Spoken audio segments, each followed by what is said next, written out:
The House is resumed.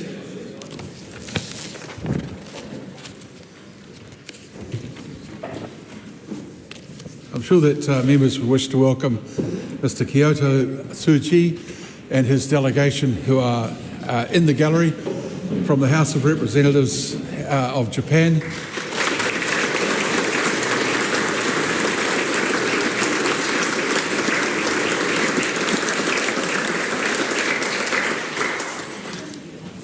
The House comes to oral questions, first in the name of Nancy Liu. Mr. Speaker, my question is to the Minister of Finance. What are the government's fiscal intentions and objectives? The Honourable Paul Goldsmith. On behalf of the Minister, the government's fiscal intentions is to restore fiscal discipline to this country and to meet all our objectives. Supplementary. I think we've got a slight problem here. I'll just take advice from the clerk about what happens here. Yeah. Okay. It's clear that the Minister is in the House and can answer. Nancy Liu. A point of order. The Right Honourable Christopher Hipkins. It is absolutely true that the Minister of Finance is now in the House. However, another minister has already started answering the question. I don't think I've ever seen that happen before. It does create a somewhat complicated issue for the House, in that a minister who has answered the primary question should be subject to follow-up questions, not somebody else taking over midstream. No, well, that's an interesting view, but as the member will know from his long experience in this House, it is up to the government to decide who answers any given question on the day. Point of order, Mr. Speaker. That is absolutely true. It is up to the government as to who answers a primary question and any supplementary questions that flow from that. The government have decided that Paul Goldsmith should answer these questions. No, the government clearly decided that it was necessary for Paul Goldsmith to answer a question, but he can't answer for the nominated minister who is now in the House. Mr. Speaker. Yeah, we can go on for a long time on this. We can indeed. Yeah. If that is the case, then surely if a minister is identified by the government that they think should answer the primary question, and the supplementary line of questioning goes in a direction that they weren't anticipating, it's not unreasonable now for the government to ask that the minister who is most appropriate to answer that question starts answering the questions midstream.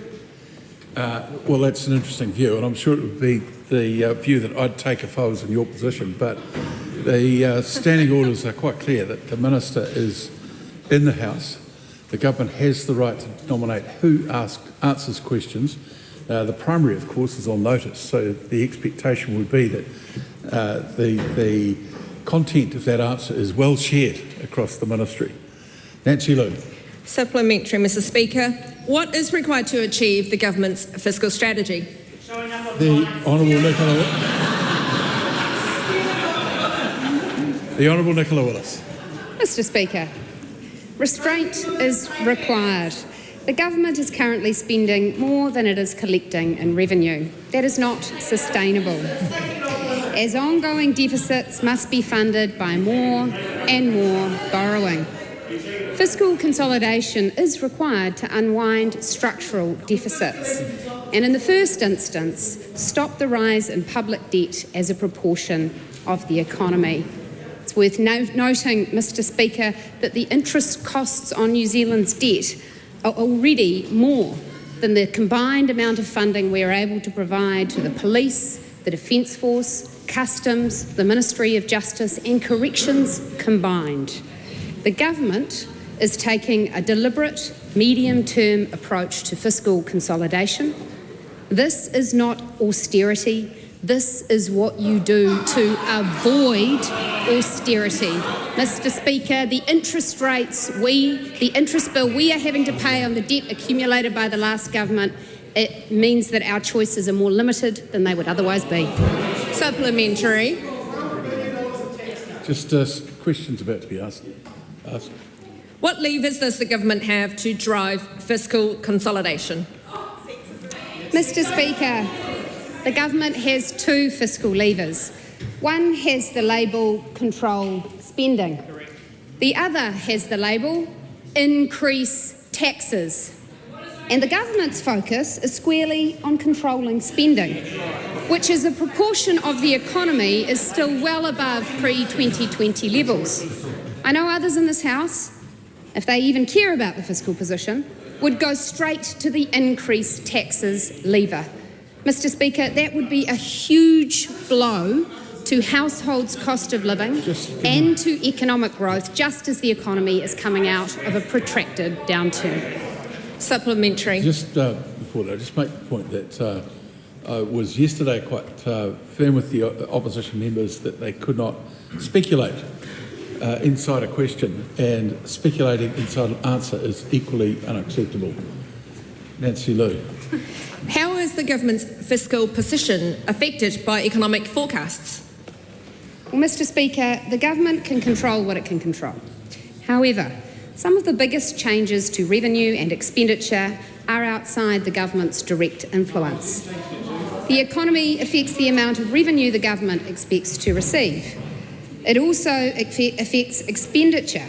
For example, growth in benefits, superannuation and finance costs are driven by economic variables. And, Mr. Speaker, as I outlined in answer to the previous question, the interest bill which the government faces on its debt is something which requires us to pay off over time. Of recent updates, a series of downside revisions to economic forecasts have made the government's fiscal goals much more challenging to achieve. And despite this, we are still on track to deliver a surplus by the end of the forecast period. Just to reaffirm things for the Leader of the Opposition, who raised quite a legitimate question. Standing Order 1991, brought down by Speaker Hunt in the year 2000, makes it very clear that if someone else answers a primary and then a minister turns up, the minister answers the subs. Question number 2, the Right Honourable Chris Hipkins. Thank you, Mr. Speaker. To the Prime Minister. Maybe the Prime Minister will show up during this one. Does he stand by all of his government statements and actions? We're going to stop and we'll start that again without the little clip. To the Prime Minister, does he stand by all of his government statements and actions? The Right Honourable Winston Peters. With the usual caveats, most certainly yes. Entry. Who is correct, Christopher Luxon, when he said the decision to take billions of dollars from working Kiwi women has nothing to do with the budget, or David Seymour when he said that decision has saved the budget? The reality is that the law change that is being restored, and it was changed in 2020 by all parties in this Parliament, who mistakenly made those changes because no settlement happened since then. We're going back to the law of 2017. Listen, you might learn something. You might learn something. We're going back to the 2017 law that saw nurses gain $2 billion. We believe that a lot of statements being made now are statements that should not be made. Wait and see, because all those past claimants, 35 cases, can be heard the same way into the future, but the law will be different. Supplementary question. Why did Nicola Willis call the pay equity process a sign of success last year if it now needs dismantling? And is the government's real motive to balance the books at the expense of working Kiwi women? No, the motive of the government is to ensure we've got a workable law that compares like with like. You cannot have all these professions that are just miles and miles away And dare I say it, when you start talking about pay equity, the first thing you must understand where women is concerned is what a woman is. Supplementary question, Mr. Speaker. Is his definition of a woman someone who's paid less than a man? Sorry, there was a lot of noise during that question. We do want to have questions asked in silence. We can't start to break that down. I'd ask the Leader of the Opposition to ask his question again. Is his definition of a woman someone who's paid less than a man? Well, my definition of a woman is not what that member said. I'll get back to you later. And still can't describe it, and said the other day that it was someone who said that they were a woman. No, if we're going to deal with this issue properly, then let's respect women, ensure that they get a fair go. And the 2000, well, in your case, it'll be a quarter of what you're getting now. Oh no, they're women and women, you know. But no, this shouting. If that member had any experience, she would know that she's got all these supplementary questions to ask her. But no, she shouts across Parliament every darn day from the front bench. Now, back to my point. The experience of 2017 was that there were fair settlements. The experience since 2020 is that the law didn't work, and that's why practical steps are being made. As for the comments and what it means, let's see when the claims are over. Point of order, the Honourable Karen McAnulty. Thank you. For absolute clarity, can you please confirm to the House that that answer was on behalf of the Prime Minister? It's not for me to clarify that. It's for the person who's answering the question to clarify it. And until that clarification comes from that person, it can't be demanded by anybody else. Point of order, again. With respect, sir, it is a requirement for ministers to indicate when they are answering on behalf of other ministers that they are doing so. And that is your responsibility to ensure that happens. And also with respect, this is a point that I have made quite regularly with the Deputy Prime Minister answering on behalf of the Prime Minister, and you have already ruled previously that he is. Well, I have in certain circumstances where he has made it clear, and it's for the House to determine. If someone stands up and speaks as a minister, then that is where it sits. I can't start telling them or demanding that they are speaking for someone else. Point of order, Mr. Speaker. My question is to the Prime Minister. It's on notice. That is the point. If the that Deputy... is the point, and think about what I've just said. Yeah. If the Deputy Prime Minister is not answering on behalf of the Prime Minister, who's he answering on behalf of? Well, you can make that conclusion yourself. He's not answering it as the Minister of Foreign Affairs or as the Deputy Prime Minister. He's answering as the Prime Minister.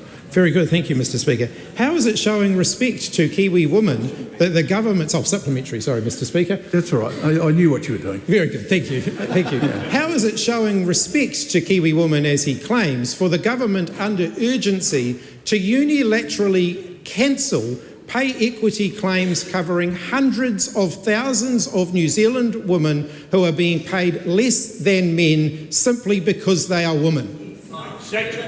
Well, the last statement is categorically incorrect. The reality is we had all this...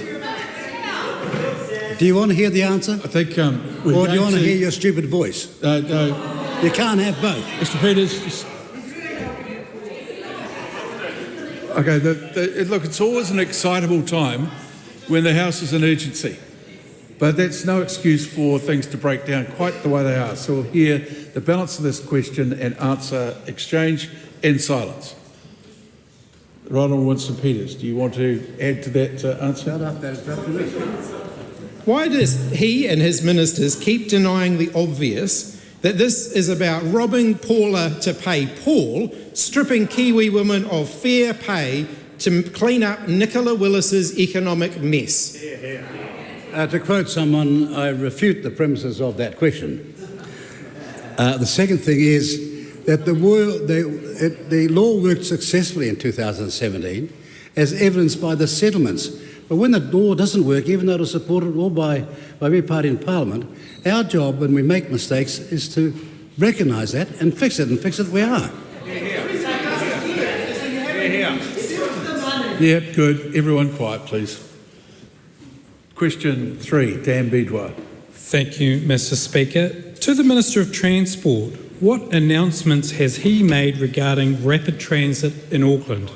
Mr Speaker. The Honourable Chris Bishop. Excellent news, Mr Speaker. A couple of weeks ago, I was proud to announce, alongside His Worship Mayor Wayne Brown, faster, more frequent, reliable public transport for Auckland's northwest is one step closer, with the NZTA board endorsing the Northwest Rapid Transit investment case. As members will know, the northwest of Auckland's home to 90,000 people, one of the city's largest planned growth areas. 100,000 people will live there by 2051. They deserve reliable, frequent public transport like other parts of Auckland do as well. Supplementary. To the Minister, how will Aucklanders benefit from this project? Mr Speaker, this is a big project and big win for the people of Auckland, particularly the northwest. 60% of people in the northwest commute out of the area every day. Delivering the Northwest Busway will be a game changer and build on the Northern Busway, the City Rail Link and the Eastern Busway. It will be able to move 9,000 passengers per hour in each direction. It's the equivalent of 4 motorway lanes, and when built it will provide 25-minute journey times from Brigham Creek to the city centre all day and every day. Very good. Supplementary, Mr Speaker. What work is already happening? Sit down. You've made a comment rather than a question. We'll move to question 4, Carmel Sepuloni. Mr Speaker, to the Minister for Women. Does she agree with the statement on the Ministry for Women website that, quote, the majority, 80% of the gender pay gap is driven by harder to measure factors like conscious and unconscious bias and differences in choices and behaviours? And if so, how has this shaped her advocacy? The Honourable Nicola Green. Mr Speaker, in response to the first leg of the question, yes, I'd also agree with the statement on the website that Aotearoa New Zealand has a proud history of advancing equal rights, and the Equal Pay Act of 1972, quote, outlawed discrimination in wage rates between men and women performing the same job, end quote, and this still stands. Supplementary. Does she agree with the Prime Minister's statement that, quote, this is a government that's very committed to pay equity and ensuring that we do everything we can against sex-based discrimination, end quote? If so, why has the government pushed through legislation under urgency to stop women from making pay equity claims? Mr Speaker, of course, I always agree with the Prime Minister, and I'd like to elucidate for the member that this is positive news for women. This law change provides a very clear legal framework for raising and resolving pay equity claims. Just stop. Not having that ongoing barrage like that. Beg your pardon? Unusually, you didn't say that. But your colleague certainly filled in for you and almost matched your volume. Please, Nicola Green. Mr Speaker, as I was saying, this law change provides, finally, a very clear legal framework for proving sex-based undervaluation and raising and resolving those claims. That can only be a good thing for women. Just hang on. Just wait for that quiet, because people behind you are pretty excited. Does she stand by her statement from only the 6th of March this year that, quote, this government absolutely remains committed to pay equity and meeting its obligations under the Equal Pay Act, end quote? If so, what has changed? Mr Speaker, of course I stand by my statement. And I want to be clear to this House that this law change is not walking back equal pay or pay equity. We are making improvements to a failed system. Supplementary. Did she advocate for a robust select committee process for the Equal Pay Amendment Bill to allow women the chance to have their say, or is this bill so urgent that the government doesn't need to hear from women? Mr Speaker, I always advocate for women, and I have been consulted on and advised on this legislation from the outset. Does she agree with Christine Bartlett that, quote, I feel as though women have just been let down so terribly today. It's just so sad. I don't know what is going to happen in this society. End quote. If not, why not? Mr. Speaker, what I would say to Ms. Bartlett is that we are amending the Equal Pay Act to make the process more robust, more workable and more sustainable. Is her top priority still to, quote, support women to economic empowerment, end quote? And if so, how does undermining pay equity and cutting the pay equity task force achieve this? Mr. Speaker, yes, I do stand by that statement. Supporting women to economic empowerment is my #1 priority as the Minister for Women. Question number 5, Carl Bates. Thank you, Mr. Speaker. My question is to the Minister Hang on. It's a simple rule. If there's a question being asked, don't speak.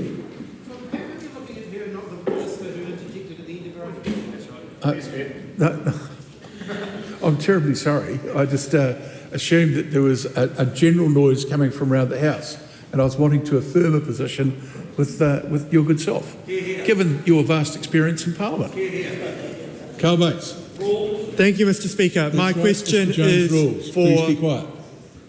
My question is for the Minister of Justice and asks, how is the government progressing with its plan to restore law and order?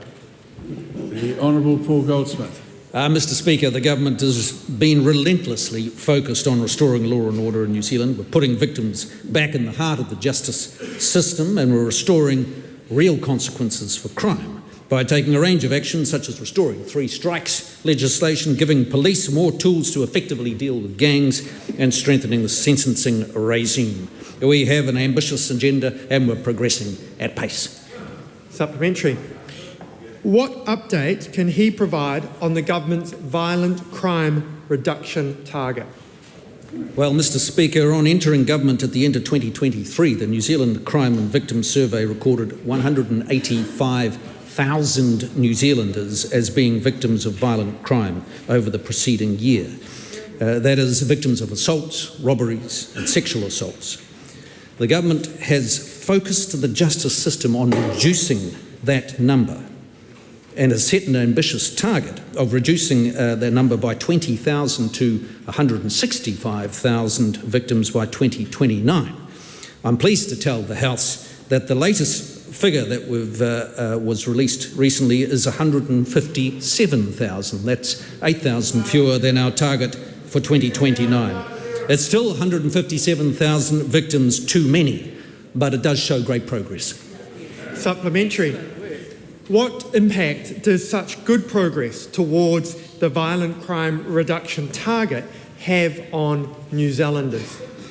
Well, Mr. Speaker, 28,000 fewer victims recorded between October 2023 and now is a statistic amongst a world of statistics. But each of those 28,000 people represent an individual that is spared from the trauma of violent crime. Somebody's son, daughter, husband, wife, partner, friend or loved one. And that's why our government is focused on the justice system, has focused the justice system squarely on reducing the number of victims of crime. Supplementary. What is next in the government's plans? Well, Mr. Speaker, the government soon will be taking decisions to further strengthen consequences for crime by reforming the Crimes Act, and in doing so we'll continue to receive and consider advice from the Ministerial Advisory Group on Retail Crime relating to strengthening trespass laws, addressing low-level offending, as well as progressing law changes to make the citizens' arrest provisions sensible and effective. The Honourable Marama Davidson. Ki te Premier, e tautohuana ia I ngā kōrero me ngā mahi katoa a tōna kāwanatanga. The Right Honourable Winston. More good tidings, yes. Does he agree with his Minister of Conservation that, quote, the richness of Aotearoa New Zealand's biodiversity and our iconic landscapes are a source of great pride to New Zealanders. We need to focus our minds on protecting this taonga now and into the future. And if so, what is his government doing to protect Te Taiao? with the one qualification as to the name of the country you were speaking about. I agree with him totally. How long has he given the public to submit on the Wildlife Authorisations Amendment Bill, which will allow developers to lawfully kill New Zealand's protected wildlife? Yeah, that's a very specific question that might better be addressed to a select committee as opposed to a minister. There's not one. It's under urgency. It's under urgency. Sorry, just ask it a different one. Yeah. Well, no. Well, I'm happy to answer it. Oh, okay. Right. Long enough for us to come up with very sound, practical and workable legislation. Does he see the irony in rushing through a bill to authorise the killing of wildlife when his own government's biodiversity implementation strategy, released on Monday, states that New Zealand has one of the highest proportions of threatened species in the world? Yes, the members of this government, all members of this government understand entirely what that member is talking about, but the reality is that this is a long program over decades that we have been working on, and it's nothing new that we don't know, so to speak, but certain culling has to happen in the interest of the total number of species in this country. That's just plain common sense. How does he expect the Department of Conservation to fulfil additional expectations as proposed under his Wildlife Amendment Bill when the Director General has already said, quote, "The department is not currently financially sustainable for what we're being asked to do"?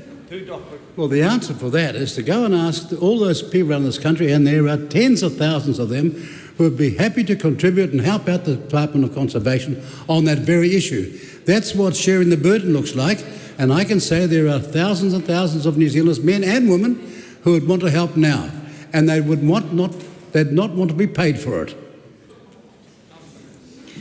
Does he agree that without funding in the upcoming budget, conservation work will continue to be chronically underfunded and reliant on private philanthropy?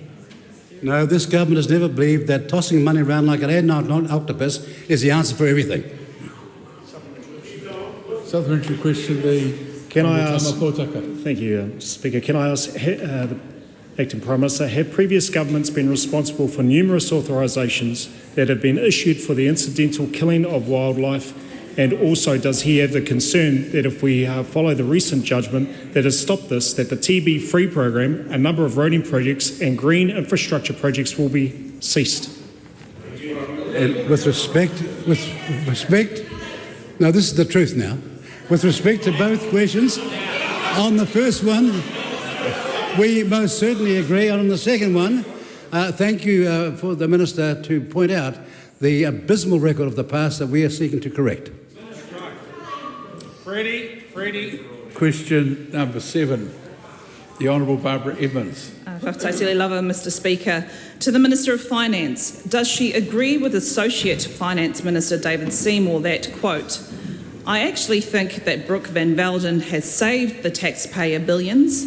She's saved the budget for the government," unquote. If so, what are the savings from the changes to pay equity?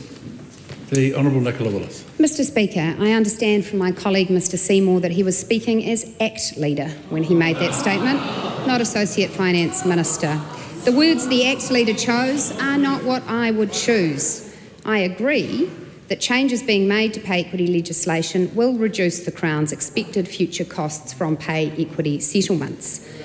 There is some important context here. And as has been the practice with successive Ministers of Finance, it is my judgment that it is in accordance with the public interest to provide detailed information about this in the full context of the budget.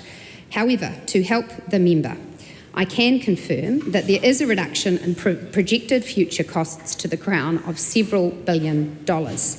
However, there are 2 reasons why the projected costs of pay equity settlements projected by the Treasury have been rising exponentially, and they are not all related to the changes in the bill which the government is progressing.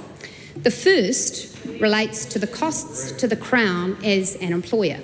Mr Speaker, this government intends to keep meeting those costs. Where claims are made that demonstrate that women employed by the government have been discriminated against on the basis of their gender, it is our government's intention to fully fund those settlements, and we will provide funding for that in our budget. It is also the government's intention to fully uphold settlements. You're getting impatient, but they want the information, I tell you. But the second issue, Mr. Speaker, relates to the way that the government responds to claims made against private sector employers. The last government established an expectation that those costs would be fully met by the Crown, and that is not our expectation. Good. I think supplementaries from the Minister's own side might help with that. The Honourable Barbara Evans. Supplementary. When did she first receive advice by the New Zealand Treasury on the potential savings from changing the law to cancel 33 active pay equity claims? Mr. Speaker, I have been receiving briefing about the projected future costs of pay equity settlements, as I recall, from within my first days as Minister of Finance. And what I do recall observing, Mr. Speaker, was that those projected costs were far, far greater than I had ever appreciated, and far greater than I think Parliament appreciated when it first passed the pay equity reforms in 2020. And as I just said, in particular related to a cabinet decision made by the last government that it would fully meet the costs of successful claims against private sector employers. That is to say, Mr. Speaker, the taxpayer being a backstop for employers found to have discriminated against women on the basis of their gender. Does she stand by her statement that, quote, "We are committed to maintaining stability for New Zealanders by continuing to invest in essential frontline services," unquote? And if so, how is cancelling the pay equity claim for 75,000 teachers investing in the front line? That's right. Mr. Speaker, I stand by all my statements. As I have said, it remains the government's solemn commitment that where pay equity claims are proven against the government as an employer, for example, as the employer of teachers, if a pay equity claim is proven that teachers have been discriminated against on the basis of their gender, then we will meet the costs of that settlement.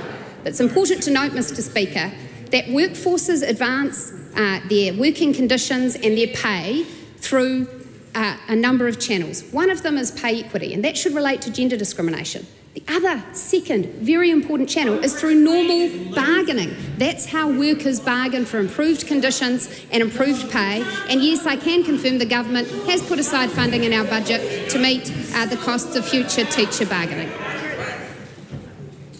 Supplementary, the Honourable Jenny Anderson. What is she doing to assist the additional 9,000 women who are unemployed compared to this time last year? And how will cutting women's pay incentivise them into work? Mr. Speaker, I object to the statement made in the latter half of that question, which is untrue. We are not doing that, because what the member is referring to is claims that have been made that have not been proven. Where there have been settlements, Mr. Speaker, the government is continuing to fully fund the upholding of those settlements. And second, Mr. Speaker, we are continuing to allow claims to progress where discrimination can be proved on the basis of gender. So, Mr. Speaker, those sorts of outlandish statements undermine the credibility of the member and her party. Point of order, the Right Honourable Chris Hipkins. Mr. Speaker, throughout this question, the Minister of Finance has given incredibly long answers that extend well beyond the scope of the question, including insulting the people who are asking the question. I simply ask, you've been quite hard on our side of the House today, I simply ask that you apply that standard to the other side of the House and that ministers answer the questions that they're asked and that they refrain from insulting the people who are asking what are very fair and legitimate questions about a bill that's going through the House under urgency with no public scrutiny. Thank you. Just before we hear from you, Mr. Bishop, I will hear from you. I just asked the member to reflect, the Leader of the Opposition to reflect that the last question that was asked was very wide of the wicket and didn't relate to any previous answer. I was about to stop it, but then thought, no, it's a big issue, let it run on. The Honourable Chris Bishop. Okay. The Honourable Barbara Evans. Does she stand by her statement from the 2nd of May 2024, quote, "In the past few years, a substantial number of public sector claims have been settled and the task force has supported agencies to build up their expertise and knowledge of their obligations. It is a sign of success," unquote. If so, what has changed since May 2024 that requires legislation to be passed under urgency before her budget? Mr. Speaker, yes, I stand by that statement because it remains the case that those settlements that have been reached will be upheld. But also, it is the case that the expertise that was built up by public servants through the claim process is partly what has informed the government's decision to refine this Act. Because what we found, Mr. Speaker, was that claims were being able to be progressed across a range of issues that went beyond the intended scope as it related to discrimination on the basis of sex. And Mr. Speaker, finally, what I would make clear is that we are passing this legislation under urgency in order to provide absolute clarity and in order claims to once again be submitted. It is not the case that this is required for the budget, because actually the decisions made by Cabinet were enough to put the financial implications into the budget. The legislation did not need to be passed in order for that to happen. Parliamentary. What claims were outside the scope of the legislation that required the legislation to now change urgently before her budget? Well, Mr. Speaker, it's long been the practice of this House that we won't make legal judgments about which claims may or may not be successful in future. Just said there were. Just make it. Supplementary. What is more important, saving her budget or ensuring women are paid enough? Mr. Speaker, I reject the characterisation in the first part of the question. In answer to the second part of the question, I stand by the statements I have made for several years, which is that I wish to see women be advanced and I wish to see them have equal rights and opportunities to men. And it remains my view that women don't always have equal rights and opportunities to men, and that is why we are entrenching a workable pay equity regime that, by the way, is one of the most progressive in the world as it stands in the legislation we're advancing today, so that where women are being discriminated against on the basis of their gender, they can make claims and have them settled. Question 8, Dr. Vanessa Winnick. Thank you, Mr. Speaker. To the Minister for Mental Health, what recent announcement has he made supporting women's refuge through the Mental Health and Addiction Innovation Fund? Mr. Speaker. The Honourable Matt Lucy. Thank you, Mr. Speaker. Last week I announced that the Women's Refuge was the latest... Sorry. Everyone can calm right down. The Honourable Matt Lucy.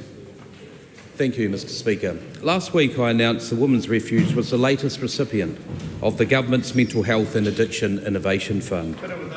The funding will support 250 advocates based within the 41 women's refuges across New Zealand. Over the past 5 years, Women's Refuge has supported on average of 15,000 women per year. This funding will help Women's Refuge better support these women and children in their time of need. Supplementary. How will funding from the Mental Health and Addiction Innovation Fund support Women's Refuge? Mr. Speaker, the funding will support Women's Refuge to upskill their staff and improve connections with local mental health services and referral pathways. The feedback I often hear about mental health services is that it's too hard to navigate because the system is too disjointed and people don't know where to go. This funding will help Women's Refuge to join up the system to make it more accessible to those in need.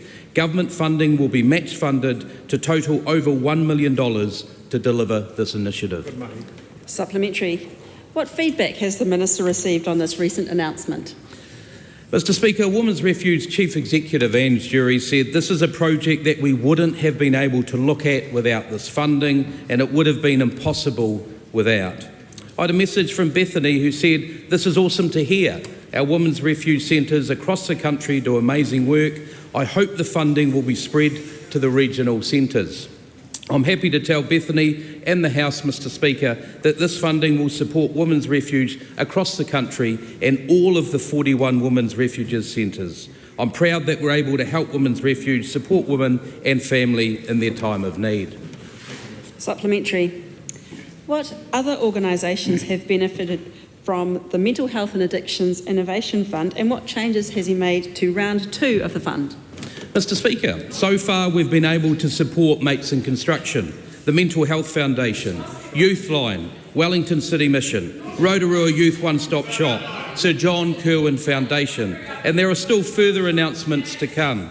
Round 2 of the fund will also see a lower limit required from $250,000 per application to $100,000. This means more frontline services will benefit, but the real winners are New Zealanders looking to access timely mental health and addiction support. Question 9, Chloe Swarbrick. To the Prime Minister, e totoko ana ia I ngā kōrero me ngā mahi katoa a tōna kāwanatanga. The Right Honourable Winston Peters. Yes. Why did his government choose to pass the pay equity amendment legislation under urgency, bypassing public and expert input and good lawmaking practice? The judgment of that question at the conclusion is demonstrably false.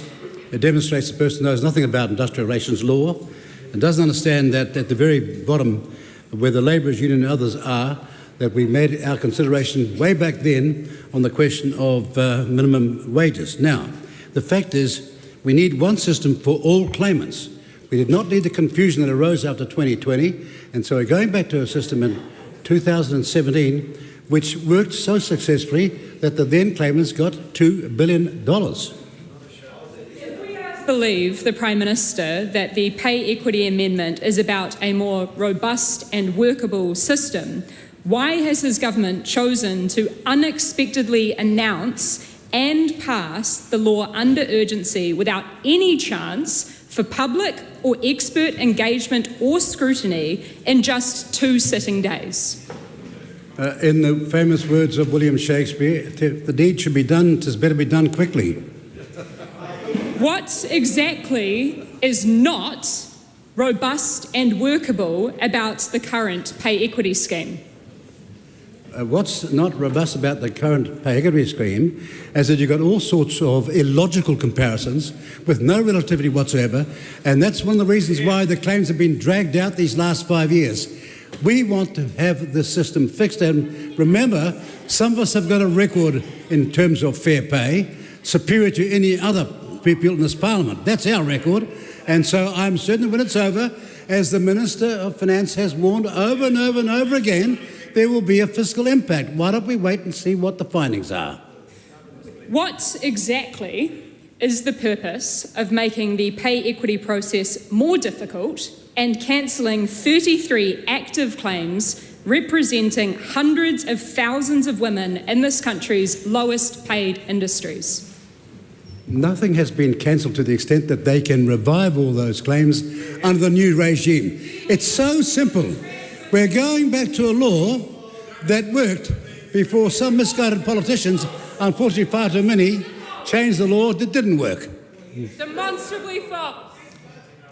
Question number 10, the Honourable Giantinetti. Thank you, Mr Speaker. To the Minister of Workplace Relations and Safety, does she agree with Thomas Coughlan of the New Zealand Herald, who said about her changes to pay equity legislation that, quote, "it is deeply wrong that Parliament can take away that work in a matter of hours," unquote. If not, why not? Mr Speaker. The Honourable Brooke Van Velden. Mr Speaker, may I start by making something very clear? This government is committed to maintaining a pay equity regime. That's right. And none of the changes this government is making undoes the hard work of Christine Bartlett, whose work Thomas Coughlan was referring to. This government denounces sex-based discrimination Hang on. in the workplace.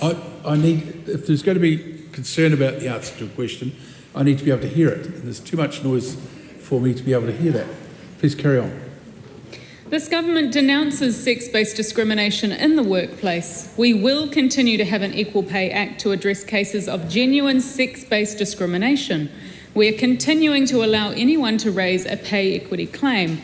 What we are doing is making the system more robust, workable and sustainable, and on that basis, I do not agree with Thomas Coughlin's characterisation. However, I do agree with a different journalist characterisation, which was Mike Hosking from this morning. And his article said, reform for the Pay Equity Act is good. Now, hang on, just stop. Just wait till the excitement settles down. No, just wait. I said just wait. He said, Christine Bartlett was to many a hero. She was a very likeable woman. She was a caregiver who argued her work was undervalued and she deserved more. The Labour Party who love fields are not exactly unfamiliar with the unions and leapt all over it, and the Equal Pay Act was born. The downside was how to compare the so-called underpaid work like a nursing homes, etc. They decided at the time comparing mechanics to rest home workers made sense, even though it didn't and doesn't. And that's why Brooke Van Velden has announced pay equity is going to be, quite rightly, tipped up and sorted out.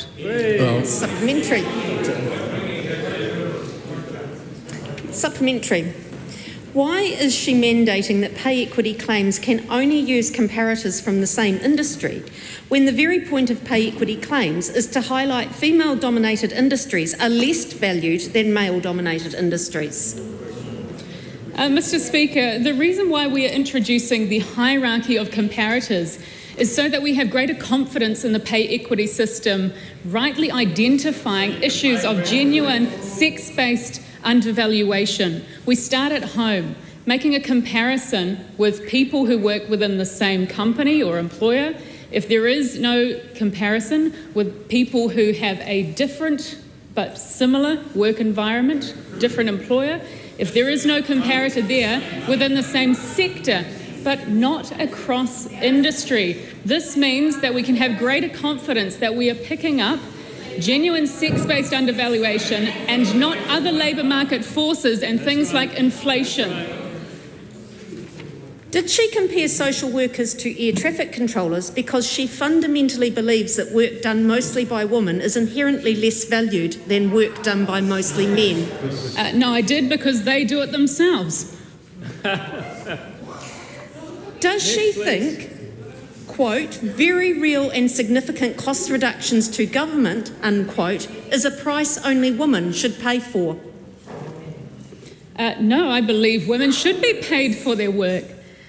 Every woman in this cabinet believes women should be paid for their work. What we don't agree with are muddied laws.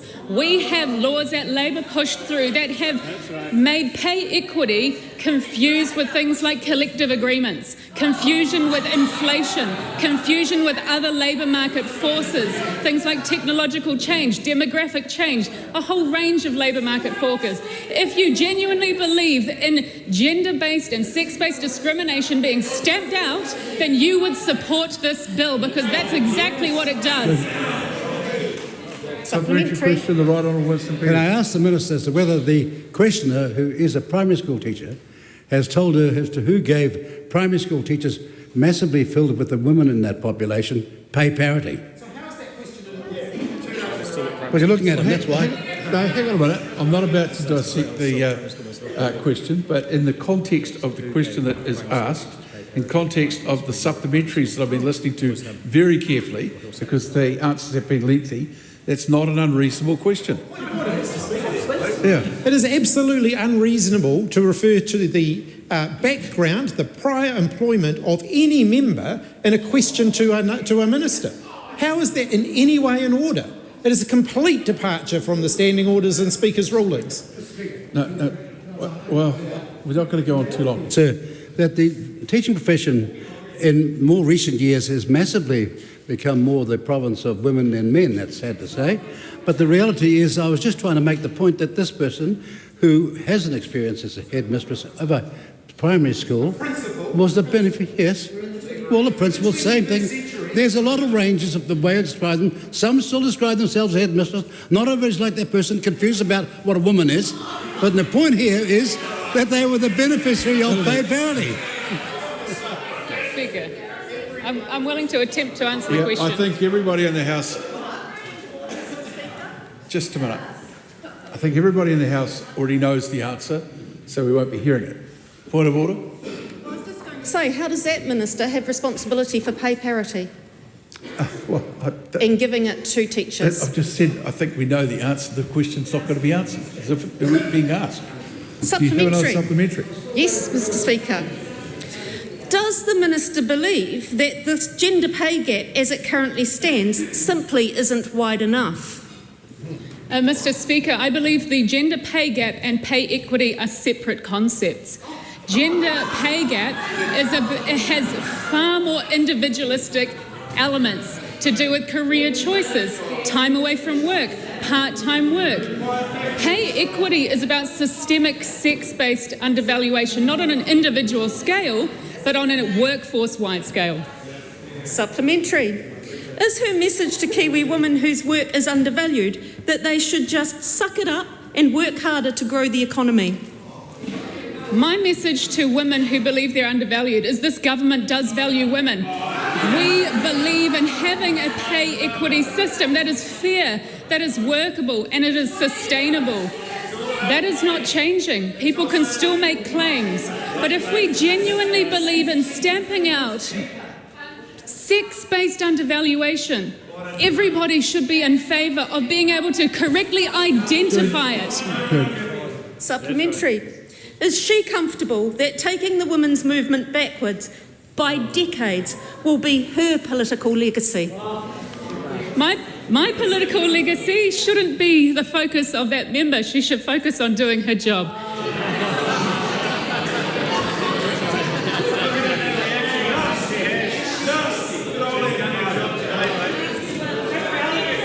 Are we all right? Well, if some people need to let a bit of steam out, leave the House and just let it go out in the fresh air somewhere. Question number 11. Maramino Kapakingi. Tēnā koe te pika, tēnā tātou i te whare. My question is to the Minister for Children. Does she stand by her statement that increased reporting also shows that people feel like they can report their concerns to Oranga Tamariki or other government agencies and that these reports are being captured and actioned? The Honourable Karen Shaw. Thank you, Mr. Speaker. Yes. I would also like to take this opportunity to thank people who do make reports of concern and remind everyone, whether you're a teacher, neighbour, family member or anyone else, if you see something, please say something.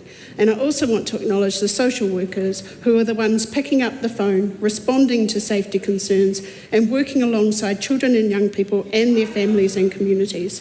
The work Oranga Tamariki frontline staff needs to be recognised. Supplementary. What urgent action is she taking to ensure that every child reported to Oranga Tamariki is assigned a social worker without delay, including the 1,000 tamariki who are currently set on a waiting list? Mr. Speaker, whilst I understand around the unallocated cases of young children are sitting at a high number of around 1,300, we cannot pretend that this is a new issue. This has been an issue for a very long time. But what I can say is I'm really proud of the hard work of our frontline social workers who have managed to keep that number the same, even with a massive increase of reports of concern. Supplementary. What reassurance can she offer to the over 300 care and protection social workers who are dealing with a caseload of more than 20 tamariki, especially when work protocol requires intervention at this stage? Mr. Speaker, there are many measures that have been put in place. We have been trialling support staff alongside frontline staff workers to help with work that isn't necessarily required by a social worker. I am out on the front line talking to as many of these people as I possibly can to hear what the concerns are region to region, because a one-size-fits-all model doesn't work, Mr. Speaker, and I'm out listening to see how we can make a difference. Supplementary. How is the Minister ensuring that the 45% rise in reports of concern is matched with sufficient resourcing so that tamariki are not left vulnerable and at risk due to unmanageable workloads? Mr. Speaker, I think I referred that to in my previous answer. I can't snap my fingers and fill a vacancy. There are vacancies available, but we are also working alongside other measures to support our frontline staff. Supplementary. How is the Minister addressing the increasing pressures of a cost of living crisis, rising stress levels and cuts to social services that the Children's Commissioner has identified as contributing to the rise in reports of concern? Mr. Speaker, that's a massive assumption, to make that assumption as the reasons behind the reports of concern. Question number 12, Tanya Unkovich. Thank you, Mr. Speaker. My question is to the Minister for Regional Development. What reports has he seen on regional development in Northland? The Honourable Shane Jones. Mr. Speaker, I was particularly glad to read a report recently that Australians have secured a prospecting permit to explore for minerals in a part of Northland that has a bad problem with P. Opportunities are very narrow for the young people. Sadly, however, it elicited a response of humbug hapu, who would rather do nothing. I am not going to tolerate the hobbling of the minerals sector because of fanciful ideas from hapu leaders who are more interested in sovereignty and genuine mahi. Supplementary question. What plans does the government have to re-industrialise Northland? Mr. Speaker, at Marsden Point, the government, through following up on the coalition agreement, is moving ahead with the creation of a dry dock facility. It'll be a landmark project. It's part of a grand vision that our government has for the regions. This facility will address an omission in our broader economic infrastructure. And at the moment, we are talking to a range of parties. It is these concrete developments that give regional New Zealand confidence, not people protesting about sand when they live in houses made of concrete. Supplementary question. What plans does the government have to increase economic resilience in Northland? Mr. Speaker, I'm sure everyone in Parliament agrees that energy is an ongoing affordability problem. Security continues to challenge us as we go to every winter. Indeed, it was only today that Methanex have announced a partial close down in an arrangement with Contact Energy to ensure that secure flows of energy keep the lights on. To that end, an energy bridge is contemplated in Northland. Prior to any final decision, a sum of money has been allocated to ensure that the costs of this project are robust and don't suffer any problems with either inflation or non-delivery. It's this type of transmission development, transmission investment that gives confidence to investors and garden variety kiwis. Supplementary question. Why is reinvigorating Northland so critical for New Zealand?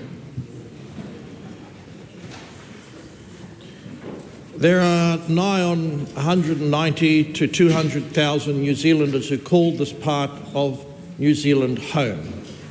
It's proximate to Auckland and can create a larger flow of energy sorely needed. But it is also, as we've seen in Kaikohe, a sad indictment on the recent history in New Zealand that meth and the associated criminality has been allowed to spread as some type of cancer. The leader of the Ngāpuhi tribe, Mane Tahere, a bright young man, said, "The police are not the enemy of Māoridom. The police ought not to be defunded, and the Ngāpuhi tribe do not believe that.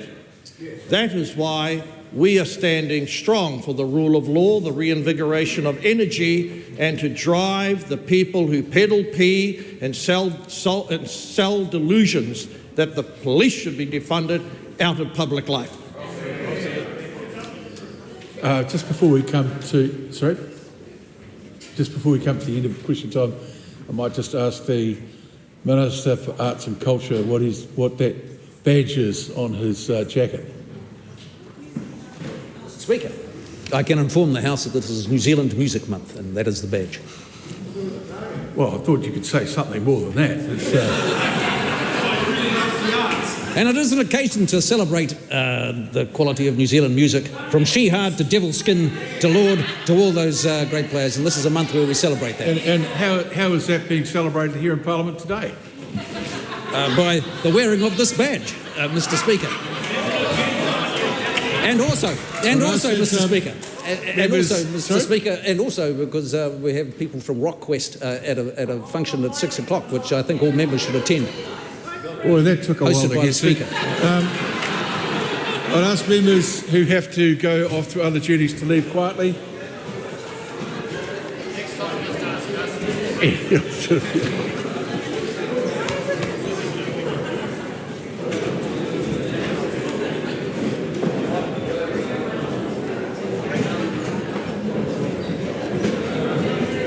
I declare the House in committee for further consideration of the Equal Pay Amendment Bill.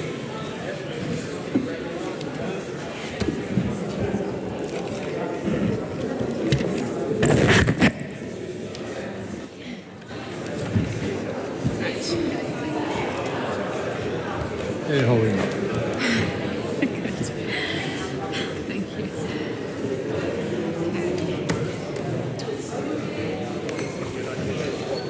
All right, members, can we take our conversations outside, please? Members, before the lunch break, the committee was considering the Equal Pay Amendment Bill and was debating Part 2, the consequential amendments to other acts. The question again is that Part 2 stand part. Mr. Chair. The Honourable Rachel Brooking. Thank you, Mr. Chair. Mr. Chair, there's two issues I want to discuss with the Minister. The first one goes back to a discussion we were having before the lunch break about, obviously in Part 2, and I was asking questions about why we're forming views rather than forming a view. And in relation to section 13E. So 13E is different from 13F. And my first question is if the bill was referring to the right section, because 13E, under the legislation as it stands at the moment, is that unions and employees may raise pay equity claims. And then 13F is the meaning of arguable. And of course, one of the things this bill does is changes the vocab. So we go from arguable to has merits. And we had a lot of discussion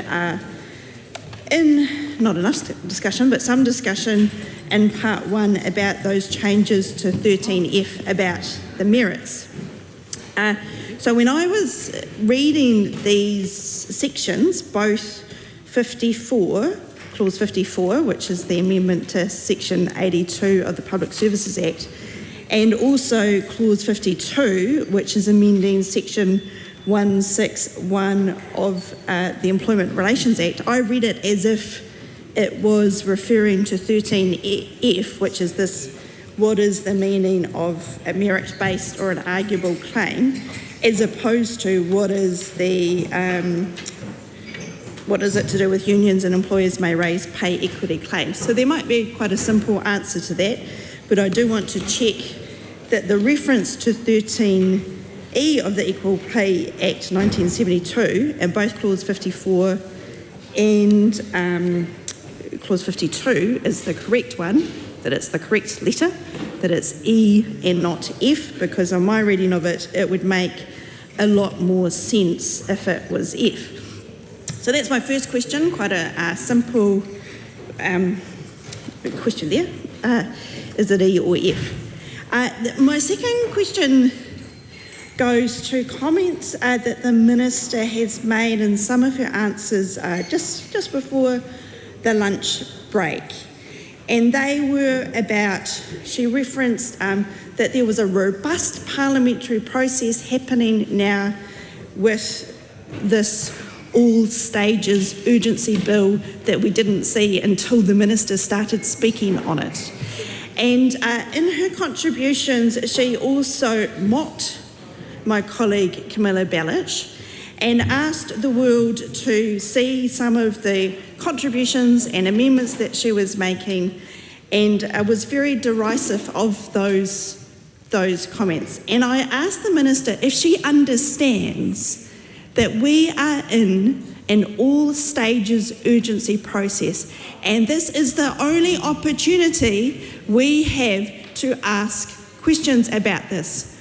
Normally, a bill goes to a select committee, and she will know that there is normally a 6-month process whereby people have the opportunity to make submissions.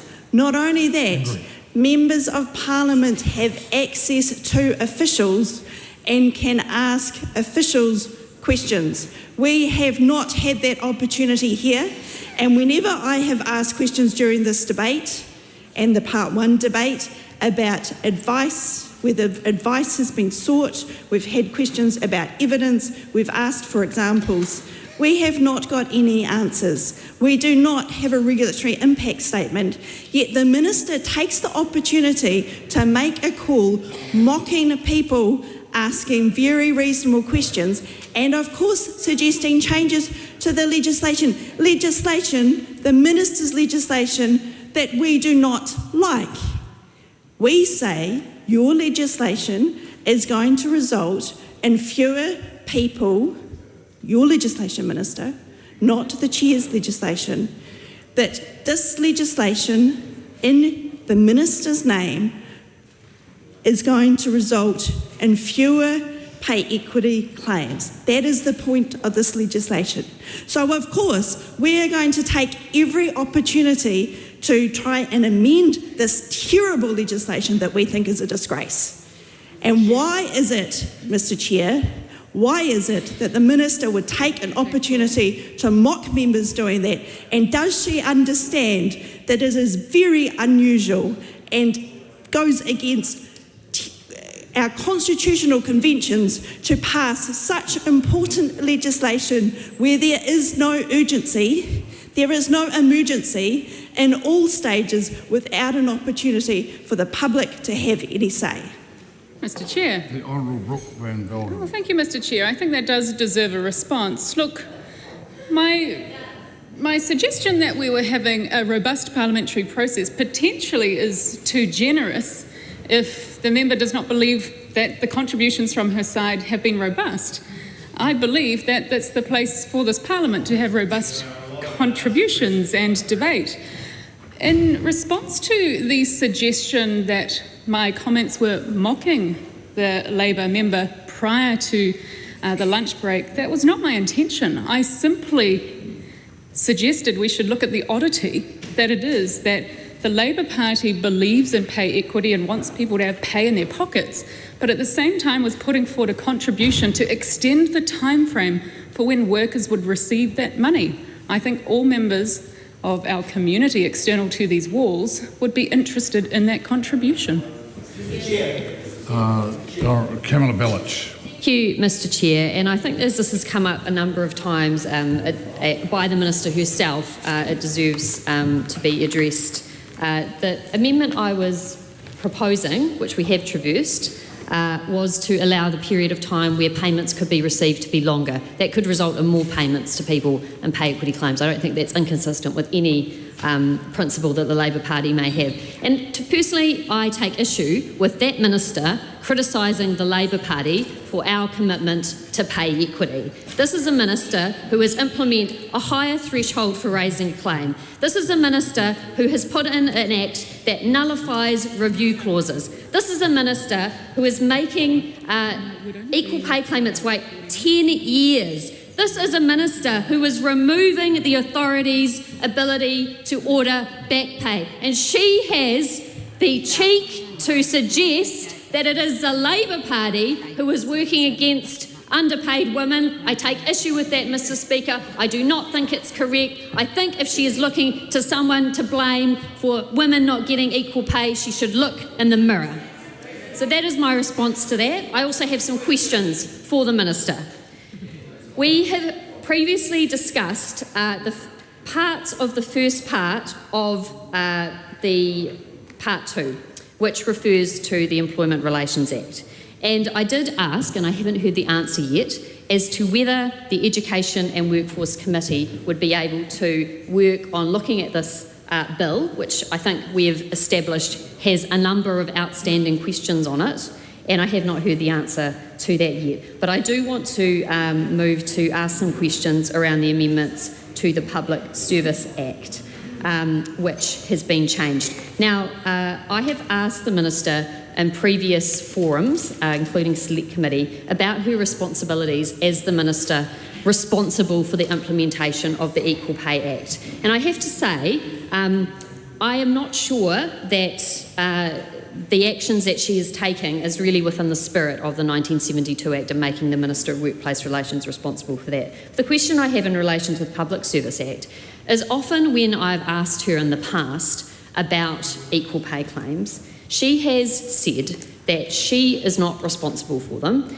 and that she would like ministers who have more direct engagement with specific pay equity claims to be the person responsible for answering that question. So I wanted to ask her, in relation to the changes to the Public Service Act, did she, because she appears to dislike taking responsibility for these claims and in fact is extinguishing all of them, consider making other ministers responsible for pay equity claims that may come within the ambit? For example, the Minister for Public Service could be responsible for the implementation of pay equity claims within the Public Service Act. And we are talking about proposed amendments to the Public Service Act. So would the Minister consider changing the responsibility in relation to that, and perhaps for some other minister who perhaps may not extinguish the claims which have been filed under the Act that she's responsible for?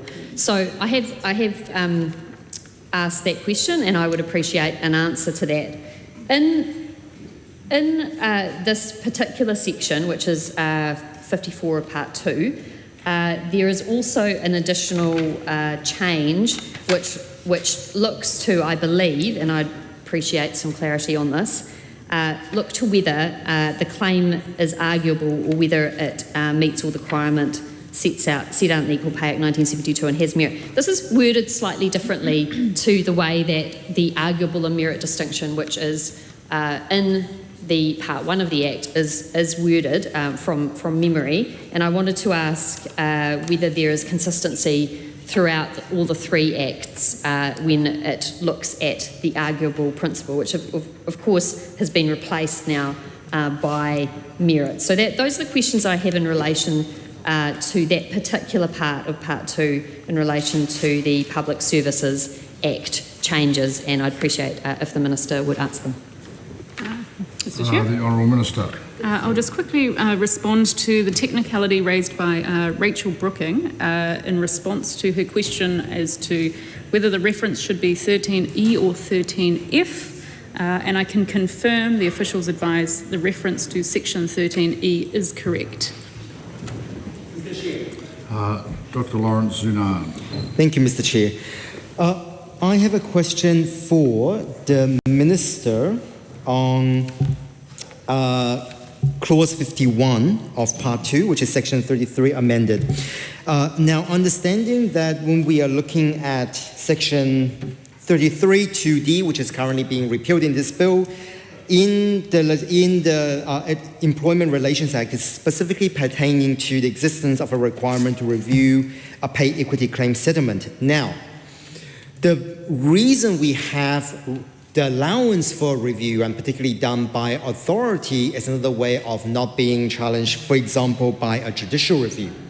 So in the context of this, without the ability to have a review as a part of a mandate by the employment, by the ERA, what evidence or what are the alternatives? Has the minister anticipated then there will be an increase in the number of judicial reviews that potentially will have to be challenged as a result of a lack of review through this mean, by this mean?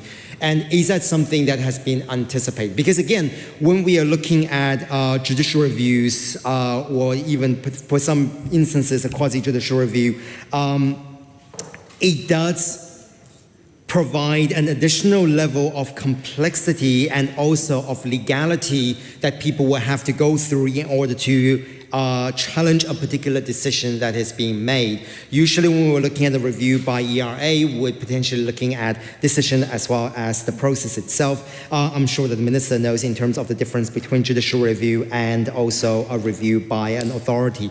But yeah, I just want to check with the minister, has that been a consideration that's been made, that the removal of the ability to review by the ERA would increase the number of potential judicial reviews that we will see? Mr. Chair. Minister. Look, Mr. Chair, I just wanted to go back to the query made by Camilla Balich about whether I'd considered making other ministers responsible for the pay equity claims. The only changes being made to the Public Service Act in this bill are consequential. I have not considered any substantive change to that system, and I still remain the minister responsible for the Equal Pay Act. In response to the query as to the statements I've made in Select Committee about my responsibilities, it's true that I'm not responsible for the individual claims that people can take, and so my comments through Select Committee are still true. I've always suggested, however, I'm responsible for the legislation, but not the claims that people can make. Ingrid Leary. Thank you, Mr. Chair, and this is my first opportunity to ask a question on part 2 of the bill. It relates specifically to section 6, where it talks about, after subsection 1611QDV, inserting particulars of phases that the authority is able to rule on. And I understand there have been questions on this, but my questions are different because they relate specifically to the scope. And so this is about the scope of the authority's powers, particularly in the word, in relation to the word, the particulars of those phases. So my questions are really, does that relate to how payments are made and the timing of the payments? What about confidentiality, and what about any impacts or legal status of non-disclosure agreements that are signed? What kind of relationships would those NDAs have if they were already in existence with the authority's scope as it relates to the particulars of the phases? And I'm thinking here about what kind of rights are available, because currently most of the rights are limited to de novo rights, but is this something different? I'm thinking about what happens if something goes wrong and what kind of appeal rights would be available. So would this relate to another form of tribunal or court? Will it rely on precedents of the casework that has already happened under the authority's scope in the existing legislation, or does this have a new level of scope and therefore no precedent to inform it? So quite technical questions, but really important given that we're in new territory here and we want to understand the scope of the authority in this subsection. Mr. Chair. The Honourable Minister. Mr. Chair, in response to the member Lawrence Yunnan, who asked about clause 51 and if we can't have reviews, what are the alternatives and will it increase judicial review action? The question's not actually about the change in part 2, it's about the removal of the ability to include review clauses in settlements, which is part of part 1, which we did debate at length. And as I've covered many times, settlements will be able to be re-raised after 10 years. Rachel Brooking. Thank you, Mr. Chair. Very short question going back to an earlier contribution I made about subclause 7 of clause 52, so on page 29, is the repeal of section 161 GD 7 and 8, Roman numeral 7 and 8. And number 8 is about Roman 8, is about the start date, but is that repealed, that section repealed because it relates to the reviews as well? And I'm asking this because, of course, that section links back to other pieces of the Act, and it all gets, I think the acting Prime Minister made reference to the tentacles of an octopus today, and it does take some time to work out how all these bits and pieces are linked to each other. That's my first question. My second question is the Minister, in response to my earlier contribution, talked about the term robust and a robust legislative process, and challenged me that did we not think we were making enough of a contribution to be robust. And we never can, in opposition, when we do not have the ability to access advisors, we can never be as robust as we can be in a select committee process, where we can hear submissions and ask questions of advisors. So my question there is, does she accept that a process whereby the opposition have no access to advisors can never be as robust as one where we can? Helen White. Thank you. My question is a genuine confusion, and I apologise if it turns out that I just simply don't understand. But again, I take the point that my friends made, that this is extremely difficult in this particular context. We just simply don't have time to make sure that we've got the detail right. If you have a look at, if the Minister has a look at page 29, and it's subparagraph 7 of part 2 of 50, so it's 52.7. It says repeal section 161(1) QD Roman numeral V, Roman numeral 7 and 8. And what I understand that is about the jurisdiction of the Employment Relations Authority. But it says it's going to repeal it.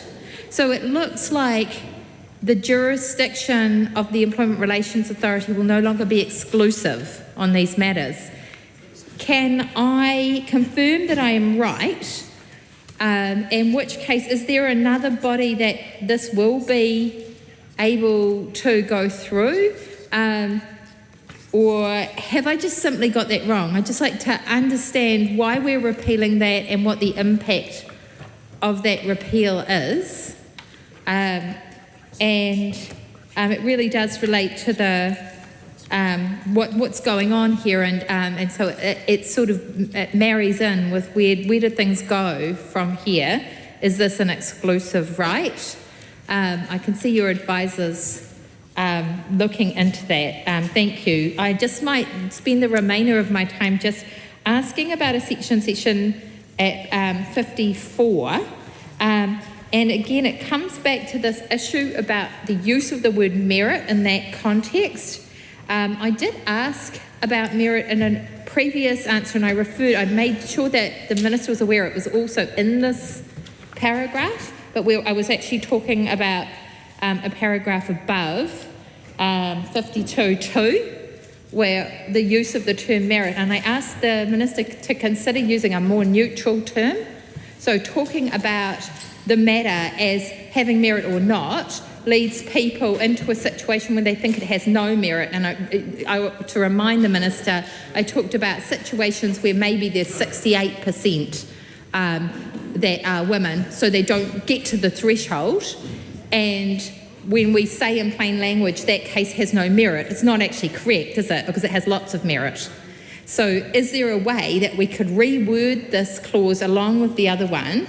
And what's wrong with doing that? If we reword it in a way which says has not met the thresholds in section whatever, we would actually move away from the idea of merit. Now, I understand that the term merit is used in the first part But do you think we could, in this situation, use something that's more neutral so we were not telling women all over the country who had been disadvantaged and discriminated against that they had no merit in their case? So particularly with regard to this section, I'd like an answer on that, because we're talking here about the Public Service Act, but I haven't actually had an answer to the first question either. That's related. Thank you. Honourable Judy Anderson. Thank you very much, Mr. Chair. My question is in part 2 in relation to 51, section 33 amended, which provides duty of good faith requires parties to conclude collective agreements unless genuine reason not to.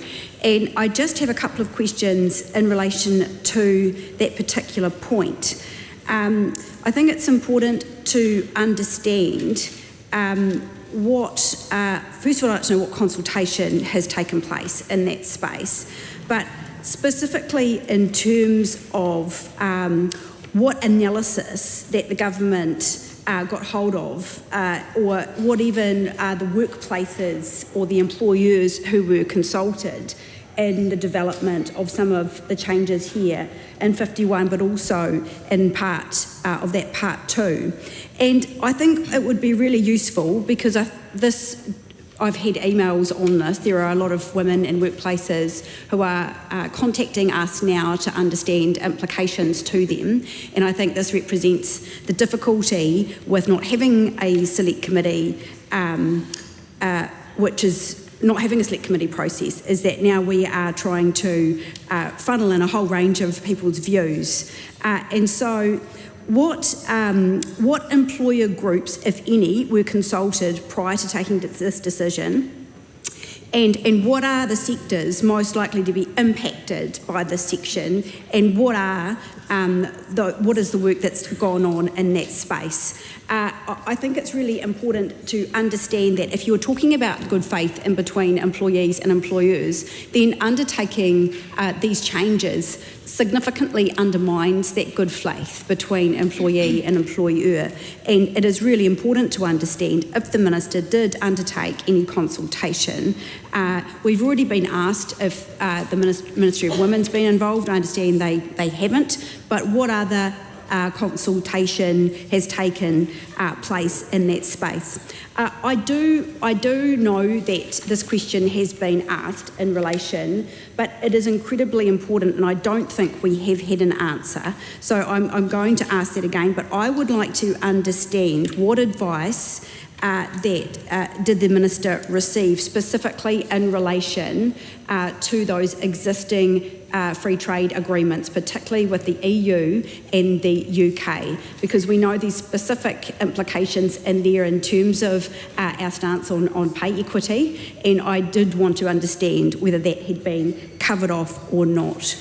And the final question that I have had, I would like to hear from the Minister, is that while we have discussed in terms of good faith and the impact upon women's wages, there is analysis, and often we don't have a RIS, so I'm asking, what happens in terms of the existing child poverty reduction targets, and has there been any analysis done by either the Treasury or the Department of Prime Minister and Cabinet that would give further insights into the impact on the existing child poverty reduction targets? Now, these sorts of frameworks, this sort of analysis is always done as a part of the regulatory impact statement.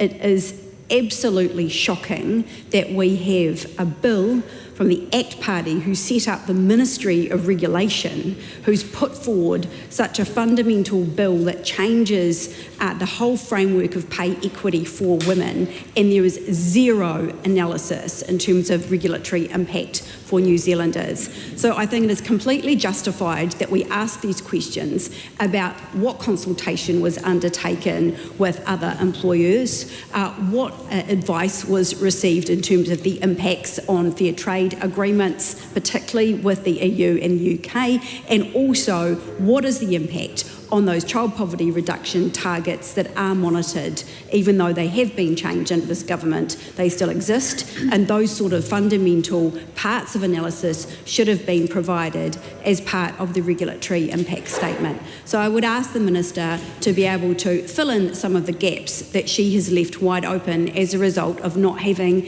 that important analysis in terms of what the impacts will be on New Zealand women as a result of this legislation. Mr. Chair. Honourable Minister. Thank you, Mr. Chair. I'll take a shorter contribution to get through a few of these questions. Firstly, to the question from Ingrid Leary about clause 1611QD5. What are the authority powers in relation to the confidentiality and legal status of non-disclosure agreements and appeal rights? This clause is a consequential amendment. Part 1 sets out the requirement in relation to the pay equity system, and the Employment Relations Act sets out the authority's powers generally, and those are unchanged. Rachel Brooking and Helen White both had a similar question around the repeal of section 1611QD 7 and 8 related to rights and to review rights, my apologies. And this reflects the change made in part 1 that related to the ability of the authority to include back pay in determinations. As the authority's ability to make back pay has been removed in part 1, the reference to that has been removed in the Employment Relations Act also. The authority's exclusive jurisdiction in relation to Equal Pay Act disputes remain. Helen White also then had a question, would I consider the use of a more neutral term than merit? No, I can say I won't be doing that. Merit is defined already in part 1, which we've already voted on, and this change reflects that in part 2 for consistency. Ginny Anderson has made queries about clause 51. What consultation in place of relation to good faith? Clause 51 is once again a consequential amendment from part 1, and I consider I've covered questions about the consultation in that part, and I've answered questions about the international obligations in relation to the bill in that part as well. I'll just note at the moment that this is a relatively short section, and I've been crossing out questions and as they're being asked, and I've got lots of marks on my page. So I'll be looking for new material from here on. From Francisco Hernandez. Thank you, Mr. Chair. I'm looking for a short contribution. Thank you for allowing me to take a short contribution here. I want to ask in particular in part 2 in the schedule relating to provisions relating to Equal Pay Amendment 2025, and my question is around in page 32 under the subclause 9 claims relating to employees. No, we've already as my specific we debated the schedule as part of part 1. Is this not part of part 2, the schedule? No, okay. The schedule is part 1. Ingrid Leary. Chair, I'm so grateful to be able to take a call on this question, which is quite a small and technical and detailed question. It has not been asked, but in my view is quite critical actually, because this is around certainty for those who are going into this kind of process, and it's looking at the change of words in section 82.3a, where it's replacing the words in a quote, forming a view on whether the claim is arguable, with forming views on whether the claim meets all the requirements, etc. Now, I know it's a small distinction, but forming a view in legal terms is quite different than forming views followed by an and then having a subsequent hurdle to get through, which is whether the claim has merit. So my question to the Minister is, why was the change in language from forming a view to forming views, and what views would need to be formed or would be tolerated? Could there be different views in meeting that part of the sentence, and then going on to whether the claim has merit? Or does it have to equate to forming a single view with a single mind? And if that is the case, why were the words not, why didn't they stay the same? I'm wondering actually if the answer from the Minister is going to be that they have the same effect. Is this an example of maybe sloppy drafting because it's being done in a hurry? If it is being done deliberately, which I would hope is the case because they are quite different, I think, in effect, then I would like to ask some further questions so we can really tease out the difference between what this provision will do now compared to what it will do when this bill is passed compared to what it is now.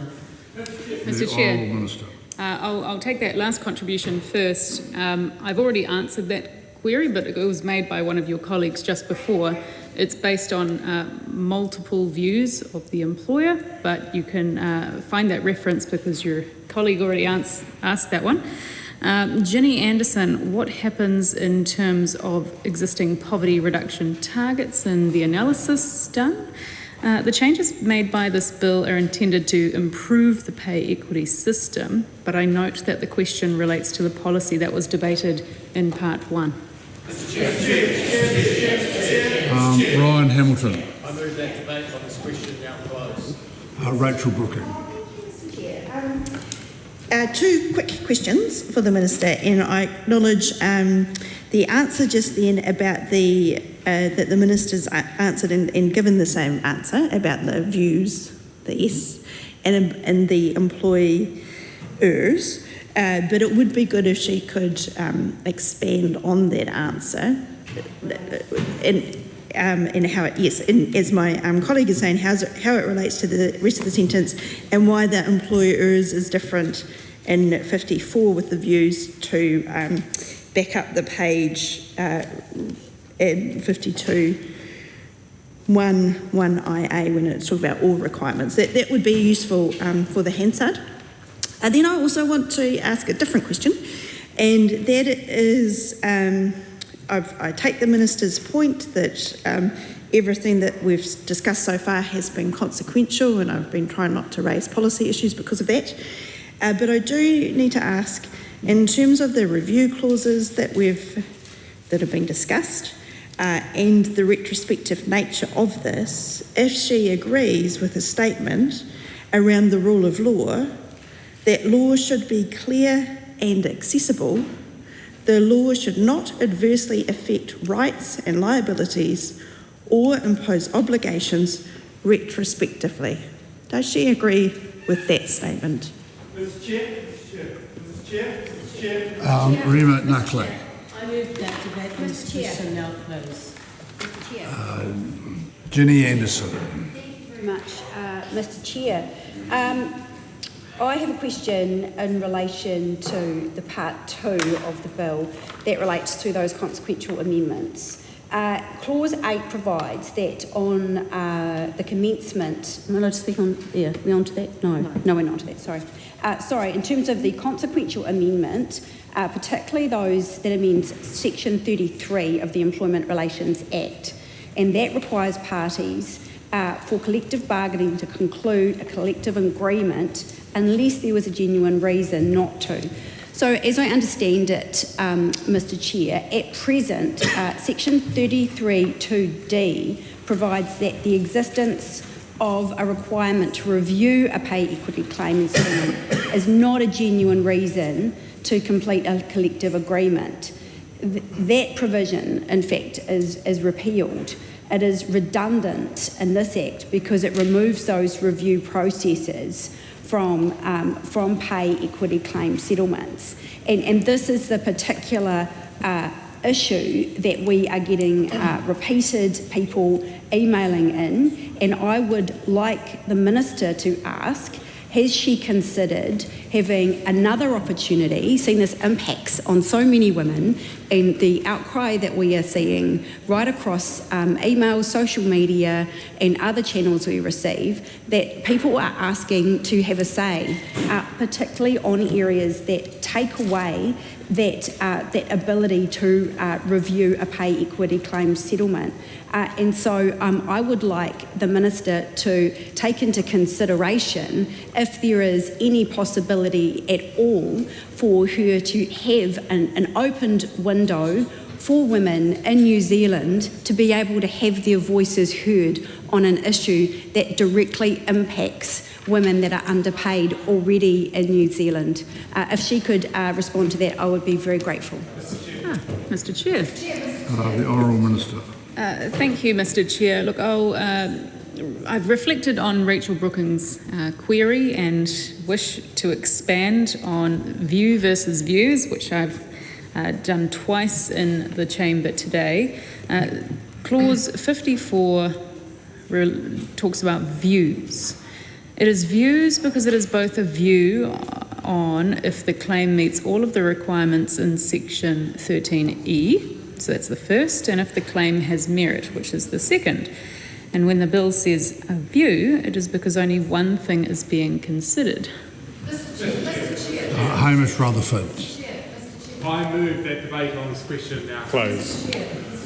Yeah, the question is that debate on this question now close. All those in favour say aye. Aye. To the contrary, no.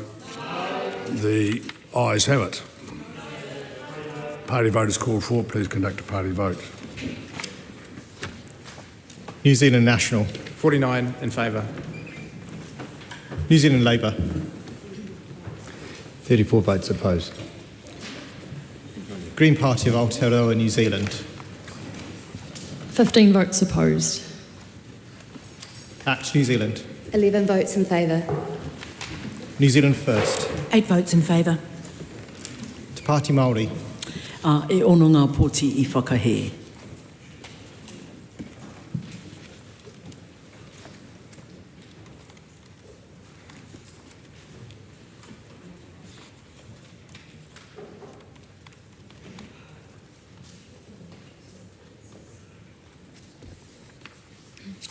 The ayes are 68, the noes are 55. The question is agreed.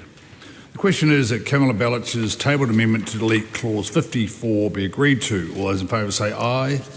To the contrary, no. Noes have it. Party vote is called for. Please conduct a party vote. New Zealand National. 49 opposed. New Zealand Labour. 34 votes in favour. Green Party of Aotearoa, New Zealand. Votes in favour.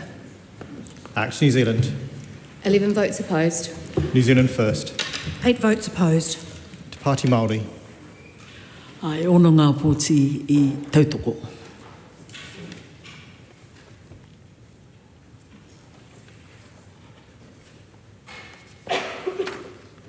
The ayes are 55, the noes are 68. The question is not agreed. The question is that part 2 stand part. All those in favour say aye. Aye. To the contrary, no. The noes have it. Party vote is called for. Please conduct a party vote. New Zealand National. 49 in favour. New Zealand Labour. 34 votes opposed. Green Party of Aotearoa, New Zealand. 15 votes opposed. Act New Zealand. 11 votes in favour. New Zealand First. 8 votes in favour. Te Pāti Māori. Ono ngā poti whakahe.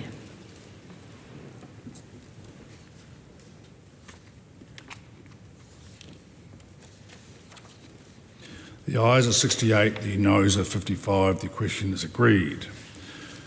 We come now to the vote on the schedule. The question is that Rachel Boyack's tabled amendment to the schedule to delete new clause 8(1) and 2 be agreed to. All those in favour say aye.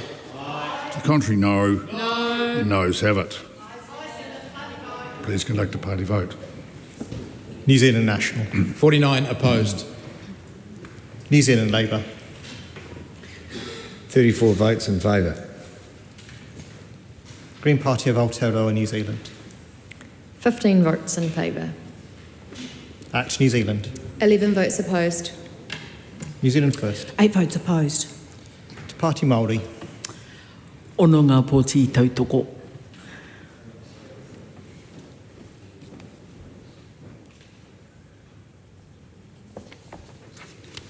The ayes are 55, the noes are 68. The question is not agreed. The question is that Honourable Marama Davidson's tabled amendment to the schedule to accept the pay equity claim for care and support workers be agreed to. All those in favour say aye. Aye. To the contrary, no. No. The noes have it. Please conduct a party vote. New Zealand National. 49 opposed. New Zealand Labour. 34 votes in favour. Green Party of Aotearoa, New Zealand. 15 votes in favour. Act New Zealand. 11 votes opposed. New Zealand First. 8 votes opposed. Te Pāti Māori. Ono ngā pōti tautoko.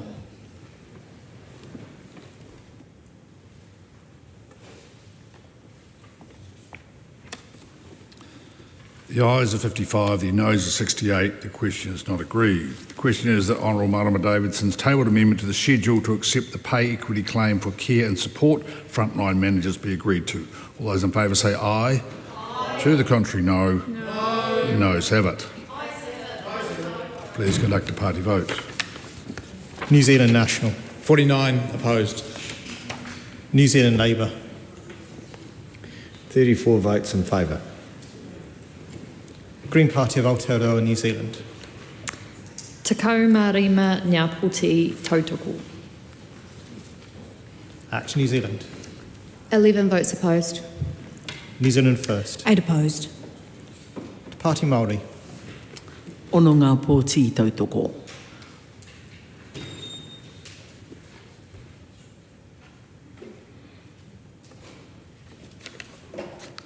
The ayes are 55, the noes are 68. The question is not agreed. The question is that Honourable Marama Davidson's tabled amendment to the schedule to accept the pay equity claim for social services workers be agreed to. All those in favour say aye. Aye. To the contrary, no. No. Noes have it. Please conduct a party vote. New Zealand National. 49 opposed. New Zealand Labour. 34 votes in favour. Green Party of Aotearoa, New Zealand. Te kaumārima ngā pōti tautoko. Act New Zealand. 11 votes opposed. New Zealand First. 8 opposed. Te Pāti Māori. Ono ngā pōti tautoko.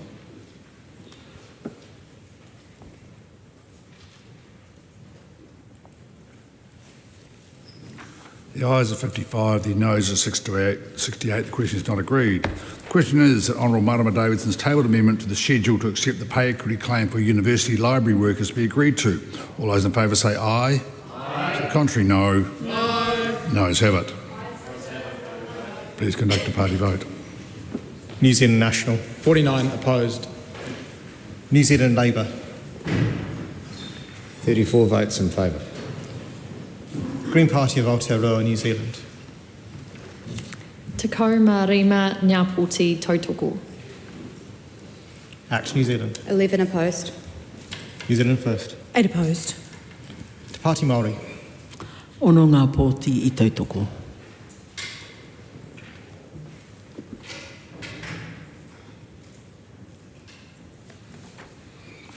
The ayes are 55, the noes are 68. The question is not agreed. The question is that Honourable Marama Davidson's tabled amendment to the schedule to accept the pay equity claim for university administration workers be agreed to.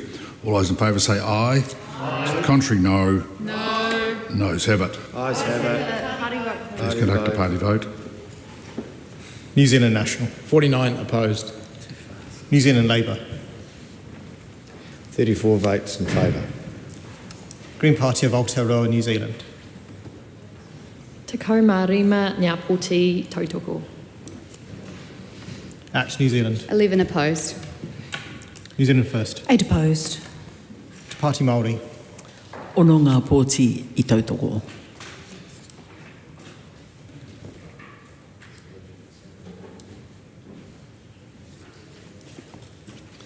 The ayes are 55, the noes are 68. The question is not agreed. The question is that Honourable Marama Davidson's tabled amendment to the schedule to accept the pay equity claim for corrections probation officers be agreed to. All those in favour say aye. Aye. To the contrary, no. No. Noes have it. Please conduct a party vote. New Zealand National. 49 opposed. New Zealand Labour. 34 votes in favour. Green Party of Aotearoa, New Zealand. Te kaumārima ngā pōti tautoko. Act New Zealand. 11 opposed. New Zealand First. 8 opposed. Te Pāti Māori. Ono ngā pōti I tautoko.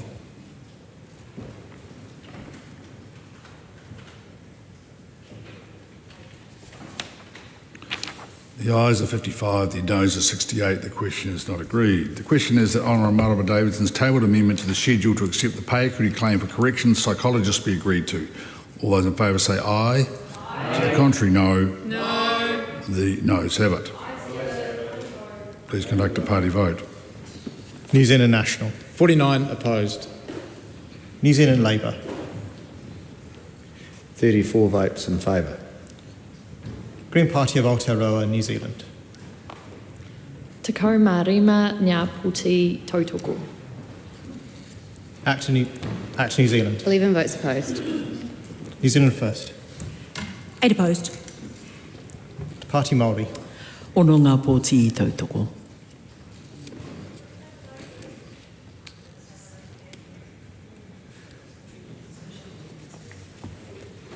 The ayes are 55, the noes are 68. The question is not agreed. The question is that Honourable Marama Davidson's tabled amendment to the schedule to accept the pay equity claim for Awanui Labs workers be agreed to. All those in favour say aye. To the contrary, no. No. The noes have it. Please conduct a party vote. New Zealand National. 49 opposed. New Zealand Labour. 34 votes in favour. Green Party of Aotearoa, New Zealand. Te kaumārima ngā pōti tautoko. Act New Zealand. 11 opposed. New Zealand First. 8 votes opposed. Te Pāti Māori. Ono ngā pōti I tautoko.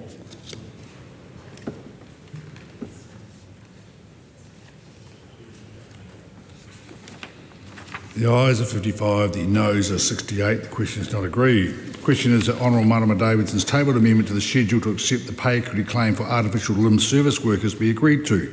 All those in favour say aye. To the contrary, no. No. The noes have it. Please conduct a party vote. New Zealand National. 49 opposed. New Zealand Labour. 34 votes in favour. Green Party of Aotearoa, New Zealand. Te kaumārima ngā pōti tautoko. Act New Zealand. 11 opposed. New Zealand First. 8 votes opposed. Te Pāti Māori. Ono ngā pōti I tautoko.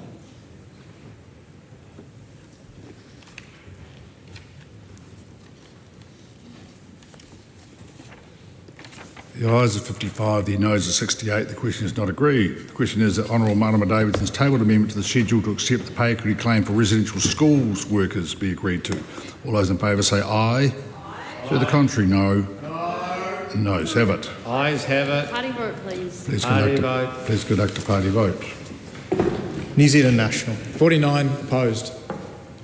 New Zealand Labour. 34 votes in favour. Green Party of Aotearoa, New Zealand. Te kaumārima ngā pōti tautoko. Act New Zealand. 11 opposed. New Zealand First. 8 votes opposed. Te Pāti Māori. Ono ngā pōti I tautoko.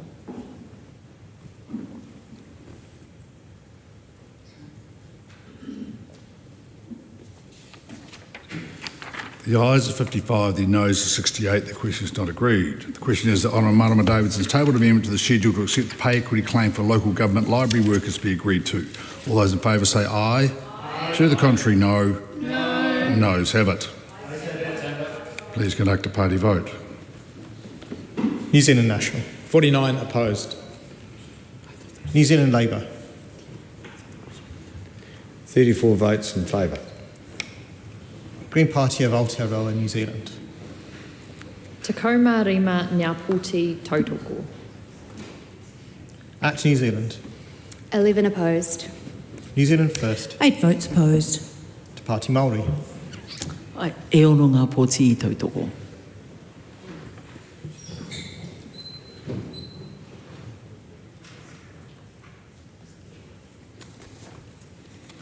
The ayes are 55, the noes are 68. The question is not agreed. The question is that Honourable Marama Davidson's tabled amendment to the schedule to accept the pay equity claim for public service admin clerical be agreed to. All those in favour say aye. Aye. To the contrary, no. No. Noes have it. Please conduct a party vote. New Zealand National. 49 opposed. New Zealand Labour. 34 votes in favour. Green Party of Aotearoa, New Zealand. Te kaumārima ngā pōti tautoko. Act New Zealand. 11 opposed. New Zealand First. 8 votes opposed. Te Pāti Māori. Ono ngā pōti tautoko.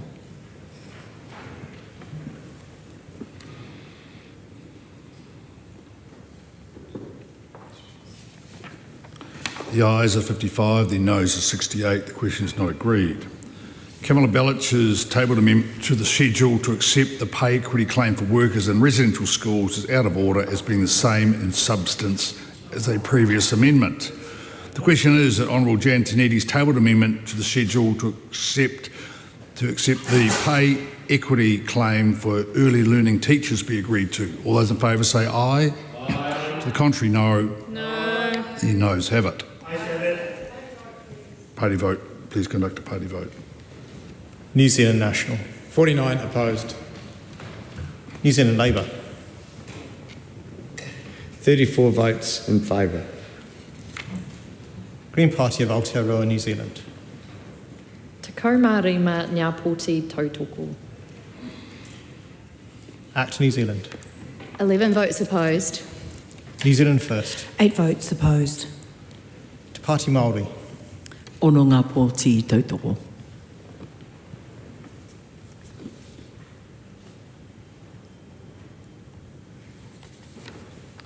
The ayes are 55, the noes are 68. The question is not agreed. The question is that Shannon Halbert's tabled amendment to the schedule to accept the pay equity claim for tertiary education administration and clerical worker be agreed to. All those in favour say aye. Aye. To the contrary, no. No. The noes have it. Party vote. Please conduct a party vote. New Zealand National. 49 opposed. New Zealand Labour. 34 votes in favour. Green Party of Aotearoa, New Zealand. Te kaumārima ngā pōti tautoko. Act New Zealand. 11 opposed. New Zealand First. 8 opposed. Te Pāti Māori. Ono ngā pōti tautoko.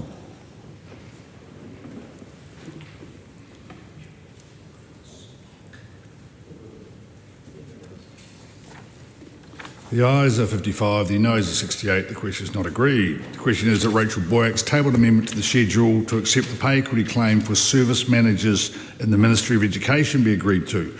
All those in favour say aye. Aye. To the contrary, no. No. The noes have it. Please conduct a party. Did I hear party vote? Party vote. Please conduct a party vote. New Zealand National. 49 opposed. New Zealand Labour. 34 votes in favour. Green Party of Aotearoa, New Zealand. Te kaumārima ngā pōti tautoko. Act New Zealand. 11 opposed. New Zealand First. 8 votes opposed. Te Pāti Māori. Ono ngā pōti tautoko.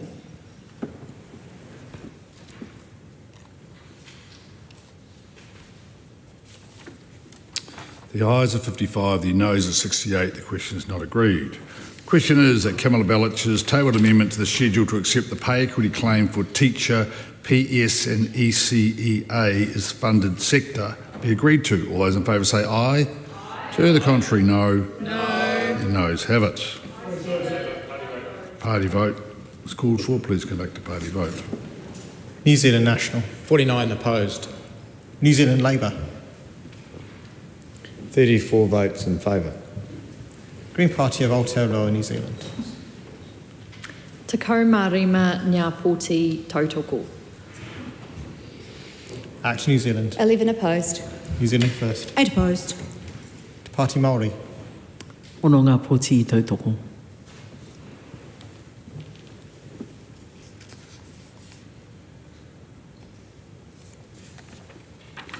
The ayes are 55, the noes are 68. The question is not agreed. The question is that Dr Tracy McClelland's tabled amendment to the schedule to accept the pay equity claim for education advisors learning support be agreed to.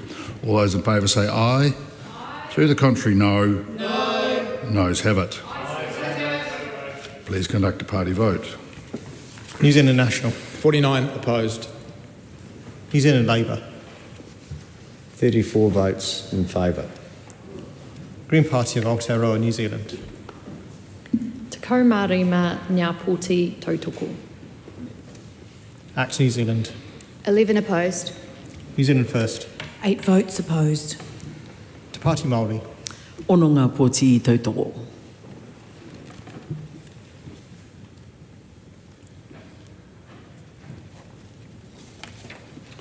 The ayes are 55, the noes are 68. The question is not agreed. The question is that Dr Tracy McClelland's tabled amendment to the schedule to accept the pay equity claim for psychologists employed by the Ministry of Education be agreed to. All those in favour say aye. Aye. Contrary, no. No. Noes have it. Ayes have it. Please conduct a party vote. New Zealand National. 49 opposed. New Zealand Labour. 34 votes in favour. Green Party of Aotearoa, New Zealand. Te kaumārima ngā pōti tautoko. Act New Zealand. 11 opposed. New Zealand First. 8 votes opposed. Te Pāti Māori. Ono ngā pōti I tautoko.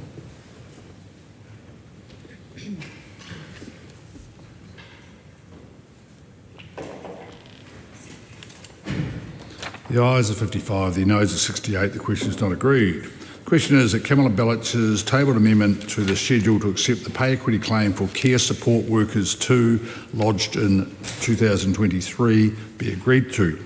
All those in favour say aye. Aye. To the contrary, no. No. Noes have it. Ayes have it. Party vote. Please conduct a party vote. New Zealand National. 49 opposed. New Zealand Labour. 34 votes in favour. Green Party of Aotearoa, New Zealand. Te kaumārima ngā pōti tautoko. Act New Zealand. 11 opposed. New Zealand First. 8 opposed. Te Pāti Māori. Ono ngā pōti tautoko.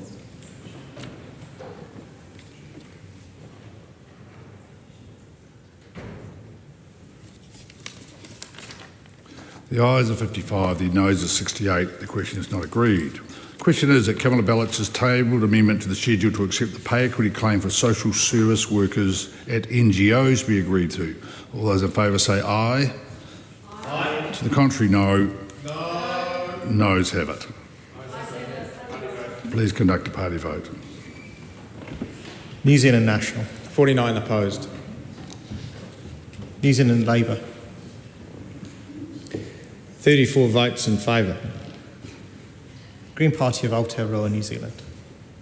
Te kaumārima ngā pōti tautoko. Act New Zealand. 11 opposed.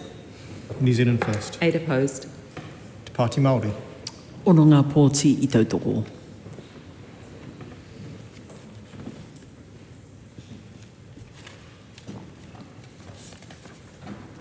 The ayes are 55, the noes are 68. The question is not agreed. The question is that Kamala Bellich's tabled amendment to the schedule to accept the pay equity claim 1 for public service administration and clerical workers be agreed to. All those in favour say aye. Aye. To the contrary, no. No. Noes have it. Please conduct a party vote. New Zealand National. 49 opposed. New Zealand Labour. 34 votes in favour.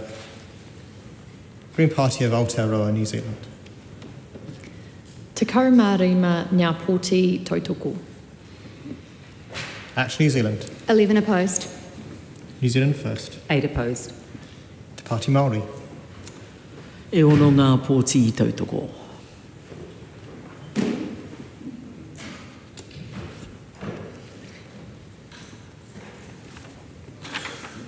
The ayes are 55, the noes are 68. The question is not agreed. The question is that Honourable Dr Deborah Russell's tabled amendment to the schedule to accept the pay equity claim for tertiary education library assistance be agreed to.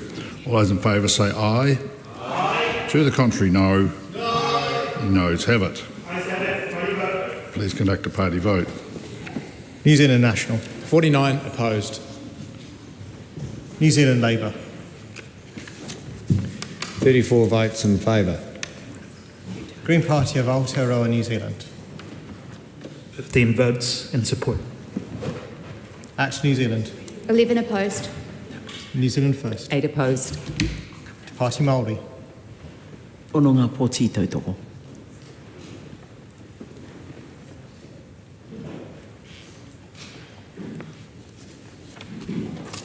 The ayes are 55, the noes are 68. The question is not agreed. The question is that Kamala Bellich's tabled amendment to the schedule to accept the pay equity claim 2 for public service administration and clerical workers be agreed to.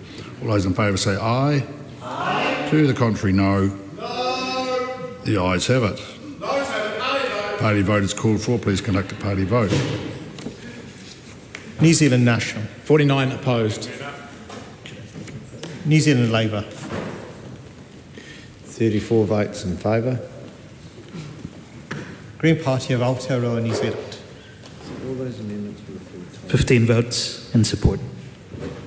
Act New Zealand. 11 opposed. New Zealand First. 8 opposed. Te Pāti Māori. Support.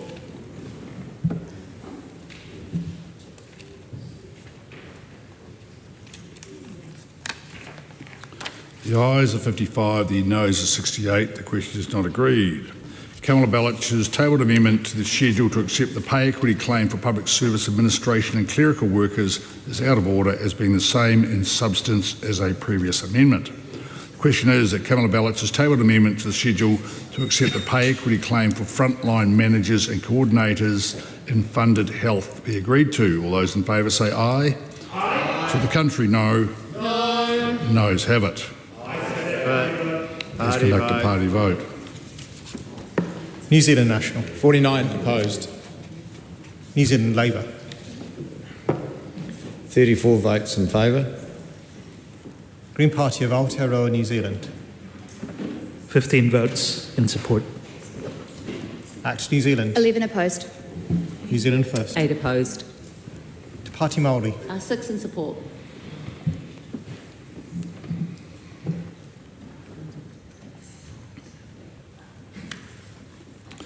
The ayes are 55, the noes are 68. The question is not agreed. The question is that Kamala Bellich's tabled amendment to the schedule to accept the pay equity claim for care support workers lodged in 2022 be agreed to. All those in favour say aye. Aye. To the contrary, no. No. The noes have it. Please conduct a party vote. New Zealand National. 49 opposed. New Zealand Labour. 34 votes in favour. Green Party of Aotearoa, New Zealand. Māori ma ngā pōti e tautoko ana. Act New Zealand. 11 opposed. New Zealand First. 8 opposed. Te Pāti Māori. 6 in favour.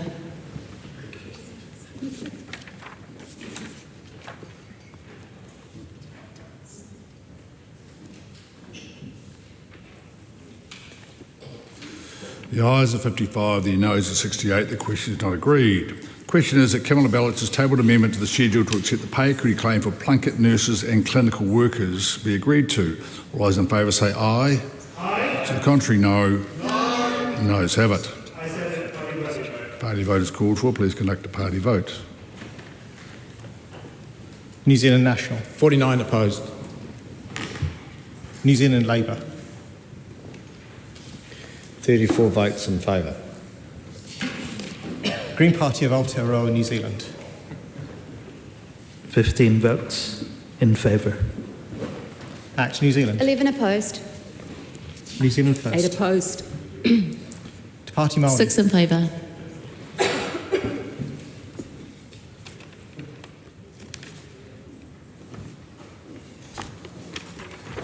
The ayes are 55, the noes are 68. The question is not agreed. The question is that Kamala Bellich's tabled amendment to the schedule to accept the to accept the question is that Kamala Ballots has tabled an amendment to the schedule to accept the pay equity claim for Plunket administration and clerical workers be agreed to. Those in favour say aye. Aye. To the contrary, no. No. Noes have it. Party vote. Please conduct a party vote. New Zealand National. 49 opposed. New Zealand Labour. 34 votes in favour. Green Party of Aotearoa, New Zealand. Te kaumari manga pōti e tautoko ana. Act New Zealand. 11 opposed. New Zealand First. 8 opposed. Te Party Māori. 6 in favour.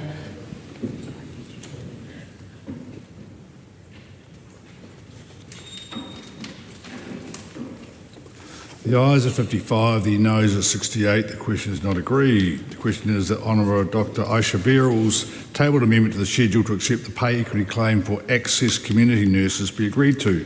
Those in favour say aye. Aye. To the contrary, no. No. The noes have it. Please conduct a party vote. New Zealand National. 49 opposed. New Zealand Labour. 34 votes in favour. Green Party of Aotearoa, New Zealand. 15 votes in support. Act New Zealand. 11 opposed. New Zealand First. 8 opposed. Te Party Māori. 6 in support.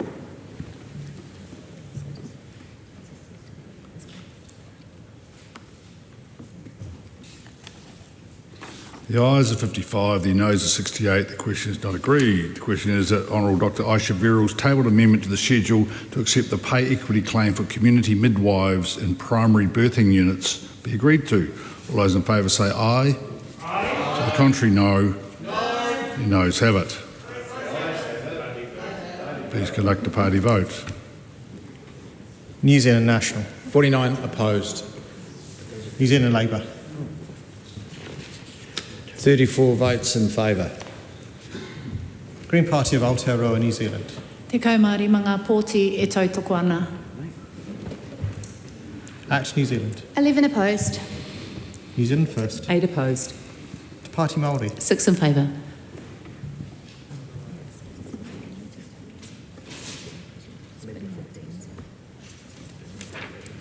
The ayes are 55, the noes are 68. The question is not agreed. The question is that Honourable Dr Aisha Verrills tabled amendment to the schedule to accept the pay equity claim for primary care administration workers be agreed to. All those in favour say aye. Aye. To the contrary, no. No. The noes have it. Ayes have it. Party vote. Please conduct a party vote. New Zealand National. 49 opposed. New Zealand Labour. 34 votes in favour. Green Party of Aotearoa, New Zealand. 15 votes in support. Act New Zealand. 11 opposed. New Zealand First. 8 opposed. Te Party Māori. 6 in support.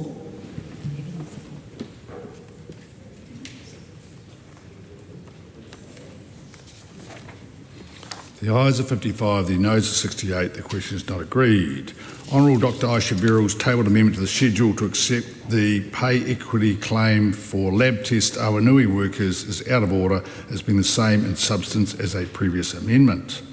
The question is that Honourable Dr Aisha Verrills tabled amendment to the schedule to accept the pay equity claim for hospice nurses and healthcare assistants be agreed to. All those in favour say aye. Aye. To the contrary, no. No. Noes have it. Please conduct a party vote. New Zealand National. 49 opposed. New Zealand Labour. 34 votes in favour. Green Party of Aotearoa, New Zealand. Te kaumari manga pōti e tautoko ana. Act New Zealand. 11 opposed. New Zealand First. 8 opposed. Te Party Māori. 6 in support.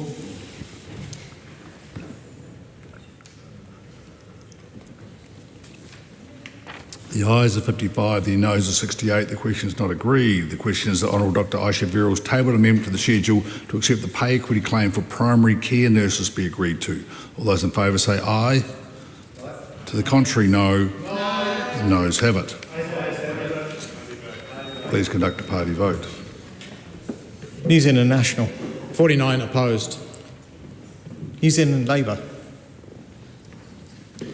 34 votes in favour. Green Party of Aotearoa, New Zealand. 15 votes in favour. Act New Zealand. 11 opposed. New Zealand First. 8 opposed. Party Māori. 6 in support.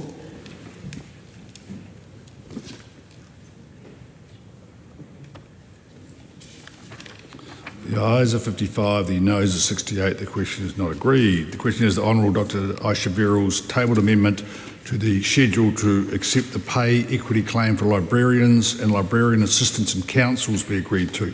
All those in favour say aye. Aye. To the contrary, no. No. Noes have it. Please conduct a party vote. New Zealand National. 49 opposed. New Zealand Labour. 34 votes in favour. Green Party of Aotearoa, New Zealand. Te kaumārima ngā pōti e tautoko ana. Act New Zealand. 11 opposed. New Zealand First. 8 opposed. Party Māori. 6 in support.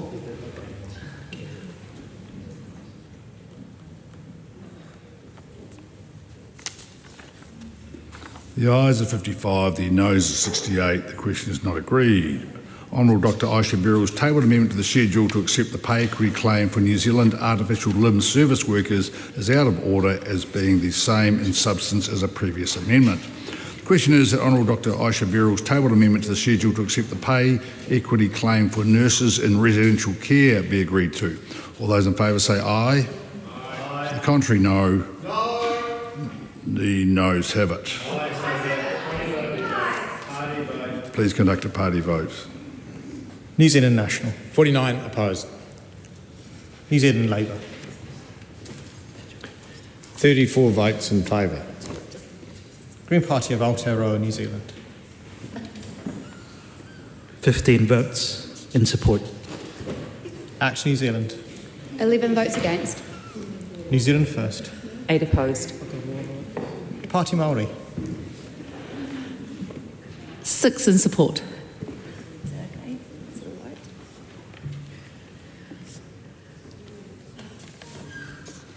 The ayes are 55, the noes are 68. The question is not agreed. The question is that Honourable Dr Aisha Verrill's tabled amendment to the schedule to accept the pay equity claim for sexual wellbeing Aotearoa workers be agreed to. All those in favour say aye. Aye. To the contrary, no. No. The noes have it. Party vote is called for. New Zealand National. 49 opposed. New Zealand Labour. 34 votes in favour. Green Party of Aotearoa, New Zealand. Ko tōna tikanga he te kaumārima ngā pōti e tautoko ana. Act New Zealand. 11 opposed. New Zealand First. 8 opposed. Party Māori. Te Party Māori stand in support.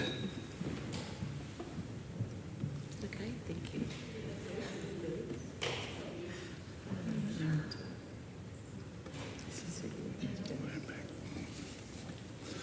The ayes are 55, the noes are 68. The question is not agreed. The question is that Honourable Dr Aisha Verrill's tabled amendment to the schedule to accept the pay equity claim for corrections probation officers and senior practitioners be agreed to. All those in favour say aye. Aye. To the contrary, no. No. The noes have it. Please conduct a party vote. New Zealand National. 49 opposed. New Zealand Labour. 34 votes in favour. Green Party of Aotearoa, New Zealand. 15 votes in favour. Act New Zealand. 11 opposed. New Zealand First. 8 opposed. Party Māori. Pōti e tautoko ana.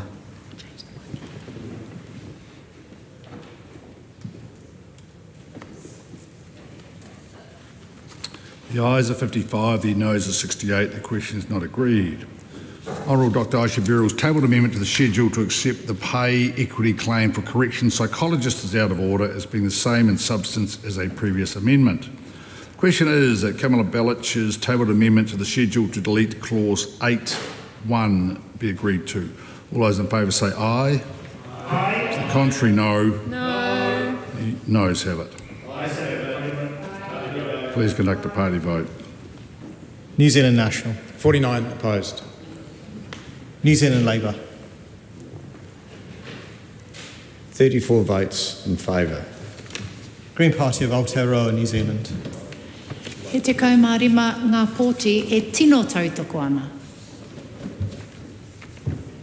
Act New Zealand. 11 opposed. New Zealand First. 8 opposed. Te Pāti Māori. E ono ngā pōti e tautoko marika ana.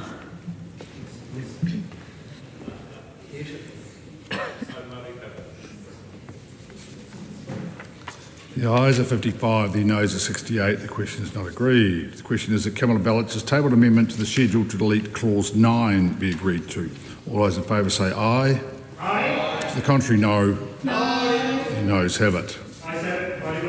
Please conduct a party vote. New Zealand National. 49 opposed. New Zealand Labour. 34 votes in favour. Green Party of Aotearoa, New Zealand. 15 votes are in support. Act New Zealand. 11 opposed. New Zealand First. 8 opposed. Te Pāti Māori. E ono ngā pōti e tautoko ana.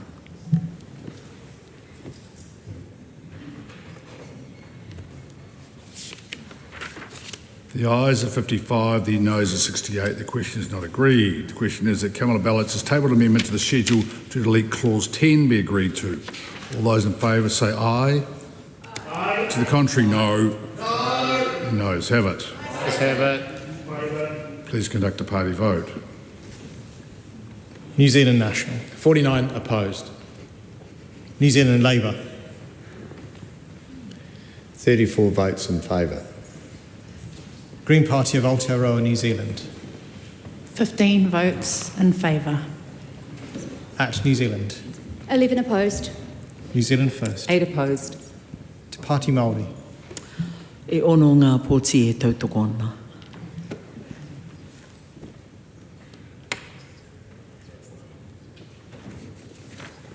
The ayes are 55, the noes are 68. The question is not agreed. The question is that the schedule stand part. All those in favour say aye. Aye. To the contrary, no. No. The noes have it. A party vote is called for. Please conduct a party vote. New Zealand National. 49 in favour. New Zealand Labour. 34 votes opposed. Green Party of Aotearoa, New Zealand. 15 votes are in opposition. Act New Zealand. 11 in favour. New Zealand First. 8 in favour. Te Pāti Māori. E ono ngā pōti kore whakai.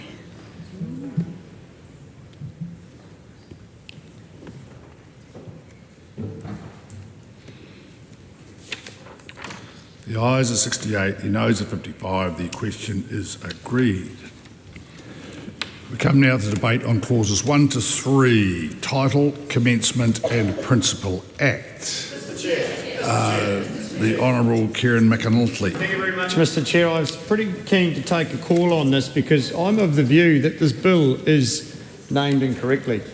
It's called the Equal Pay Amendment Bill, but actually if you consider the arguments that have been put forward by the government ministers, this isn't an amendment bill, this is a repeal bill.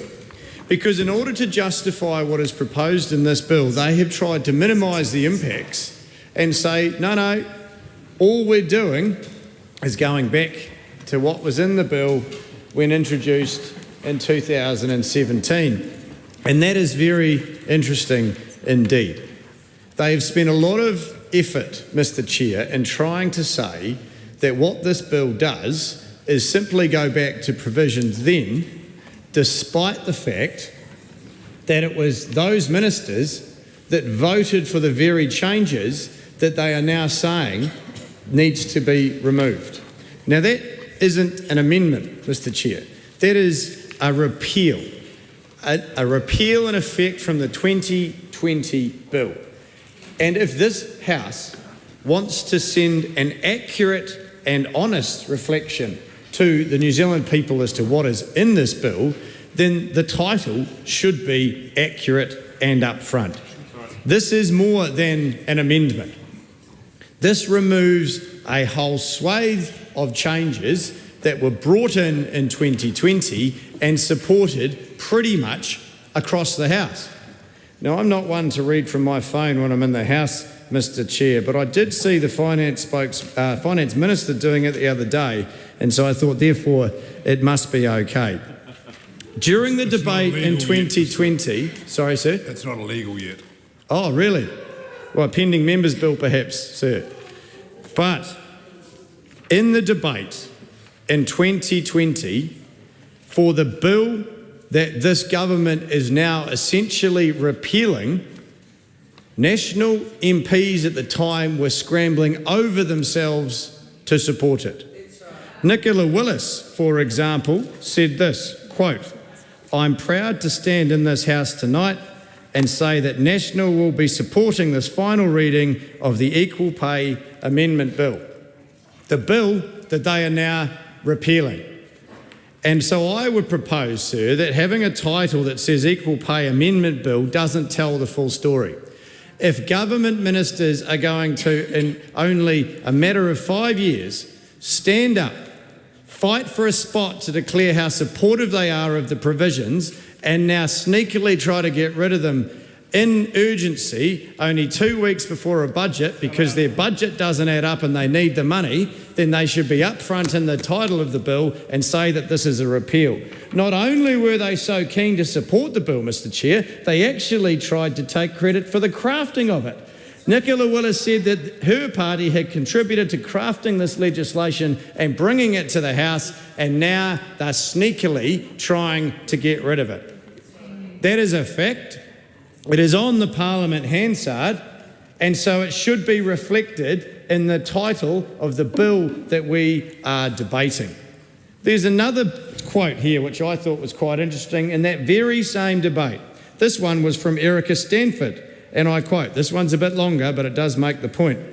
Quote, "The dreams I have for my daughter and my grandchildren one day, when I have them, hopefully, is that they will grow up in a country where the work that they do is equally valued and compensated equally to that of their male counterparts. This bill sets out the framework that we will achieve that outcome," end quote. These are the words from the National Party members who are now government ministers and are trying to tell the country that this change is minor. It's wrong. It is clear to be wrong. They themselves said it was a good thing, and they're only getting rid of it now because their budget doesn't add up. So my simple proposition to the House, Mr. Chair, is that if the government is going to be upfront with the people of New Zealand, at least have a title that reflects not only what is in the bill, but the effect that this bill will have, and actually is transparent around the journey of this bill. It was brought in 2017. It was improved in 2020. Ministers in this government like Nicola Willis and Erica Stanford not only crowed to support it, but also claimed credit for it, and now these are the very same ministers who want Parliament to vote against it today. That is why I'm proposing to change the title from the Equal Pay Amendment Bill to the Equal Pay Repeal Bill, because that's what this bill does. It repeals what those ministers voted for. The Honourable Megan Woods. Mr. Chairman, and it is it is my honour to take a call on this bill, because any moment that we can stop this bill becoming law is a win for the women of New Zealand. Yeah. Because make no mistake, Mr. Speaker, this is a bill that does nothing more than cut women's pay. And Mr. Speaker, I want to speak in this title and commencements debate to an amendment that my colleague, the Honourable Jenny Anderson, has put up to Clause 2 of the legislation. So that's the commencement clause, and it says the Act comes into force on the day after royal assent. Now, my colleague Ginny Anderson has proposed that in clause 2 we replace on the day with 10 years. And there is a very clear rationale for why this should be the case, Mr. Speaker. This delays the commencement of the Act so that the existing claims that were lodged under the previous legislation can be examined under the law that was there at the time they were lodged. So this is the 33 claims that are already lodged, Mr. Speaker. What we have is a government that is effectively putting in place retrospective legislation. There are groups of workers and their organisations, dare I say the word unions, that have done a lot of work to get these pay equity claims lodged and in. And it is our contention, and through this amendment of Ginny Anderson, that these claims should be examined under the law as it was when they were lodged. Now, Mr. Speaker, I think one of the things that is getting lost, certainly from the non-answers we've been getting from the Minister and the Chair, and certainly from government ministers, certainly the Prime Minister, Christopher Luxon, the Finance Minister, Nicola Willis, when they've answered this, is a lack of any focus on the real people that this bill is going to affect. And if we look at those lists of the 33 claims that are going to be turfed out, and then because of clause 2 of this bill will be examined under this new piece of legislation, rather than, if my colleague's amendment went through, be examined under the legislation as it was when they went through. So we're talking about hospice nurse and healthcare assistants. We're talking about home care and support workers. We're talking about some of the workers in this country that do some of the hardest work that we call on people to do. All we are asking through this amendment, Mr. Speaker, is that these groups of workers are able to go through and have those claims examined under the legislation as it stood. Now, Mr. Speaker, one of the reasons why I think this is vitally important, because we've heard a lot of words, let's call them those, from members of the government. It's generous, you're right, Karen McAnulty, it is generous, but we've heard a lot of words about what the problem is, that there were a whole lot of claims that had been lodged, and basically that they weren't fit, that wasn't what the legislation was intended to. But in the course of this debate and in question time today, we have not heard one example of what one of those claims are. We're just hearing assertions from ministers who know they are doing the wrong thing. They are doing nothing more than cutting women's pay and selling the women of New Zealand absolutely down the river. But they will not front us and tell us what the problem is. What are the egregious claims that are sitting there that mean that we have to change this legislation, not only for future claims, and speaking to the amendment to clause 2 that my colleague Ginny Anderson has here, but for those existing claims so they could be heard under the legislation as it was lodged. So I ask the Minister to tell this House, we haven't had a select committee process, we don't have the option to tease that out through the committee process, we don't have a regulatory impact statement. In fact, there is no analysis that we can see. What is the problem definition here? What are the claims that are so problematic that for 33 groups of workers that currently have claims in at the moment, the law is going to change, and because of clause 2 of this legislation, they lodged claims believing they were going to be examined under legislation as it was at the time, but this government is going to pass what is effectively retrospective legislation, so that all changes. The Minister needs to front up. She's not fronting up on much, but Madam Chair, she needs to front up and tell us. Camilla Bellich. Thank you, Madam Chair. It's a pleasure to take a call, but the amendment that I want to make is to the title. This bill is titled the Equal Pay Amendment Act. I want to suggest a different title for this bill because I don't think it accurately reflects what this is doing. And additionally, I have a bit of a history lesson on equal pay. That means I think the Minister should consider perhaps a different title. So, many different things have happened in relation to the history of equal pay in this country, and many of the different acts have specific names relating to the particular type of law that they were bringing in. So we had the Government Service Equal Pay Act that was in one of the first pieces of legislation that was in 1960, and that was appropriately named because that applied to only people in government service. Then the Equal Pay Act 1972 came in. That's the primary act, and that was the act which made it illegal, if you can believe it, for men and women to not be officially paid different wages, because those with long memories and have looked into this will remember that there was actually a time where it was legislated and it was in employment agreements that there were men's and women's rates for the same job. So that bill came in. Now, throughout that period of time after the passage of that bill, it was obviously good that it got rid of the men and women being paid different wages. But there was also something that actually had been the work of the suffragists in New Zealand after they obtained the vote.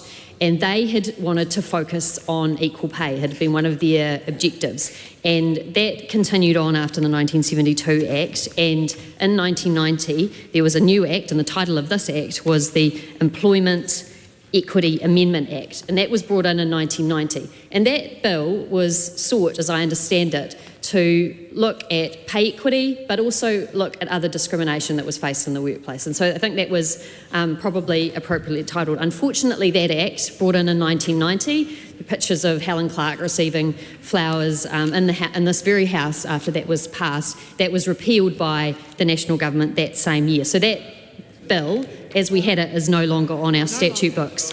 Then we had a situation where there was a pay equity unit that was established. There wasn't legislative intervention. The pay equity unit was also disestablished by a national government. And then we had a case brought by Christine Bartlett, which was really important, very significant. That was in 2014.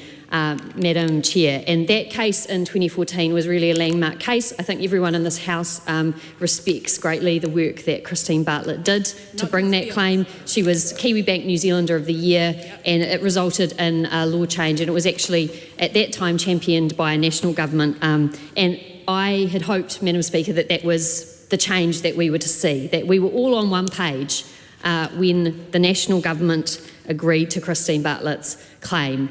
Unfortunately, after that settlement was put in place, that settlement has now expired, and Christine Bartlett and her colleagues are now, due to this Act, unable to take a pay equity claim. They're on the minimum wage, most care and support workers, until 2027. So there's a long history of equal pay, really, is my point, Madam Chair. It is appropriate that things are named appropriately, and so I think that this is another step backwards for equal pay in New Zealand. It's not unusual for this to happen, as you would have seen from the history. There's 2 steps forwards, one step back. We had been making progress. New Zealand had been going forward. We had been looking to settle claims. It's a hard process. I don't think that any of our comments about the process said that it's easy. It is difficult. It's a process that takes time. But people in good faith were going through that. This bill is reducing the ability to do that. Yes, it's not getting rid of pay equity entirely. I mean, that would be a retrograde step that I put past even this government. But this Act reduces the ability for women in New Zealand, underpaid women, to claim pay equity. And so therefore, I think the title is inappropriate. It's the same title as the last Act that was passed, that it says to repeal, the Equal Pay Amendment Act. It should have a different title, Madam Chair. I think it should be called the Equal Pay Reduction Act, because that is what it does. It reduces the ability for women to take equal pay claims. It makes it harder. It reduces the amount of money that they're likely to receive. It makes the group of people that can take those claims smaller. It reduces women's rights. Honourable Jan Tinetti. Yeah, I too want to talk to the commencement part of this this particular part that we are debating at the moment. I have an amendment in front of me in the name of my colleague Camilla Bellich. She's been very busy, Madam Chair, and as you can hear from her history that she has given of the pay equity journey, has an absolute knowledge that's probably second to maybe those people that fought in 1972. But apart from that, we're very honoured to have Camilla as part of our team here with the knowledge that she brings, because I think it is really important that we bring that history here. Now, Madam Chair, the reason I wanted to talk about the commencement is, like my colleague Megan Woods, it's around the fact that it's concerning that the Act comes into force on the day after Royal Assent. Yesterday, when we were out the front with this rally that was called within an hour and a half and had quite a large number of people turn up to it on very, very short notice, we were gifted the opportunity to hear from people who have been part of the pay equity claims process. And listening to them was quite enlightening about how robust the process has been, but how successful the process has been as well, because of the ownership that members have had with that process. So it's not a once over lightly. It is a process that takes many, many years and many iterations to go through. And that gave me confidence yesterday, Madam Chair, when I listened to those people about how incredibly robust that process was, that we had something that was incredibly successful. And as a result, we have seen many claims that have been successful since the last amendments were put through in legislation. Now, what I would like to argue here, Madam Chair, is that if we're talking about here in this House today, the Act coming into force on the day after Royal Assent, that all of that work means absolutely nothing. So all of the work that those people talked about, and I said in my first reading speech yesterday, I mentioned a woman who stood on those steps called Tessa, who has been working as part of a librarian team with their pay equity claim for 4 years. 4 years of work that, if this goes through the House today, will mean absolutely nothing. And what that means is that once again, women are having to go back to ground zero. All the gains that they have made, they're actually going backwards, because we are getting rid of something, well, not we, but the government is getting rid of something that has been working incredibly well.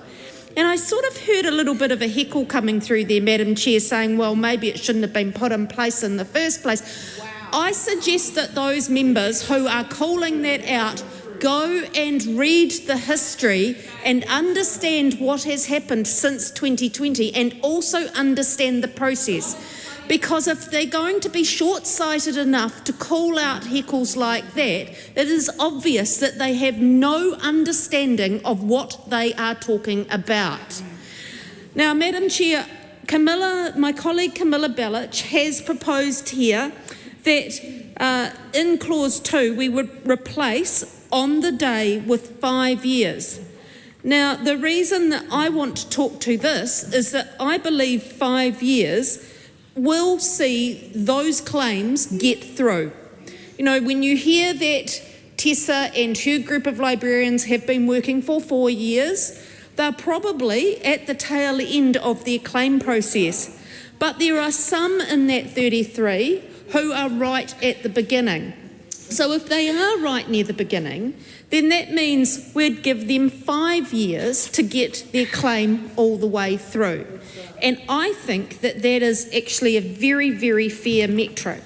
It also means that we would not lose all of that work that has been done to this date. It means that they would still have ownership of the process, and it is incredibly important for this to be successful going forward that people have ownership in that process. Dr. Lawrence Yunnan. Thank you, Madam Chair. I have a number of amendment papers on the title of this bill, and I want to address some of them because I think one of the things, Madam Chair, we've heard throughout this discussion is still a lack of clarity from the Minister regarding the kind of the rationale behind why this bill needs to be introduced into the House under urgency, other than the fact that it is a budgetary concern. But what I'm particularly flabbergasted by is the fact that we have a system in place where literally the government is going to want to do anything, including punching down on low-paid New Zealanders, other than to improve the tax system. So I want to ask the Minister if the Minister would consider my amendment paper that says that this bill is better called Equal Pay, Do Anything Other Than Improve the Tax System Amendment Bill, or Equal Pay, Punch Down on Low-Paid New Zealander Amendment Bill. Because what we are seeing as a result of this bill is that there is going to be more blue, yellow, and black tapes being placed for women to claim, to have that equal claim or equal pay claim. So would then the Minister consider my amendment, which is Equal Pay, More Blue, Yellow, and Black Tapes Amendment Bill? That's just to start. Speaking. Sorry. That is just he takes some. a breath occasionally. That is just some of the considerations. I've got a point of order. Sorry, Tim van der Molen, point of order. Madam Chair, just with regards to the titles being proposed by the member, there is a long-standing convention that they must be genuine attempts to reframe the title of the bill in a reasonable manner. And the ones that have been proposed are clearly disorderly, which is actually outside standing They've come orders. through the process and they've been approved. Dr. Lawrence, Yes. Thank you, but thank you for raising that concern. And I think this, whether they are in order or not, will be determined as part of the voting process. So continuing on, but let us be clear in terms of this bill. This bill is nothing short than a war on women. And so I want to check with the Minister if the Minister would actually consider Equal Pay War on Women Amendment Bill. Because all we are hearing from the Minister, when we are giving the Minister examples of people who has been spending decades of their life trying to fight for equal pay and equal rights for themselves, all the Minister is able to tell us is that, oh, we really appreciate the work that they're doing and we really see them and we really care about them. So, you know, from my perspective, that is the equivalent of thoughts and prayers. So would the Minister consider my amendment Equal Pay, Thoughts and Prayers, but your salary won't get higher amendment bill? Because this is what this bill is going to be doing. But honestly, it's simply a loss. I'm at a loss for words in terms of what this is doing, because over and over again we have heard through this last day and through the debate around the fact that this particular bill will have detrimental effect on people. Actually, not just on women. That this bill will also have consideration and concerns for all workers. So this is on behalf of my colleague Francisco Hernandez as well. Finally, the Minister would consider Equal Pay War on Workers, period. Equal Pay War on Workers Amendment Bill. Madam Chair. Honourable Brooke van Velden. Thank you, Madam Chair. Look, I will take the time to respond to a couple of the contributions that have just been made. Firstly, starting with Camilla Balich. No, I won't be accepting the title change to the bill that the member has suggested, although I do thank the member for at least getting to the heart of the matter here, that we are not actually getting rid of the Act. And so I thank the member for acknowledging this, because the other member in her party, Kieran McNulty, stood to make a contribution suggesting that we change the name of the bill to a repeal bill. But that's not true, because we are not repealing pay equity, and we are not repealing the Equal Pay Bill. And the title of this bill is quite correctly named because we are amending the Equal Pay Act, so it has been named accordingly as an amendment to that. And so that is the same answer that I have to Lawrence Yunnan and his contribution on behalf of Francisco Hernandez as well. I have to admit, I enjoyed Jan Tinetti's contribution, because while she started out talking about changes to the commencement date, which we won't be making, I heard her try to rewrite history.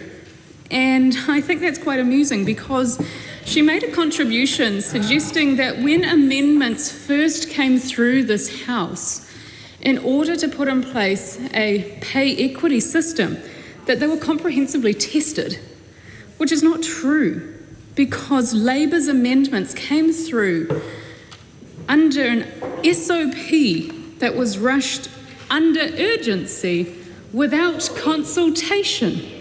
So it is quite rich of the Labour Party to stand here talking about process when the pay equity system, with substantive policy changes to pay equity, came through an SOP rushed by the Labour Party through urgency. Helen White. Thank you, Madam Chair. I first of all want to talk about the commencement period, and there is a proposed amendment to the paper which talks about a 10-year period. And I want to argue in favour of that period, because what the Minister has done is all the benefit of a 10-year period goes straight to the boss in the law as it is. At the present time, the proposal on the table is that the people will suffer who are the people who have been injured. So the amount of time that will elapse before someone can take a case, again, if there is discrimination, is going to be 10 years. And during that period, no back pay claim can be made. So they also pay the price for that full 10 years. So is it fair that the law comes into place now and it isn't a 10-year period if we're going to be fair about things? Shouldn't we have a 10-year hiatus where we get through these claims and they apply and we do things for 10 years? And wouldn't it be better to commence this law after 10 years, given that the Minister's willing to give that full freedom of 10 years to the boss and actually allow them all the benefit of discriminating for that period and just deprive women in New Zealand of what they should be being paid? Because effectively what the Minister's proposals do and what the change in law is one that says it's okay to discriminate for a full 10 years and we will take the profit. We, as the employers, will take the profit off the workers. We will discriminate, too bad, that's what we're going to do. And I wondered whether the Minister might consider actually renaming this bill something that is perhaps reflective of what it means to women in New Zealand today. Something like the Mother's Day gift might be an appropriate thing. Mother's Day is this Sunday. My mother was, and I talked about this earlier in the situation, she was one of the women who started to work in the 1960s under the law that she got paid a quarter of a male wage. And it's her kinds of profession. She was a school teacher, but it happened in other professions as well. It's those professions that suffered because so many women were employed on much lower wages than their male comrades. Their male comrades paid 4 times more because they were assumed to have whole families.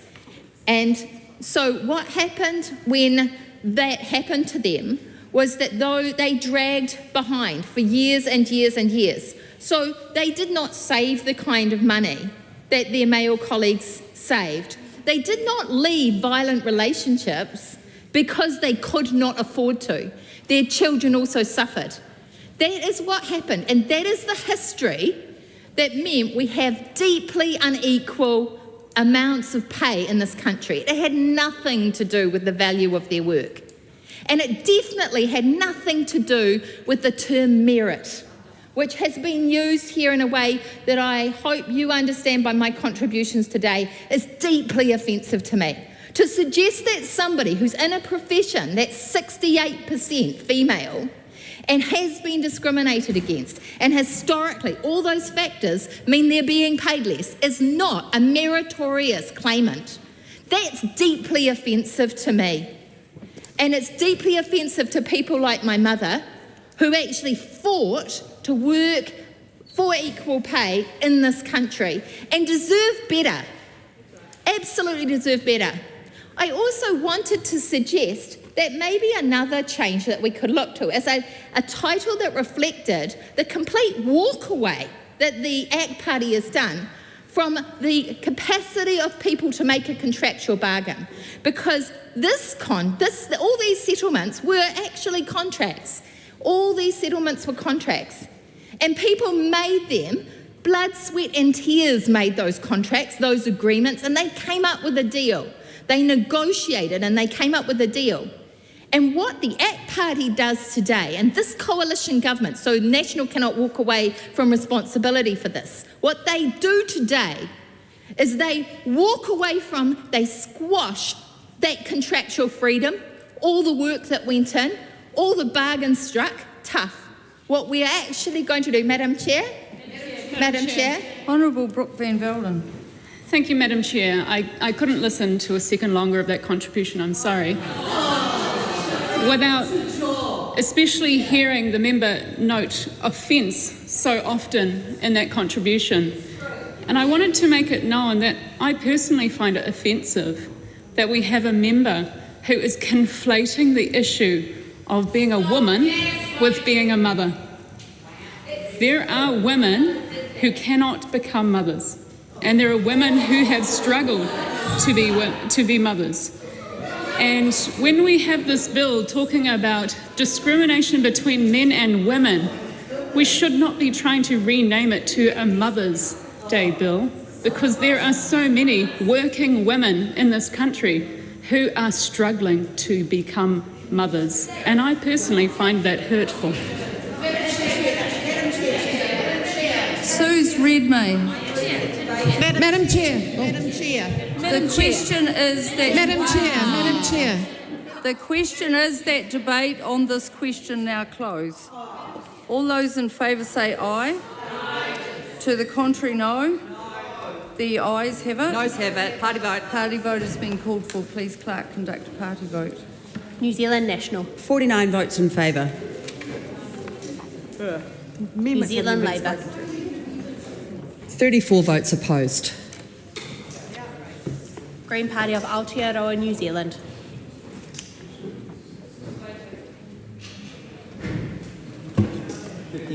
Opposed. ACT New Zealand. 11 votes in favour. New Zealand First. 8 votes in favour. Te Pāti Māori. 6 votes opposed.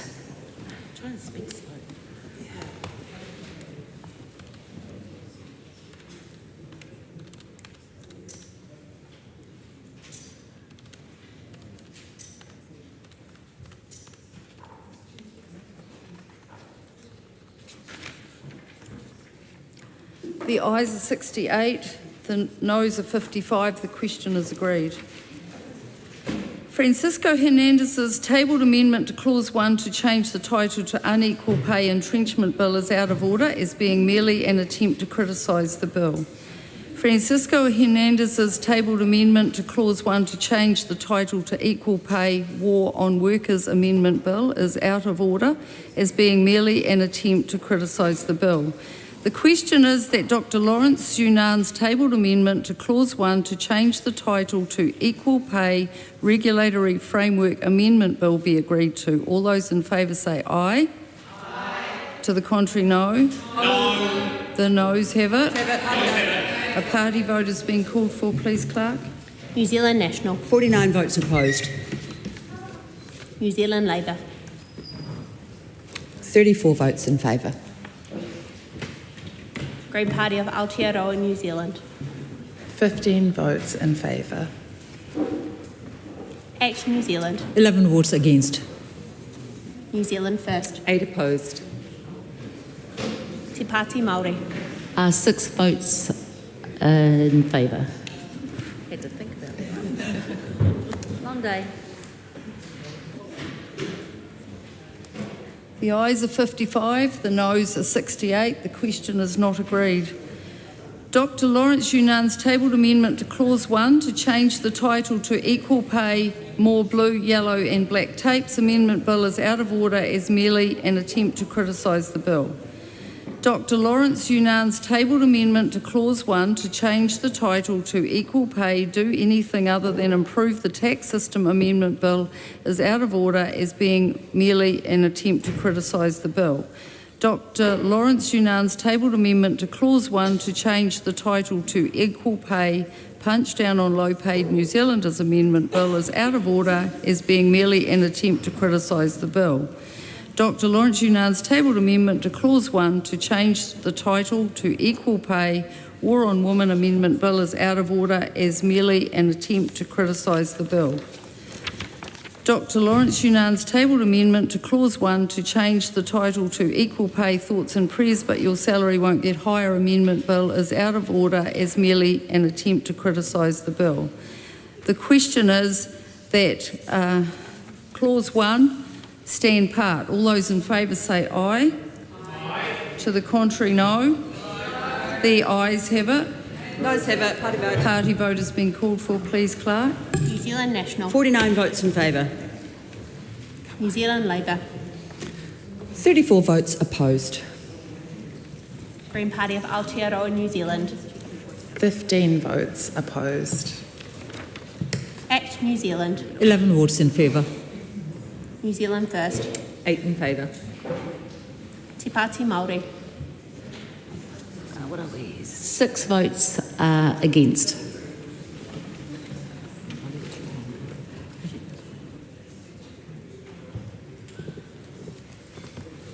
The ayes are 68, the noes are 55. The motion is agreed. The question is that Rachel Boyack's tabled amendment to Clause 2 to replace on the day with 1 year be agreed to. All those in favour say aye. Aye. To the contrary, no. No. The noes have it. Party vote has been called for, please, Clerk. New Zealand National. 49 votes opposed. New Zealand Labour. 34 votes in favour. Green Party of Aotearoa, New Zealand. E te kaumarima ngā poti whakaai. Act New Zealand. 11 votes opposed. New Zealand First. 8 votes opposed.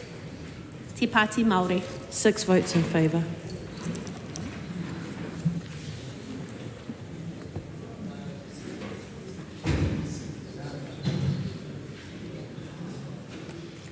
The ayes are 55, the noes are 68. The motion is not agreed. The question is that Camilla Bellich's tabled amendment to Clause 2 to replace on the day with 5 years be agreed to. All those in favour say aye. To the contrary, no. The noes have it. Party vote has been called for, please, Clerk.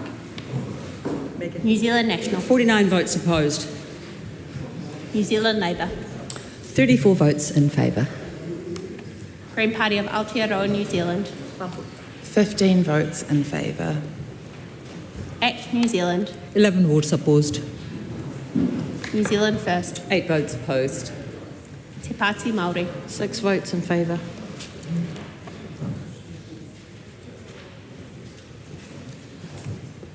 The ayes are 55, the noes are 68. The question is not agreed.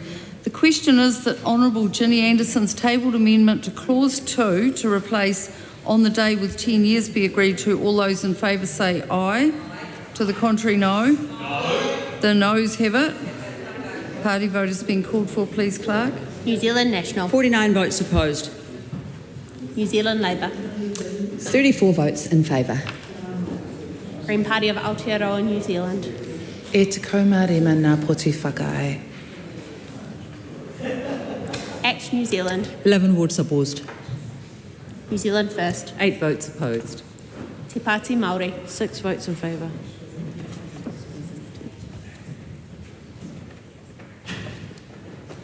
The ayes are 55, the noes are 68. The question is not agreed.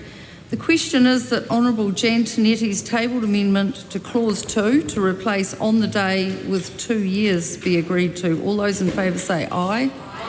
To the contrary, no. No. The noes have it. Party vote has been called for, please, Clerk. New Zealand National. 49 votes opposed. New Zealand Labour. 34 votes in favour. Green Party of Aotearoa, New Zealand. E te kaumārima nā poti whakae. Act New Zealand. 11 votes opposed. New Zealand First. 8 votes opposed. Te Pāti Māori. 6 votes in favour.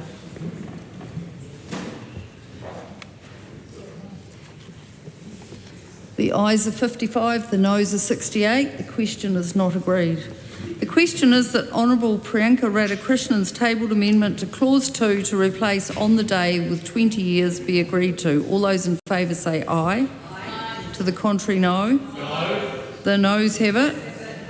Party vote has been called for, please, Clerk. New Zealand National. 49 votes opposed. New Zealand Labour. 34 votes in favour.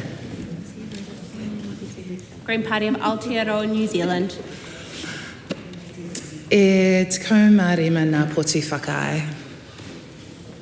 Act New Zealand. 11 votes opposed. New Zealand First. 8 votes opposed. Te Pāti Māori. 6 votes in favour.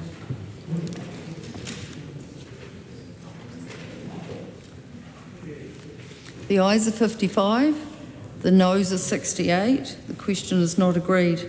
The question is that Honourable Dr Deborah Russell's tabled amendment to Clause 2 to replace on the day with 6 months be agreed to. All those in favour say aye.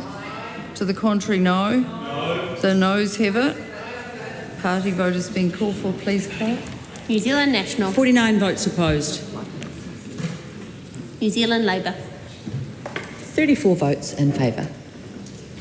Green Party of Aotearoa, New Zealand. E te kaumārima nā poti whakae. Act New Zealand. 11 votes opposed. New Zealand First. 8 votes opposed. Te Pāti Māori. 6 votes in favour.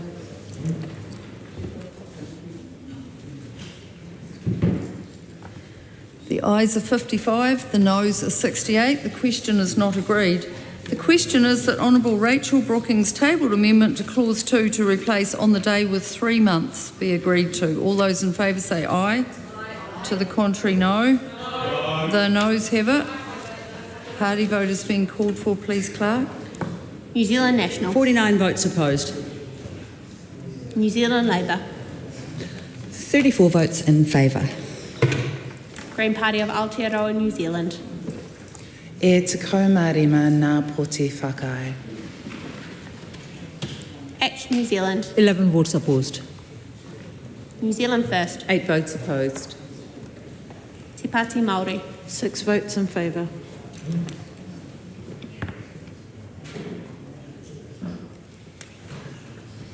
The ayes are 55, the noes are 68. The question is not agreed. The question is that Clause 2 stand part. All those in favour say aye. Aye. To the contrary, no. The ayes have it. Party vote has been called for, please, Clerk. New Zealand National. 49 votes in favour. New Zealand Labour.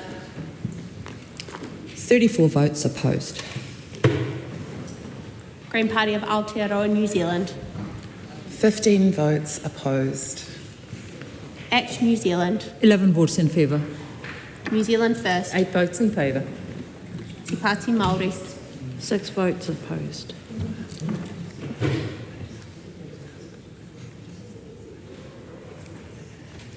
The ayes are 68, the noes are 55. Question is agreed. The question is that clause 3 stand part. All those in favour say aye. Aye. To the contrary, no. The ayes have it. A party vote has been called for, please, Clerk. New Zealand National. 49 votes in favour. New Zealand Labour. 34 votes opposed. Green Party of Aotearoa, New Zealand. 15 votes opposed. Act New Zealand. 11 votes in favour. New Zealand First. 8 votes in favour. Te Pāti Māori. 6 votes opposed.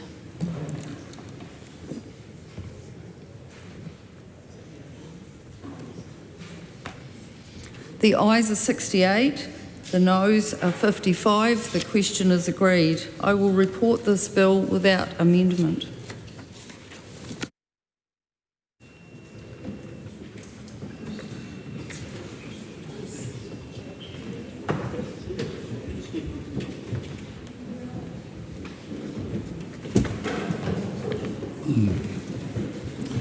The House is resumed. Mr Speaker, the committee has considered the Equal Pay Amendment Bill and reports it without amendment. Mr Speaker, I move that the report be adopted. The question is that the report be adopted. Those of that opinion will say aye. Aye. To the contrary, no. The ayes have it. This bill is set down for third reading immediately. Mr Speaker. The Honourable Brooke Van Velden. Thank you, Mr Speaker. I move that the Equal Pay Amendment Bill be now read a third time. The Equal Pay Amendment Bill improves the process for raising and resolving a pay equity claim and provides a better framework for assessing whether there is sex-based undervaluation in remuneration in female-dominated occupations. I consider that the current legislative settings are too permissive and have resulted in the pay equity framework not working as intended. The current Act only requires that pay equity claims are arguable to progress. I consider that the settings have resulted in claims progressing through the entry threshold without strong evidence of undervaluation. The bill addresses this by increasing the threshold for raising a pay equity claim, including requiring claims to have merit. The current Act includes limited tools for employers to contest broadly scoped claims. This has led to broad claims where it is difficult to determine whether the differences in remuneration are due to sex-based undervaluation. For example, the DHB Allied and Technical Health Pay Equity Settlement covered 90 occupations, including hospital dental assistants, physiotherapists, wheelchair technicians and cultural advisors. The bill addresses this by providing employers with the tools they need to ensure an appropriate scope of claim. There is insufficient guidance in the Act for choosing appropriate comparators and on comparison methodology. This has led to comparators being used repeatedly across several claims, despite there being a number of differences with the work of claimants and respective skills. Fishery and corrections officers have been used as a comparator for nurses, DHB administration and clerical claims, as well as school library staff. The bill addresses this by introducing a hierarchy of comparators and adding more prescription to the comparison methodology. The current requirement to include review clauses in pay equity settlements has led to reviews considering factors that may not have been connected to sex-based undervaluation. Review clauses in the teacher aides and DHB admin and clerical claims have sought to consider a range of factors beyond whether sex-based discrimination had returned. This includes the consumer price index. Sorry to interrupt the Minister, but there's a lot of noise in the House and it's not coming from the gallery, it's coming from downstairs. So could we have a bit more respect, please? Thank you. Honourable Brooke Van Velden. This includes the consumer price index. The bill addresses this by removing the ability for a settlement to include a review clause and limit when claims can be re-raised. The current Act does not allow for the phasing of pay equity settlements. This does not acknowledge the disruption that can happen when wage costs shift unexpectedly. The bill addresses this by providing for the phasing of pay equity settlements. There are also a number of issues with the current parameters for the Employment Relations Authority relating to fixing remuneration, which do not provide the right incentives to resolve pay equity claims. The bill addresses this by changing how and when the authority can fix remuneration, including requiring phasing when the authority fixes remuneration and removing the ability for the authority to award back pay. It is worth noting that New Zealand's pay equity regime is an outlier internationally.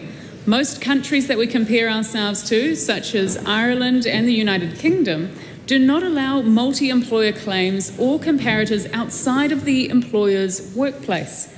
Australia's pay equity regime does allow multi-employer claims, but they are usually progressed through their modern awards system that does not require the use of comparators.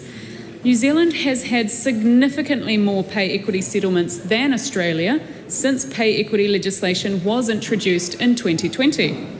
Overall, the bill provides for a better regulatory framework for parties to a pay equity claim to assess whether there is sex-based undervaluation. This will ensure that the pay equity regime is workable and sustainable. I commend this bill to the House. The question is that the motion be agreed to. Honourable Jan Madam Tinetti. Speaker. Madam Speaker, well, here we are, just over 30 hours after the government announced this bill, which in my time in Parliament is right up there with one of the most egregious pieces of legislation that this House will put through. And I continue with my anger and my disgust that a government would put women in a position of putting them on the back foot, putting their bad fiscal management in front of women's rights and in front of making it a better day for women by increasing their pay. This is taking women's movement backwards and ensuring that women will continue to be paid less well into the future. Again, what an egregious piece of legislation.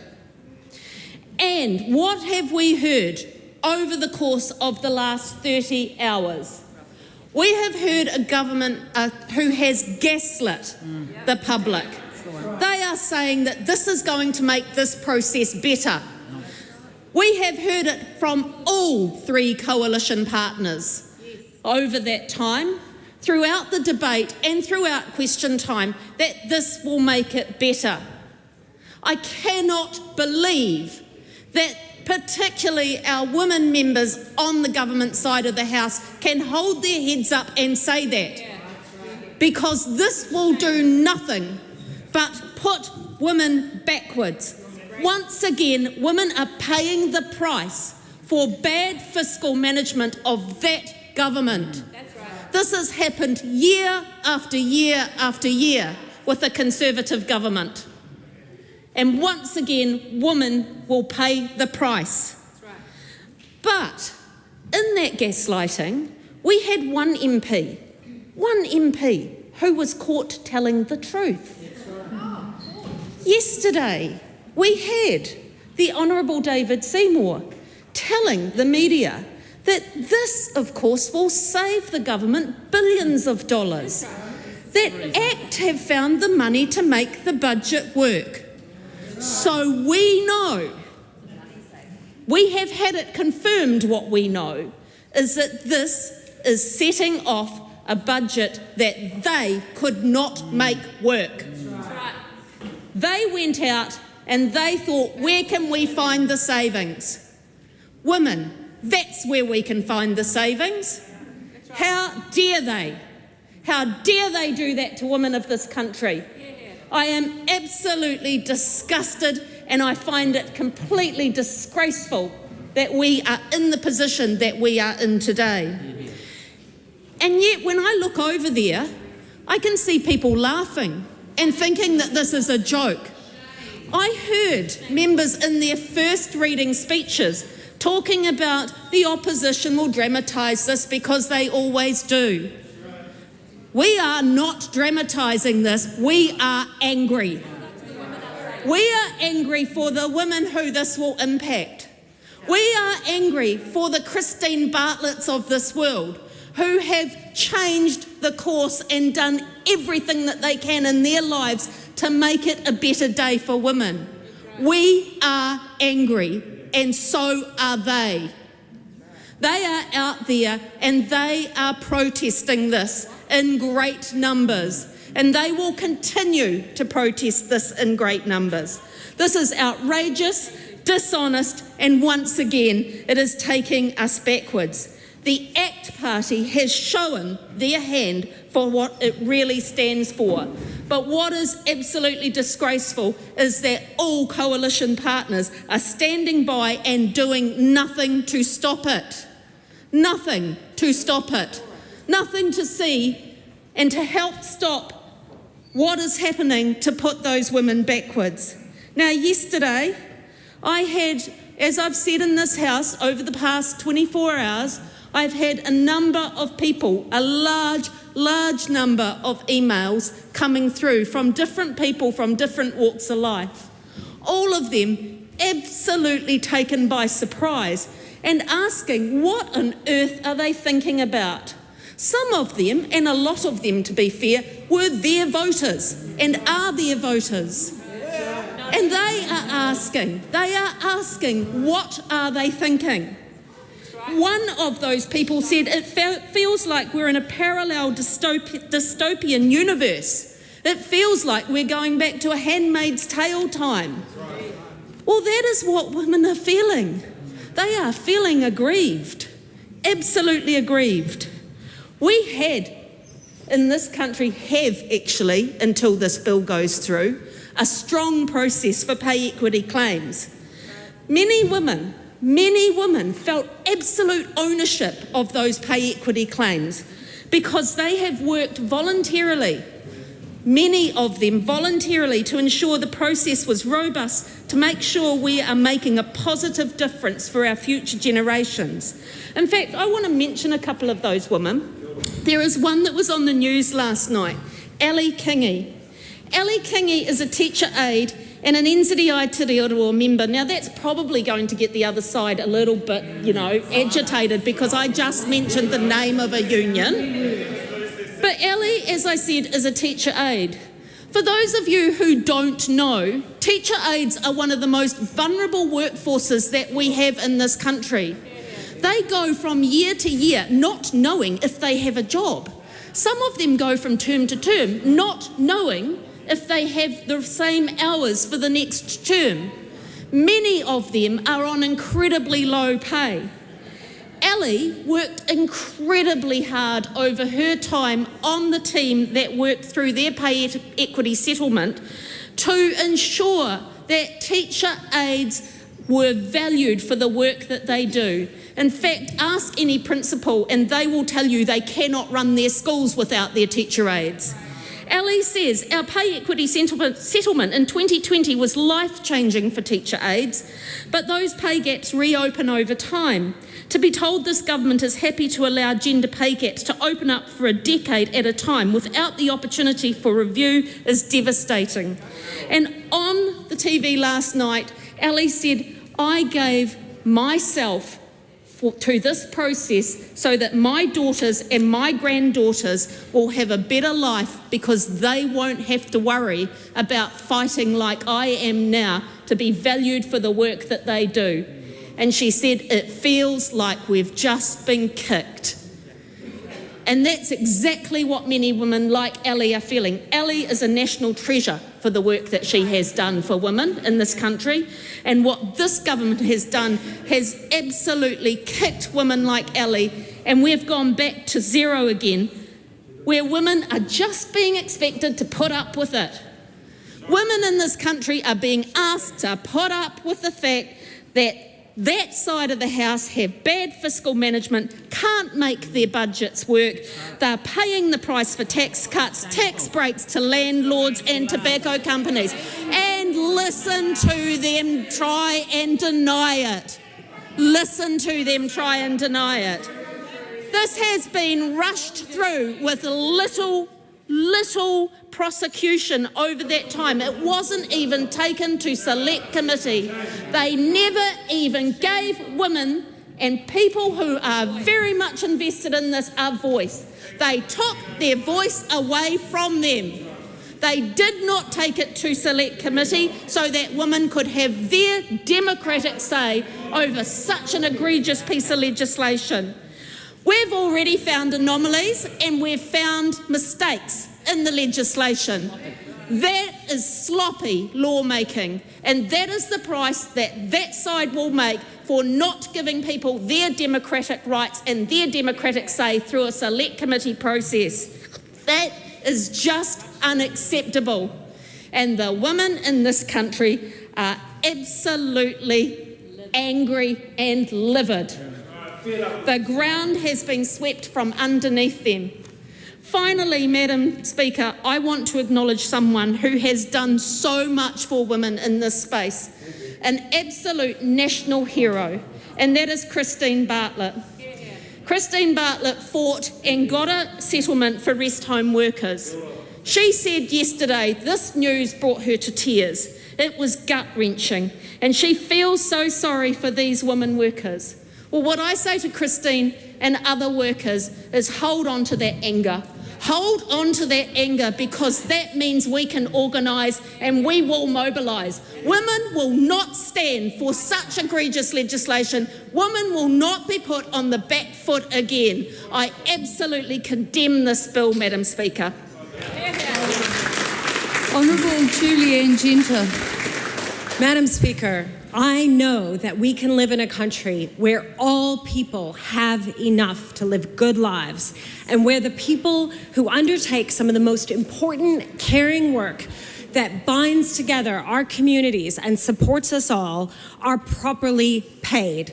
I am talking about midwives who care for mothers and babies before, during, and just after birth, early childhood teachers who are educating our tamariki at a time that is absolutely influential to their outcomes later in life, our primary school teachers, our secondary school teachers, our nurses who care for us when we are sick and injured, and the clerical and admin staff who do the mahi so that doctors and nurses can do their job and we can get the health care we need. Care and support workers like Christine Bartlett, those looking after our disabled whānau, looking after our elderly in retirement villages and rest homes. And there are others as well. These professions have been underpaid because they are mainly women doing the work. And that is not something anyone has debated. I know that Nicola Willis has acknowledged there is a need for pay equity. I know that members opposite women in the cabinet know and understand that there are professions that have been underpaid because they have historically been female dominated. But the coalition government of National Act in New Zealand First would have us believe it is unreasonable, that it is unaffordable or unsustainable to pay these people what they deserve.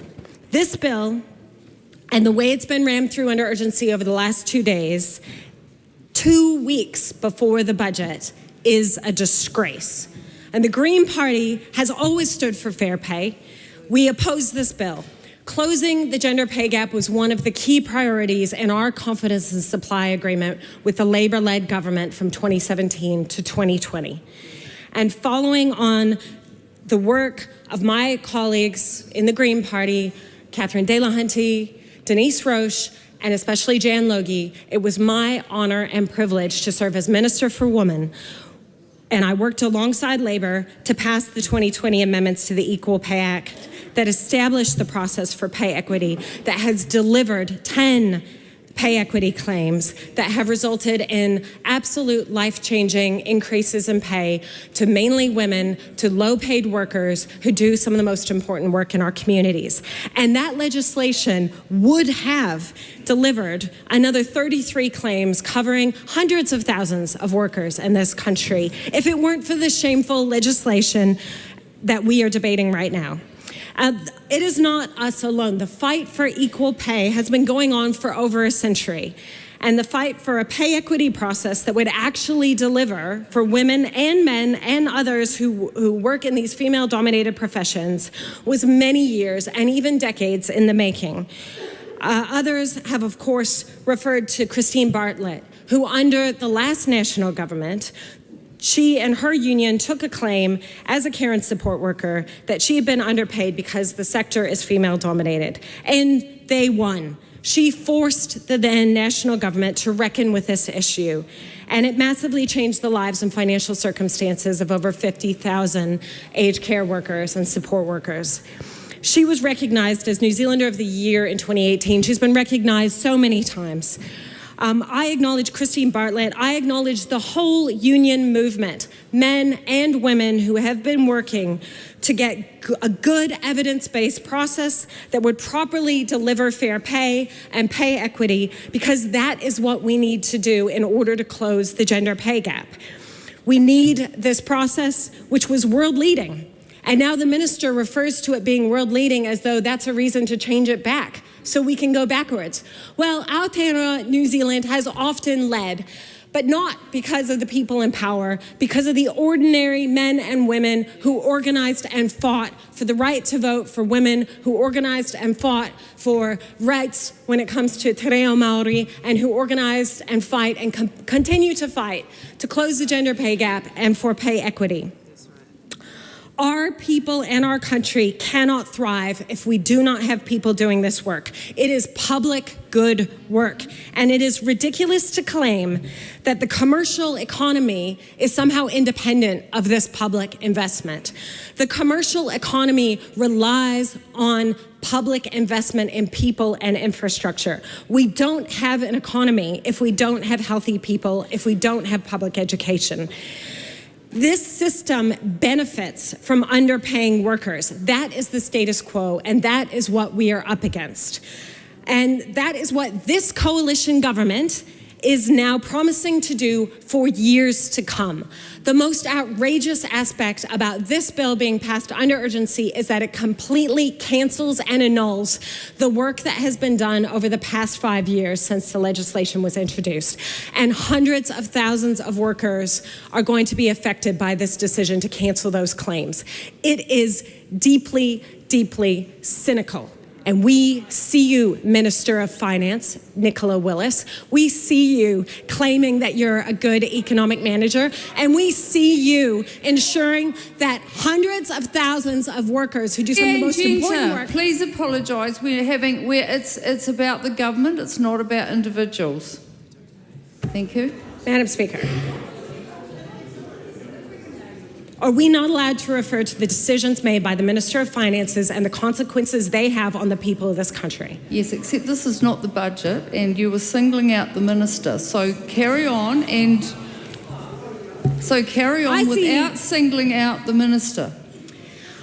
Madam Speaker, I would like to refer to this cabinet paper by the Honourable Nicola Willis when she was Minister for the Public Service, date of issue 25 June 2024, entitled The Pay Equity Reset. And I would like to quote from this because it is directly related to the legislation that's being brought today.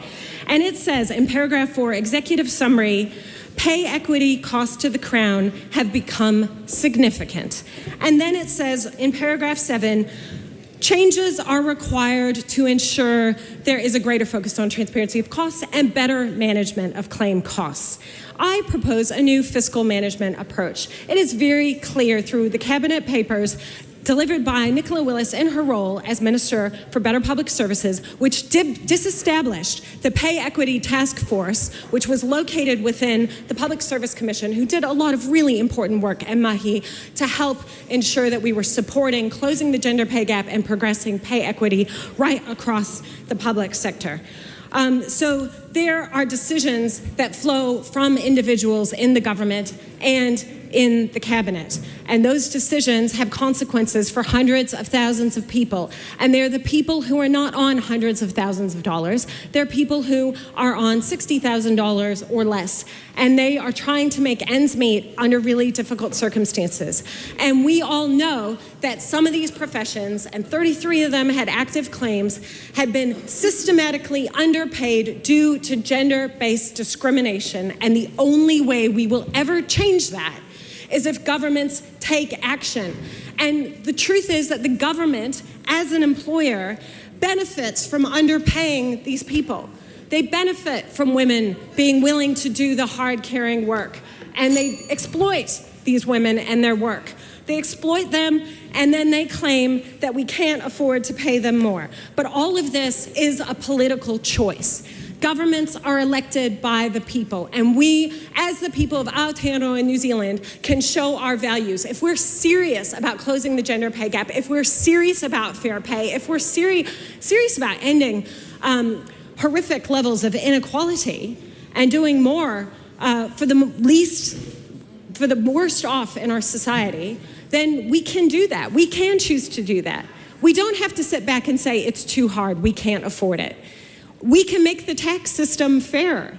We can tax wealth, we can tax capital. Every decision this government has made disadvantages workers, and it benefits the largest corporates and the people who own the most, the landowners. And this decision is a decision, and I think it is worth mentioning that Nicola Willis, as a member of the opposition, when this bill was passed, and I was the minister and the chair, spoke in favor of the bill that was passed, the amendment to the Equal Pay Act. And I know that they'll say that there was an SOP, but the SOP reflected the changes and the issues that were raised at the Select Committee. So look, it's all smoke and mirrors. The reality is this is an irresponsible government that can't pay for their promises, that refuses to make sure that the wealthy in our country pay their fair share. They're supporting the profits of private businesses, the profits of private businesses like tobacco companies, and they're telling teachers and midwives and nurses and early childhood workers and so many care and support workers that they don't deserve fair pay for the work that ensures that our country can thrive. I think it's a disgrace. Honourable Nicola Willis. Madam Speaker, 5 years ago I stood in this House along with my then National Party colleagues and supported the passage of a reform to the Equal Pay Act. And at that time, Madam Speaker, I made this comment. I said, we support the simple concept that people should be paid the same for the same work, regardless of their gender. And we support the equally important concept that if someone has been doing work and there are reasonable grounds to believe that their work has been historically undervalued based on their gender and has been underpaid because of that, they should be able to make a pay equity claim. Mr. Speaker, I made that comment 5 years ago and I repeat it today. What I also said 5 years ago, Mr. Speaker, was that we would reserve judgment on an SOP that was introduced with multiple changes to the bill that we were supporting. And in particular, I noted that we would have to watch to see whether that caused issues and problems. And Mr. Speaker, so it has proved. And so today, Mr. Speaker, I wish to make a few things clear. The first is the concept of equal pay, that men and women should be paid the same for the same work, remains as strong today as ever. The second is the idea of pay equity, and I wish to be clear what pay equity is, because it has sometimes been conflated by members on the opposite side of the House with equal pay. Pay equity, Mr. Speaker, relates to the concept that men and women should be paid for work which may be different but which is of equal value. Now, the question, Mr. Speaker, for lawmakers is how we judge what is of equal value.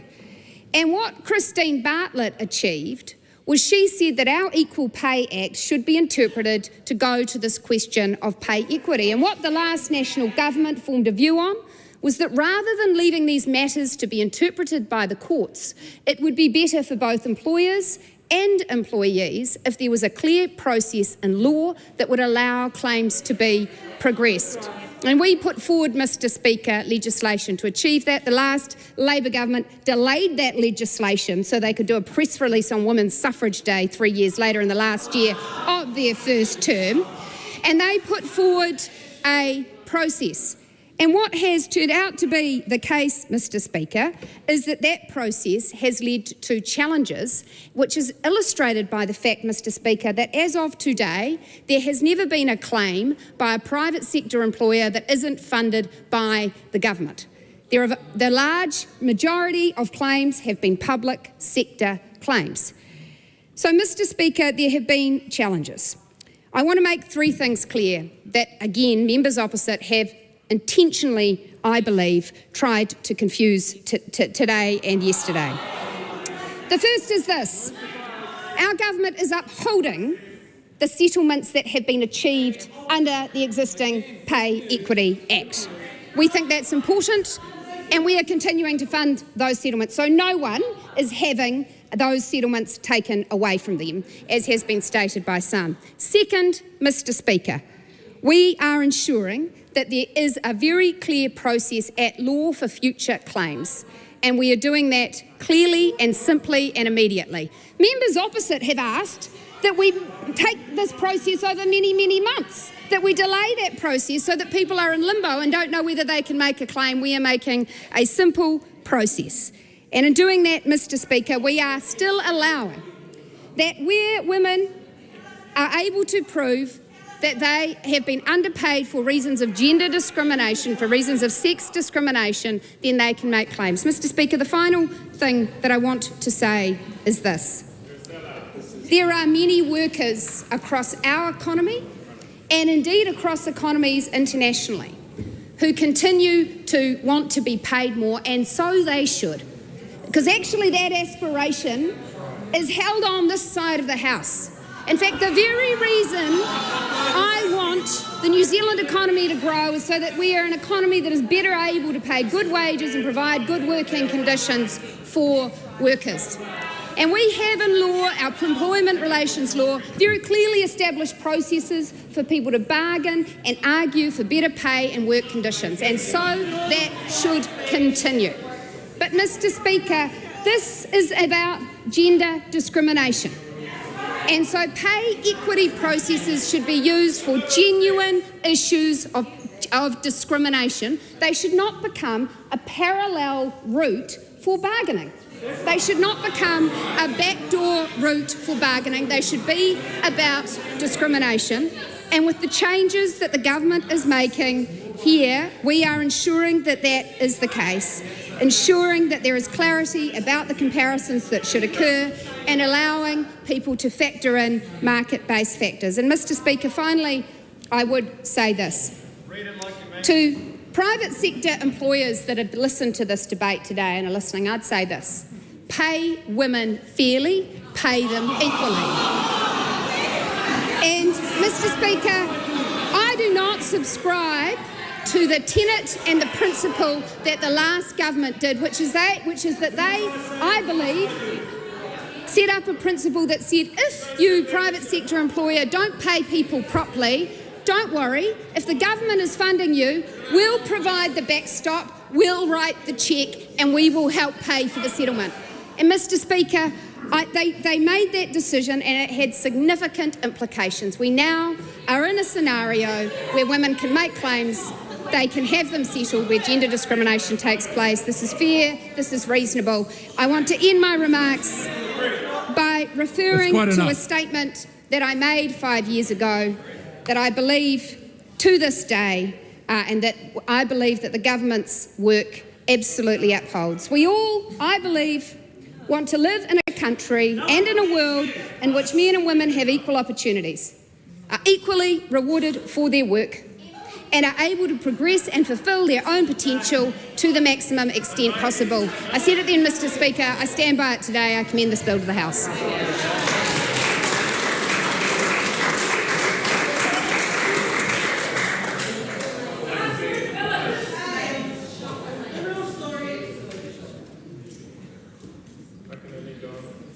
I want to indicate to the House that at the conclusion of the Honourable David Parker's valedictory statement, the House will suspend for the dinner break. In accordance with the determination of the Business Committee, I call on the Honourable David Parker to make his valedictory statement. Mr Speaker, thank you all for being here. I was elected for Labor on 27 July 2002 when I won the Otago seat. Campaigner extraordinaire Pete Hodgson trained me when I chaired his electorate committee. Parker in Parliament. I wore a purple checked shirt in every photo and every day. People said I'd stolen a tablecloth from a greasy spoon, a fashion crime. Queenstown and Arrowtown had been home for a couple of years, the hitching solicitor. I'd co-founded with Howard Patterson and Max Shepherd agri-biotech companies A2 Milk, Bliss Technologies, Farmerzen and Botrazen, plus about 10 other businesses with others. So I had some profile as an entrepreneur. I never hid the fact I'd skinned my knees as well as succeeded. I proudly declared I was born in Roxburgh. There's a large clan of Parkers who wondered which bed I'd fallen out of. In fact, I arrived as my mother dashed back to Dunedin, one of the few times in my life I've been early. It was a winter election. I hired a banner from the owner of the ODT, Sir Julian Smith, but I'm staunch national. You're a media mogul and this is a purely commercial deal. We agreed a fee. Each Saturday, a giant Vote Parker, or actually Vote Labour Parker banner flew over the winter sports grounds and buzzed central Otago towns and ski fields. Julian donated his fee. With snow on the ground, the ski fields were booming. I love skiing and handed out my brochures as people came off toes. They came to me. I didn't have to move. Close to an upset, a steady stream of ministers came creating media opportunities. We won by just over 600 votes. My life and my family's changed that night. It has been a privilege to be elected to be representing my fellow countrywomen and men, and the 23 years since, I've given it my all. I was Dunedin raised in a family of small business people for generations on both sides. My mother Joan, a talented musician. Dad Frank, a self-employed importer, wholesaler in the jewellery trade, sporty. I was taught to cook and sew by Mum, to paint and build by Dad. My sisters, Fiona, Christine and Louise, and I naturally discussed business and issues of the day. We went to Roslyn Presbyterian Sunday School. The little gingerbread man was given to me for inquisitiveness by Heather Grimwood, still active in Labour in her 90s. In my teens, I attended a wonderful youth group led by John Hardy. We debated many hard issues. In 1977, Brad Tattersfield and I were performing a Peter Cook and Dudley Moore skit on religion to raise money for charity. One of our lines was, "All those heathens in Africa will go to hell because they worship the wrong God." How could that be right? I became an atheist. My atheism is itself faith-based. I can't explain how the universe began. And to this day, I respect all faiths which have at their heart the golden rule, do unto others as you would have them do unto you. I believe all citizens owe reciprocity. My state schooling was top-notch. My first act of civil disobedience was I made great friends, and fell in love actually. My first act of civil disobedience was refusing to wear long trousers in summer, donning junior shorts. The school handled it brilliantly. They ignored me. It didn't catch on, but it taught me it's not too hard to stand apart. I did law and commerce at the University of Otago, tutored in information systems and accounting, and co-founded the Dunedin Community Law Centre. Anti-apartheid protests were powerful. I studied tax in both my degrees and gained a deep understanding of the economic theory and statutory treatment of taxable compared with economic income, labour and capital income, inflation, real rates of return and net present or future values. As a litigation partner of Anderson Lloyd, I appeared in all New Zealand courts except the Supreme Court. I became an experienced CEO and company director. We each bring our varied life experiences to this place and democracy relies on it. My experiences made me an egalitarian. Wealth creation and its fair distribution have been central to my being here, and they sit at the core of Labour's founding values. My primary commitment is to working people, the waged, the salaried, the unpaid parent at home, the small business owner, the farmer who owns one farm but not five. I have three main threads to my political objectives: a prosperous egalitarian economy, the protection of civil liberties and the rule of law, and good environmental outcomes. My first break in Parliament came from Corngate, or Seeds of Distrust. The Select Committee inquiry unanimously found no evidence of interference or cover-up by any minister, including the PM. She quite liked that. Helen, Michael, Winston and Richard Prebble dominated the House. Jeanette Fitzsimons and Rod Donald were establishing the Green brand.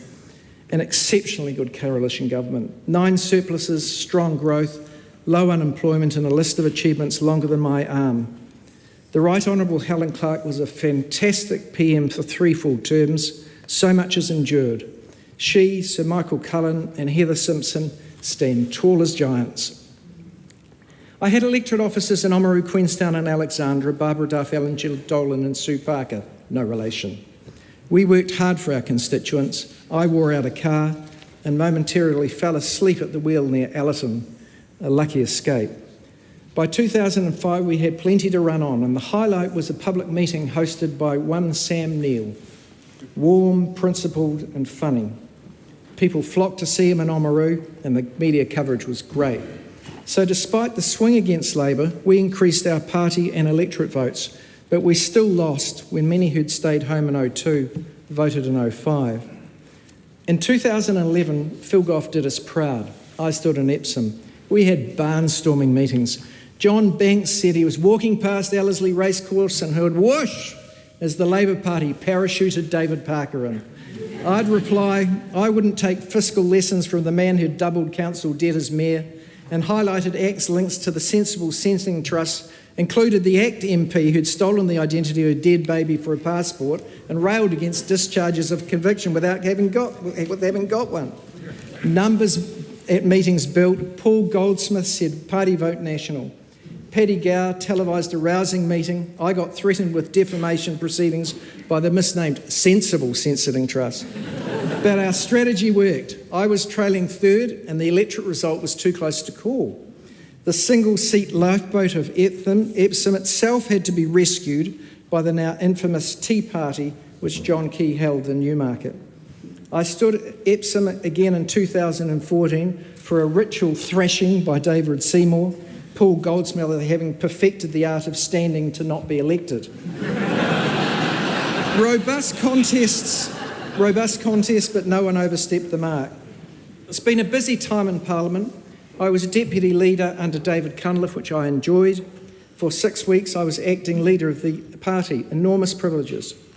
We're here to improve New Zealand. Obviously, being in Cabinet helps. I was a minister in Helen Clark's 5th Labor government and the 6th led by Jacinda Ardern and Chris Hipkins. Environmental issues significantly define who I am. You can see it's quite an emotional day for me. Kiwis have a good environmental ethic. The Maori gods Paputūānuku, Tāne Mahuta and Tangaroa show environment at the centre of the Maori worldview. New settlers from the UK were keen to leave behind privatised access to rivers and water. They understood the tragedy of the commons where population pressures ruin the environment in the absence of rules, and the importance of private property rights to enable investment. The fused values we now enjoy are a shared ethic. My 2 main environmental priorities have been climate change and fresh water, and I've tried to align business investment and people's consumption with good environmental outcomes. There are only 3 ways governments can influence this: education, regulation and price. Price can include subsidies or charges for pollution or the use of public resources. All are necessary. We build on the efforts of others. I was Listener's Environmentalist of the Year in 2008 for my work establishing the emissions trading scheme and the 90% renewable electricity target, which remain cornerstones of New Zealand's efforts to reduce emissions. We got there with votes from Greens and New Zealand First, who both have a good voting record on these issues. My passion for rivers clean enough to swim in comes from my Otago roots. Our rivers and lakes are replenished every minute of every day with clean waters from the headwaters. They shimmer and sparkle. I doff my hat to Nick Smith and Lorf for the macroinvertebrate index and periphyton, aka slime, attributes in freshwater management. My main contribution was to reach community acceptance in the 2017 election that swimmability is the target. Kiwis in rural areas and cities overwhelmingly believe the most important river or beach is the local one they and their kids swim in during summer. If their local river or beach and yours is clean, they all will be. We're currently polluted. Kiwis will allow time for a gradual improvement, but people will rebel if the NPS standards are undermined. You can see I fear this in this time of reactionary politics. Please don't. We need ministers for the environment, not ministers for pollution. I had responsibility for the enactment of the COVID-19 Public Health Response Act, which introduced ministerial responsibility and ensured the right of citizens to challenge every COVID order in the courts via the New Zealand Bill of Rights. Like everyone else, I rolled up my sleeves. I was go-between helping Fisher and Paykel Healthcare fulfil its extraordinary contribution to saving literally millions of lives around the world for people who needed respirator treatment to live. F&P's generosity and influence helped New Zealand in ways few understand or few know, and they were ready to do more. Lewis Graydon really is quite a special man. All COVID decisions now are being critiqued, and I'm sure hindsight will be closer to 2020 than reality. I hope to be called by that inquiry. We owe the Right Honourable Jacinda Ardern an enormous debt of gratitude and respect for her leadership. Had we closed borders earlier, 1,000 more would not have got home. But with worse comorbidities like obesity and fewer respirators than Italy, our system would have been overrun had we not acted as we did. Outcomes would have mirrored Italy or the UK. Thousands would have died, including many doctors and nurses and patients with other ailments. Jacinda's astoundingly clear and kind communication carried the nation. As she did after Christchurch massacre, this one always gets a tickle in my throat, when she said, "They are us. They are us," and showed respect by wearing a headscarf. That's leadership I'll remember. Now, my wider work on upholding civil liberties included on the New Zealand Bill of Rights Declarations of Inconsistency Amendment, and this created a pathway for Parliament and the Executive to respond to declarations from the senior courts while maintaining parliamentary sovereignty. On Te Treaty, we of all countries can find a way through. It's not long ago that the leaders or deputies of every party here had whakapapa. An insult hurled across the chamber at a heated moment last year surprised me. "You're only 15% Maori." I hope that was regretted, because that cuts, and it cuts in more ways than one. Dame Anne Salmon describes the treaty as an exchange of gifts, tuku, between the Queen for her subjects and Rangatira on behalf of Hapu.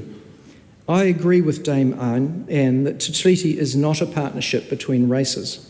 She criticises both the phrase and that legal construct from the decision of Lord Cook in the 87 land case. I don't think those comments from Cook are a necessary part of the ratio de sedendo of that case, and it would be helpful for the senior courts to say so if they are of that view. Kelvin Davis says Article 1 plus Article 2 equals Article 3. Treaty rights are substantial, but there is no treaty right to a parallel system of government that would breach Article 1. In 2017, I charted a pathway into the important CPTPP trade agreement, updating our screening regime for inward investment to include residential land. Kiwis should not be outbid by richer people from overseas and be tenants in our own country. This is as true of the most beautiful lakeside property and the most modest urban home, which is another Kiwi's dream. Interest deductibility. The sale of housing in New Zealand is often set by landlords who currently can borrow 100% secured over their property portfolios, and they outbid owner-occupiers who just want one house to live in. It's only possible because of lax interest deductibility rules. Leveraged landlords get capital subsidies year after year. Grant Robertson and I fixed this, but sadly it was reversed. Maybe we went a little bit far, but we were right. Right in essence. I've tried to move debates from imperfect, narrow statutory definitions to real-world economics. Economic increase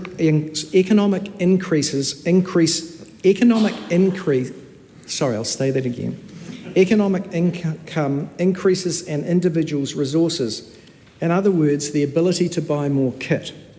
Those in the high wealth individual study had an average wealth of $276 million. Most of their income is never taxed. Their total effective tax rate as a proportion of income averaged under 10%, including both income tax and GST. The Treasury and IRD papers on income tax, wealth distribution and trusts were the result of years of exceptional work by officials. Middle-class Kiwis, by contrast, on wages or salaries, pay an effective tax rate of around 30%, including income tax and GST, at least double the rate paid by the very wealthy. This is plainly unfair. Labour income is taxed, most capital income of the very wealthy is not. And New Zealand now is a tax haven for billionaires.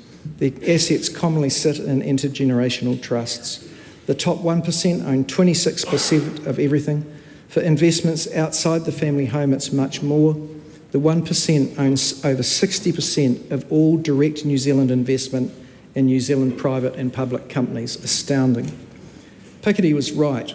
The wealthy earn much more than they spend, and they hoover up much more each year. R is greater than G. Their rate of return is higher than growth in the economy. We're fast becoming what my ancestors came here to escape. The revenue neutral tax switch I proposed is sometimes described as a wealth tax, but it's better seen as a tax on income from capital. Think of it as an average rate of return of 4.5% taxed at a third. In fact, it's less because the family home and contents plus an additional $5 million of investments each, $10 million for a couple, were excluded. It's always been difficult to convince the other side on tax. At times I've found it surprisingly hard on my own side too. Now, there's a debate about the relative merits of a capital income tax or realisation-based capital gains tax, which I've also advocated, and either solution is good. And yes, if I had my way, we would have both, with appropriate credit for one against other. Capital income would not be double taxed. That would allow everyone to get the first $20,000 income tax-free, $10,000 immediately, and the next $10,000 phased in as CGT revenue grew. And I'd fix interest deductibility again, and I'd let everyone inherit $1 million tax-free, be it from trusts or deceased estates. Then I'd treat the rest as income and tax it as such. None of these rates would be high. Broad-based low rate would at last be true. Capital flight is exaggerated. The land, the buildings, the cows, the fish and the trees stay. Even pigs can't fly. This means the means of production remain. The very wealthy rich would still be richer than everyone else, but they, or more likely their trusts, would own a little bit less. That is, of course, why we have public companies, and they have shares. I like success and reward. Mine are not the politics of envy. A good day's pay for a hard day's work, profits for capital taking risk. But a strong middle class, working, producing, consuming and saving and investing is key to prosperity and cohesion. We've been there before, our country was prosperous. Things would readjust, home ownership would rise, speculation diminish and productivity increase. But we would of course need more dentists because more people could afford to get their teeth fixed. I earlier proposed the variable savings rate alongside Australian work-based savings as another tool to control inflation. It made The Economist magazine but did not win the election. Some people call me a wonk. Could be worse. I do recommend Bernard Connolly's book. You always hurt the one you love, Central Banks and the Murder of Capitalism. Very low interest rates, sometimes negative, plus enormous liquidity from quantitative easing, ruined the creative destruction cycle, inflated capital values, made already high wealth inequality massively worse, leading voters to back the policies now flailing the USA. Or has the L already dropped out of flailing? Paradoxically, Lord Turner's Between Debt and the Devil convinced me that if the Alpine or Hikurini faults rupture, the Reserve Bank should QE into a long-term, low-rate P&I government bond held to term, spreading the cost over time. Electricity. In competitive growing markets, prices are set by the long-run marginal cost of new supply. I still favour consideration of Onslow, though probably not the biggest version. It's a simple concept. The Manenburn Depression is a giant basin sitting next to a giant tap, the Clutha River. It just needs a plug hole. Perhaps give the job to the Right Honourable Winston Peters. Remarkably, since he arrived here in '79, he's done many of the biggest jobs at least twice. So there's precedent here. He really was a qualified tunneller first class on the Snowy River Power Scheme. So give it some thought, Winston. You could tunnel your way out. I recently set out Labour's foreign affairs policy as the world transitions from one superpower to a multi-power world.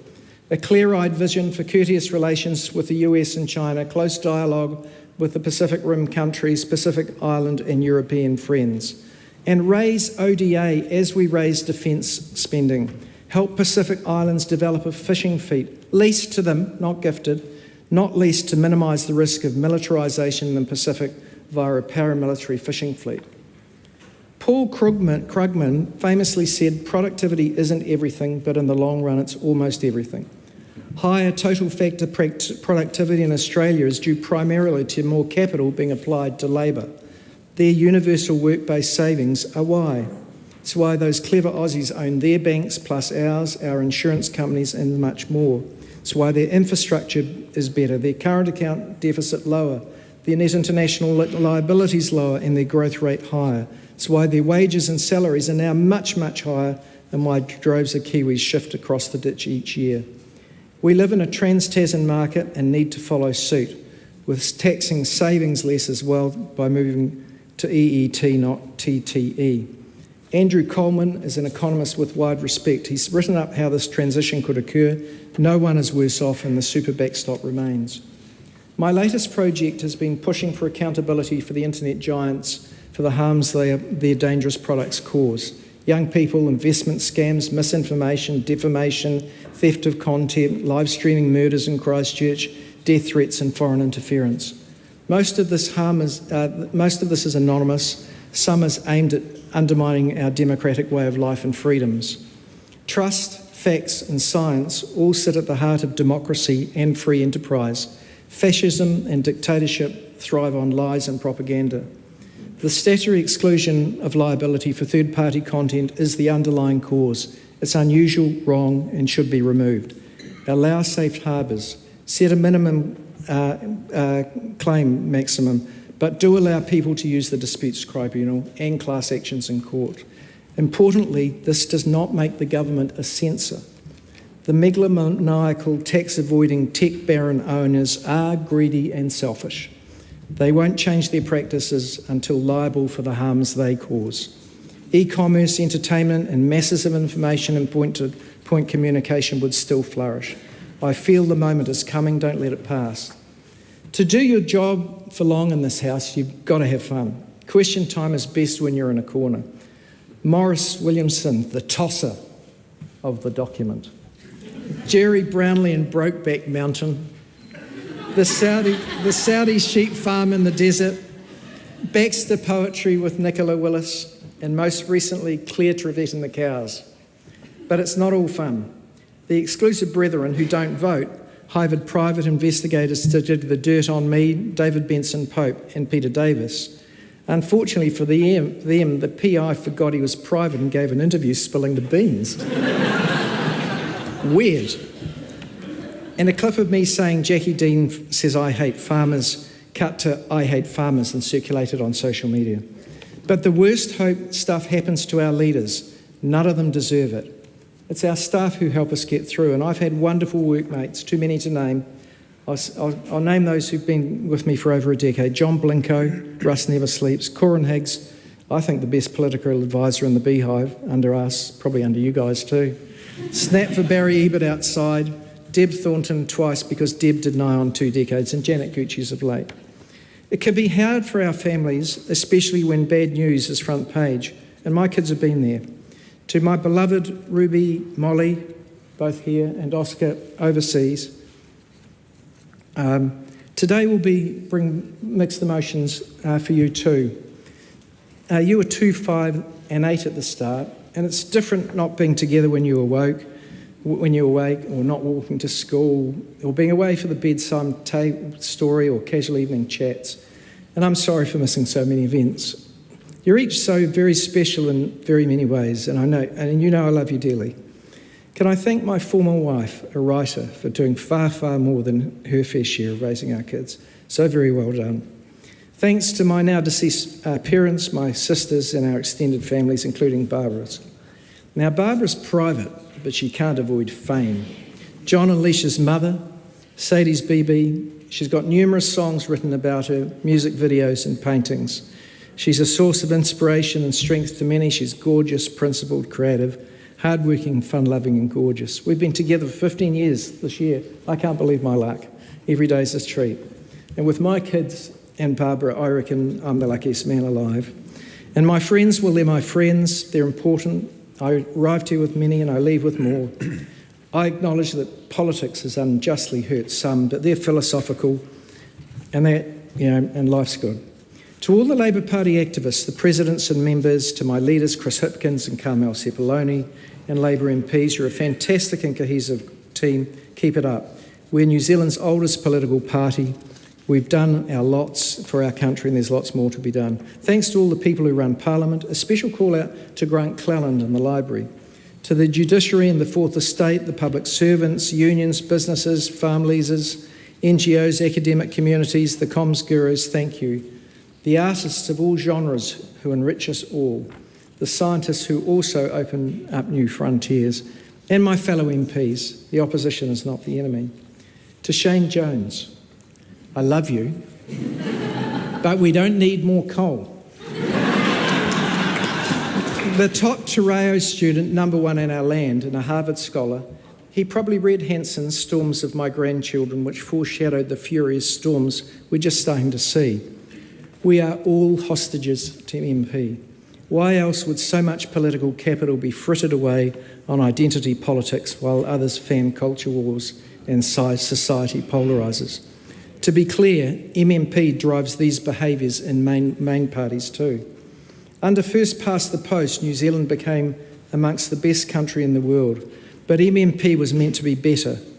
Perhaps Dr. Hooton is right, and MMP gets worse over time. It's the people's system, not ours.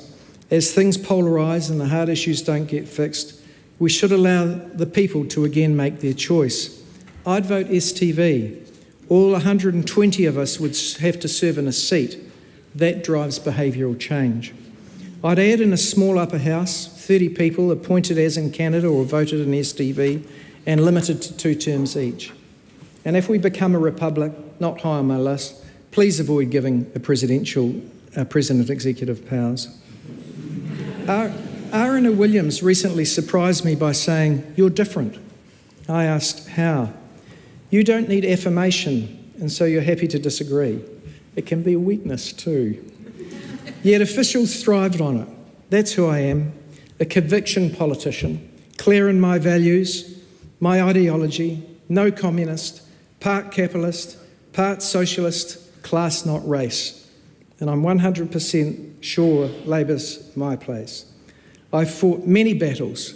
I've stood on principle, I've won and I've lost.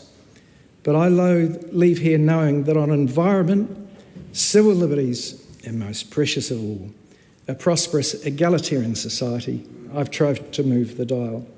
I shall be telling this with a sigh somewhere ages and ages hence. 2 roads diverged in a wood, and I took the one less travelled by, and that has made all the difference. Robert Frost, tēnā koutou, tēnā koutou, tēnā koutou katoa.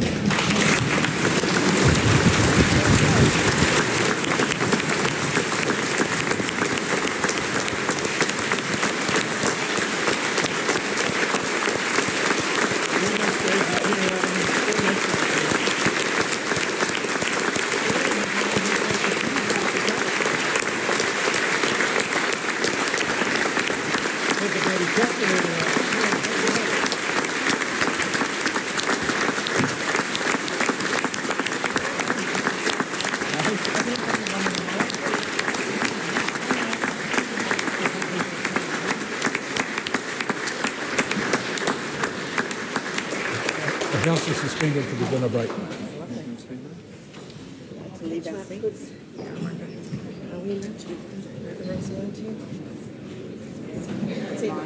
Still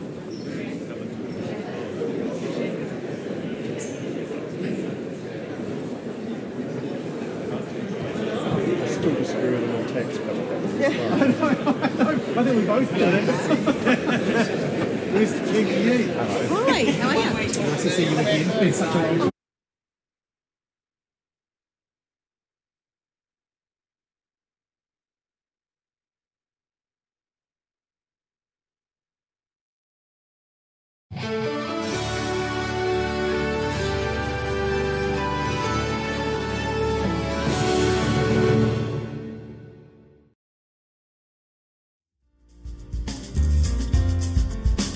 Live coverage from the House of Representatives will resume at 7 p.m. Until then, some of today's earlier proceedings will be repeated.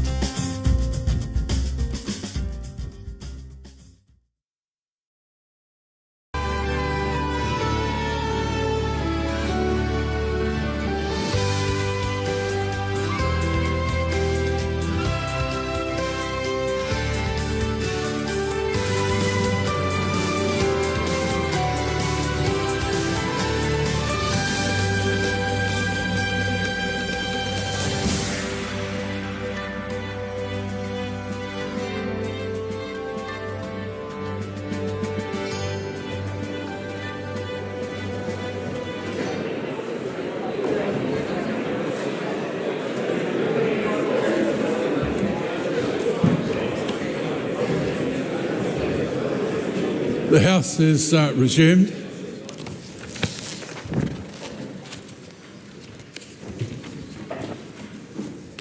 I'm sure that members would wish to welcome Mr. Kyoto Tsuchi and his delegation who are in the gallery from the House of Representatives of Japan.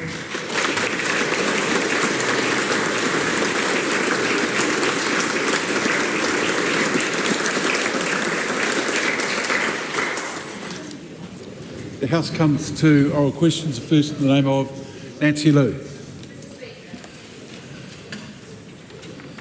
Mr Speaker, my question is to the Minister of Finance. What are the government's fiscal intentions and objectives? The Honourable Paul Goldsmith. On behalf of the Minister, the government's fiscal intentions is to restore fiscal discipline to this country and to meet all our objectives. Supplementary. I think we've got a slight problem here. I'll just take advice from the clerk about what happens here. Yeah. Okay. It's clear that the Minister is in the House and can answer. Nancy Liu. A point of order, the Right Honourable Christopher Hipkins. It is absolutely true that the Minister of Finance is now in the House. However, another minister has already started answering the question. I don't think I've ever seen that happen before. It does create a somewhat complicated issue for the House, in that a minister who has answered the primary question should be subject to follow-up questions, not somebody else taking over midstream. No, well, that's an interesting view, but as the member will know from his long experience in this House, it is up to the government to decide who answers any given question on the day. Well, point of order, Mr Speaker. That is absolutely true. It is up to the government as to who answers a primary question and any supplementary questions that flow from that. The government have decided that Paul Goldsmith should answer these questions. No, the government clearly decided that it was necessary for Paul Goldsmith to answer a question, but he can't answer for the nominated minister who is now in the House. Mr Speaker. Yeah, we can go on for a long time on this. We can indeed. Yeah. If that is the case, then surely if a minister is identified by the government that they think should answer the primary question, and the supplementary line of questioning goes in a direction that they weren't anticipating, it's not unreasonable now for the government to ask that the minister who is most appropriate to answer that question starts answering the questions midstream. Well, that's an interesting view, and I'm sure it would be the view that I'd take if I was in your position, but the standing orders are quite clear that the minister is in the House. The government has the right to nominate who answers questions. The primary, of course, is on notice, so the expectation would be that The content of that answer is well shared across the ministry. Nancy Liu. Supplementary, Mr Speaker. What is required to achieve the government's fiscal strategy? The Honourable Nicola Willis. Mr. Speaker, restraint is required. The government is currently spending more than it is collecting in revenue. That is not sustainable, as ongoing deficits must be funded by more and more borrowing. Fiscal consolidation is required to unwind structural deficits and, in the first instance, stop the rise in public debt as a proportion of the economy. It's worth noting, Mr. Speaker, that the interest costs on New Zealand's debt are already more than the combined amount of funding we are able to provide to the police, the Defence Force, Customs, the Ministry of Justice and Corrections combined. The government is taking a deliberate, medium-term approach to fiscal consolidation.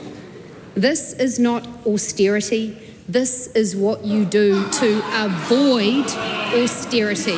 Mr. Speaker, the interest bill we are having to pay on the debt accumulated by the last government, it means that our choices are more limited than they would otherwise be. Supplementary.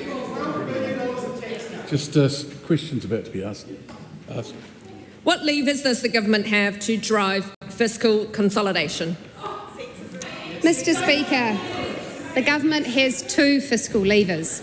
One has the label control spending. The other has the label increase taxes. And the government's focus is squarely on controlling spending, which as a proportion of the economy is still well above pre-2020 levels. I know others in this House, if they even care about the fiscal position, would go straight to the increased taxes lever. Mr. Speaker, that would be a huge blow to households' cost of living and to economic growth, just as the economy is coming out of a protracted downturn. Supplementary. Just before that, just make the point that I was yesterday quite firm with the opposition members that they could not speculate inside a question, and speculating inside an answer is equally unacceptable. Nancy Liu. How is the government's fiscal position affected by economic forecasts? Well, Mr. Speaker, the government can control what it can control. However, some of the biggest changes to revenue and expenditure are outside the government's direct influence. The economy affects the amount of revenue the government expects to receive. It also affects expenditure.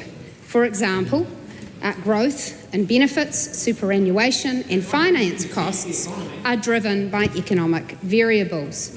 And, Mr. Speaker, as I outlined in answer to the previous question, the interest bill which the government faces on its debt is something which requires us to pay off over time.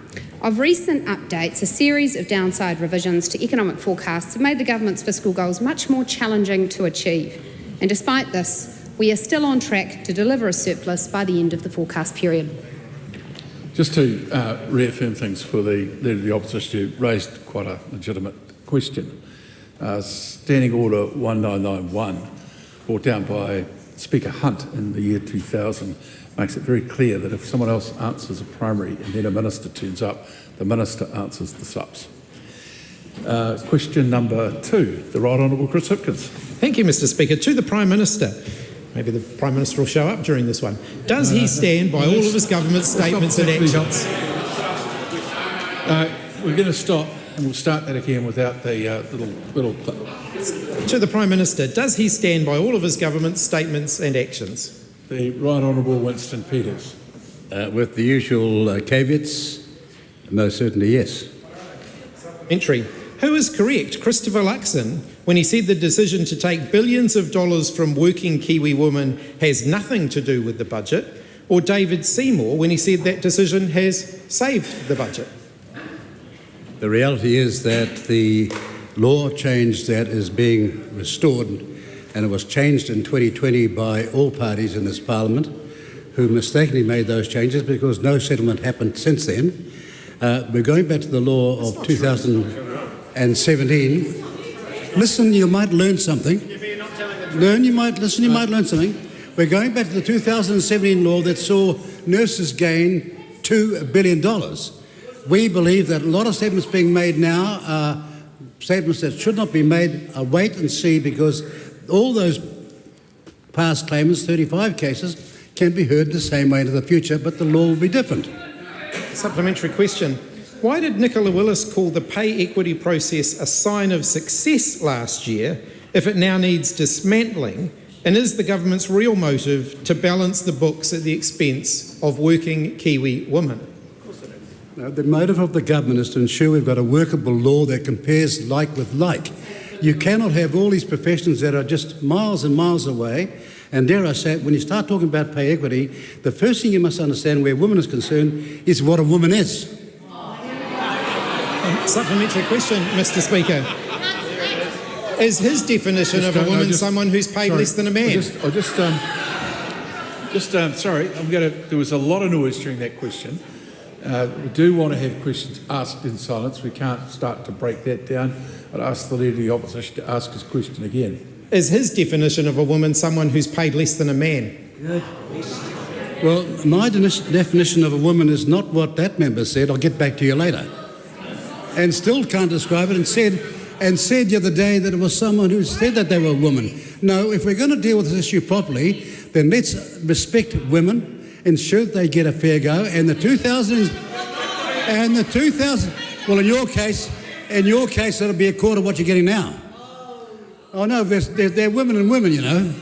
But no, just shouting. If that member had any experience, she would know that she's got all these supplementary questions to ask him. But no, she shouts across Parliament every darn day from the front bench.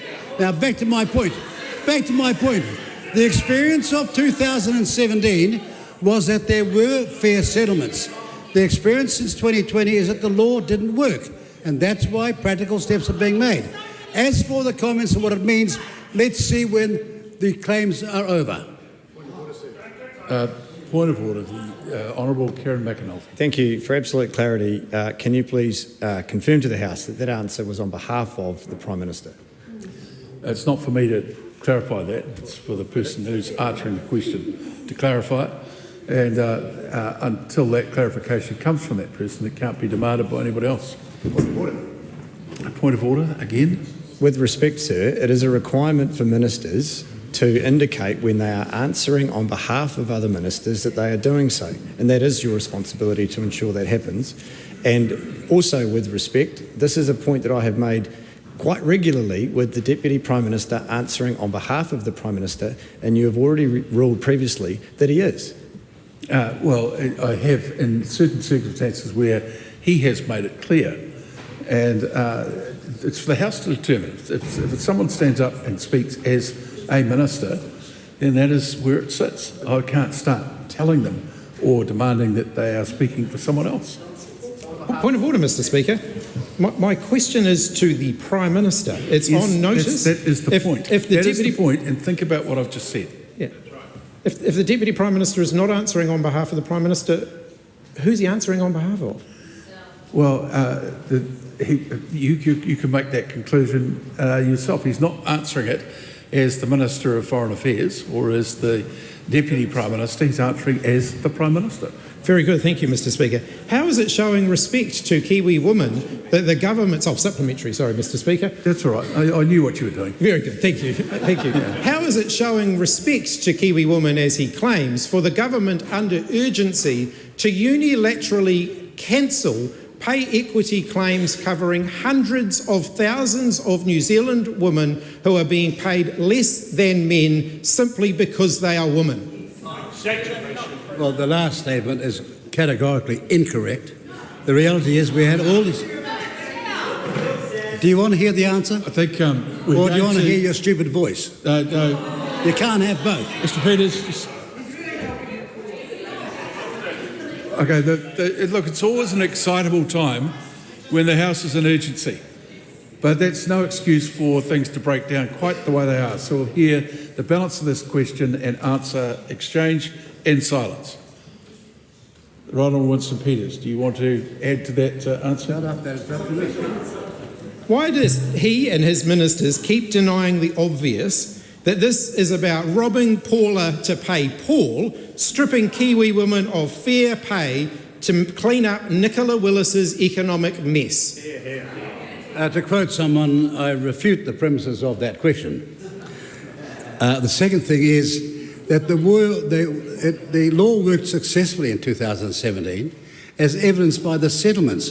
But when the law doesn't work, even though it was supported all by every party in Parliament, our job when we make mistakes is to recognise that and fix it where we are. Yeah, good. Everyone quiet, please. Question 3, Dan Bidwell. Thank you, Mr. Speaker. To the Minister of Transport, what announcements has he made regarding rapid transit in Auckland? Mr. Speaker. The Honourable Chris Bishop. Excellent news, Mr. Speaker. A couple of weeks ago, I was proud to announce, alongside His Worship Mayor Wayne Brown, faster, more frequent, reliable public transport for Auckland's northwest is one step closer, with the NZTA board endorsing the Northwest Rapid Transit investment case. As members will know, the northwest of Auckland's home to 90,000 people, one of the city's largest planned growth areas. 100,000 people will live there by 2051. They deserve reliable, frequent public transport like other parts of Auckland do as well. Supplementary. To the Minister, how will Aucklanders benefit from this project? Mr. Speaker, this is a big project and big win for the people of Auckland, particularly the northwest. 60% of people in the northwest commute out of the area every day. Delivering the Northwest Busway will be a game changer and build on the Northern Busway, the City Rail Link and the Eastern Busway. It will be able to move 9,000 passengers per hour in each direction. It's the equivalent of 4 motorway lanes, and when built it will provide 25-minute journey times from Brigham Creek to the city centre all day and every day.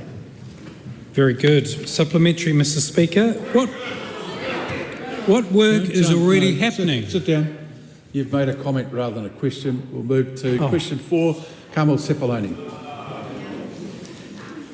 Mr. Speaker, to the Minister for Women, does she agree with the statement on the Ministry for Women website that, quote, the majority, 80% of the gender pay gap is driven by harder to measure factors like conscious and unconscious bias and differences in choices and behaviours? And if so, how has this shaped her advocacy? The Honourable Nicola Green. Mr. Speaker, in response to the first leg of the question, yes, I'd also agree with the statement on the website that Aotearoa New Zealand has a proud history of advancing equal rights, and the Equal Pay Act of 1972, quote, outlawed discrimination in wage rates between men and women performing the same job, end quote, and this still stands. Supplementary. Does she agree with the Prime Minister's statement that, quote, this is a government that's very committed to pay equity and ensuring that we do everything we can against sex-based discrimination, end quote? If so, why has the government pushed through legislation under urgency to stop women from making pay equity claims? Mr. Speaker, of course, I always agree with the Prime Minister, and I'd like to elucidate for the member that this is positive news for women. This law change provides a very clear legal framework for raising and resolving pay equity claims. Just stop. They're not having that ongoing barrage like that. Beg your pardon? Unusually, you didn't say that. But your colleague certainly filled in for you and almost matched your volume. Please, Nicola Green. Mr. Speaker, as I was saying, this law change provides, finally, a very clear legal framework for proving sex-based undervaluation and raising and resolving those claims. That can only be a good thing for women. Just hang on. Just wait for that quiet, because people behind you are pretty excited. Does she stand by her statement from only the 6th of March this year that, quote, this government absolutely remains committed to pay equity and meeting its obligations under the Equal Pay Act, end quote? If so, what has changed? Mr. Speaker, of course I stand by my statement. And I want to be clear to this House that this law change is not walking back equal pay or pay equity. We are making improvements to a failed system. Supplementary. Did she advocate for a robust select committee process for the Equal Pay Amendment Bill to allow women the chance to have their say, or is this bill so urgent that the government doesn't need to hear from women? Mr. Speaker, I always advocate for women, and I have been consulted on and advised on this legislation from the outset. Does she agree with Christine Bartlett that, quote, "I feel as though women have just been let down so terribly today. It's just so sad. I don't know what is going to happen in this society." End quote. If not, why not?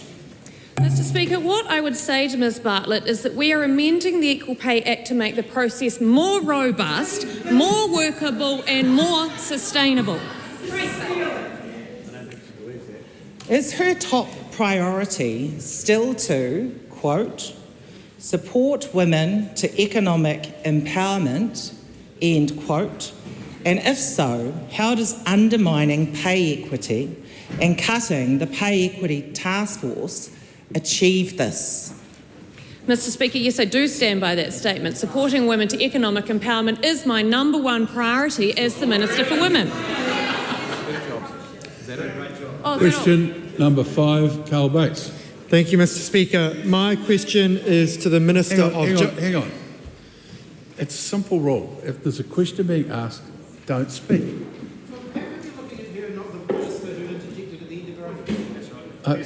No. I'm terribly sorry. I just assumed that there was a general noise coming from around the House, and I was wanting to affirm a position with your good self, given your vast experience in Parliament. Carl Bates. Thank you, Mr. Speaker. My question is Please be quiet. My question is for the Minister of Justice and asks, how is the government progressing with its plan to restore law and order? The Honourable Paul Goldsmith. Mr. Speaker, the government has been relentlessly focused on restoring law and order in New Zealand. We're putting victims back in the heart of the justice system, and we're restoring real consequences for crime by taking a range of actions such as restoring 3 strikes legislation, giving police more tools to effectively deal with gangs, and strengthening the sentencing regime. We have an ambitious agenda and we're progressing at pace. Supplementary. What update can he provide on the government's violent crime reduction target? Well, Mr. Speaker, on entering government at the end of 2023, the New Zealand Crime and Victims Survey recorded 185,000 New Zealanders as being victims of violent crime over the preceding year. That is, victims of assaults, robberies and sexual assaults. The government has focused the justice system on reducing that number and has set an ambitious target of reducing their number by 20,000 to 165,000 victims by 2029. I'm pleased to tell the House that the latest figure that was released recently is 157,000. That's 8,000 fewer than our target for 2029. It's still 157,000 victims too many, but it does show great progress. Supplementary. What impact does such good progress towards the violent crime reduction target have on New Zealanders? Well, Mr. Speaker, 28,000 fewer victims recorded between October 2023 and now is a statistic amongst a world of statistics. But each of those 28,000 people represent an individual that is spared from the trauma of violent crime. Somebody's son, daughter, husband, wife, partner, friend or loved one. And that's why our government is focused on the justice system, has focused the justice system squarely on reducing the number of victims of crime. Supplementary. What is next in the government's plans? Well, Mr. Speaker, the government soon will be taking decisions to further strengthen consequences for crime by reforming the Crimes Act, and in doing so will continue to receive and consider advice from the Ministerial Advisory Group on Retail Crime relating to strengthening trespass laws, addressing low-level offending, as well as progressing law changes to make the citizens' arrest provisions sensible and effective. The Honourable Marama Davidson. Ki te Premier, e tautohuana ia I ngā kōrero me ngā mahi katoa a tōna kāwanatanga. The Right Honourable Winston More good tidings, yes. Does he agree with his Minister of Conservation that, quote, the richness of Aotearoa New Zealand's biodiversity and our iconic landscapes are a source of great pride to New Zealanders. We need to focus our minds on protecting this taonga now and into the future. And if so, what is his government doing to protect Te Taiao? With the one qualification as to the name of the country you were speaking about, I agree with him totally. How long has he given the public to submit on the Wildlife Authorizations Amendment Bill, which will allow developers to lawfully kill New Zealand's protected wildlife? Yeah, that's a very specific question that might better be addressed to a select committee as opposed to a minister. There's not one. It's under urgency. It's under urgency. Sorry, just ask it a different way. Yeah. Well, no. Well, I'm happy to answer it. Oh, okay. Right. Long enough for us to come up with very sound, practical and workable legislation. Does he see the irony in rushing through a bill to authorise the killing of wildlife when his own government's biodiversity implementation strategy, released on Monday, states that New Zealand has one of the highest proportions of threatened species in the world? Yes, the members of this government, all members of this government understand entirely what that member is talking about, but the reality is that this is a long program over decades that we have been working on, and it's nothing new that we don't know, so to speak, but certain culling has to happen in the interest of the total number of species in this country. That's just plain common sense. How does he expect the Department of Conservation to fulfil additional expectations as proposed under his Wildlife Amendment Bill when the Director General has already said, quote, the department is not currently financially sustainable for what we're being asked to do? Well, the answer for that is to go and ask all those people around this country, and there are tens of thousands of them, who would be happy to contribute and help out the Department of Conservation on that very issue. That's what sharing the burden looks like, and I can say there are thousands and thousands of New Zealanders, men and women, who would want to help now, and they would not want to be paid for it. Does he agree that without funding in the upcoming budget, conservation work will continue to be chronically underfunded and reliant on private philanthropy? No, this government has never believed that tossing money around like an adnut octopus is the answer for everything. Supplementary question, Can I ask? Thank you, Speaker. Can I ask the Acting Prime Minister, have previous governments been responsible for numerous authorisations that have been issued for the incidental killing of wildlife? And also, does he have the concern that if we follow the recent judgment that has stopped this, that the TB Free program, a number of roading projects and green infrastructure projects will be ceased? And with respect, no, this is the truth now. With respect to both questions, on the first one, we most certainly agree. On the second one, thank you for the Minister to point out the abysmal record of the past that we are seeking to correct. Freddie. Question number 7, the Honourable Barbara Edmonds. Whakatautele lava, Mr Speaker. To the Minister of Finance, does she agree with Associate Finance Minister David Seymour that, quote, I actually think that Brooke Van Velden has saved the taxpayer billions. She's saved the budget for the government, unquote. If so, what are the savings from the changes to pay equity? The Honourable Nicola Willis. Mr Speaker, I understand from my colleague Mr Seymour that he was speaking as ACT leader when he made that statement, not Associate Finance Minister. The words the Act Leader chose are not what I would choose. I agree that changes being made to pay equity legislation will reduce the Crown's expected future costs from pay equity settlements.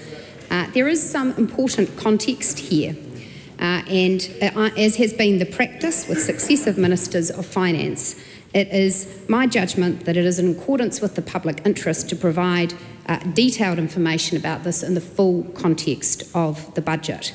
However, to help the member, I can confirm that there is a reduction in projected future costs to the Crown of several $1 billion. However, there are two reasons why the projected costs of pay equity settlements projected by the Treasury have been rising exponentially, and they are not all related to the changes in the bill which the government is progressing.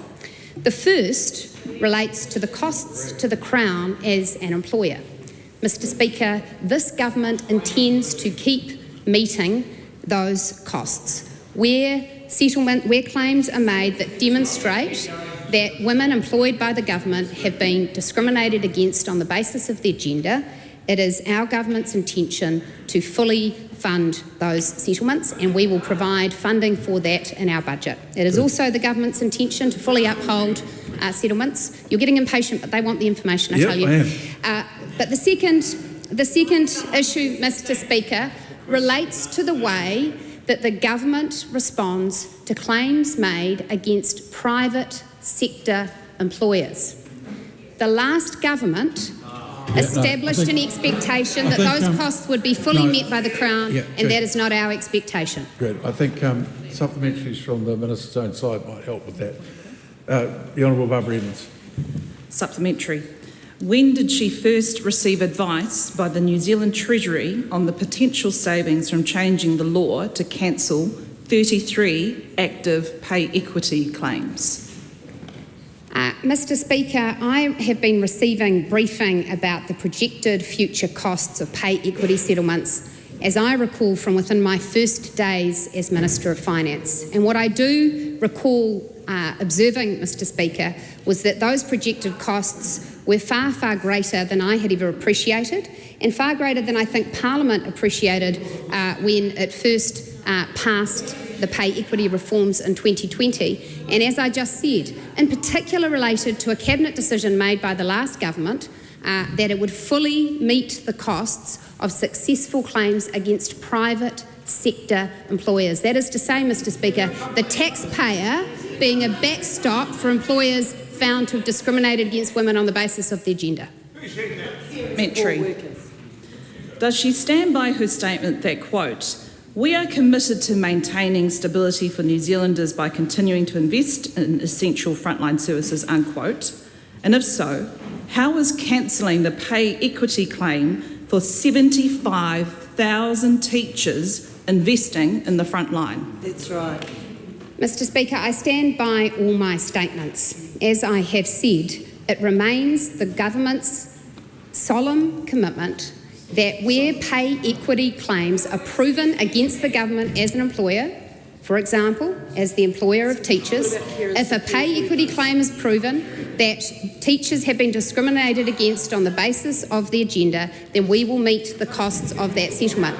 But it's important to note, Mr. Speaker, that workforces advance their working conditions and their pay through a number of channels. One of them is pay equity, and that should relate to gender discrimination. The other, second, very important channel is through normal bargaining. That's how workers bargain for improved conditions and improved pay. And yes, I can confirm the government has put aside funding in our budget to meet the costs of future teacher bargaining.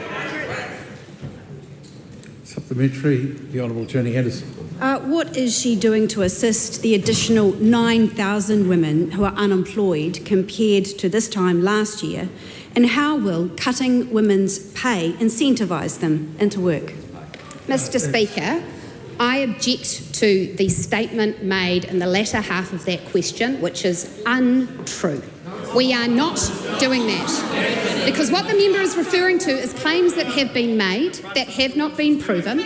Where there have been settlements, Mr. Speaker, the government is continuing to fully fund the upholding of those settlements. And second, Mr. Speaker, we are continuing to allow claims to progress where discrimination can be proved on the basis of gender. So, Mr Speaker, those sorts of outlandish statements undermine the credibility of the member and her party. Point of order, the Right Honourable Chris Hipkins. Mr Speaker, throughout this question, the Minister of Finance has given incredibly long answers that extend well beyond the scope of the question, including insulting the people who are asking the question. I simply ask, you've been quite hard on our side of the House today, I simply ask that you apply that standard to the other side of the House and that ministers answer the questions that they're asked and that they refrain from insulting the people who are asking what are very fair and legitimate questions about a bill that's going through the House under urgency with no public scrutiny. Thank you. Just before we hear from you, Mr Bishop, I will hear from you. I just asked the member to reflect, the Leader of the Opposition to reflect that the last question that was asked was very wide of the wicket and didn't relate to any previous answer. I was about to stop it, but then thought, no, it's a big issue, let it run on. The Honourable Chris Bishop. Okay. The Honourable Barbara Evans. Does she stand by her statement from the 2nd of May 2024, quote, "In the past few years, a substantial number of public sector claims have been settled and the task force has supported agencies to build up their expertise and knowledge of their obligations. It is a sign of success," unquote. If so, what has changed since May 2024 that requires legislation to be passed under urgency before her budget? Mr Speaker, yes, I stand by that statement because it remains the case that those settlements that have been reached will be upheld. But also, it is the case that the expertise that was built up by public servants through the claim process is partly what has informed the government's decision to refine this Act. Because what we found, Mr Speaker, was that claims were being able to be progressed across a range of issues that went beyond the intended scope as it related to discrimination on the basis of sex. And Mr Speaker, finally what I would make clear is that we are passing this legislation under urgency in order to provide absolute clarity and in order claims to once again be submitted. It is not the case that this is required for the budget because actually the decisions made by Cabinet were enough to put the financial implications into the budget. The legislation did not need to be passed in order for that to happen. Supplementary. What claims were outside the scope of the legislation that required the legislation to now change urgently before her budget? Well, Mr Speaker, it's long been the practice of this House that we won't make legal judgments about which claims may or may not be successful in future. Just said there were. Just make it. Supplementary. What is more important, saving her budget or ensuring women are paid enough? Mr Speaker, I reject the characterisation in the first part of the question. In answer to the second part of the question, I stand by the statements I have made for several years, which is that I wish to see women be advanced and I wish to see them have equal rights and opportunities to men. And it remains my view that women don't always have equal rights and opportunities to men, and that is why we are entrenching a workable pay equity regime that, by the way, is one of the most progressive in the world as it stands in the legislation we're advancing today, so that where women are being discriminated against on the basis of their gender, they can make claims and have them settled. Question 8, Dr Vanessa Winnick. Thank you, Mr Speaker. To the Minister for Mental Health, what recent announcement has he made supporting women's refuge through the Mental Health and Addiction Innovation Fund? Mr Speaker. The Honourable Matt Ducey. Thank you, Mr Speaker. Last week I announced that the Women's Refuge was the latest... Sorry. Everyone can calm right down. The Honourable Matt Ducey. Thank you, Mr Speaker. Last week I announced the Women's Refuge was the latest recipient of the Government's Mental Health and Addiction Innovation Fund. The funding will support 250 advocates based within the 41 women's refuges across New Zealand. Over the past 5 years, Women's Refuge has supported on average of 15,000 women per year. This funding will help Women's Refuge better support these women and children in their time of need. Supplementary. How will funding from the Mental Health and Addiction Innovation Fund support Women's Refuge? Mr Speaker, the funding will support Women's Refuge to upskill their staff and improve connections with local mental health services and referral pathways. The feedback I often hear about mental health services is that it's too hard to navigate because the system is too disjointed and people don't know where to go. This funding will help Women's Refuge to join up the system to make it more accessible to those in need. Government funding will be match funded to total over $1 million to deliver this initiative. Supplementary. What feedback has the Minister received on this recent announcement? Mr Speaker, Women's Refuge Chief Executive Ange Jury said this is a project that we wouldn't have been able to look at without this funding, and it would have been impossible without. I had a message from Bethany who said, "This is awesome to hear. Our Women's Refuge centres across the country do amazing work. I hope the funding will be spread to the regional centres." I'm happy to tell Bethany and the House, Mr Speaker, that this funding will support Women's Refuge across the country and all of the 41 Women's Refuges centres. I'm proud that we're able to help Women's Refuge support women and family in their time of need. Supplementary. What other organisations have benefited from the Mental Health and Addictions Innovation Fund, and what changes has he made to round 2 of the fund? Mr Speaker, so far we've been able to support Mates in Construction, the Mental Health Foundation, Youthline, Wellington City Mission, Aotearoa Youth One Stop Shop, Sir John Kirwan Foundation, and there are still further announcements to come. Round 2 of the fund will also see a lower limit required from $250,000 per application to $100,000. This means more frontline services will benefit, but the real winners are New Zealanders looking to access timely mental health and addiction support.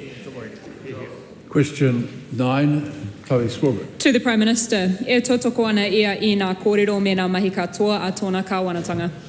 The Right Honourable Winston Peters. Yes.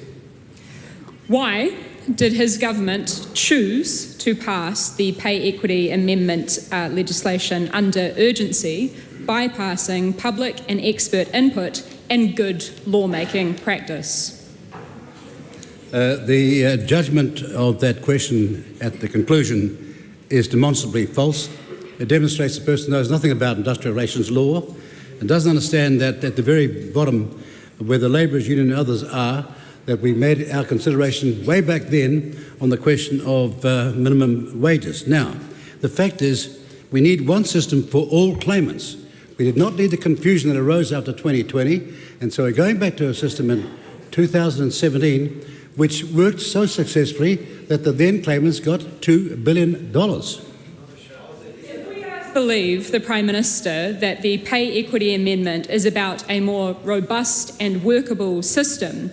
Why has his government chosen to unexpectedly announce and pass the law under urgency without any chance for public or expert engagement or scrutiny in just 2 sitting days? In the famous words of William Shakespeare, the deed should be done, 'tis better be done quickly. What exactly is not robust and workable about the current pay equity scheme? What's not robust about the current pay equity scheme is that you've got all sorts of illogical comparisons with no relativity whatsoever, and that's one of the reasons why the claims have been dragged out these last 5 years. We want to have the system fixed, and remember, some of us have got a record in terms of fair pay superior to any other people in this Parliament. That's our record, and so I'm certain when it's over, as the Minister of Finance has warned over and over and over again, there will be a fiscal impact. Why don't we wait and see what the findings are? What exactly is the purpose of making the pay equity process more difficult and cancelling 33 active claims representing hundreds of thousands of women in this country's lowest paid industries? Nothing has been cancelled to the extent that they can revive all those claims under the new regime. It's so simple. We're going back to a law that worked before some misguided politicians, unfortunately far too many, changed the law that didn't work. Demonstrably false.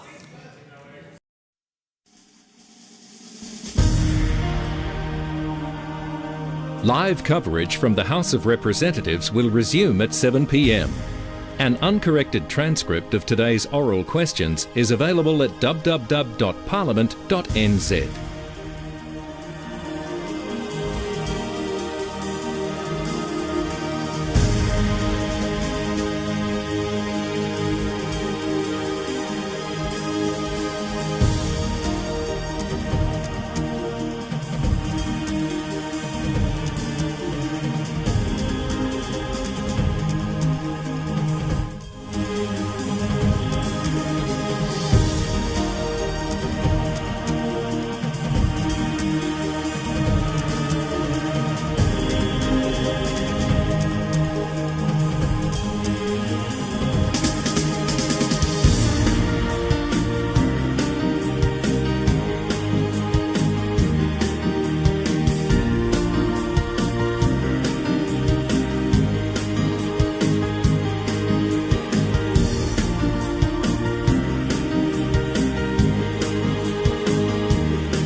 The House is resumed.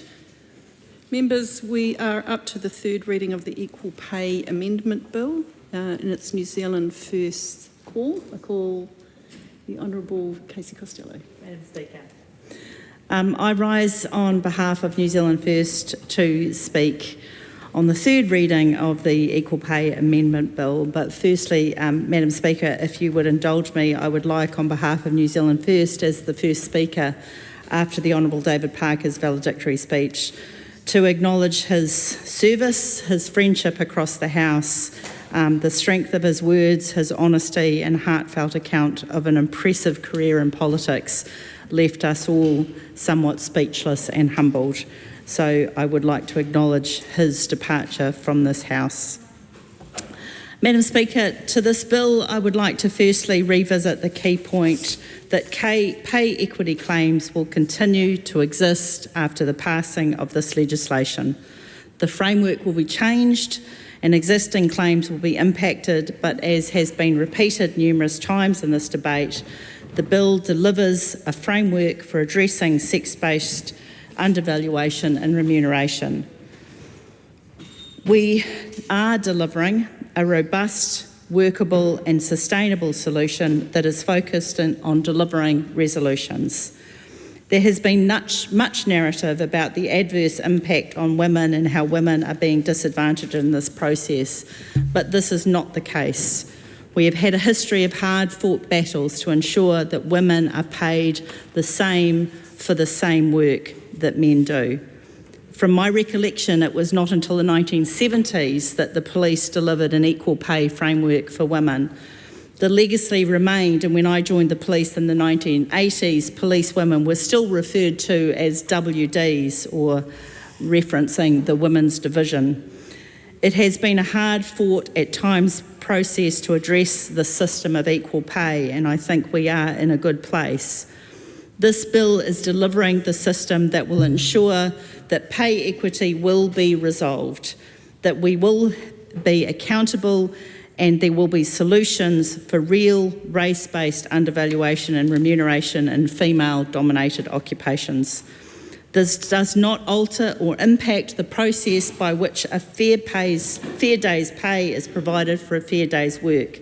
There are mechanisms and protections to ensure this process is followed.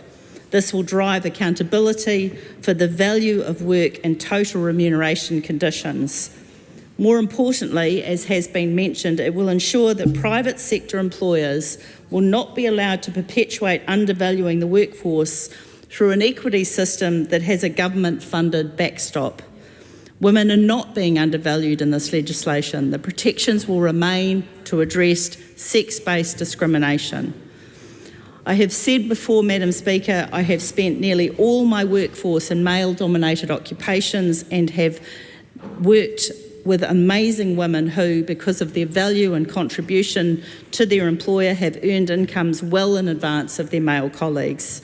And there are workforces that are being undervalued and underpaid, and New Zealand First will fight to ensure that there is protections to deliver for the hard-working Kiwi battlers, not because of their gender, but because we will deliver first world wages as they deserve. But in this legislation and at this time, very vocal. But in this legislation and at this time, this bill will deliver a robust, workable and sustainable system to address sex-based undervaluation, and we commend this bill to the House. The next call is a split call.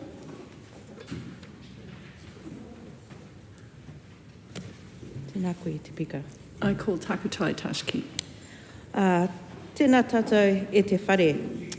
Te Pāti Māori rises in staunch opposition to the so-called Equal Pay Amendment Bill, an amendment that tramples on the very name of the bill. In fact, it should be called the Unequal Pay That Discriminates Against Women Amendment Bill, because that's exactly what it is. This is nothing but a disgusting attack on equal pay that will only discriminate against women and Māori workers who are taken advantage of. Let me talk to our whānau at home and say this is what this government thinks about women.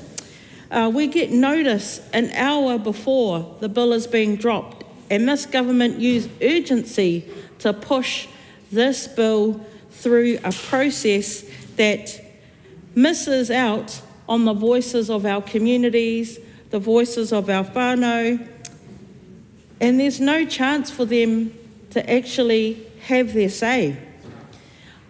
I remember on Tuesday when we were in a meeting and outside the window we could hear the voices of those women chanting, "Stand up, fight back." I remember on May the 4th when I attended the union demonstration in Manukau, where the same groups of whānau were chanting, "Stand up, fight back." Why? Because they're all fighting for the rights for equal pay. fair pay. No select committee, no public submissions, no hearings from the very woman that this bill will harm. No scrutiny from Māori, unions, lawyers, human rights experts, or the Human Rights Commission. And what else is missing? A regulatory impact statement. Nothing to show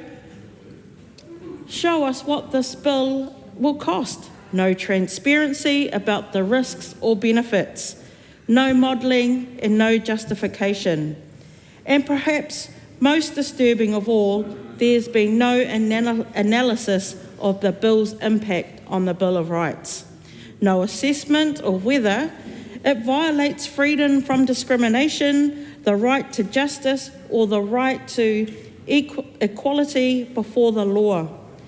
When a bill has such sweeping consequences for the rights of women, especially Indigenous women, that oversight is not just negligence, it is dangerous.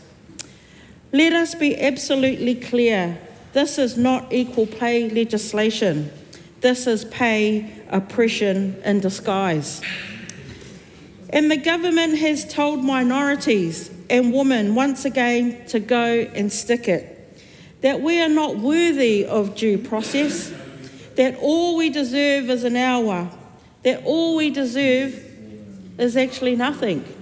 All we deserve is that they're going to push us backwards on all the work that has been done over the many, many years by the women that have stood to stand to fight back.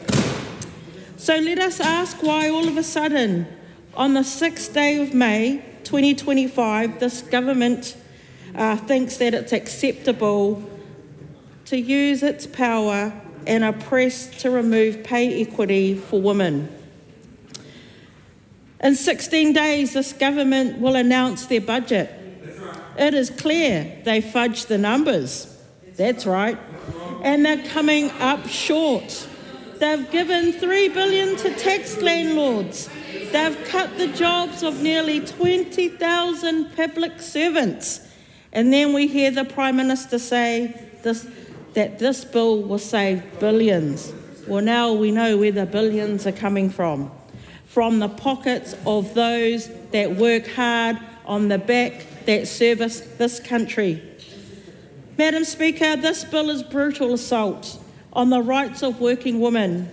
It tears down the legal pathways that wahine Māori, Pacific women and low-paid workers have used to fight for justice.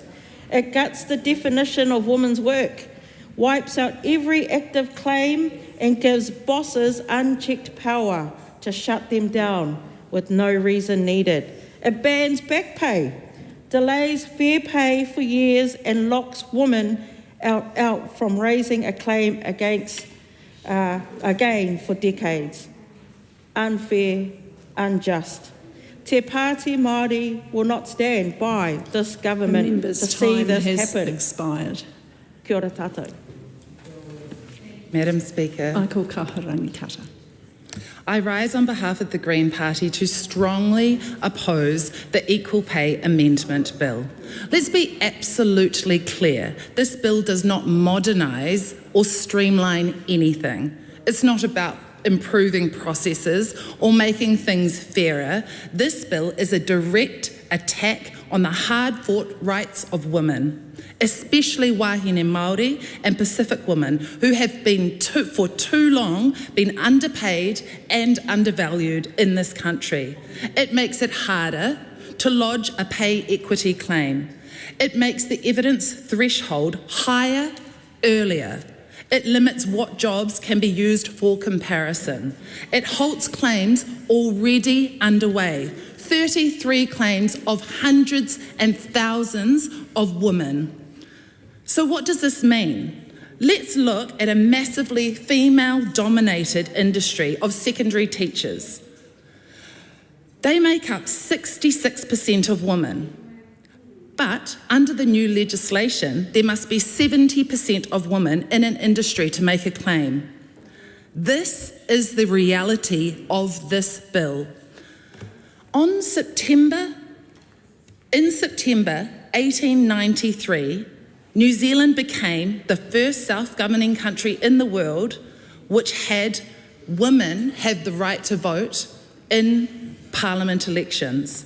Almost 32,000 signatures from women and people all across the country. And you can walk over to the National Library and see that scroll of signatures that those suffragettes gathered, showing what a trailblazing country we were. In 2020, when the Equal Pay Amendment Act passed under the leadership of our Green colleague, the Honorary Julianne Genter, there was hope in this House. Hope that we were finally taking meaningful steps towards pay equity. Hope that we were honouring the legacy of the 1972 Equal Pay Act and the activism of trailblazers like Christine Bartlett. But this government prioritises greed over women's rights. That's right. And this government is showing that they are more focused on reducing costs than upholding the principle of equality. This government have said that there is a problem because there has been so many pay equity settlements. They think it's a problem that women are getting paid more. They think it's a problem that women are getting paid fairly. The government is saying, we want women to be paid equally, while also saying that too many women have won the right to be paid fairly. Make it make sense. This bill turns back the clock on the progress that has been made. Let's talk about that disproportionate impact on women. The pay gap between Pākehā men and Pākehā women is 8.1%. For Asian women, it is 18.2%. For Māori women, it is 19%. And for Pacific women, it is 20.9%. Essentially, Māori and Pacific women in 2024 worked from October the 21st to December the 31st for free. Now, let's talk about what kind of workers we are talking about. In COVID, we had essential workers who we valued so much because they were the ones out there keeping our country running. We were talking about cleaners, we're talking about teachers, we're talking about at-home carers caring for our disabled and elderly people, and our aged care workers who were helping those elderly people who were not able to see their families. These are the workers that we were talking about. Now, through that COVID period, we revered these people, and today we are turning back the clock on that and saying we don't value you. Shame. These women have not had their say because you have decided to ram this through without a select committee process, without time to actually have the experts have their say. This is a way of silencing women. This bill is not just regressive, it's cowardly. It dismantles a process built through years of negotiation and cross-party consensus, including National's own support, and it does so quietly, rushed, and without honour. We vehemently oppose the process which this has been passed, and we oppose the values it represents. I call Carl Bates. Thank you, Madam Speaker. Enough has been said in this debate during the course of today. I stand here with National's proud record since 1972 through to 2017. And in the words of our female leadership, Madam Speaker, all we're doing is correcting what the last government rushed through under urgency without select committee process, as much has been spoken about in this House today.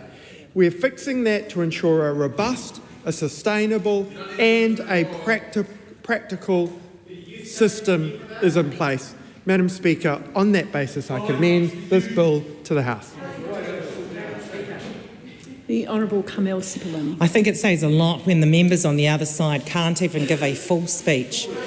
In the third reading of what is a significant piece of legislation, when they didn't even allow it to go through a select committee process. And as I was talking, they've just stopped now, but they're laughing as if it's funny. I need to say to that member, Carl Bates, and to the members of the government that are in the House tonight, that this is far from funny for so many New Zealanders. This morning I went to an Auckland event. They were celebrating 15 years since the Super City was set up.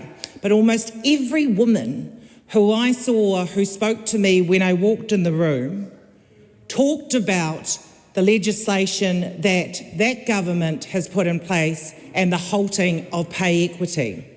A prominent woman who's not actually a Labour Party voter, they know very well, I won't mention her name, said she could not understand what they were thinking. Now, what does that say?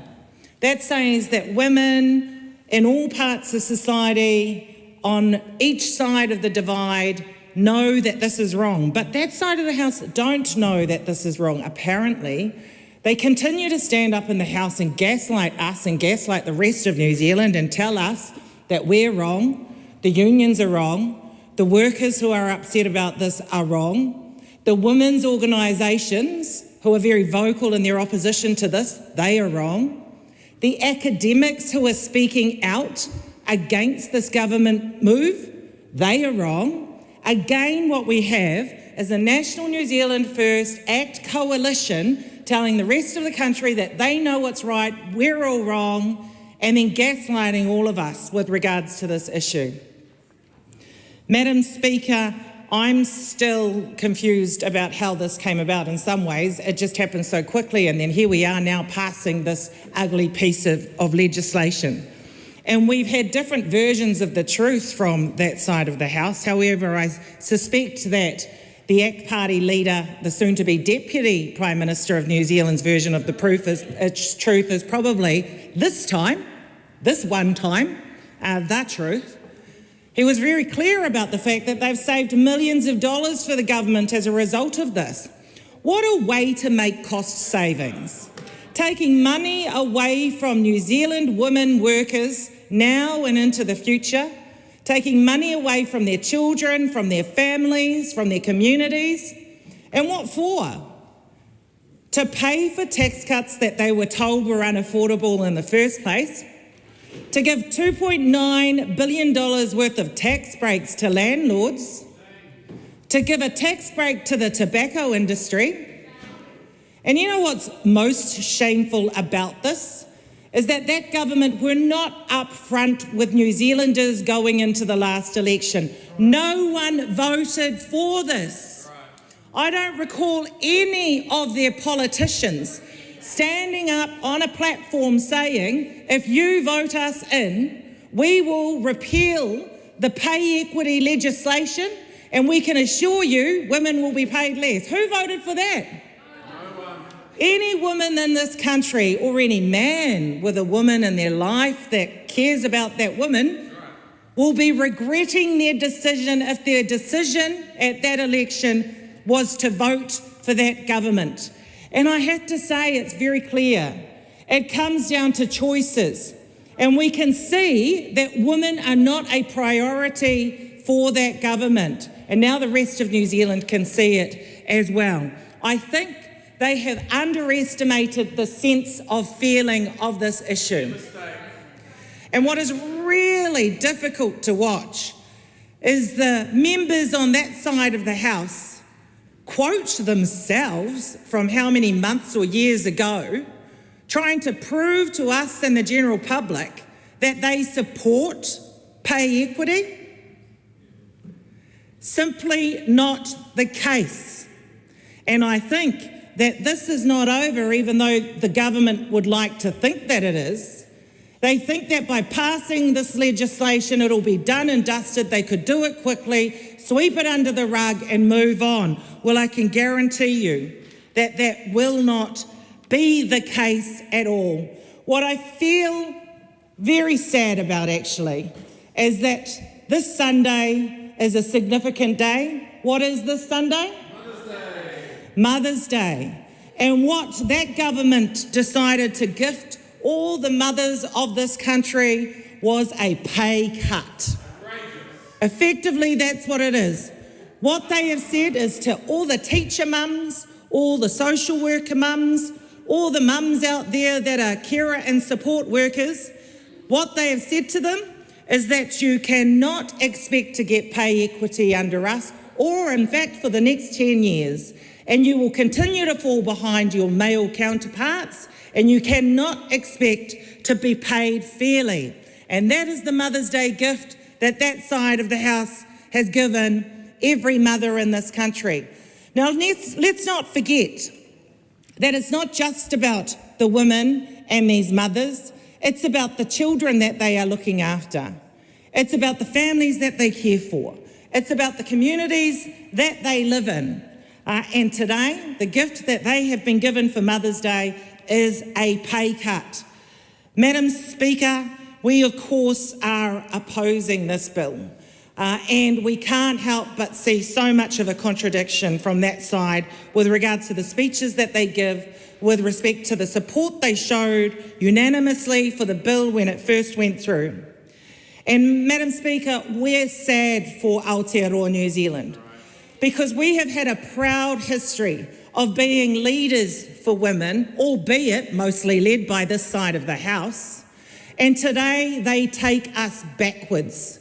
Today they reverse that progress.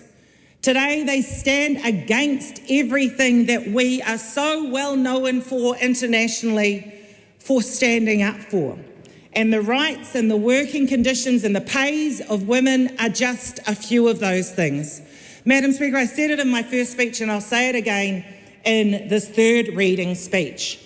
All too often we see members on that side of the House standing up in front of microphones at international forums talking about the progress New Zealand has made for women. And I've seen women on that side of the House talk about the progress that we have made for pay equity. I don't want to see any of those women or men stand up and speak to these gains ever again. In fact, when those women take the podium at those international events, what they should be doing is saying, actually, to everyone in this room, we have to acknowledge that as a country, we've just taken significant steps backwards for women, and that is because of their government's decisions, and you will need to stand up and say that you voted for pay equity to be halted, and you will have to stand up and say because of you and because of your colleagues, women will continue to be paid less, and that gender pay gap will continue to be the persistent pay gap that it is, and you will have to stand up and own that that is because of you. And I want to hear those speeches. Madam Speaker, it is a dark day for New Zealand today. And it has been a dark 2 days as the country has been taken by absolute shock as a result of this.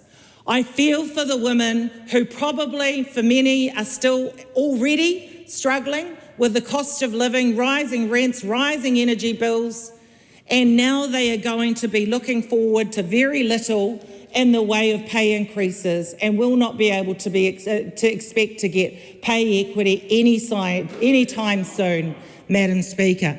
That member, Andrew Bailey, is yelling out in opposition to what I'm saying, but I'm pretty sure no one sees him as the bastion of support or workers' rights or the person who should be speaking on behalf of or for women. So perhaps that member should remain silent during the duration of the speech and up until I finish, because I don't think he has much value to add.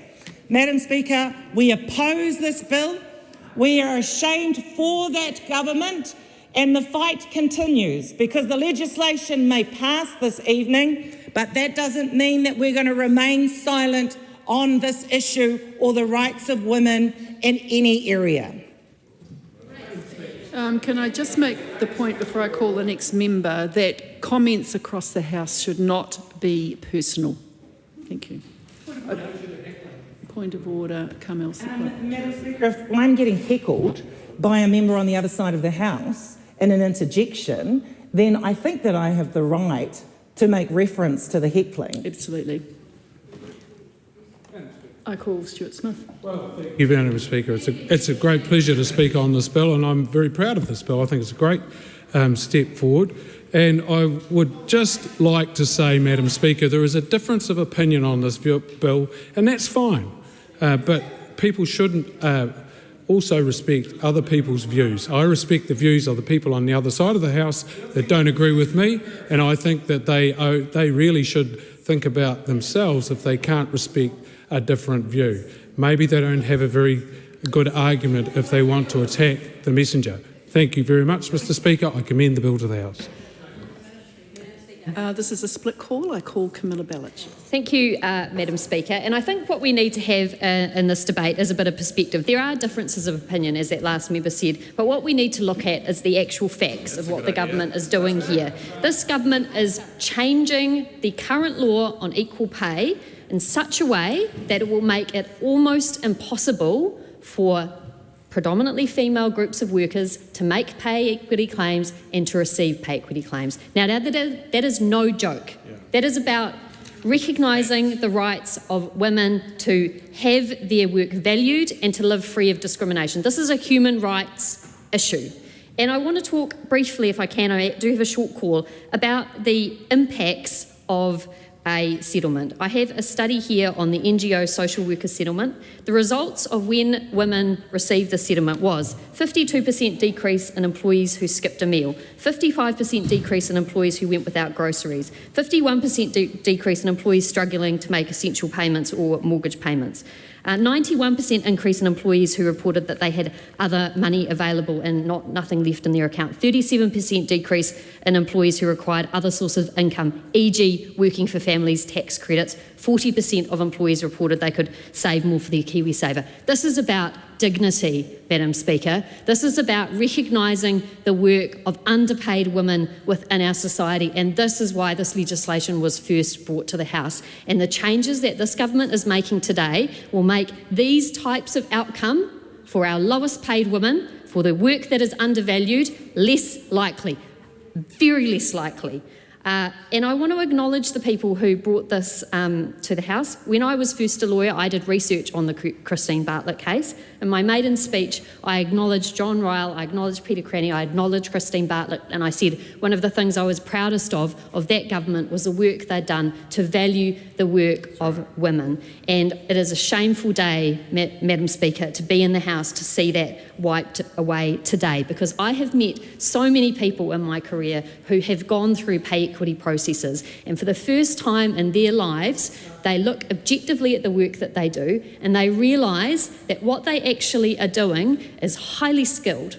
It is important. It requires, it is not low-level work. It requires a lot of intelligence, a lot of emotional intelligence to do the work, a lot of heavy lifting. They realise that they are, and their work, and some of them have been working in these jobs for 30, 40 years. They realise that they're of value, and this is what is being taken away today. And I know the government says that there's still an act in place, but let me tell you a few things. This act will bring in a higher threshold for making a claim. They will quash review clauses. Care and support workers, of which Christine Bartlett was one, have a claim in the authority. That claim will be extinguished when this bill is passed, and she and all of her colleagues will have to wait until 2027 before they can even raise a claim. Now, when she first brought her claim in 2013, it wasn't resolved until 2017. So how much longer will these people have to work on the minimum wage without access to pay equity? They have removed back pay. This is really important.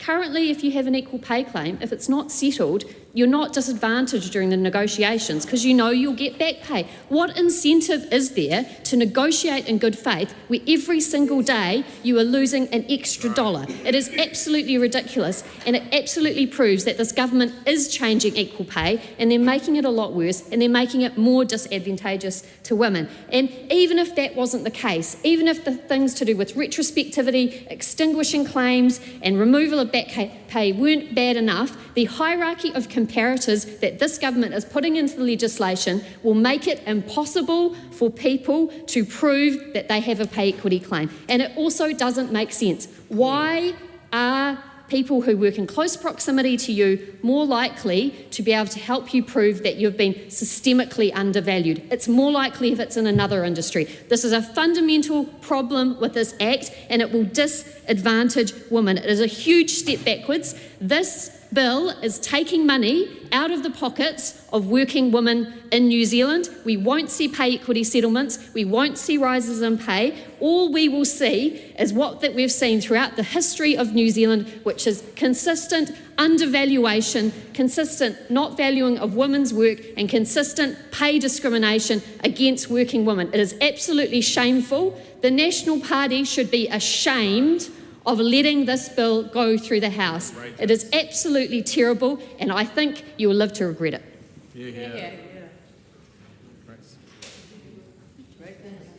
I call Arima Naklo. Madam Speaker, I rise to contribute to the third reading of the Equal Pay Bill. Madam Speaker, I'd like to just say to anyone listening in our public, our neighbours, at home, around the world, that I'm talking to you, dear listeners. I don't care to refute what has been said and the scaremongering taking place on the other side of the House. I'm talking to you, that the National Party always has, always will. A point of order, Honourable Yes. Meeks. The Speaker has repeatedly brought the Speaker into the debate. Yes. She may wish to speak to dear listeners, but maybe she could leave the Speaker out of Point it. understood. Yes, and I was signalling to the member to not bring the Speaker. My apologies. My apologies, Madam Speaker. I'd like to speak to those that are beyond these walls, and I'd like to say that the National Party has, always will, and does support equal pay based on genders, pay equity. But, Madam Speaker, what I would like to say is when something has ballooned out of control, out of what it was initially intended to address, that is a lack of pay equity based on gender, then we are stepping in and saying, let's take it back to basics. And that's what we're doing with this bill here. And I heard constantly about how people across the House are very angry. They're filled with anger. I wonder, Madam Speaker, where this anger was when they voted against the Gangs Act. I wonder where this anger was when they voted for sexual abuse and against victims, when they voted against the Sentencing Reform Act. And I wonder where this anger was when they voted against adjusting tax brackets. Madam Speaker, Point of order, the Honourable Deborah Russell. I have taken deep personal offence that that member has said that people on this side of the House voted for sexual abuse. That's outrageous. Point of order, Kai. And I'm personally offended at her saying that we support sexual offenders. That is deeply offensive and completely untrue. I will ask the member to stand, withdraw and apologise. I withdraw and apologise. I commend this bill to the House, Madam Speaker. The Honourable Dr Megan Woods. Madam Speaker, earlier this evening, just before the dinner break, the Minister of Finance stood in this House and cried crocodile tears. We know the National Party know they're in trouble when they send down the Minister of Finance to speak on a bill which is not her piece of legislation at third reading. She waxed lyrical about the greatness of Christine Bartlett and how proud she was to have voted for that. The only problem for Nicola Willis and every other member of the government is what Christine Bartlett herself has been saying, Madam Speaker, and it is that woman's words that counts. She says it's hurting. It's really hurting. I feel as though women have just been let down so terribly today. It's just so sad. I don't know what is going to happen in society. They are the words of Christine Bartlett, the New Zealander of the Year, who crusaded and fought hard with so many other women and men to ensure that women were paid decently and women were paid fairly by valuing their work and rectifying historical wrongs that had seen the undervaluation of women's work. The National Party voted for that. But over the last 24 hours, we've seen a National Party that has ripped that up. And with that up, they have ripped up the hopes and aspiration of women across this country. And men who also work in those industries that have traditionally been women's work that is undervalued. We're talking about teachers, we're talking about plunket nurses, we're talking about nurses, midwives, care and support workers, hospice nurses and healthcare assistants, librarians, admin assistants. These are just some of the people in the 33 claims that are getting thrown on a scrap heap by this government. These are the real people. And what we've seen is that the PSA have calculated for that one group of these workers, the care and support workers, by tossing out their pay equity claim, they are going to be $148 a week worse off than they are. $148 when you are on a limited income per week is a huge amount of money. And this government, under urgency, has passed this law that takes away the opportunity for those workers to earn that money. Right. And Madam Speaker, I've been sent by someone in my electorate who voted National at the last election.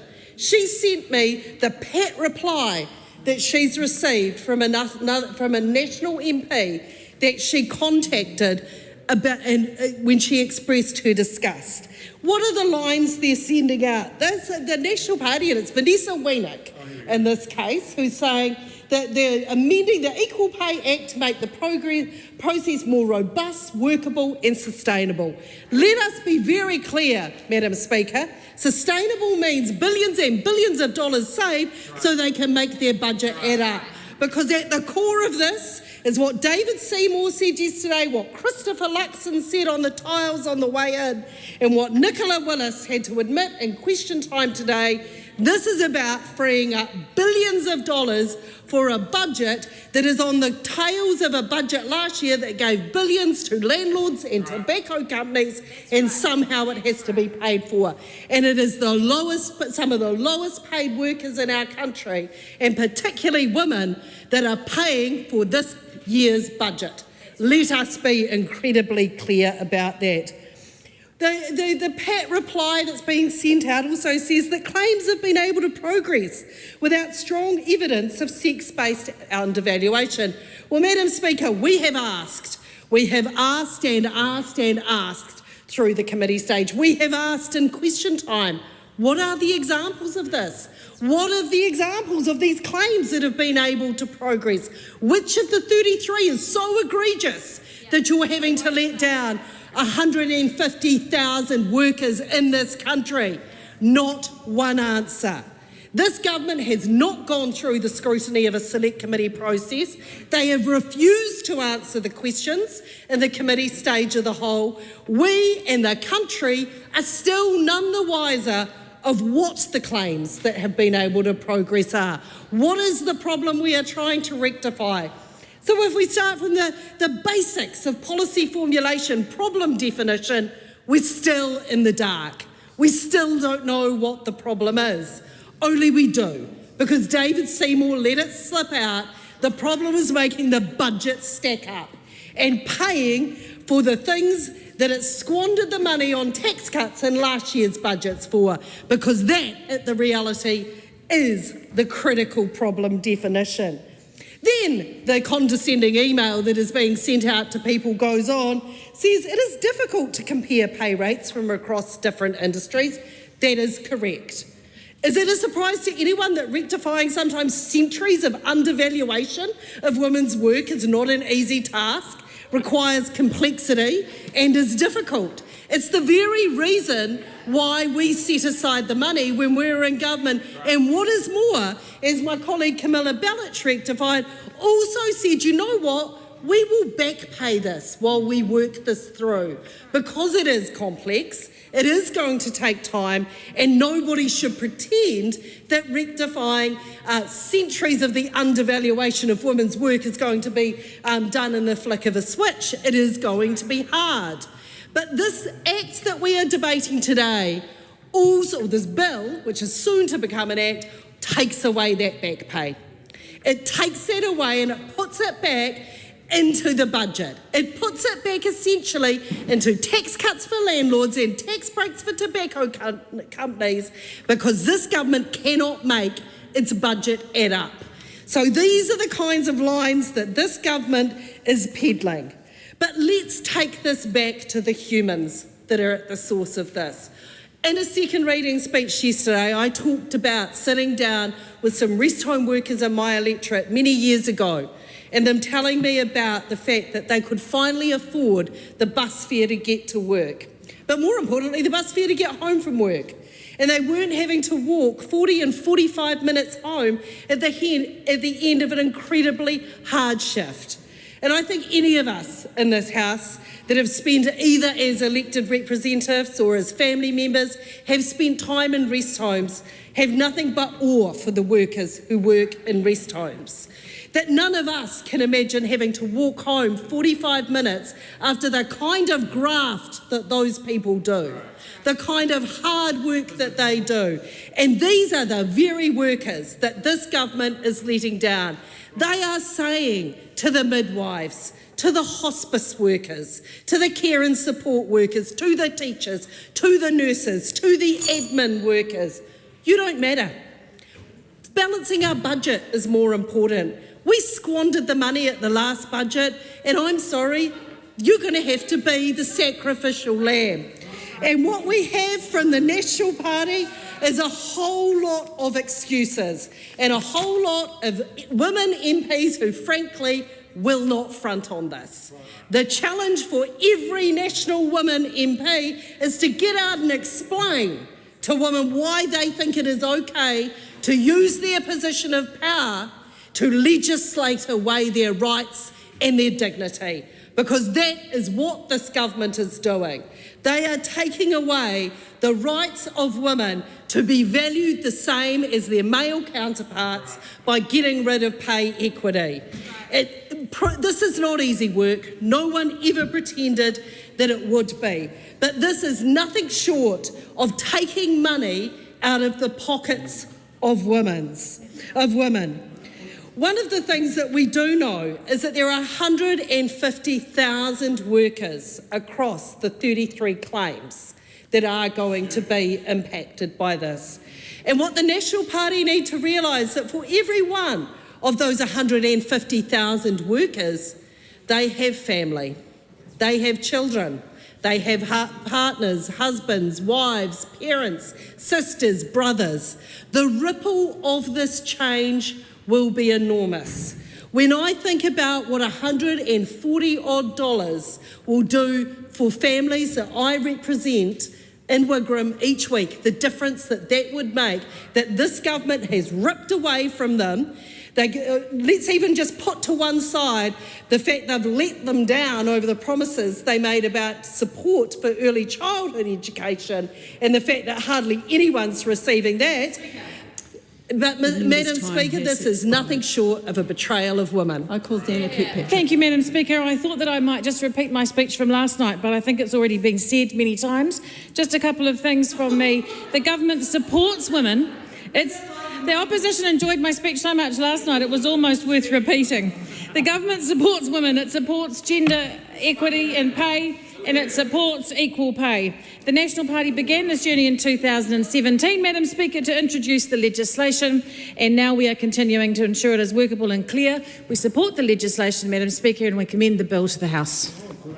The question is that the motion be agreed to. Those of that opinion will say aye. Aye. To the contrary, no. No. The noes have it. A party vote is called for, Mr Clerk. New Zealand National. 49 votes in favour. New Zealand Labour. 4 votes opposed. Green Party of Aotearoa, New Zealand. 15 votes opposed. Ag New Zealand. 11 votes in favour. New Zealand First. 8 votes in favour. Party Māori. 6 votes opposed.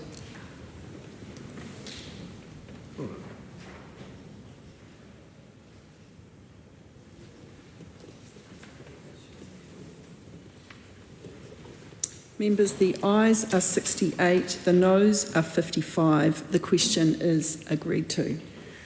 Equal Pay Amendment Bill, third reading.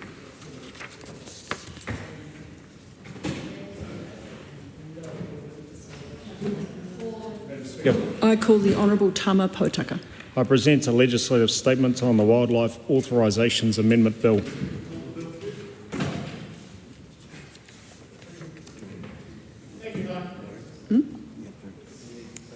Pass.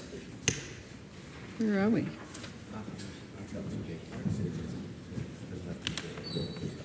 Yeah. No, well, I've got to wait for him to present his legislative statement. Yeah. Yeah, I'll say it again, Madam Speaker. I present a legislative statement on the Wildlife Authorisations Amendment Bill. That legislative statement is published under the authority of the House and can be found on the Parliament website. Madam Speaker, I move that the Wildlife Authorisations Amendment Bill be now read a first time. The Government has introduced this bill today because we need to fix an issue with the operation of the Wildlife Act 1953. The Act is an important piece of legislation, but it's old and creaking. The Act provides for the protection of wildlife throughout Aotearoa, New Zealand, including some of New Zealand's most at-risk species. It protects our precious wildlife, and it also recognises the need to regulate human interactions with them so that our actions do not negatively affect protected species in the long run. However, an urgent issue has arisen as a consequence of a High Court decision in March that significantly limits the ability of the Department of Conservation, Te Papaatawhai, to authorise and regulate the incidental killing of protected wildlife under the Wildlife Act. The issue is preventing people and organisations from having the confidence to continue with their mahi, their development and their infrastructure projects because of concerns that they may be inadvertently breaking the law. It's also affecting important conservation activities. Incidental killing can occur during lawful activities such as housing, transportation, energy infrastructure and pest control. The harming or killing of wildlife while doing these activities is unintended but foreseeable. It's also often unavoidable. Without a Wildlife Act permit, it's illegal to harm protected wildlife. Prior to the court's decision, DOC regularly provided wildlife permits that authorise incidental killing so long as permit holders met the conditions in their permit. These conditions were designed to maintain the viability of effective wildlife populations and to protect individual animals as much as possible. Through these conditions, infrastructure providers, developers and others could ensure that their mahi proceeded responsibly while supporting the long-term viability of wildlife populations. This bill addresses the impacts of the recent High Court decision and will enable projects to happen while protecting our precious wildlife. The High Court ruling in March this year deemed the authorisation of incidental killing of protected wildlife during construction of the Mount Messenger Highway in Taranaki to be unlawful. The decision has two significant implications. Number one, means that DOC are now unable to authorise and manage incidental harm to wildlife that is likely to occur during various activities. Number two, it creates significant uncertainty for those with existing Wildlife Act permits. They are now unsure if they can continue their activities lawfully. Without a lawful permit, harming protected wildlife is an offence. This is problematic for managing risks to threaten wildlife because it prevents new wildlife permits from being issued, and these permits would normally include requirements to protect wildlife during their mahi. It's also problematic for infrastructure providers and developers who are supporting our growing economy. They need assurance that they can carry out their activities lawfully. And it negatively impacts crucial conservation work such as pest control and wildlife research. These activities may sometimes harm individual animals, but they are as important as they benefit native species and ecosystems as a whole. The bill is needed under urgency to restore certainty and confidence. Those who have been granted an authorisation in the past have relied on those authorisations to undertake their activities in good faith. We need to fix this problem, this daru-daru, so that they can quickly continue their activities lawfully and limit any flow on impacts on wildlife and ultimately our economy. There are over 100 active authorisations that could be affected. These authorisations apply to development and infrastructure activities such as subdivisions, construction projects, solar and wind farms, and road and rail projects, to name a few. Other projects, other types of projects could also be influenced and affected by this situation, such as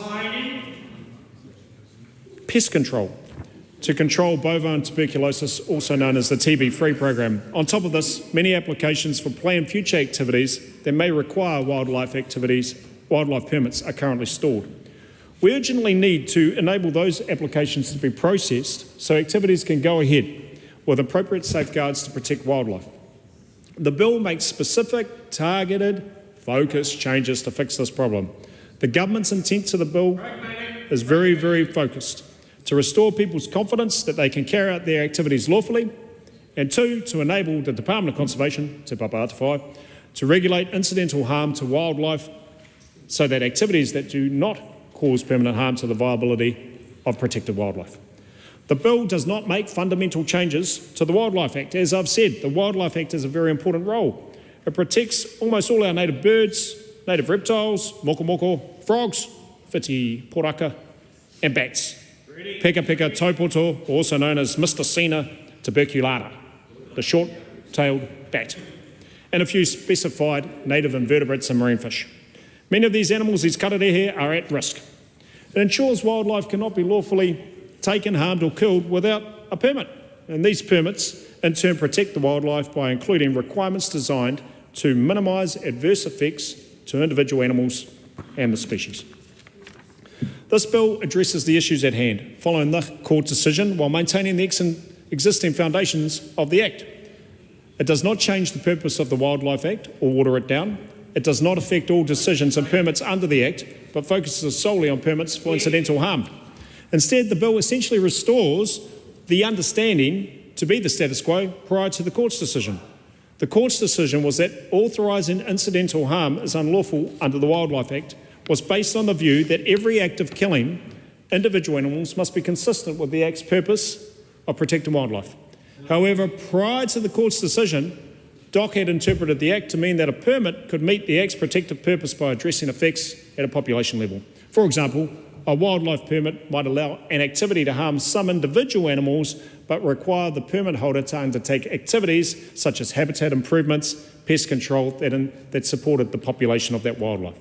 The bill clarifies the ability to authorise incidental killing. It now clearly allows DOC, Te Papa Ātawhai, to authorise an activity to incidentally kill some animals if the wider affected population is protected.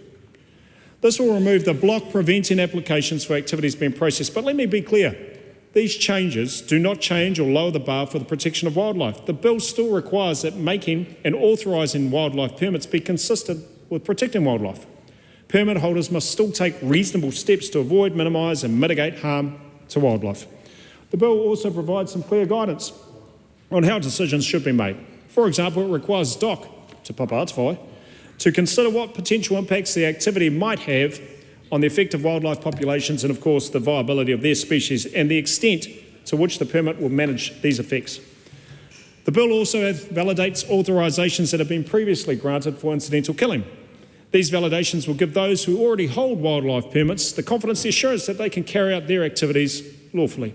It will not be an offence to incidentally kill wildlife during these activities, this mahi, provided that the permit holders comply with the conditions that are part of their permit.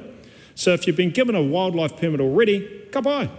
As long as you're following its conditions, you do not need to do anything differently. There's more work to be done on the Wildlife Act, as my colleague, Minister Jones, has irregularly mentioned. This bill deals with an immediate problem. Keep focused, but there's much more work to be done. The legal problem this bill deals with has arisen in part because the Wildlife Act is over 70 years old.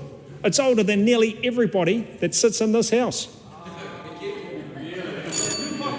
We know that there are many issues with this legislation, and with age comes wisdom. We need to modernise the Act and ensure it's robust and fit for purpose. I'm not proposing to make fundamental changes to the Act in an ad hoc way right now. No, this would risk making the Act even less coherent, less effective and more difficult to work with. It's not a replacement for a full review of the Wildlife Act. A full review remains a priority. I expect it will start very, very soon, but it will be complex and take a little bit of time. In the meantime, this bill is a first step. It fixes the current issue, a very narrow issue, while maintaining appropriate safeguards to protect wildlife and, of course, to enable people to travel throughout the country for the TB-free program to continue and a number of other important infrastructure projects, such as renewable energies, to carry on doing what they're doing. I commend this bill to the House. The question is that the motion be agreed to. I call the Honourable Priyanka Radhakrishnan. Madam Speaker, it does give me a little bit of comfort to hear the Minister saying that it is still a priority to rejig the Wildlife Act. It is from 1953. It is outdated. It would have been good, given that this government has had a year and a half, that they'd gotten started on it, given that our government did a fair bit of legwork in terms of looking at what a review could entail and what it needs to consider. So all they needed to do was to pick that up and run with it. But sadly, that hasn't happened. Madam Speaker, what we see today with the Wildlife Authorisations Amendment Bill is a knee-jerk reaction to a High Court decision. It has been introduced to Parliament today with no accompanying RIS. There is no regulatory impact statement. It's being passed all stages under urgency. The Minister has not laid out why there is such a huge rush for this bill under urgency. He has been quoted in the media in saying that, well, basically the economic development needs to continue. No one was actually questioning that. What everyone's questioning, those who are opposing this bill, is the way in which this is being done. As the Minister said, in a decision that was released just in March this year, the High Court set aside an authority that was granted by Te Papa DOC under Section 53 of the Wildlife Act to Waka Kotahi, the New Zealand Transport Agency, for its Mount Messenger bypass in Taranaki. Now, the issue that many have with the way that this bill is being shepherded through the House under urgency, but also the fact that it tweaks a couple of sections, well, basically Section 53, as the Minister said, to go back to what was happening prior to the High Court decision, is disappointing. As WWF has laid out really well and really clearly, and I quote, "These changes are the antithesis of good lawmaking. It is abundantly clear that the Conservation Minister has no genuine interest in conservation or New Zealand's unique and threatened biodiversity, despite it being the bedrock of our economy, well-being, national identity and way of life," unquote. She then goes on to say that all of us understand the legal uncertainty that the High Court decision had presented. But what really needed to change was that new legislation. As I mentioned, there's already been a review of that. The Minister just needed to implement changes to potentially do a little bit more work to finesse it. But that could have been done in this last 1.5 years. Also, if targeted amendments are to be progressed, the government could have included or chosen to include nature-positive changes that would require any activities for which Section 53 permissions are issued to have an overall positive impact on New Zealand's Indigenous biodiversity. But it doesn't really do that.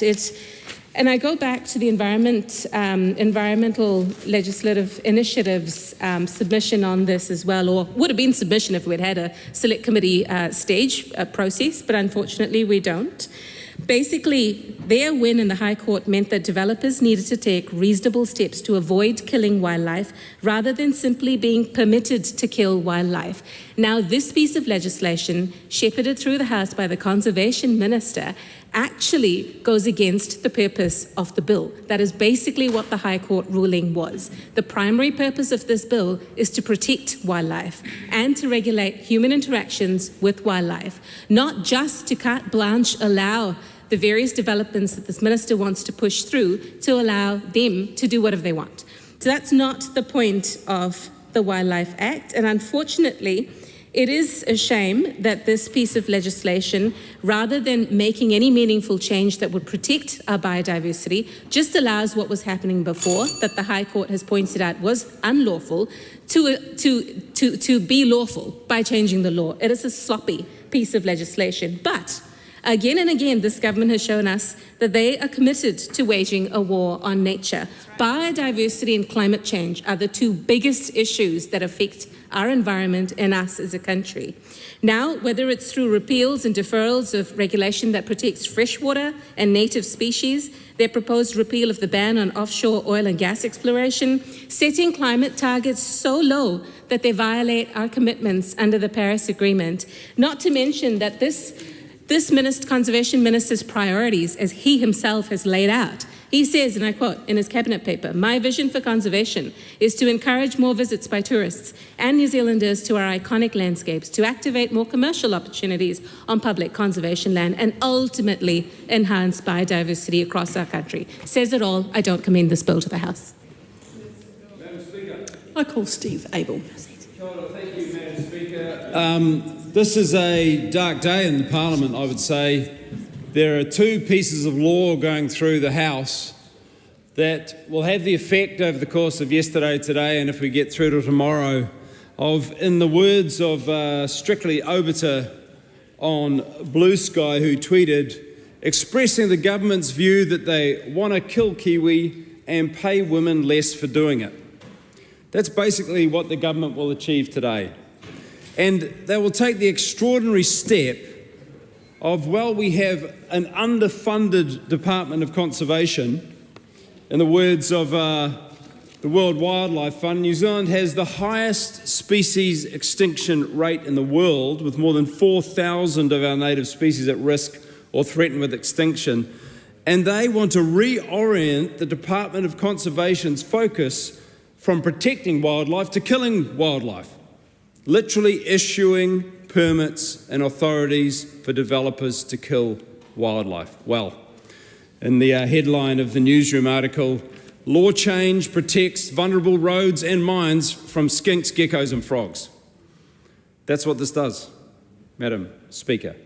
Except, I would say, it actually has this kind of Orwellian dystopian effect. You know, we seem to be living in this new reality world where you might have think you've walked into a Franz Kafka novel, you might have think you walked into a Margaret Atwood novel, The Handmaid's Tale, because we seem to be being convinced that destroying the American economy makes America great again, and that you need to commit genocide in an act of self-defence. And here in Aotearoa, New Zealand, you need to kill Kiwi to protect Kiwi.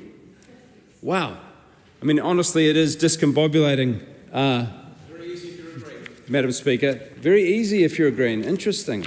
That's an interesting thing to say. One thing I think is fascinating about this government, as my colleague just across mentioned, they do seem hell-bent on destroying nature. Their priority in the time of a biodiversity crisis and a climate crisis is not to take into account the existential necessity of a healthy ecosphere for all of us. Their priority seems to be to take us back to a 19th century extractive mentality where nature is expendable and the only way for us to have a meaningful existence is by destroying it. There's a saying, Madam Speaker, that when a clown enters the palace, he does not become a king. Rather, the palace becomes a circus. And we have a government led by 3 clowns, Madam Speaker. This is truly a circus government, and this piece of legislation is one of the strongest examples of what a circus it is, because it may well be, extraordinarily, that this legislation actually makes it more complex. It actually may have the effect of increasing blue and yellow tape in terms of people doing developments. Because who is going to assess all of these instances of incidental killing and when it's acceptable and when it's not? Actually, if you read the existing Wildlife Act, you will find that Section 68AB says that reasonable steps taken to protect wildlife are a sufficient defence against incidental killing. So this legislation actually could well be creating a heck of a lot more bureaucracy for our underfunded Department of Conservation, that we want to be focused on actually protecting wildlife, and now it's going to be focused on providing permits to kill to developers. It seems like an extraordinary twisting of the purpose of this legislation, Madam Speaker. This is a strange day, and it indeed is going to be an interesting evening as we ask a lot of questions about this quite clumsily written piece of legislation. Honestly, I read it over and over the course of the day, and it is really messily drafted. It is very confusing and tautological, and I suspect the government might well find it is making a bigger mess than the one it is trying to solve. Thank you. I call Cameron Luxton. Thank you, Madam Speaker. It's a pleasure to rise and speak on behalf of the ACT Party for this Wildlife Authorisations Amendment Bill. I think the Minister summed up very well the situation that he's trying to amend and repair as an event happened in March earlier this year, where a court decided, as is their right and way, to make it clear the way the law was interpreted. But it's not really going in the way that this country needs to go, in which we can build infrastructure and manage our pest eradication in a way that is an illegal framework. So the Minister of Conservation has done the right thing. He's brought something along to repair this piece of legislation. It's a fix. It's going to allow the active authorisations to continue. And it's basically, the court said something was illegal. We're changing the law back to February 2025, not 19th century as the previous Green speaker had said. But Madam Speaker, I just want to not take too long on this call, but I just want to add a little story. In Select Committee the week when the court decision came down, we were assessing some renewable energy, people coming and submitting on renewable energies, and the member Stuart Smith did some incredibly very astute questioning of these submitters, just to ask, how did they think that this change was going to affect them? I hope Stuart Smith's going to take a call and explain the shock that these submitters had at the situation that was developing in New Zealand, but thankfully this government and this parliament is taking steps to address it. Thank you, Madam Speaker. I call the Honourable Shane Jones. These changes, Madam Speaker, the Wildlife Authorisations Amendment Bill, remind the decision makers and other stakeholders in the world of infrastructure there's a rare mammal that must not be overlooked, known as a human being. This actually allows human productivity, the quality of our life, the ability of our economy to flourish, not to play second fiddle to a set of narrow considerations where legislation has been weaponised by shadowy groups, including the environmental entity funded by we don't know who, wandering around the country, littering the courts. That is why this piece of legislation, Madam Speaker, shows the sovereignty of Parliament in our Constitution is paramount. Yes, you may have a random decision come from the judiciary, but this Parliament is empowered to restore clarity, certainty and order, because there has been an immense level of disorder due to the weaponisation of an outdated piece of legislation. We need, obviously, to have guardrails around the protection and the safeguarding of various species. But don't for a moment think that in the development of our country we have not dislocated species, we have not incidentally killed species, and sure, providing the overarching population has expanded in well-being, which is still possible, Madam Speaker. All this piece of legislation does is restore to those entities who believed that they had legal authorisations, it has restored to them the ability to get on with their projects. Roading is essential for the development and the productivity of New Zealand. Economic development, including my beloved industry known as the mining industry. I want to see a growth in mining that is not hobbled or held hostage to by foolish, unworkable interpretations under this statute, which is why this statute, by and large, should be stripped away with. Most of it should be dealt with under the RMA, but that's for the future. But I do want to say that with development comes certainty, with certainty comes investment, and the surplus to look after the features of our environment that are important, including the iconic species known as the kiwi. So no more catastrophisation, no more moral hysteria from the other side of the House. These are modest improvements. All this does is restore a level of lucidity to the law that we have always known should have been there in the first place. And that will ensure that the agenda of the government, shared by the community, to go ahead and invest and create jobs. Look, in terms of jobs, I used to say I want the neffs off the couch. Well, I want the neffs off the meth. And that's not going to happen until we have clarity and certainty for more ongoing growth. And a surplus will be available in a sensible way now that we're able to validate authorisations, clarify the confusion which emerged as a consequence of the High Court decision, driven by a shadowy, unaccountable, unknown, and I call upon the media to actually investigate who this environmental group is, who's funding it. Are they even New Zealanders? They, in my view, represent a major threat. Thank you very much, Madam Speaker. Michael Takuta Ferris. Me pēhea nei te whakautu I ngā kōrero kua hora hia ki mua ki te Aotearoa o te whare.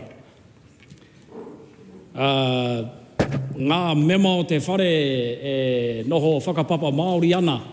E kōrero ana mo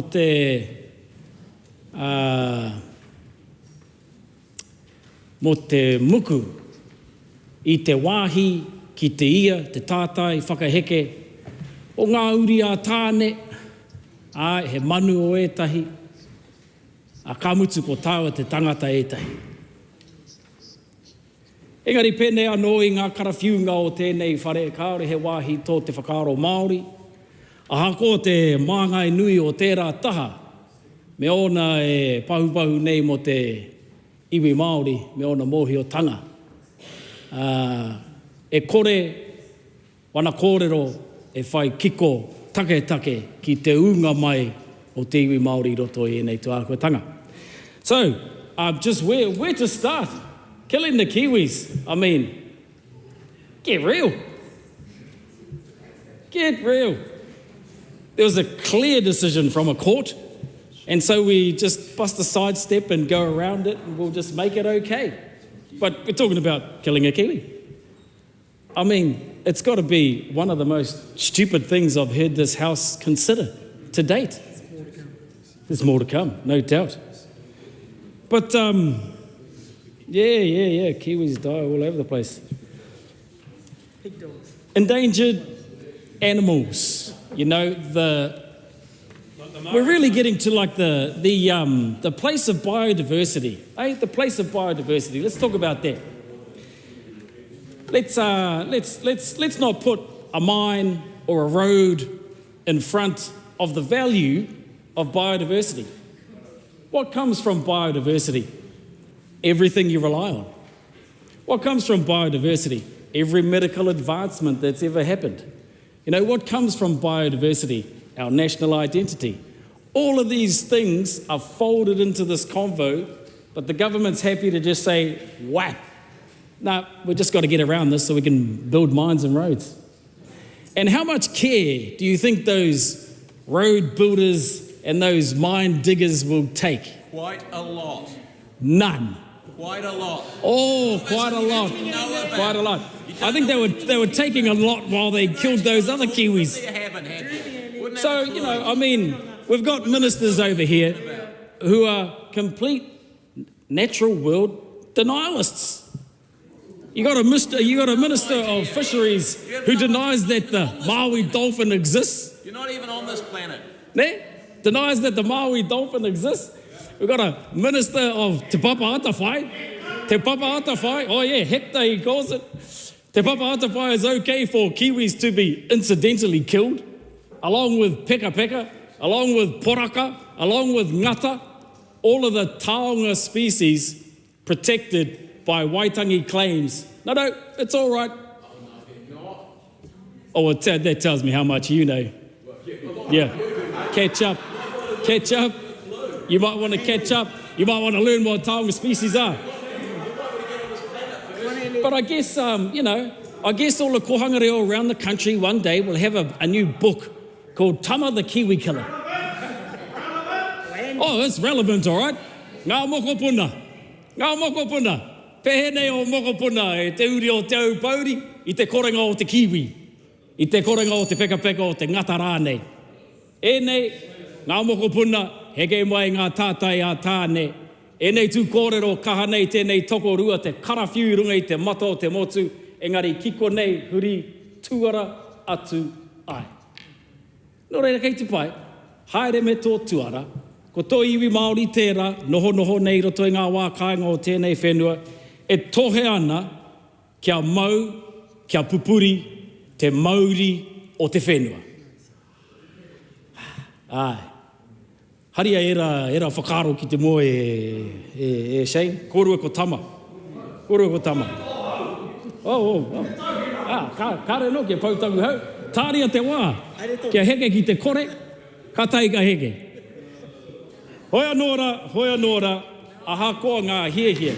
Despite what your hopes for development might be, if you just leave the door open to eradication, that's what your whakapapa will be. I call Catherine Mead. Look, I rise to support this bill. It's a practical bill, it's common sense. It fixes an urgent issue which we have, a technical flaw in the Wildlife Act, and a technical flaw which is preventing already authorised projects like solar farms, wind farms from going ahead. We need this development. We need to be progressive while also protecting the environment. So I absolutely commend this bill to the House. I call the Honourable Rachel. Thank you. Interested in that last comment about protecting the environment, because that does not seem to be what this bill is doing. I want to start by responding to Minister for Resources, which I presume is why he was speaking on this bill, the Honourable Shane Jones, when he told us what he really wants in his speech. And that is one of the reasons why we will be opposing this bill tonight on what is the 6th, according to the parliamentary calendar, of May. Even though in other parts of the town, it's the 7th of May. But we're in urgency here because this government has decided that 2 bills need to go through all stages urgency. And that is a despicable thing to do when there is no emergency or real reason to do so. It would be, what about COVID, the Minister says. I think COVID might have been an emergency, and that is quite different.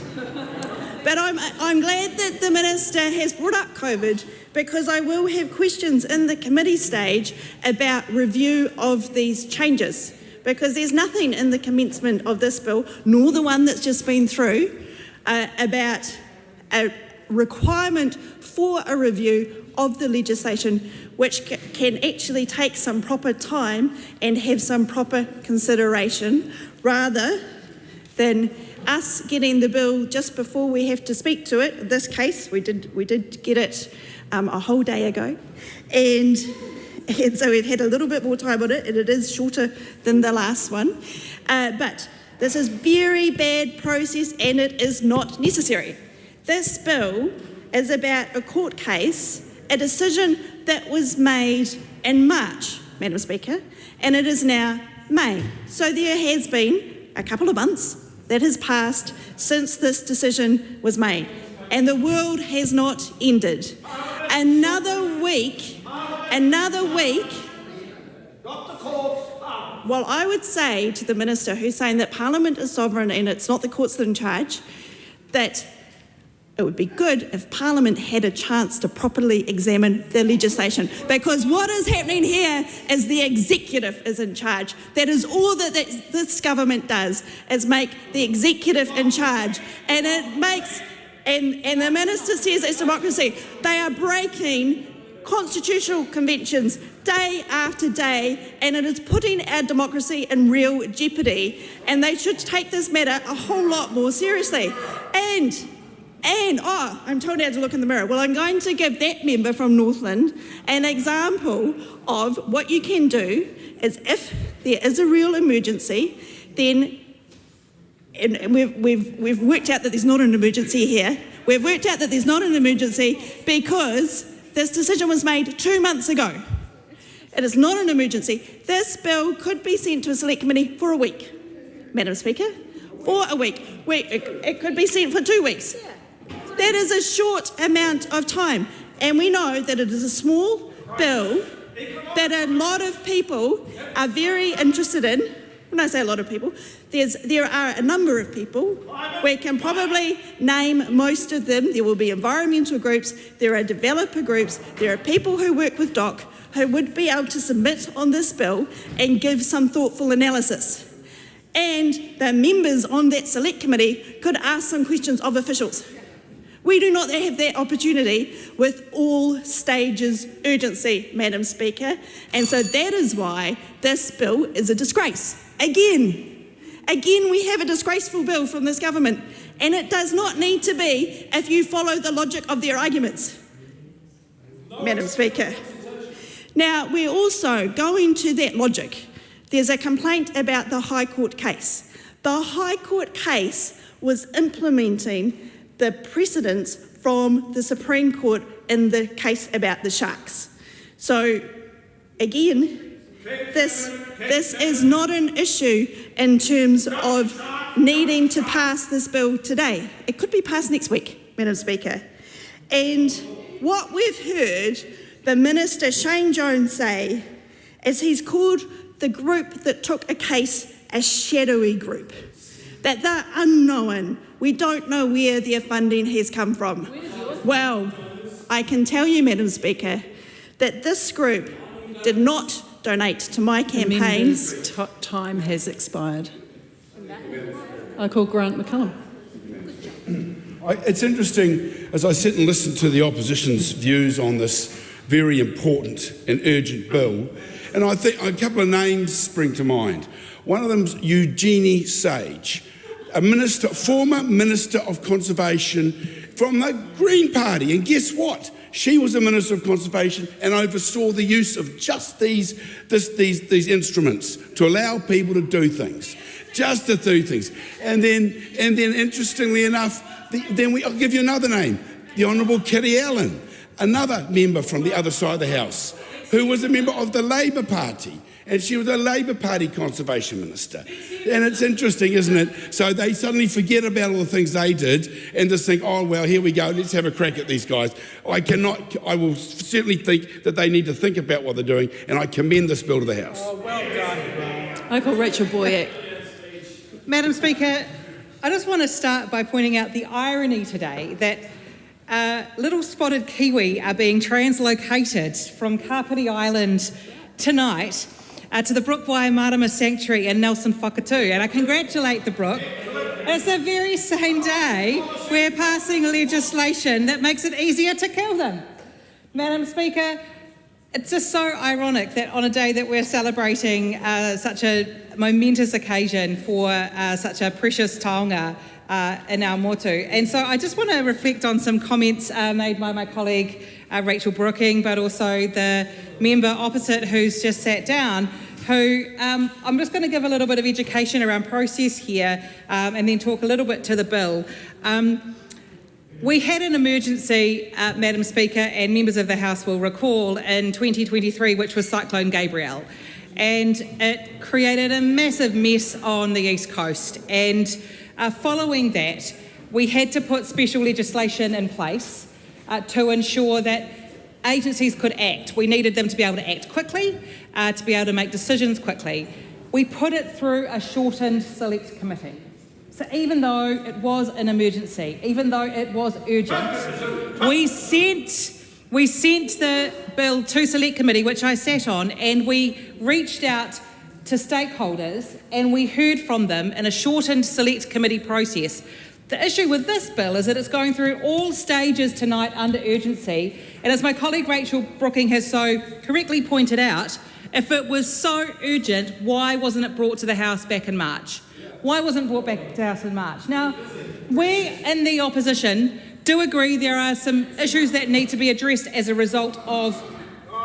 Absolutely, but with a proper process. With a proper process. This is not a proper process. The High Court ruling does need to be examined by the Parliament at Select Committee, with input from officials, with input from stakeholders.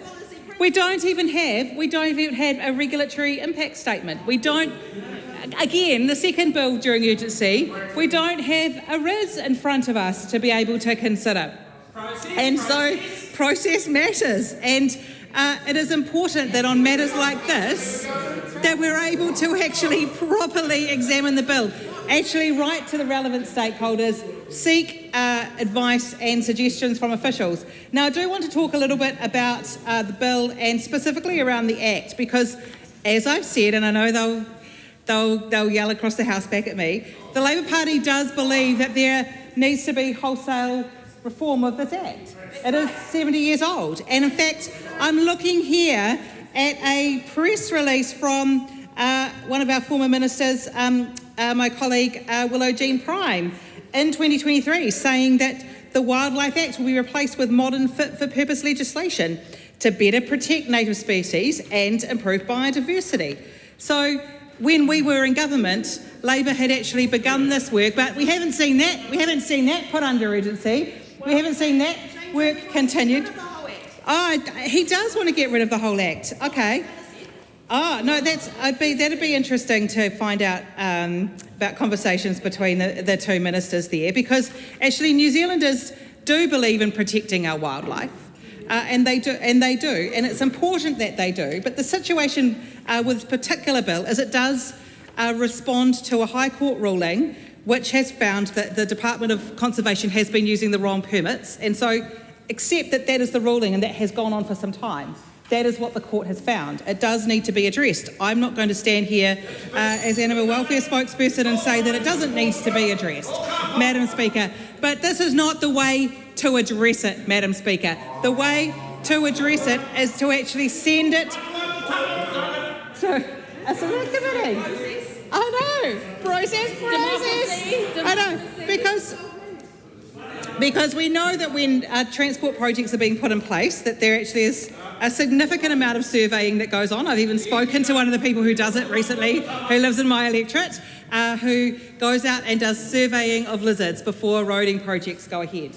And I accept, I've spoken to him about it, I accept it can actually be a time-consuming process, and it does need to be looked at to ensure it's fit for purpose. But what this bill is doing is basically saying that the lower standards that were required are actually going to be okay going forward. And we need to examine this properly and thoroughly at a select committee. And Madam Speaker, I do not commend this bill to the House. Ryan Hamilton. More than 300 applications are currently with DOC, around half of which involve incidental harm. Without this fix, they are in limbo. We're tired of New Zealand being in limbo. We're here to fix it. I commend this bill to the House. The question is that the motion be agreed to. Those of that opinion will say aye. Aye. To the contrary, no. The ayes have it. A party vote is called for, Mr Clark. New Zealand National. 49 votes in favour. New Zealand Labour. 34 votes opposed. Green Party of Aotearoa, New Zealand. 15 votes opposed. ACT New Zealand. 11 votes in favour. New Zealand First. 8 votes in favour. Te Pāti Māori. E ono ngā pōti whakahe.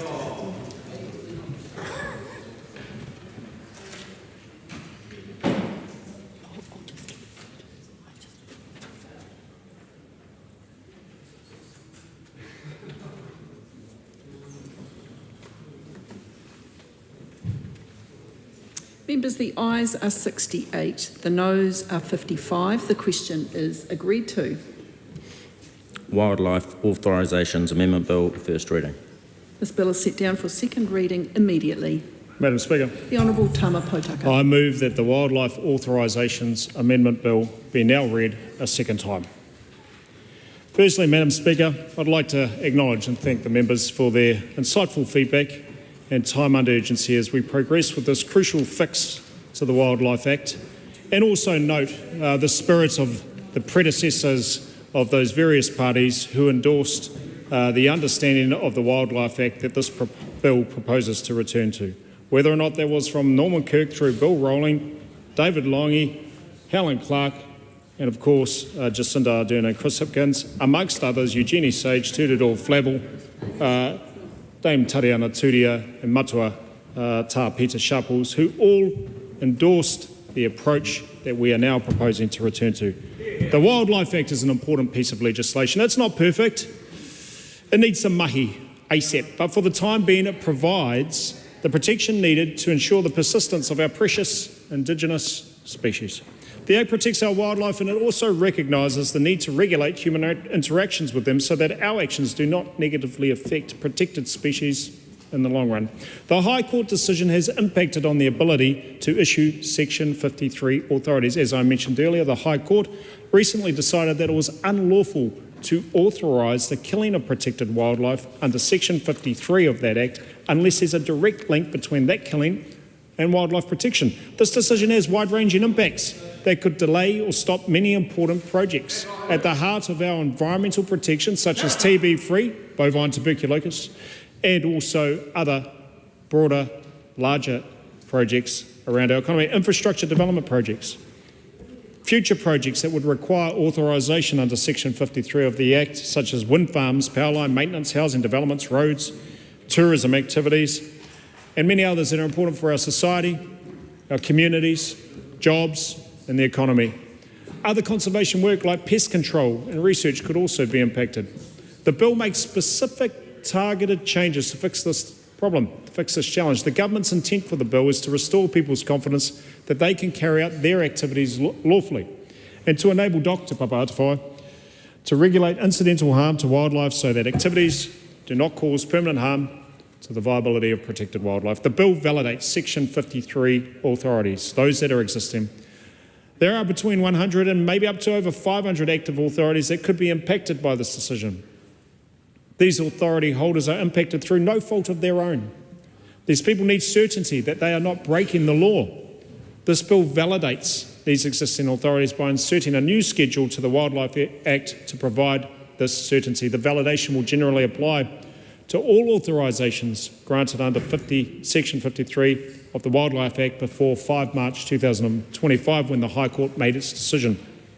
These validations would mean that it would not be an offence for holders of the authorisations to incidentally kill wildlife as part of their mahi, provided that they undertake that mahi in line with the authorisation and any conditions in it. The bill still requires that making and authorising wildlife permits be consistent with protecting wildlife. That is the purpose of the Act. Permit holders must still take reasonable steps to avoid, minimise, mitigate harm to wildlife. The bill does not greenlight development projects. Mr Speaker, I want to be clear, the changes that are proposed to this legislation will not greenlight major construction projects that are a threat to our endangered wildlife and precious taonga species, and the protective purpose of this Act remains the same. Some development or infrastructure projects may pose threats to wildlife, as may many other human interactions with wildlife. Having Section 53 authorisations help to manage those risks and ensure that conservation efforts are integrated into the planning and execution of such projects. The changes being made to this bill will ensure that our treasured species continue to be protected, even in cases when we know that some harm may occur.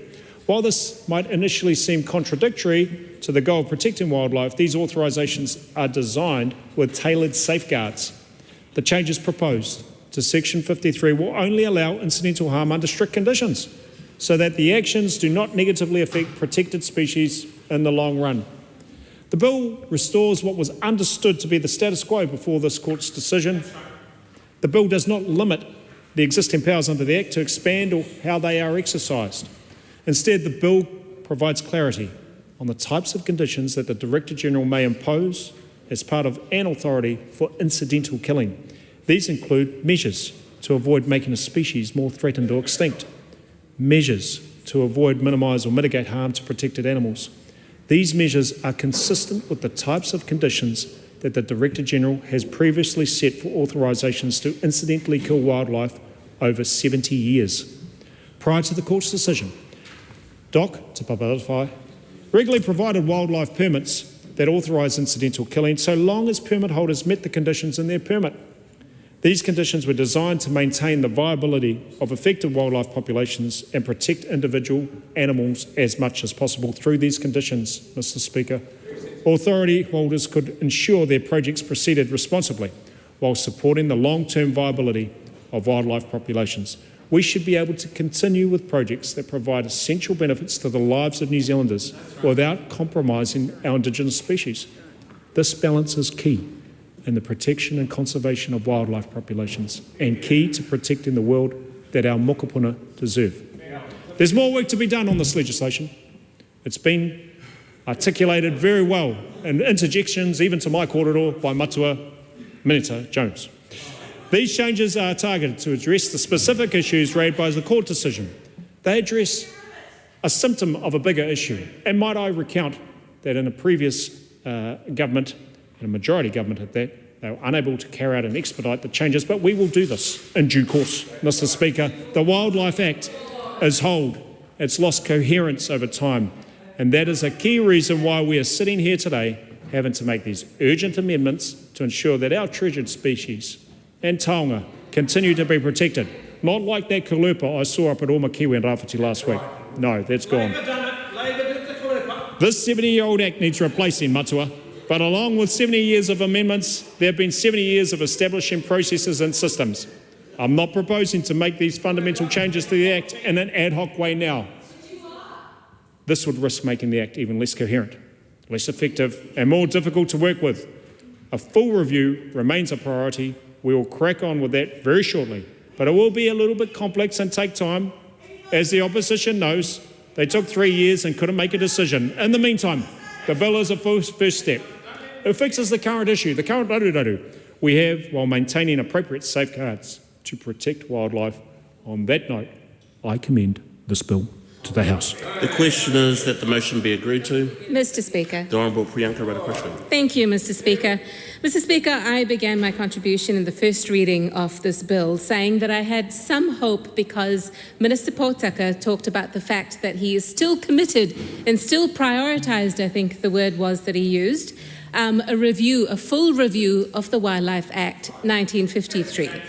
And then, if we have heard correctly on the side of the House, Minister Jones then said that he wants to do away with the Act in its entirety. So now I have way less hope than I did about half an hour ago that this is ever going to get done. And I'll tell you why, Mr. Speaker. Because when we were in government, my colleague, the Honourable Willow Jean Prime, had requested Te Papatawhai Doc to undertake a review of the Wildlife Act 1953. It was in the Labour Party manifesto that we committed to do that, and she undertook that. Now, all this minister had to do, all this government had to do, was to pick up that work and progress it. They are halfway through the term, and what does Minister Potaka say? Very shortly they will commence work on reviewing the Wildlife Act, which then says to us on this side of the House, Mr. Speaker, that they haven't even started. They haven't even started. This minister then goes on to say that he doesn't want to make changes in an ad hoc way to this piece of legislation. It is old, it is outdated. And what is he doing today? A knee-jerk reaction to the High Court ruling of just 2 months ago, which makes this bill even less coherent and less potentially relevant, definitely dilutes the purpose of this bill. Now, generally, at a second reading speech, we would be feeding back to the House, to Parliament, what submitters have said, what the select committee process was, what do we hear from officials, how do we genuinely work across the House to finesse a piece of legislation. We can't do any of that today because there has been no select committee process. As my colleague, the Honourable Rachel Brooking, outlined in her contribution at the first reading speech just about half an hour ago, this could have taken a week or two, Mr. Speaker. There is no urgency to this. The High Court ruling was just in March this year. There are a number of permits that are potentially facing legal uncertainty as a result. We accept that on the side of the House, but there was no urgency to push this bill through all stages with no select committee process at all. And the Minister has not been able to give us any clear rationale as to what that emergency was that is putting us in this position. So, why are we here today? In that decision of March this year, the High Court set aside an authority that DOC had granted under Section 53 of the Act to Waka Kotahi. That was for, as we've mentioned previously, the Mount Messenger bypass. It was a project in Taranaki that passed through areas of native habitat and proposed extensive ecological mitigation and offsetting. Now, as part of that process, various protected species were proposed to be caught and to be relocated. Authority was also sought to kill protected wildlife, 46 species, unlimited amounts from memory as well, of 46 species of protected wildlife during that construction period. And this was in the context of them saying that it wasn't possible to trap and to relocate every individual animal, every individual of that protected species. Anyway, this was then challenged. What is the actual crux of the problem, or the problem definition that brings us here today? DOC approached applications for wildlife permits under Section 53 by looking at whether the project as a whole and whether the viability of a population was either maintained or was improved through the actions or through some other unrelated action, whether it was a mitigation or something else. And they looked at it at a population level. Now, the High Court found that Section 53 of the Wildlife Act, that authority, was, or the way that it was prescribed or permitted, given, granted, was in a sense a legal overreach, and that a Section 53 permit is unlawful and cannot purport to authorize the killing of protected wildlife if the primary purpose of that killing doesn't have a direct nexus to the purpose of the Act. And so that was the problem. The High Court's ruling or finding was basically that the permit that was granted under Section 53 in that case, and potentially in these other cases, goes against the intention or the purpose of the legislation. So then the government of the day has a choice to make.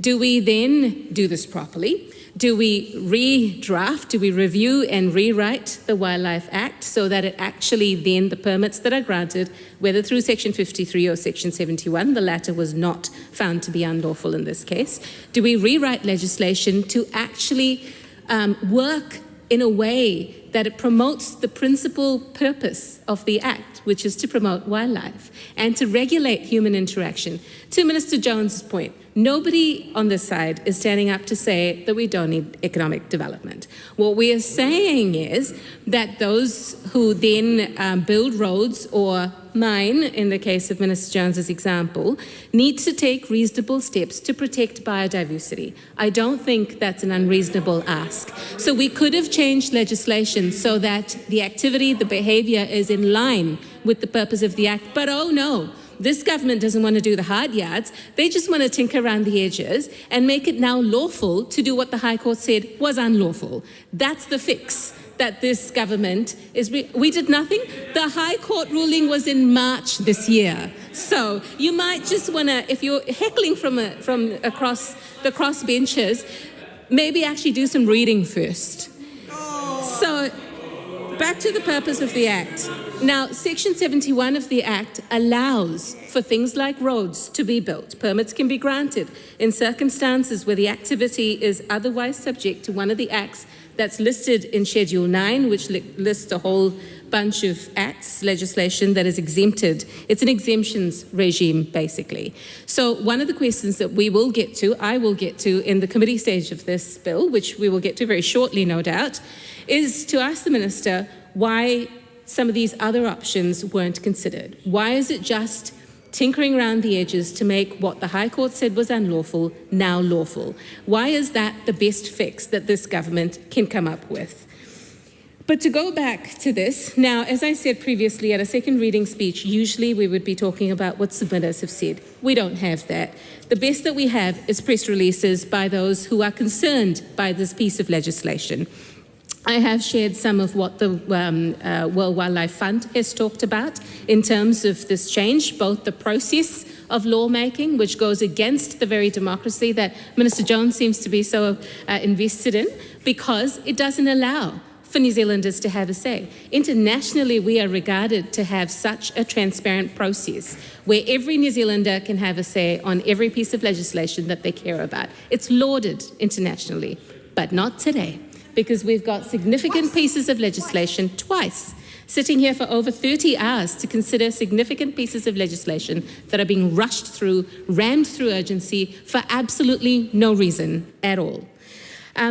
The other point that I wanted to make in the time that I have remaining, Mr. Speaker, is the fact that those who have, I will say submitted, because what they have done is to put out press releases about this, they have pointed out that New Zealand has the highest species extinction rate in the world, with more than 4,000 of our native species at risk or threatened with extinction. Not only is now DOC woefully underfunded to be able to take on this work, but really, what I would really like to know from the Conservation Minister, what is he doing in terms of improving biodiversity in New Zealand? Because I haven't seen anything. There's no cabinet paper for this piece of legislation that we could find publicly or proactively released. As I mentioned previously, there's no RIS, there's no regulatory impact statement. I haven't seen a single cabinet paper that this minister has taken or considered that actually improves biodiversity or extends, for example, marine protection, even though he said that 30 by 30 was just aspirational. We've seen all of the targets towards meeting our climate change goals diluted, watered down as well. So is this minister's legacy going to be making it easier to kill kiwi? Steve Abel. Thank you, I appreciate it. It will be a calm measured speech because I genuinely think the government is making a big mistake here. It's actually tying up all sorts of processes in blue and yellow and black tape. And, pardon me? And let's be clear about what the decision that has precipitated this knee-jerk piece of legislation was. Justin McHerron highlighted that Section 53 permits can only be issued if their purpose is to protect wildlife. In a previous case, the Court of Appeal suggested one such purpose could be culling of some individuals to prevent the spread of a disease to a wider population. That's obviously protected, right? The other obvious instance would be using baits or poisons to kill predatory species for the purpose of protecting wildlife, but you may incidentally kill some of those native species in the process. But the overall purpose, I'm getting to that, Minister. The Environment Law Initiative challenged the decision to grant. I'll give a calm and collected speech if there's less interruption, Mr. Speaker.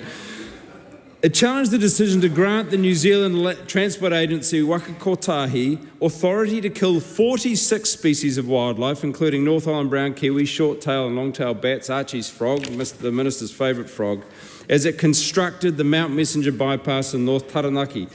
The advocacy group argued that the Department of Conservation was only able to grant permits to capture or kill wildlife if it furthered the purpose of the Act, which is protection of wildlife.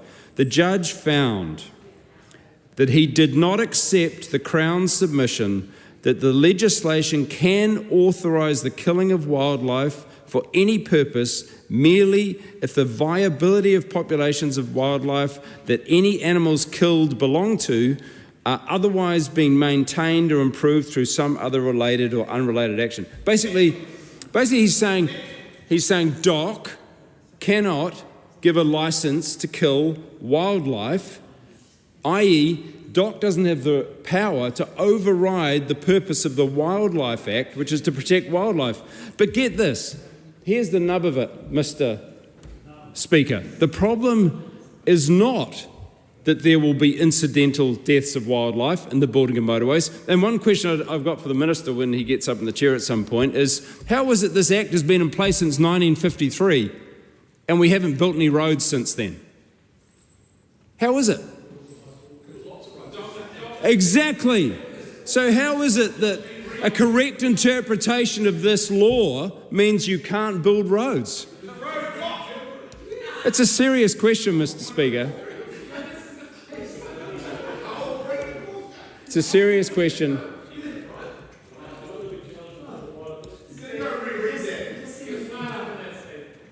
I am smarter than that. And I want to say that, and like the Environment Law Initiative said, listen to this, you might learn something here. There was never any credible risk of developers being prosecuted for incidental killing of wildlife, provided all reasonable steps were taken to prevent that. This is the Environment Law Initiative. These foreigners that the Minister accuses of being shadowy, they're saying there was never any credible risk of developers being prosecuted, provided all reasonable steps were taken to prevent that. In that sense, this was not a question of whether development projects could go ahead or not. It was about making sure all reasonable steps are taken to protect what we have left of our wildlife. That is what I think most New Zealanders would expect. And just to be clear, Mr. Speaker, in the Wildlife Act, 68AB, mens rea and strict liability offences, in cases where it is alleged that anything required to be done, i.e. to not kill wildlife, was not done, the defendant took all reasonable steps to ensure that it was done. That is a defence in the Wildlife Act as it stands. In any case where it is alleged that anything prohibited was done, that the defendant took all reasonable steps to ensure that it was not done.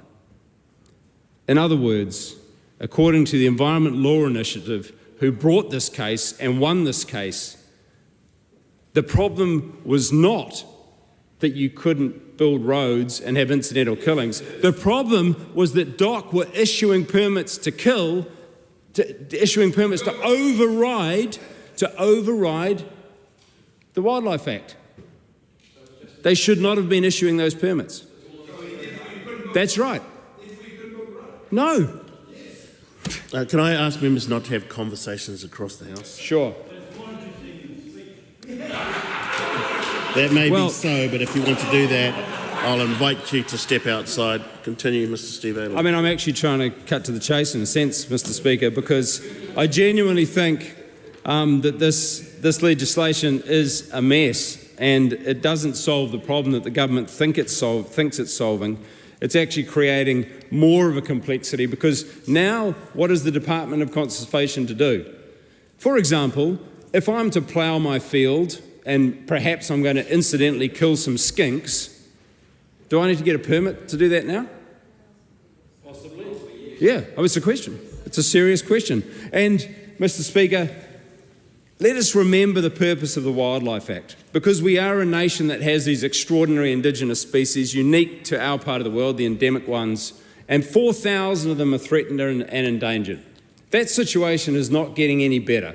We set up things like the Wildlife Act, we set up agencies like the Department of Conservation, and their purpose is to protect wildlife.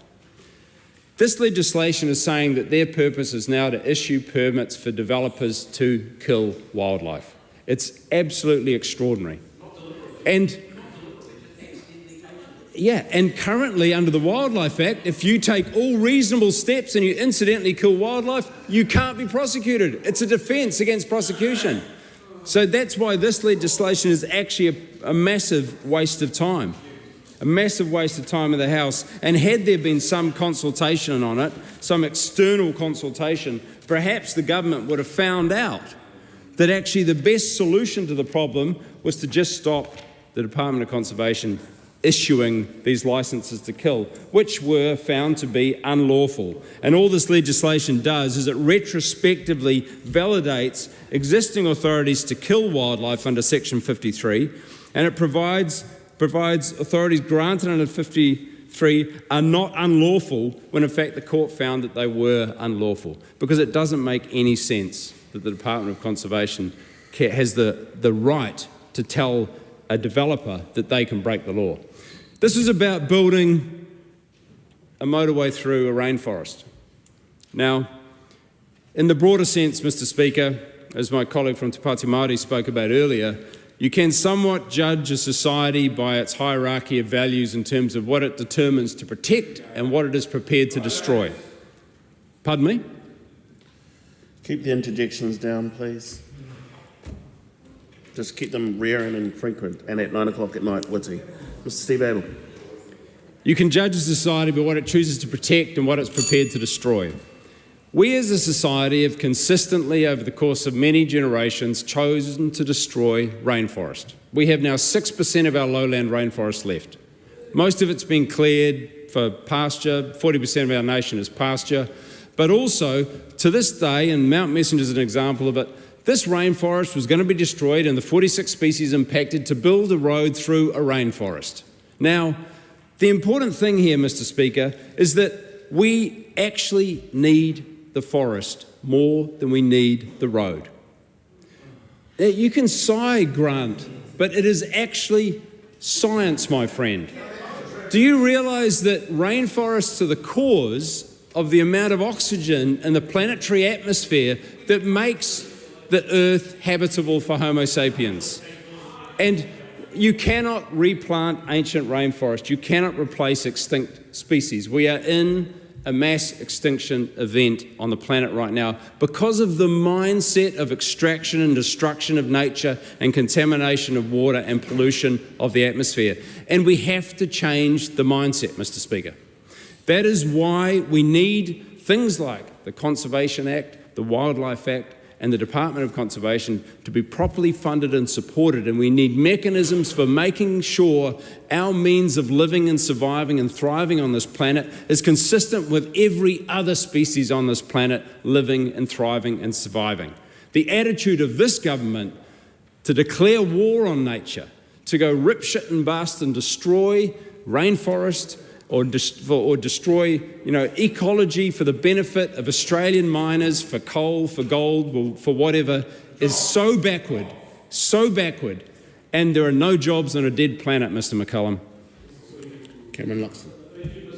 Yeah, it was interesting to hear a soliloquy there about the hierarchy of what we prioritise. I would have appreciated hearing the member elucidate more where he prioritises humans getting the infrastructure we need to have a country where we can get around, visit our friends and family, where we can go to work, where we can get things that we need, yes, from out of the ground, yes, from out of the air, yes, we need to produce stuff to pay for our way in the world. It's not just some Gaia utopia where humans can't go about producing for ourselves. That's what we have to do.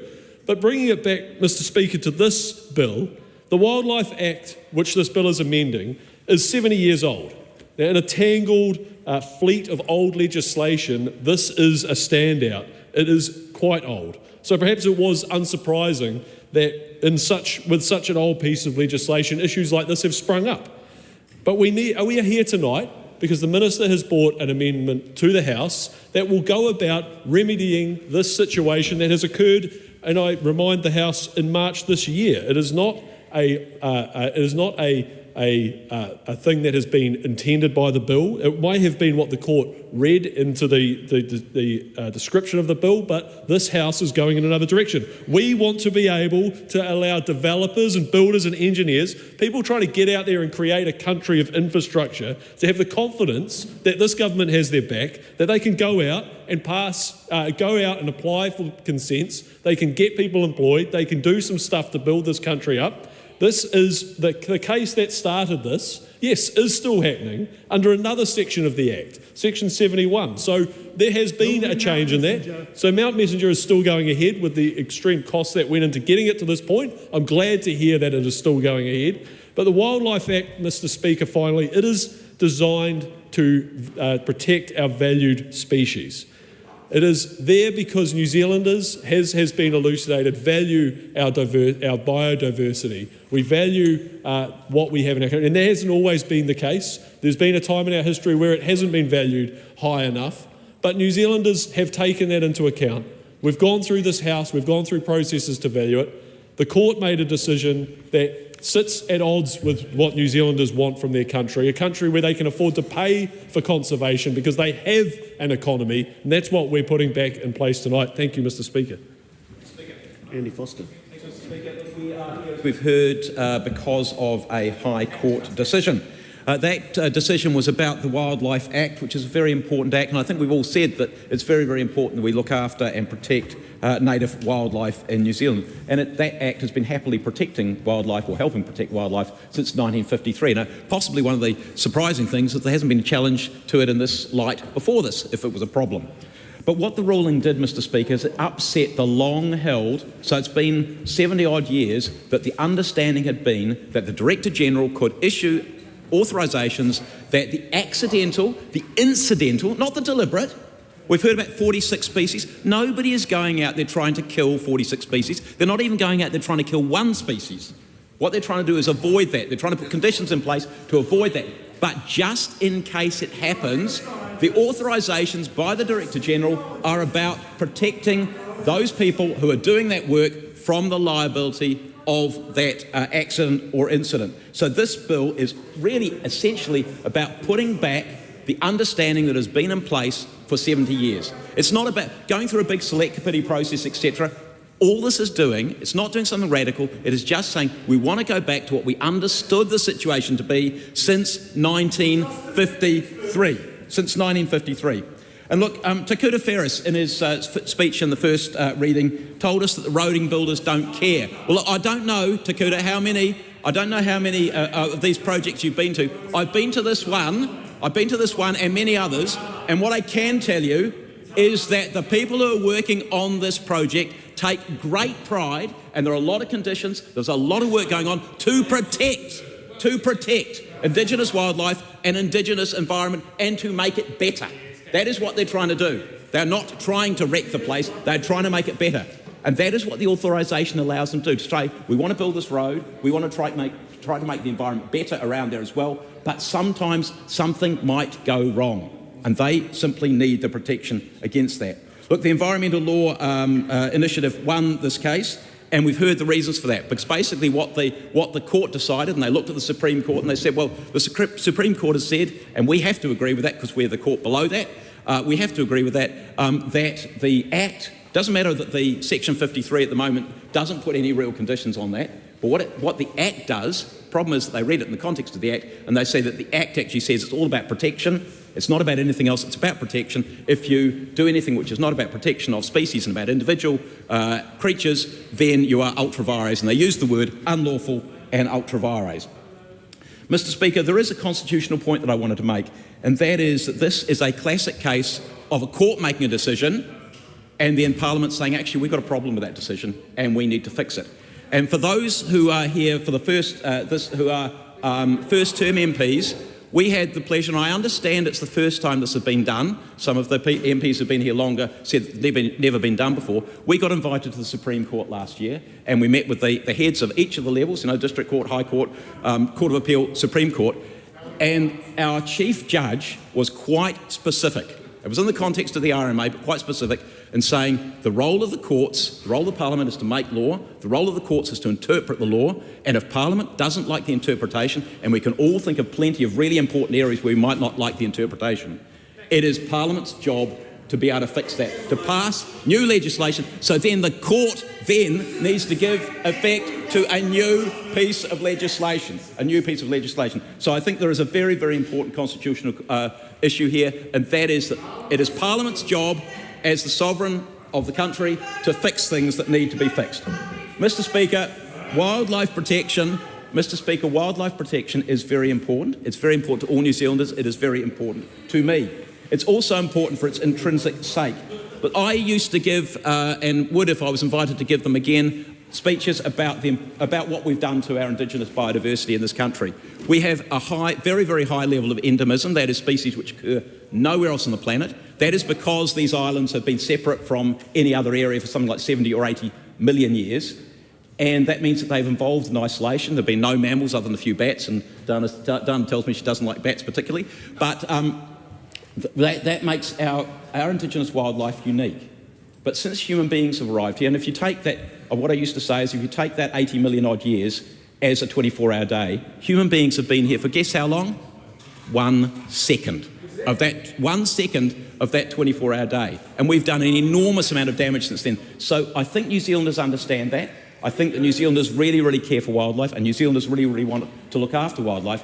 This bill doesn't change that at all. It still says, and there are conditions which have got to be wrapped around, it still says that we've got to look after that native wildlife, but it does provide protections against something going wrong, which from time to time it will. And Mr Speaker, there are two ways in which the the Act allows, the existing Wildlife Act allows the Director General to give some dispensation, some authorisations, Section 53, and we've also heard about Section 71. So let's have a look at Section 71 and say, why couldn't you just rely on Section 71? Well, the problem is that Section 71 says you can only give effect effectively to the 16 different acts. In this case of Mount Messenger, they actually went back and they did a retrospective consent. And do you know who did the retrospective consent? Who did the retrospective consent? Well, Willow Jean Prime, the Honourable Willow Jean Prime was the Minister of Conservation, and the Honourable David Parker was the Minister of Transport. So they authorised this particular road, which is the subject of this case, to go ahead under Section 71. And they could do that because the Wildlife Act includes in its schedule a number of different acts, one of which is the roading, the Government Roading Powers Act. So they were able to use that. But think of all the times, all the projects, all the things that we would like to see happen in this country which cannot rely on those 16 acts. And I'll just give you a little bit of a list before I sit down. So think about building a road by a local authority or by a developer. That's not covered by any of those. Think about laying a pipe, not covered. Think about creating a subdivision, not covered. Think about building a dam, not covered unless it's under the Public Works Act. Think about building and operating a wind farm. My colleague Cameron Luxton said exactly that when we were considering the offshore renewable energy bill. Very important stuff. Think about operating a farm, clearing vegetation, pest control. Look, I've done pest control for quite a number of years, and occasionally you might catch hundreds of rats, but you might catch a protected species in there. You didn't want to do that, but that would fall foul of this potentially. Think about predator-proof fences and seeing birds which have flown into those predator-proof fences and killed themselves.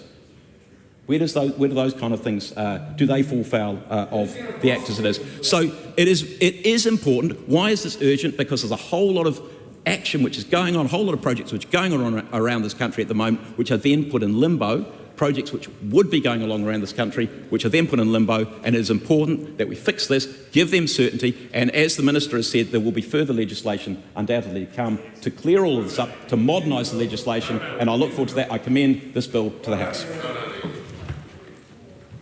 Koe te pika. Tapu te whirus. Tuana hau ki te tuku i etahi tāpuritanga whakaro. Ki ngā kōrero kua hora ki mua ki te aroaro te whare i tēnei pō. O tēnei o ngā pire. Te pire e kia nei, Wildlife Authorizations Amendment Bill. As I think about the title of the bill, it strikes me that the authorizations being given are to kill protected wildlife. It seems a little bit of an oxymoron, but it is what it is. And whilst many of the issues have been vigorously debated, I want to sort of cut to what is ultimately one of the major problems with all of the issues we're dealing with. And that is that you have a government who believe and deem themselves above the courts. Case in point, there's a ruling by the High Court, says you're out of line, you're outside the law, and so they just move to override that and do something that they want to do, just continue to do it. Today we had the pay equity bill rushed through as quick as you could possibly do it, just wiping out active cases before the court. The Takutai Moana saga, last year, iwi, hapu, who have been fighting to get their rights recognised in their own rohe moana, won those cases, and then this government decided they didn't like that ruling, so they went over the top of it. So the consistent theme is we have actions from a government who deem themselves above the courts of the country. So how, this guy doesn't know what sovereignty means. This guy got no clue what sovereignty means. So that's the problem, right? That's the problem. And we keep coming back here and having this circular debate that goes nowhere. And this side of the House just rushes laws through. No public opportunity to comment. No public opportunity to input. No public opportunity to interrogate. No public opportunity for democracy. I truly believe that that's the root cause of most of the rubbish this House is dealing with right now. And so how can you fix that? Well, it seems there aren't a whole lot of levers available to this House other than an election that's coming up. So I hope that the people at home are paying tight attention to what's going on, very close attention, because it is truly undemocratic. Undemocratic. Yeah, there they go. There they go. So here we are, debating whether or not it's okay for the Minister of Conservation of Te Papaatawhai and all of the good work that Te Papaatawhai and its leaders have done over the last 30 or 40 years to claw out the space for Māori views, Māori ways of being, the importance of the relationship between people, we're talking a lot about people over here, and the natural environment. And here we have a minister making a call to just cut straight through all of the guts of that work.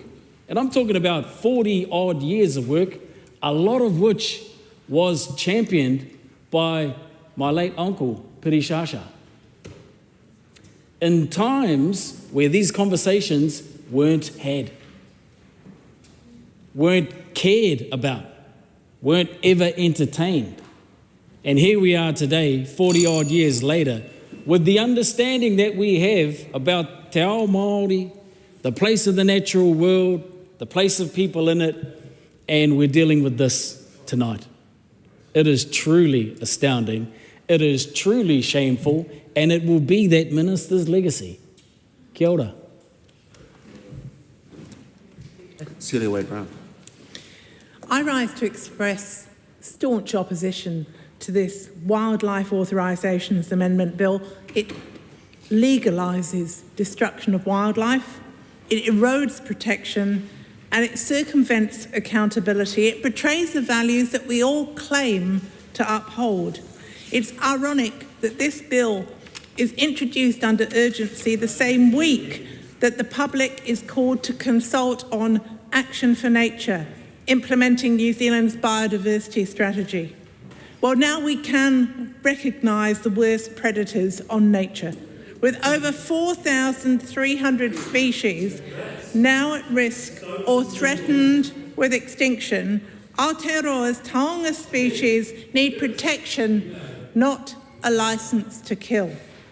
We know what triggered this bill, the Mount Messenger bypass, an infrastructure project bulldozing its way through ecologically sensitive land. I've walked among the beautiful kahikatea and swamp Māori that will be destroyed for less than 10 minutes, time saving. This bypass is a huge dollar cost blowout from the 2016. It's gone from 90 million to 280 million. It's now more than 365 million. That's $1 million a day for a year. And it's now become the catalyst for much wider cost implications if you count the value of things beyond the dollar. It creates much greater damage through triggering this law change. The Environmental Law Initiative, made up of Kiwi lawyers, took Waka Kotahi to the High Court, and they found that Department of Conservation had acted unlawfully. But those same good lawyers say the existing law gives protection from prosecution. As my colleague Steve Abel said, if all reasonable steps are taken to avoid harm. It is a myth that this would halt renewable energy projects. It is a myth that predator control would be threatened. I have probably killed more rats and stoats than anybody else in this house and fed them to the eels.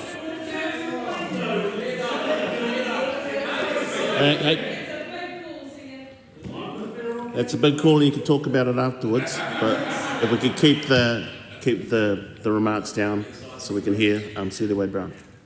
This government has not strengthened protection, it's done the opposite. It's rewritten the rules to make that breach legal. defensible, and it has made it retrospective. So what are we really trading here? We're trading kiwi for concrete, we're trading long-tailed bats for a few minutes saved in travel times, and we're trading integrity for expediency. The Mount Messenger bypass alone put at risk the critically endangered Archie's frog, the North Island brown kiwi and the peka peka. All of them, Freddie or Frida alike, were promised protection under the law, and they can now be killed under licence. Minister Potaka said in his introduction to Action for Nature, we need to focus our minds on protecting this taonga now and into the future.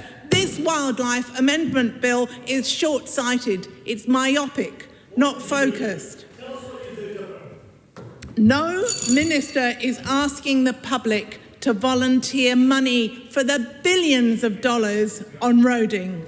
No minister is asking the community to volunteer money for military helicopters, but coalition partners constantly suggest that the Department of Conservation puts out the begging bowl, and now they give them a whole new administrative burden. This is not protection of wildlife. It is protecting the powerful and releasing them from a duty of care. The Green Party will vote against this bill. Thank you, Mr. Speaker. Speaking as somebody who has, for many years on our family farm, worked very hard to improve the biodiversity and remove pests, I get really frustrated. And one of the reasons that we're able to do that is because we've managed to run an economic, profitable business. And one of the key things about that being able to happen is, and I want to talk about it, and that's a road. Okay, and no, it's not the Brindurans. That was for another thing. No, that's another day. No, it's actually about the Dome Valley. Because 100 years ago, this year, a bloke called Gordon Coates, the former Prime Minister of this country, opened that road 100 years ago today. And that was what connected Northland to the rest of the country.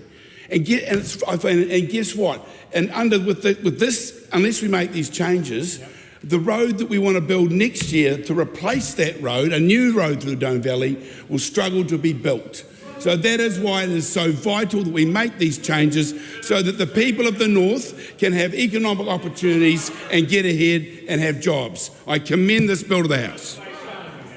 The Honourable Rachel Brooking. Thank you, Mr. Speaker, for an opportunity to speak at this second reading. And there's quite a lot of noise in the House this evening, but I'm not criticising that at all. And in fact, I'm delighted that so many of my colleagues from this side of the House and the other side of the House want to be the member who has killed the most. What was it that you were killing? Rats. Mustelids. Let's go with mustelids. That they've killed the most rats. Great work, colleagues. Well done. Now, they, of course, are not Indigenous species, and they, turns out, aren't protected by the Wildlife Act, these rats, because the Wildlife Act is a curious act. And we're going to traverse the ins and outs of this bill later in committee stage. But as many members have said, it's an old act, and old doesn't mean bad, but in this case it does mean convoluted and difficult to follow, which of course was why when Willow Jean Prime was the Minister for Conservation, she announced the work on the changes, and that was in the Labour Party's manifesto as well. So we accept in the Labour Party that the Act that we're dealing with, passed in an important year, needs some attention. And what the Act does, it's curious in terms of it doesn't really have very many purpose clauses or anything like that that starts it up. And the scheme of the Act is that at Section 3, wildlife is absolutely protected, but then there's a whole lot of exceptions to that statement that work through in various different schedules. And I'm not going to go through that, except to say that we get to this point where the wildlife that is protected is important Indigenous wildlife, and of course some of them are mammals, being in the form of pika. Now, so we know and accept that the Act needs changing and reform. And we've heard from the Minister for Conservation that the Act needs some mahi, that's what he said. And we ask that Minister to do that work, because we're now at least halfway through this term of government, and it seems from what he was suggesting that it's still something that he intends to do at some point. So we encourage that Minister to do this work, because the protection of our wildlife is important. And he is in a coalition government with another minister who's already spoken on this bill, being Shane Jones, who told us that he just wants to get rid of the whole Act itself. He said, oh, just rely on the RMA. And what, Mr. Speaker, does this government want to do with the RMA? Well, we're not quite sure, because when we were in government, we got rid of it and replaced it with a Spatial Planning Act and a Natural and Built Environments Act. This government came in and repealed those changes and brought us back to the RMA. And we all know that the RMA does not do well enough in protecting our environment. It also does not do well enough in having efficient processes. There are two problems with the RMA, and both need to be addressed. But what this government did is repealed those changes, so we're back to the RMA, and then, Mr. Speaker, they introduced the fast track. The fast track that has nothing to do with speed, but is all to do with overriding environmental protections. And I mention this because it goes to the cynical and dangerous approach that this government has to the environment and anything to do with the environment. We've seen that with cuts to the funding for the Department of Conservation. We've seen that with funding cuts to the Ministry for the Environment, for all community groups, the ending of Jobs for Nature. Yes, that was due to end anyway, but in Labor's manifesto, it was going to continue. And we haven't seen anything about the continuation of that. And then, Mr. Speaker, we've had changes to the waste levy. So the waste levy can now be spent on anything to do with the environment. The relevance of waste reduction, waste minimisation doesn't have to be there. There doesn't have to be any nexus with waste. So, and we've seen this government tell regional councils who might want to implement some up-to-date rules and plans, no, you're not allowed to go ahead and notify that plan that might do that, because we're going to change the national policy statement on freshwater at some point. Who knows when? So this is the context of now this bill coming before us, and why in urgency, in all stages urgency. So we have no regulatory impact statement.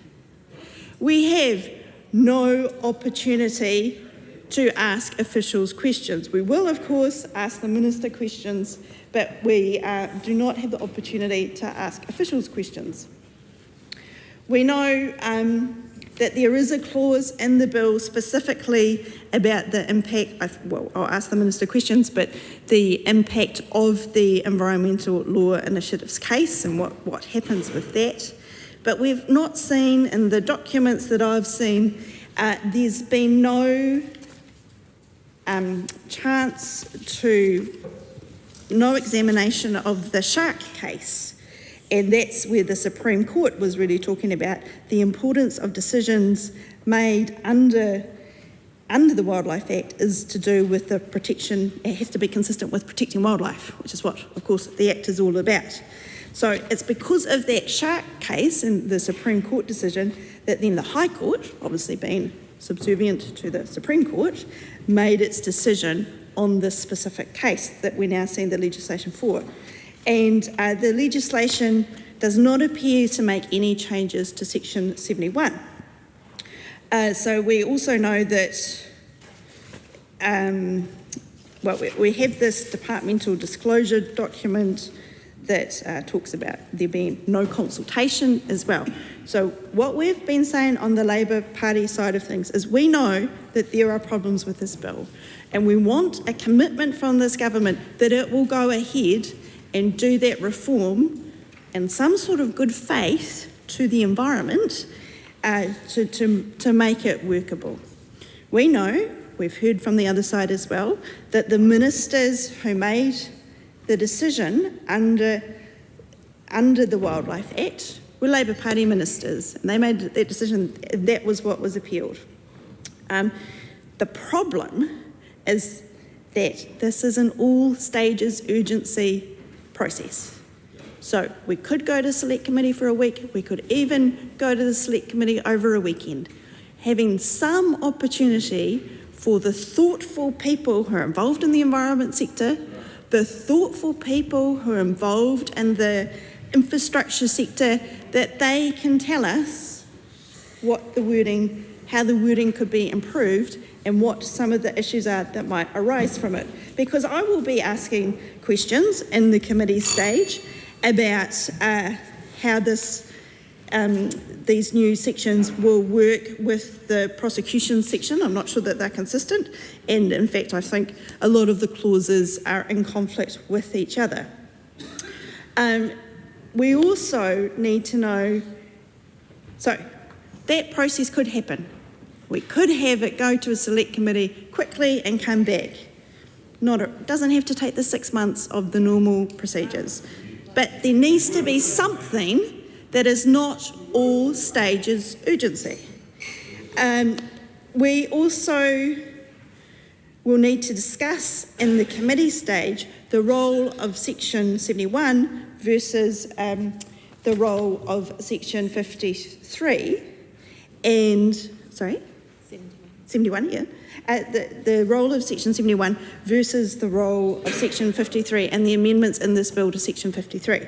So Section 71 allows, and we've heard from the New Zealand First member, that this allows two ministers, normally so the Conservation Minister and the one that's doing the development. So in the case that was before the High Court, that was the Minister for Conservation and the Minister for Transport, because it was a road, for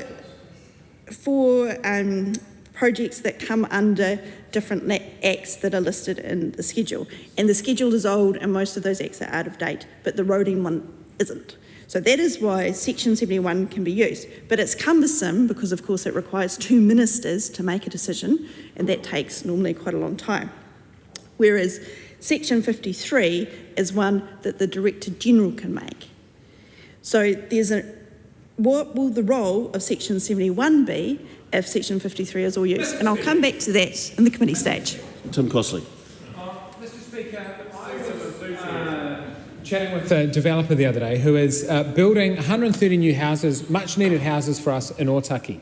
They have been held up for more than half a year because the wildlife permit that was always issued by DOC and always used to be fine, and successive governments, Labor and National, have supported, could now not be done because of a legal decision which needed to be, hence we bring this bill to change it. The kicker is that they went and consulted a wildlife expert to say these are just, your Janet and John ordinary skinks, they're not protected, but they said, how can we do the best thing for them? And they said, move them in May, because with the breeding cycles and mating habits, this is the safest time of year to move them. But for more than 6 months, they have been held up because they can't get the wildlife permit that they need. So not only are we missing out on houses, but we're missing out on the best course of action for the animals that would be impacted. These people are trying to do the right thing for our community. They're trying to do the right thing for our wildlife. But we just need to reset the settings to what they always were and they were always understood to be. So I support this bill because it's sensible. Yes, it's allowing people like this that want to build houses for us to go and do the best thing for animals, but it's doing something even better in that it's providing houses for mums and dads and Kiwi kids right across this country. This isn't something we should be scared of. I know over the other side they only have one setting, which is no. But actually we can do some sensible things here. And one sensible thing would be commending this bill to the House. Oh, well done. Well done.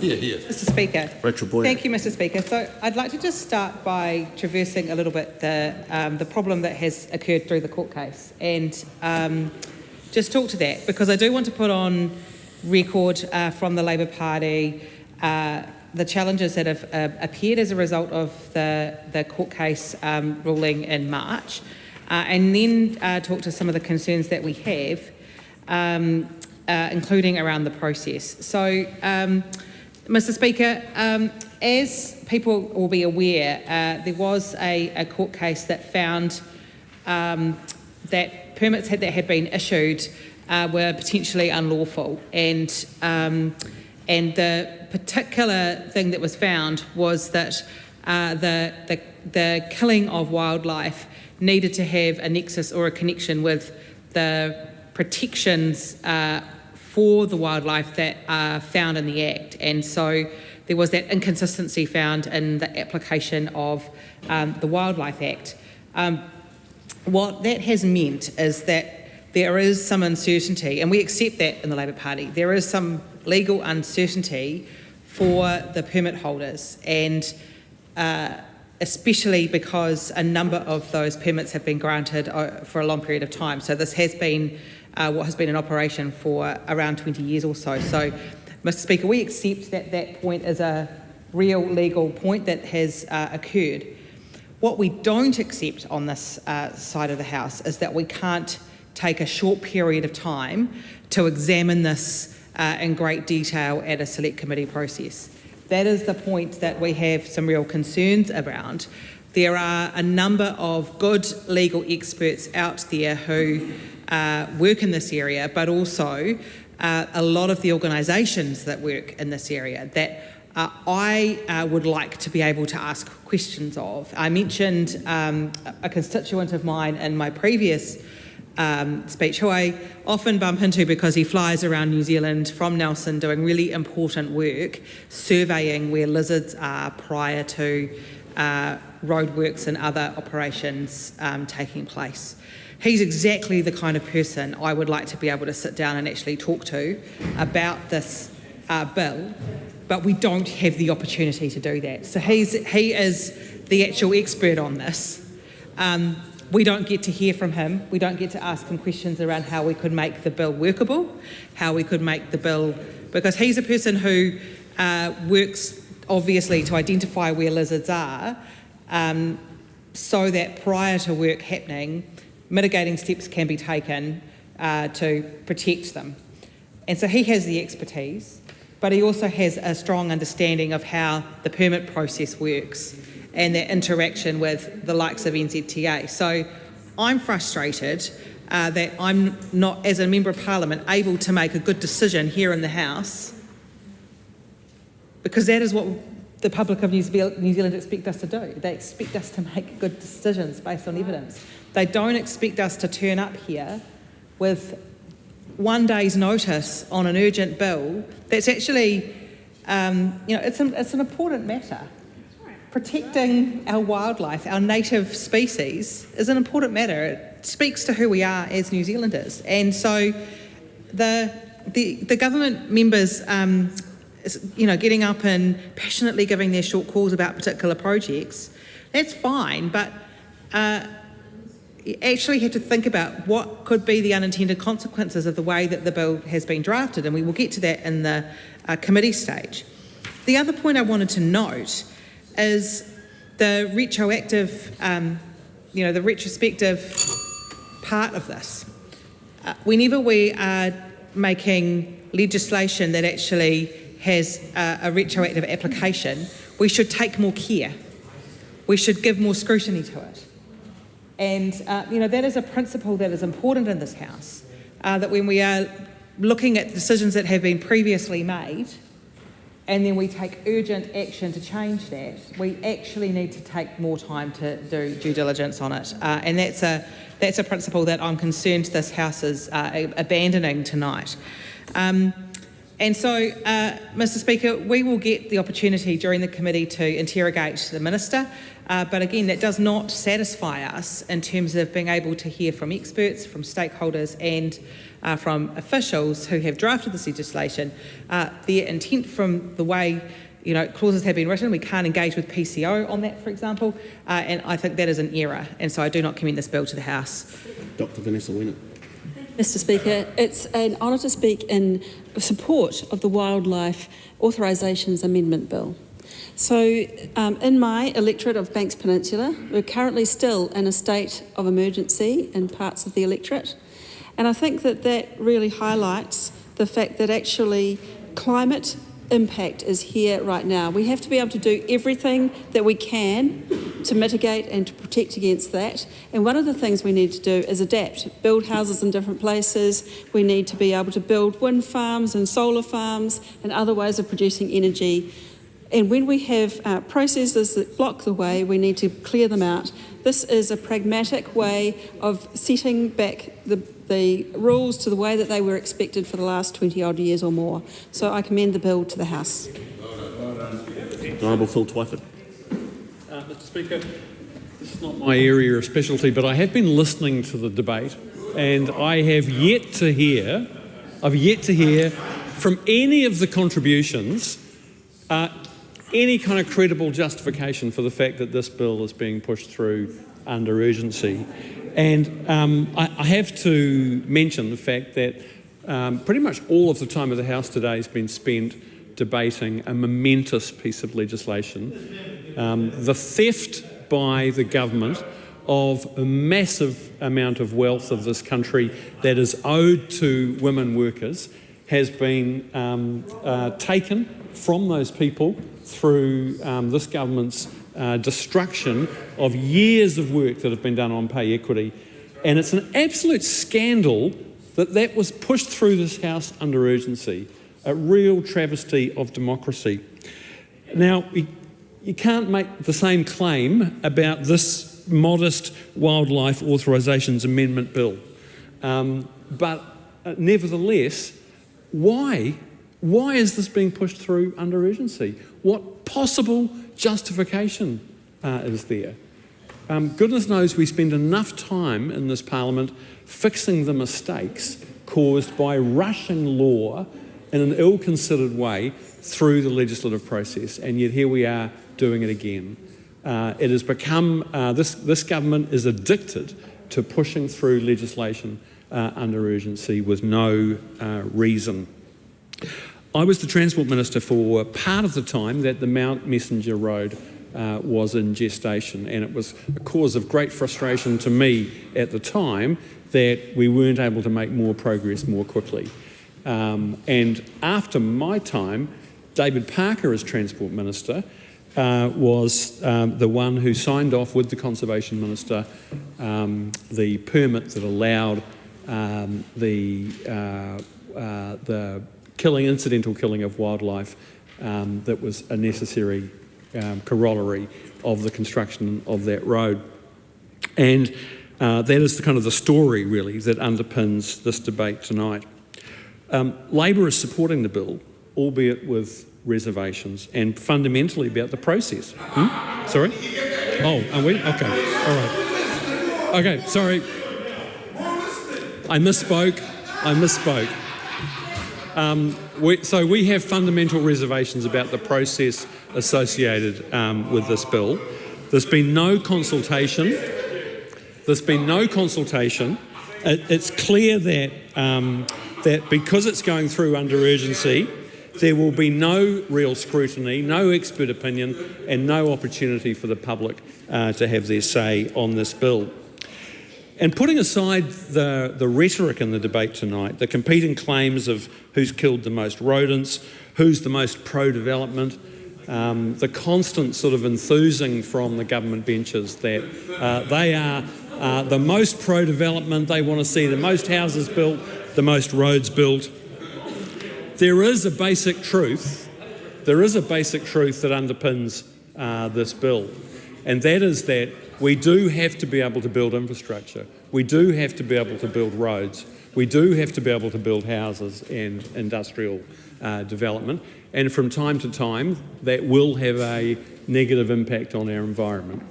And when that infrastructure does actually cause habitat destruction, where it cannot be built without the incidental killing of wildlife, then there needs to be an evidence-based and a considered decision-making process so that the right trade-offs can be made. I don't think New Zealanders want to see development at all costs. New Zealanders prize our natural environment. They want to see it protected. They don't want to see, whether it's a frog or a bat or any other native species, they don't want to see the unnecessary loss of our biodiversity.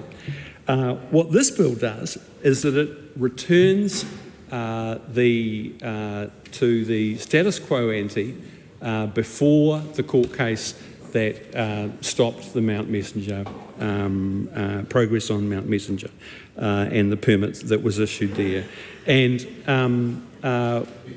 that's all very well, but we need to know that this mechanism will work, that it won't actually end up creating more legal uncertainty.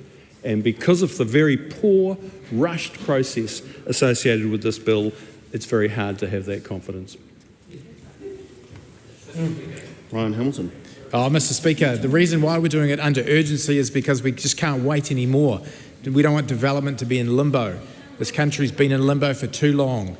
And if all else fails, Mr. Speaker, I'll go to the bill where it actually says, the bill ensures that activities such as development and infrastructure projects and conservation work, such as pest control, do not do permanent harm to the viability of protected species. I commend this bill to the House. The question is that the motion be agreed to. Those of that opinion will say aye. Aye. To the contrary, no. The ayes have it. A party vote has been called for. The clerk will conduct a party vote. New Zealand National. 39 votes in favour.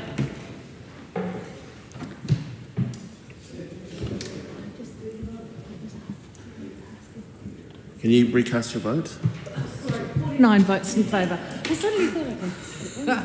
That was a hopeful Teachers you for moment. laughing at others. Sorry. New Zealand Labour. We'll take 34 votes opposed. Green Party of Aotearoa, New Zealand. 15 votes opposed. Act New Zealand. 11 in favour. New Zealand First. 8 votes in favour. Te Pāti Māori. E ono ngā pōti whakahe.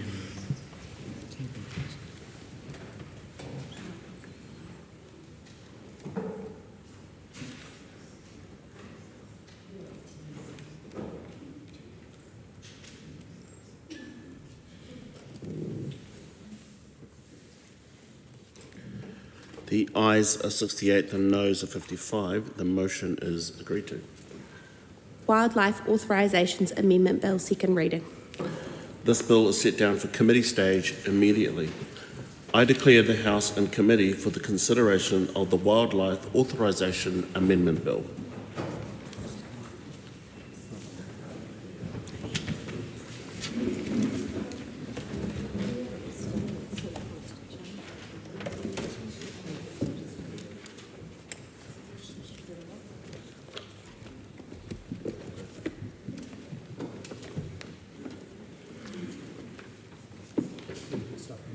Thank you.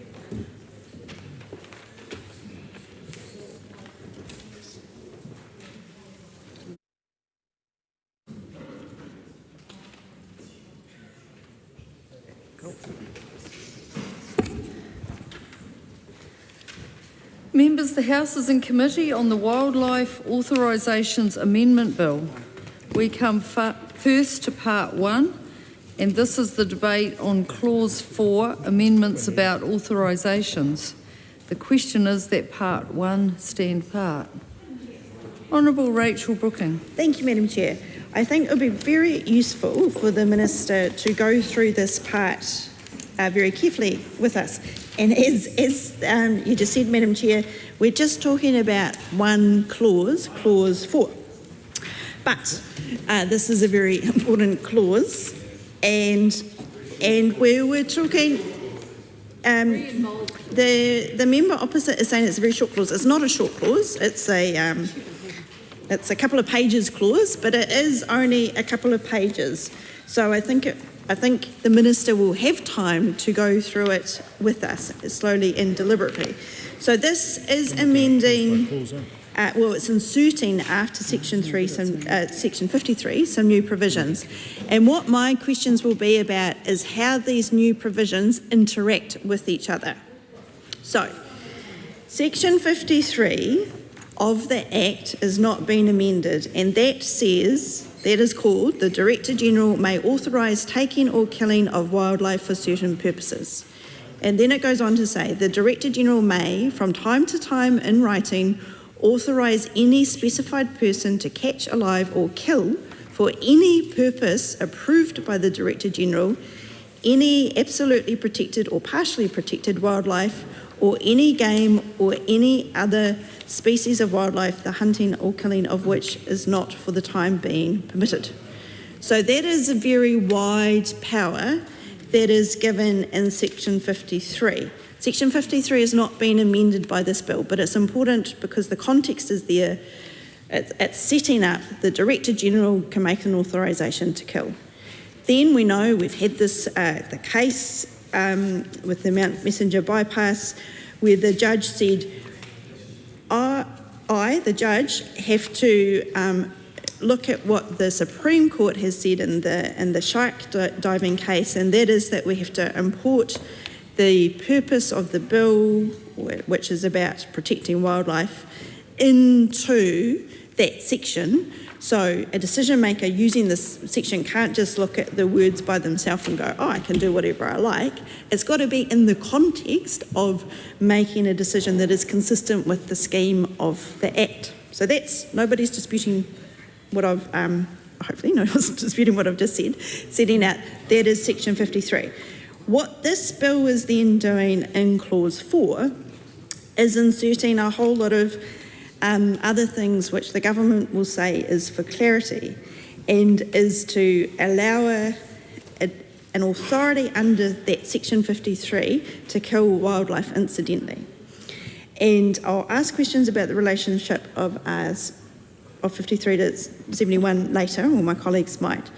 But now if we go through 53A, which has been inserted after Section 53, which is the Director-General can make a decision, then says, and there are a whole lot of terms here that I would like the Minister to focus on. So it starts with, without limiting Section 53, the Section 53 that is very broad and that we're about to limit in the subsequent sections. So it says, without limiting Section 53. Why is that phrase there, without limiting Section 53? Surely the whole purpose of what comes after in Clause 4 is to limit Section 53.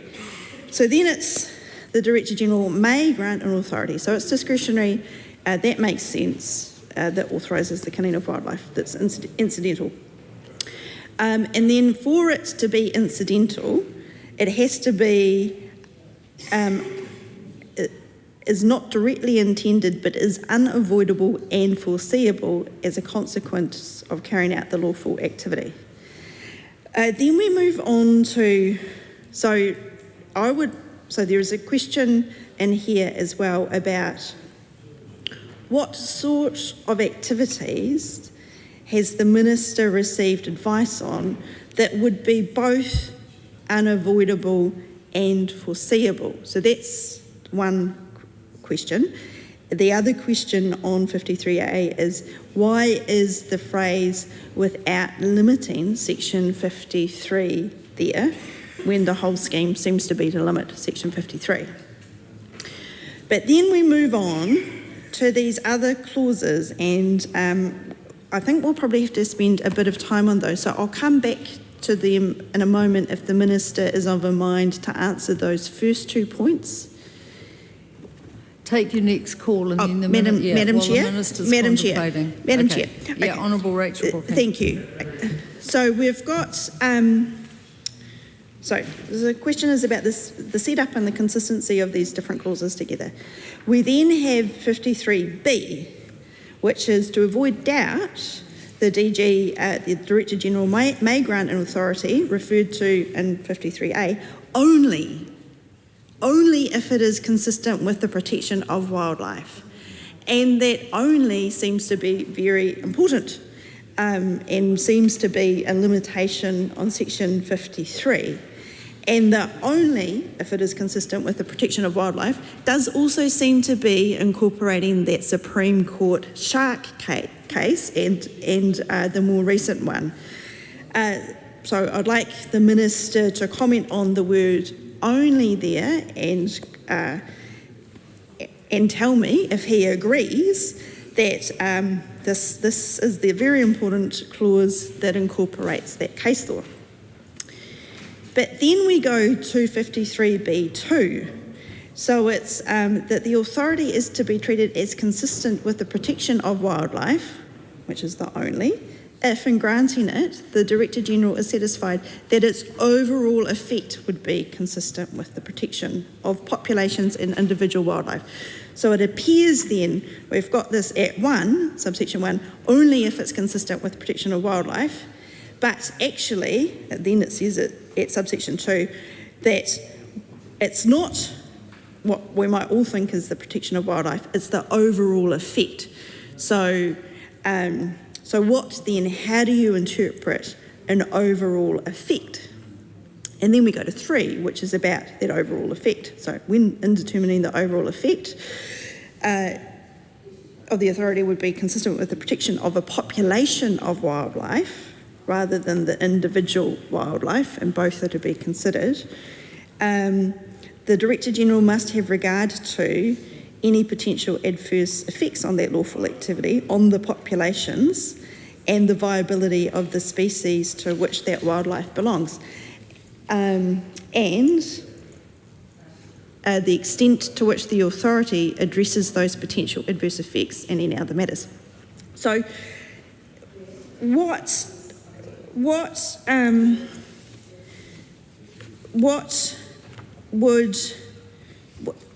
sort of circumstances are foreseen then in the drafting of this, that we have, you've got to protect the wildlife, but we're diluting that by talking about an overall effect, and then there could be potential adverse effects on those populations of wildlife. So what sort of adverse effect would be acceptable on that population of wildlife that somehow isn't an overall effect? That's the question there. But then we go on to 4, Madam Speaker, and the Director General may be satisfied that the overall effect of the authority would be consistent with the protection of the individual wildlife. So we're talking here about individual wildlife rather than populations. 3 is about populations, 4 is about individuals. Only if satisfied that the holder of the authority will take reasonable steps to avoid, minimise and mitigate the adverse effects of the lawful authority on the individual wildlife. Now, Madam Speaker, this again seems to be a dilution of the general idea of protection of wildlife, individual wildlife, because that avoid, minimise and mitigate any adverse effects is a hierarchy that we see in the Resource Management Act. And there is case law in the Resource Management Act to say it is a hierarchy, that you have to do the avoiding first, and if you can't do the avoiding, then you do the minimising and then you do the mitigating. So that is the hierarchy in the RMA. And so another question here is, does this hierarchy of effects from the RMA, is that supposed to apply here in this Act as well?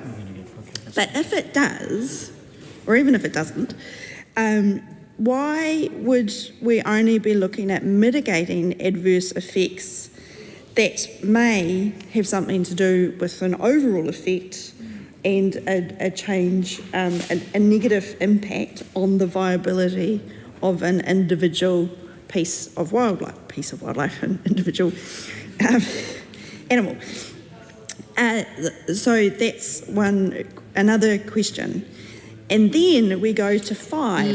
Madam. Land farm. Oh, well, we need to go through it. Thank you. look, really pleased to be able to speak to this tonight and get some really, hopefully, clear answers from the Minister with such a important bill that has such a change in the full purpose of the Wildlife Act. And so I really want to start at that broader level where part one starts to unpick it. Because right here, already in part one, it's talking about the authority that may be granted under Section 53 to kill wildlife incidentally. And so this is clause 53A. Now, in general, what I would really like to hear from the Minister, and Madam Chair, should I continue when the Minister's talking to officials? Yep, just ask the question, we can pass them on. Okay, great, The officials thank are you. listening to it, yep. So, initially, I would be really interested to hear from the Minister why his government and him feel that DOC actually needs, there is a requirement and a justification for them to actually authorise the killing of protected species. And I ask that question because the Wildlife Act, as I understand it, already includes a defence to prosecution. It applies to anyone already who kills protected wildlife unintentionally, so long as they took all reasonable steps to avoid it. Now, this to me seems like a better situation to be in, simply because the fact that these amendments will be changing the entire purpose and implementation of the Wildlife Act in a way that is no longer protective. The whole point of the Wildlife Act is the protection of wildlife.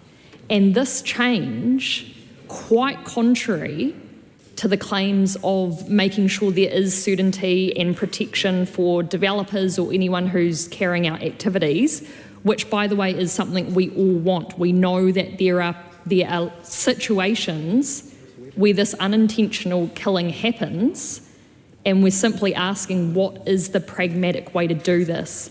Now, the government should not be putting the Director General of Conservation in this situation to actually be in the position of permitting the killing of protected species. This is really tricky. This, in terms of actually reading the situation, could cause the uncertainty that this government is actually trying to fix. As far as I'm aware, and my understanding of this, and I'd love more information about it because there's no regulatory impact assessment, there's no experts that are coming in, DOC, they are the prosecuting authority when it comes to situations under the Wildlife Act where, for example, unintentional killing or deliberate killing takes place. Now, because they have this prosecutional responsibility, and as far as I understand, no other authority does, why then, again, to the Minister, does the justification exist to complicate the Wildlife Act and change its purpose from so clearly being protective to suddenly having these additional authorisations that actually change it? Now, the preliminary commentary in the bill kind of touches on this, and it seems just blatantly wrong. It says it restores the regulatory approach that had been taken by the department before the judgment, and that it enables the Director General to continue to authorise the killing of wildlife. Now, as far as I'm aware, that is categorically wrong because the Director General has never been able to do that, and that is what the High Court decision was saying. This change in legislation will now be the first time that this is put into the Act and therefore complicates the purpose and the implementation of the Act. I would really like some clear answers from the Minister about that. Thank you, Madam Chair. Rachel Brooking. Thank you, Madam Chair. I'm going to continue with a series of questions that continue on from where my colleagues have begun, because what is really obvious reading through the existing section of the Act, so section 53, and the new sections being inserted, is that it's becoming more complicated. And so I've got a lot of questions for the Minister about how these clauses interact, because my prediction is that if this passes in its current form, it's going to create even more legal uncertainty. And so the winners of this are going to be the lawyers and the courts, who are going to spend even more time going through to interpret it. So if I look at, if I read out 53 from the Act, it says the Director-General may from time to time in writing authorise any specified person to catch, alive or kill for any purpose approved by the Director-General any absolutely protected or partially protected wildlife, or any game or any other species of wildlife, the hunting or killing of which is not for the time being permitted. Now, what the court found was that they took that section and then considered it alongside the purpose of the Act around protecting wildlife and protecting species as a whole. So it said there needed to be a nexus or connection between the two acts. What has now happened is, instead of amending section 53, it's added section 53A. And so what, and 53B and 53C. So what the department's going to have to do, and the Director-General is going to have to do, and then ultimately the courts are going to have to do, is read those two sections together, which creates the complication. And I'm just going to basically refer back to what I just read out, and the pieces where I think we're talking about some really complicated parts now. If you look at 53B1, 53B talks about the consistency with the protection of wildlife. So again, we've got that piece that actually caused the High Court case in the first place, which was the interaction between 53.1 and the purpose of the Act. And we've actually gone and added the purpose of the Act part in here. So in my reading of it, it actually looks like we're reinforcing and accepting the court's decision and putting it in. My colleague Lam Pham has made this point, but my reading of it, the reason I want to raise it again is that we've got to hear from the Minister, because when the courts are interpreting this, they will read the Hansard to see the Parliament's intent. And if we don't have the Parliament's intent from the Minister on the Hansard, we're going to have court cases coming out the wazoo. Actually, no, I haven't finished. I'm going to go to another piece. Sorry, I've got a lot more questions. I've only just started. Sorry. If I then look to 53B2, to me, this goes on about the interpretation of that piece about the protection of wildlife. Now, the protection of wildlife, if you consider the actual Act, is mostly talking about the species as a whole. What it does in 53B2, it says that authority is to be treated as consistent with the protection of wildlife if, in granting it, the Director-General is satisfied that its overall effect would be consistent with the protection of A, populations of wildlife and individual wildlife. It's not or, it's not looking only at the species, it's actually looking at each individual piece of wildlife and the population of wildlife as a whole. To me, that feels stronger than what we currently have in the Act, potentially. That's my question to the Minister. Is it actually making it even harder than what the Act's wording currently says, and which led to the court judgment? And again, I say, we need to have this on the record and in some detail, because lawyers will be combing through this, NGOs will be combing through it, and that'll then be leading to court cases. So I'm really concerned. I have some more questions, but I'm actually, the drafting, and I say this with respect, the actual Act is a hot mess in terms of its writing, but it's confusing in its writing, especially when you put the two together.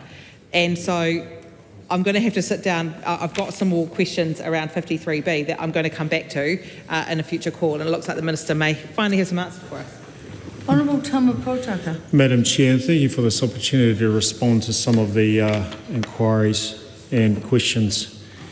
You know, our forefathers and foremothers in this House many years ago saw the importance of protecting wildlife, but also the pragmatism that must go with protecting wildlife. For example, you know, the bovine tuberculosis TB-free kaupapa, which our good friend Minister Hoggard and others look after, and also the building of roads and more latterly renewable infrastructure that is well supported across the House.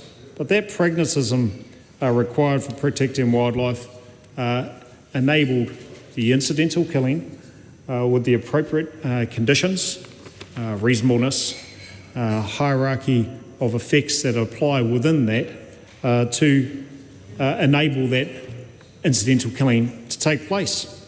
And so we should be absolutely clear about the intentions of this government to continue to protect wildlife by way of the Wildlife Act and the authorisations that go with it, to ensure that the existing authorities are validated, that the understanding over many, many decades, not only under National Conservation Ministers, but also those from the Green Party and the Labor Party, we enable new authorities to be issued, and that the wording that has been proposed enables this as a set of targeted amendments as a solution for a very narrow court decision that has created uncertainty, ambiguity, and the need for assurance across both environmental and economic activities.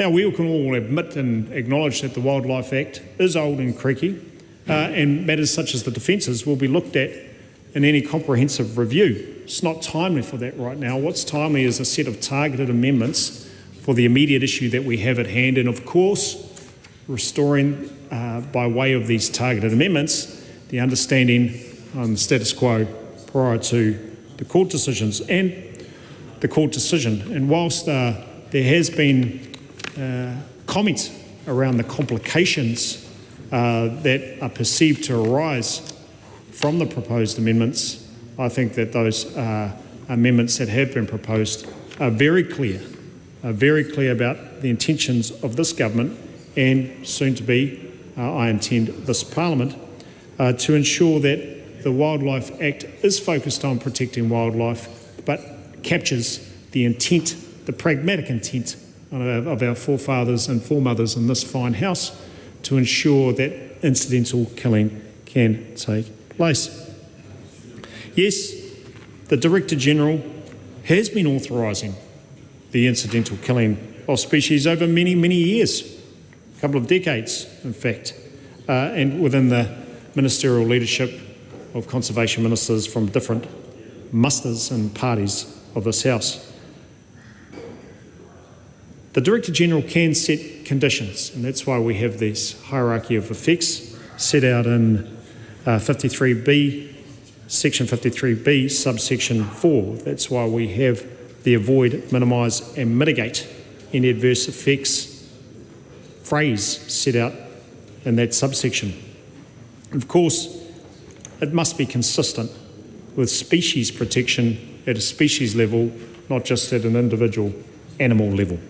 That's what we are focused on this evening. There's a whole range of organisations that are involved in upholding and satisfying conditions within authorisations that are issued under this Act, whether or not they are infrastructure developers, pest controllers, kaimahi out on the conservation and other estates throughout the country acting in a manner to uphold the TB-free aspirations. And they do sometimes and foreseeably kill wildlife. That has been undertaken for many, many years. Priyanka Radhakrishnan. I appreciate the questions that my colleagues have asked going to the heart of Clause 4 and 53 and the different parts of Section 53A, B and C. because there is no appeals process in the Wildlife Act. So if we don't get this, if Parliament doesn't get this right tonight, then the only recourse again is judicial review. And so it is important that we nut out some of the detail. I don't agree with what the Minister said at the start, that this clarifies the process, and I think as many of us have been reading the detail, it actually muddies the waters, and that's why we're drilling into the detail of Section 53A, B and C in relation to the existing Section 71 and how those parts interact with Section 71. However, Madam Chair, I want to zoom out a little bit in my line of questioning, and I do have a number of detailed questions as well for the Minister, but I want to zoom out a little. The fact that we're doing this under urgency, the fact that we don't have a select committee process tonight, the Minister has been quoted in the media pointing to the legal uncertainty that exists as a result of the March 2025 High Court ruling, and talks about the different projects that have been given permits by DOC and are coming through the pipeline as well, and the fact that they might have to wait a little bit before conducting the construction work and the rest of what's required for those projects. But that doesn't necessarily mean a process of passing this bill, all stages under urgency with absolutely no select committee process. It could have been, as we've pointed out already, 1 or 2 weeks. So I'd really like a bit more of a rationale from the Minister in terms of what are those projects, what is the urgency there? What would have happened if we had had 1 or 2 weeks of a select committee process to consider and to hear from those who've been working for many years on reviewing and redrafting the Wildlife Act in a way that permissions granted through Section 53 are more robust? So that is my first question. I would also like to know what are some of the other options that the Minister has considered. So this is a piece of legislation that's come to us under urgency that fixes, well, it doesn't actually fix anything, because what it does is essentially to disagree with the High Court ruling and to return the interpretation of the Act to what DOC had interpreted it before the High Court ruling. So it kind of reverts to earlier practice. The High Court ruling pointed out that those permits that were granted were not in accordance with the purpose of the Act, which was to protect biodiversity. So I'd like to know from the Minister which part of that High Court ruling does he disagree with? Why has the Minister decided to take an approach that is frankly reasonably sloppy? All it does is revert. It doesn't improve the Wildlife Act at all. The principal purpose of the Wildlife Act is to protect biodiversity. Others have pointed out, and I agree, that this particular piece of legislation dilutes the very purpose of that Act. So why? What were some of the alternatives? We don't have a RIS, so we can't consider that. There is no proactively released cabinet paper, so we don't actually know what the rationale was or what the Minister's thinking was in landing here, where we've landed today. What were some of the other alternatives or options that officials might have provided to the Minister? What has been considered, and why was then the decision to land on just this one targeted piece of legislation that frankly doesn't clarify the purpose of the Act any better and muddies the waters even further? I've got a couple of questions also around Section 53A, B and C specifically, but for now, the other question that I'll leave the Minister with is this. EDS, for example, has done a fair bit of work on what a review of the Wildlife Act could look like. It's quite a lengthy document. One part of that was to actually bring in an appeals process. Was those sorts of considerations things that the Minister looked at when looking at how to improve the Wildlife Act, or was it just to revert to behaviour that the High Court has actually ruled against and said is not in accordance with the principal purpose of this Act? I would like to come back, though, Madam Chair, to some of the questions that I have specifically around Section 53 as well. Steve Abel. I appreciate the opportunity to talk. I'm hoping the Minister is going to give more in-depth and substantive answers in the course of this process, because there are a lot of serious questions here, and we've got a piece of legislation that has not had any external consultation on it.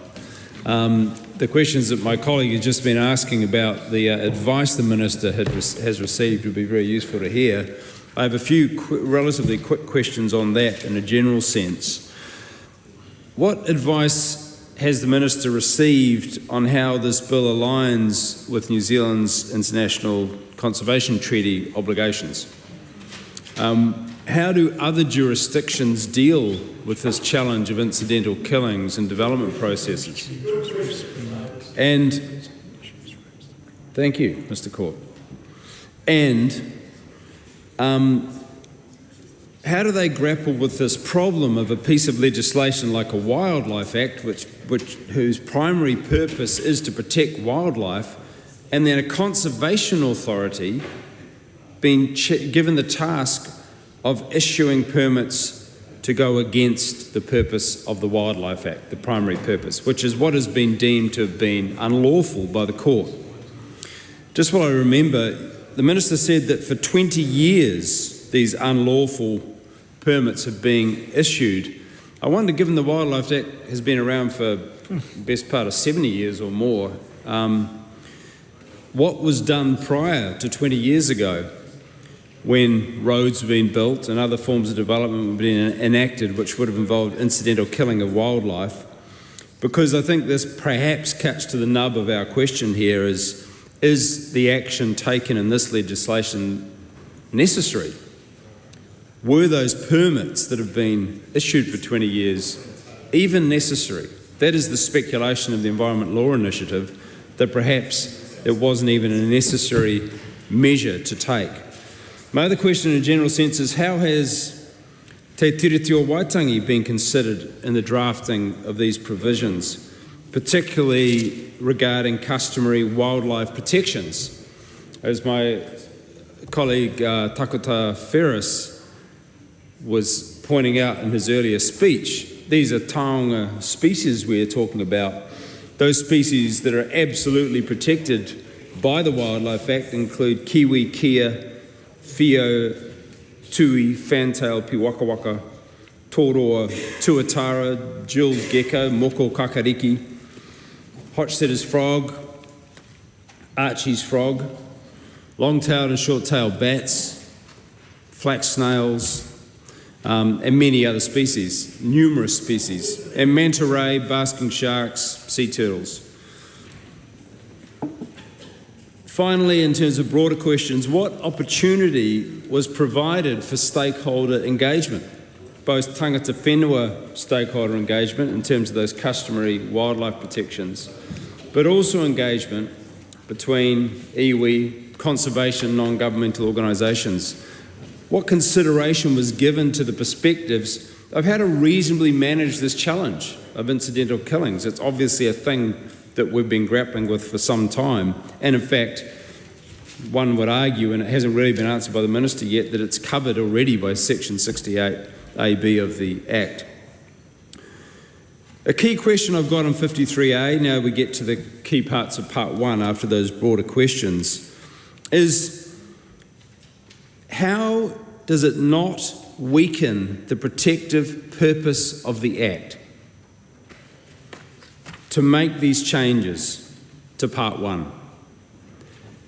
The clear intention of the Act is to protect wildlife. So I'd just like a very straightforward answer from the Minister. How can it not possibly weaken that protective purpose? And is there not a risk, Minister, that these provisions will create a more permissive killing regime under the guise of being incidental killing?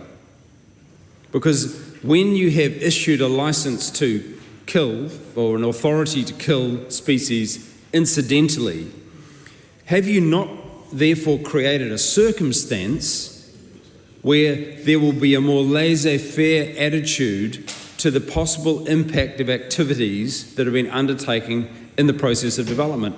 And to give an example which specifically could relate to the Mount Messenger bypass example, Mr. Speaker, Madam Chair, thank you, Madam Chair. To give an example is that, say one is building a road and comes across a large mature native tree species where, because of bat surveys, one is highly aware there are likely to be endangered native bats living, but you're talking about a very large tree. If there was not an authority to kill, but a requirement to meet the obligations of the Wildlife Act and protect those species, then greater effort may be taken to relocate them. Whether that relocation will be successful or not is another question, because obviously where a species has been relocated and in the process of that relocation one of them dies, who is going to be prosecuting somebody for that? It is not credible that that's going to be happening, but it is credible that when presented with the challenge of a large tree that has bats at the top of it and a nice woody rotten knot, that if the operator has a license to kill, they may as well just knock that tree down and incidentally kill those species. They will not take that extra effort. Under a direct interpretation of the Act, through working with the Department of Conservation, a given developer could take all necessary steps, all reasonable steps, to protect species. But is there not a risk, Minister, that you are creating a more permissive regime for developers to be more reckless in their efforts or less concerned in their efforts to protect wildlife because they've already got a ticket that says they can incidentally kill wildlife and they get to say when they've done that? Because realistically, Minister, who is going to be watching every single day of work on a given project to make sure that the killing that was incidental was legitimately incidental? How will the monitoring and how will the actual observation be taken to make sure that it is appropriate incidental killing? Another question I've got regarding 53A is, why is there a difference between a foreseen but undesired killing of a native species and a foreseen but supposedly desired killing? And I sort of infer that what is being got at here is the difference between direct and indirect intention, but both have the same effect and neither is protective.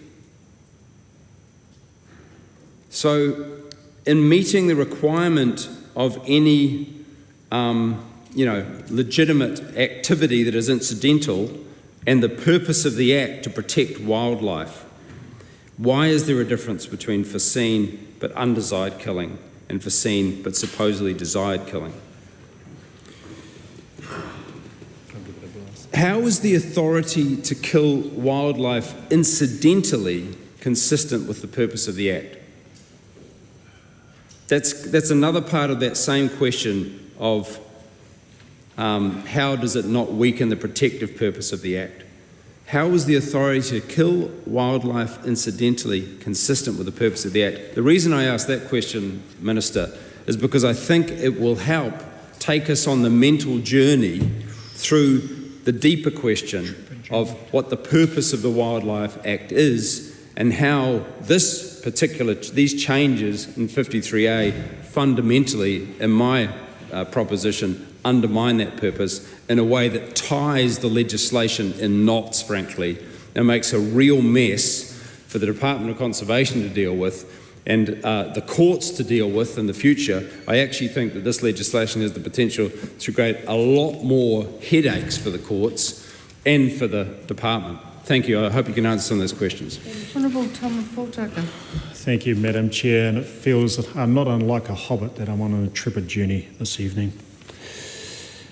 In response to the comments by my colleague, Mr Abel, and the question that was posed, how does it not weaken the protective purpose of the Act? We all understand that the key purpose of the Wildlife Act is to protect wildlife, but without the ability to grant authorisations, Te Papatawhai, DOC, will not be able to properly regulate and ensure the protection of wildlife. There's a question posed or offered regarding the international obligations, and just refer to the Convention of Biological Diversity. Our view is that the actions that have been taken, the provisions of this bill as proposed, are consistent with that set of international obligations, because we are able to clarify and reinforce already established conservation processes, balance protection and human-wildlife interactions.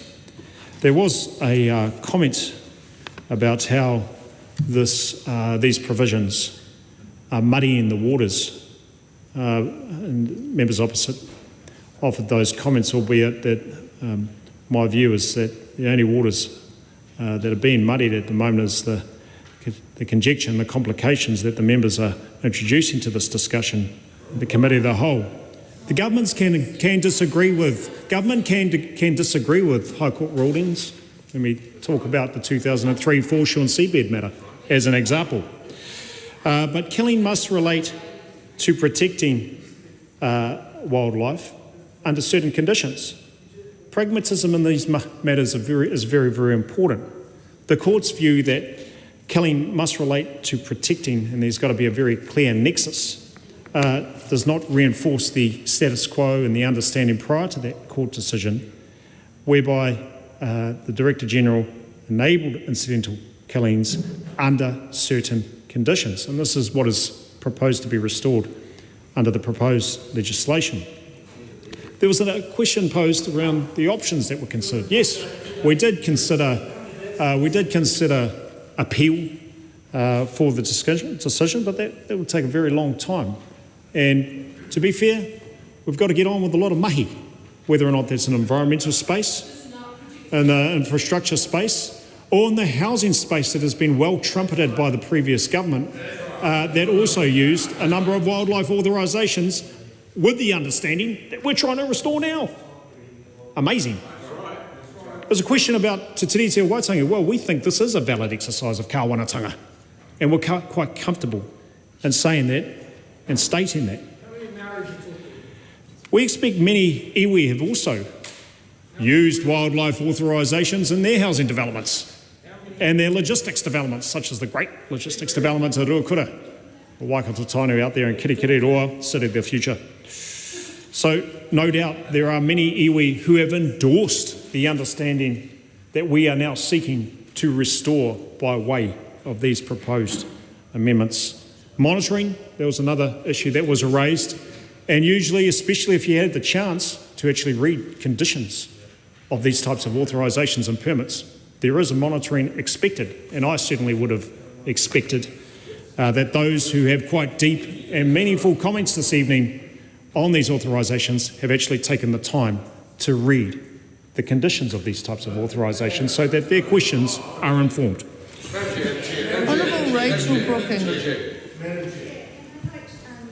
Interesting that government members are already seeking calls, and I hope that they will be... Oh, we've had 40 minutes, we hear, Madam Chair, when we're in all stages urgency. Can I just get the clerk to stop the clock? At the moment, the 40-minute call is... This is a bill under urgency, and there has been no select committee, so we're not focusing on the 40 minutes, we're focusing on the questions of the members to the Minister. Thank you, Madam Honourable Chair. Rachel Brooking. Thank you, Madam Chair, for that reassurance.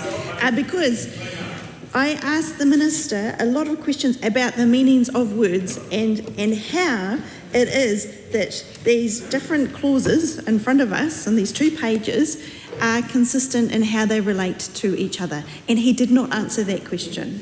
I heard him say one thing that was useful, and he said there is a hierarchy when you have the avoid, minimise and mitigate, and that is supposed to be a hierarchy. That's useful to have on the Hansard. I also heard him say that, and I think in an answer to Rachel Boyack, that the decisions have to be made both about species, he said, and individual wildlife. And I do want to ask the Minister to clarify that statement, because what this bill talks about is populations of wildlife rather than species. Populations of wildlife are a subset of the species. So I presume his point, the Minister's point, was just that there is an and in 53A2 between the A and the B, populations of wildlife and individual wildlife, and the statement about species wasn't to denigrate from the word populations.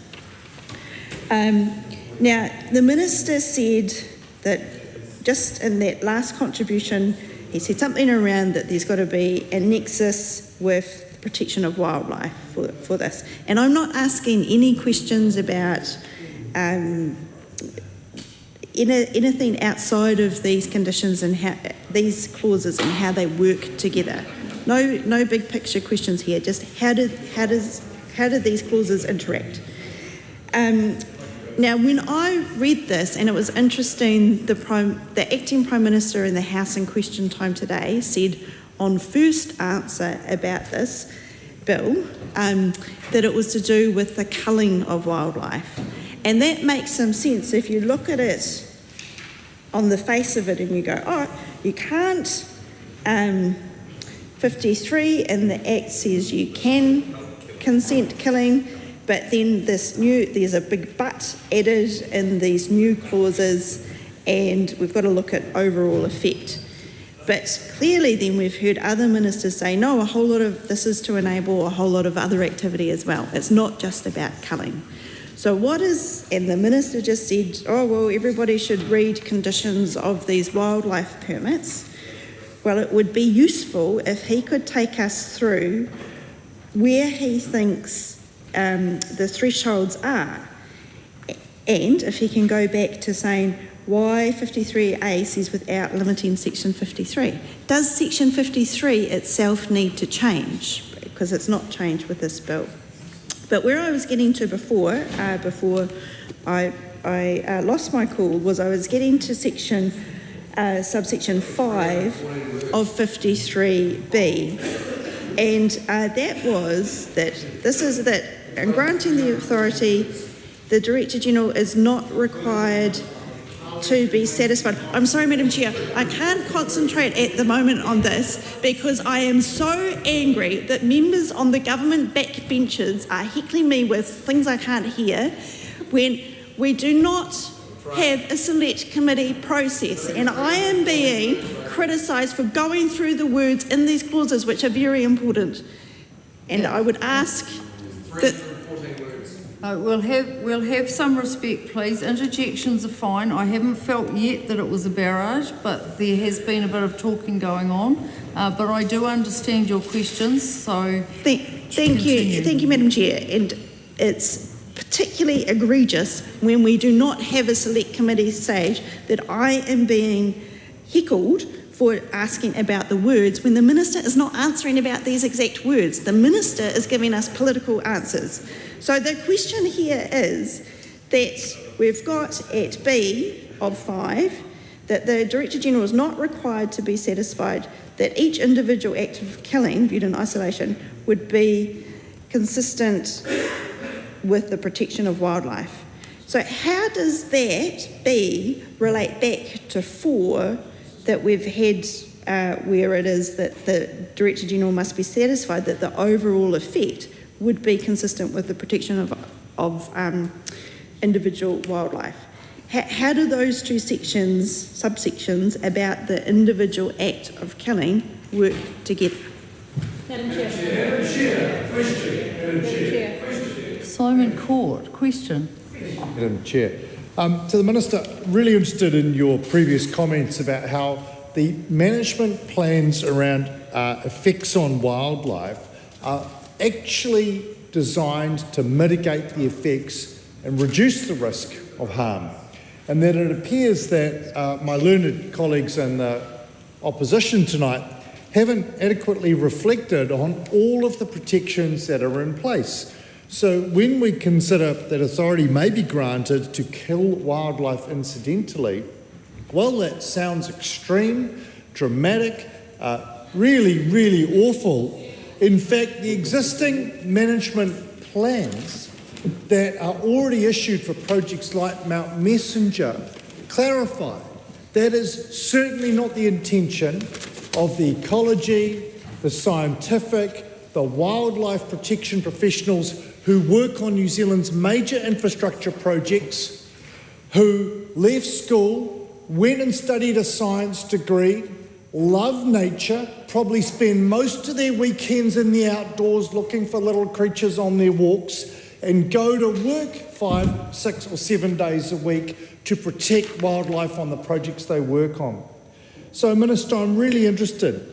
Do you see that the amendments about authorisations are really intended to kill more creatures, or are they in fact intended to give effect to and support the fantastic planning that already occurs?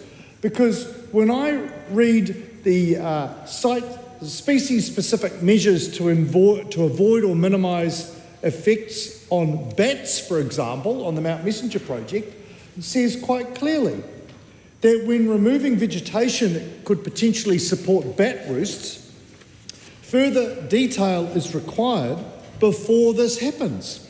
The primary mechanism to avoid any harm to bats is firstly listening to them to see if they're in the tree, visual inspections, and ensure any trees that represent potential bat roosting habitat are only felled if it's confirmed they're not occupied by bats. Now that's here in black and white in their consents that were applied for in 2017.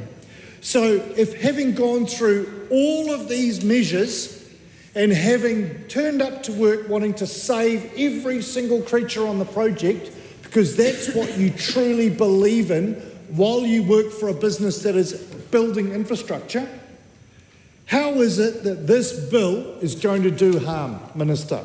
Because the way I understand it, and I appreciate you confirm it, it's simply confirming that best practice when it comes to managing the risks to New Zealand's precious Indigenous biodiversity are simply to be accepted and recognised as lawful, rather than it being some catastrophe that is highly unlikely and certainly not intended to befall our threatened species. Minister.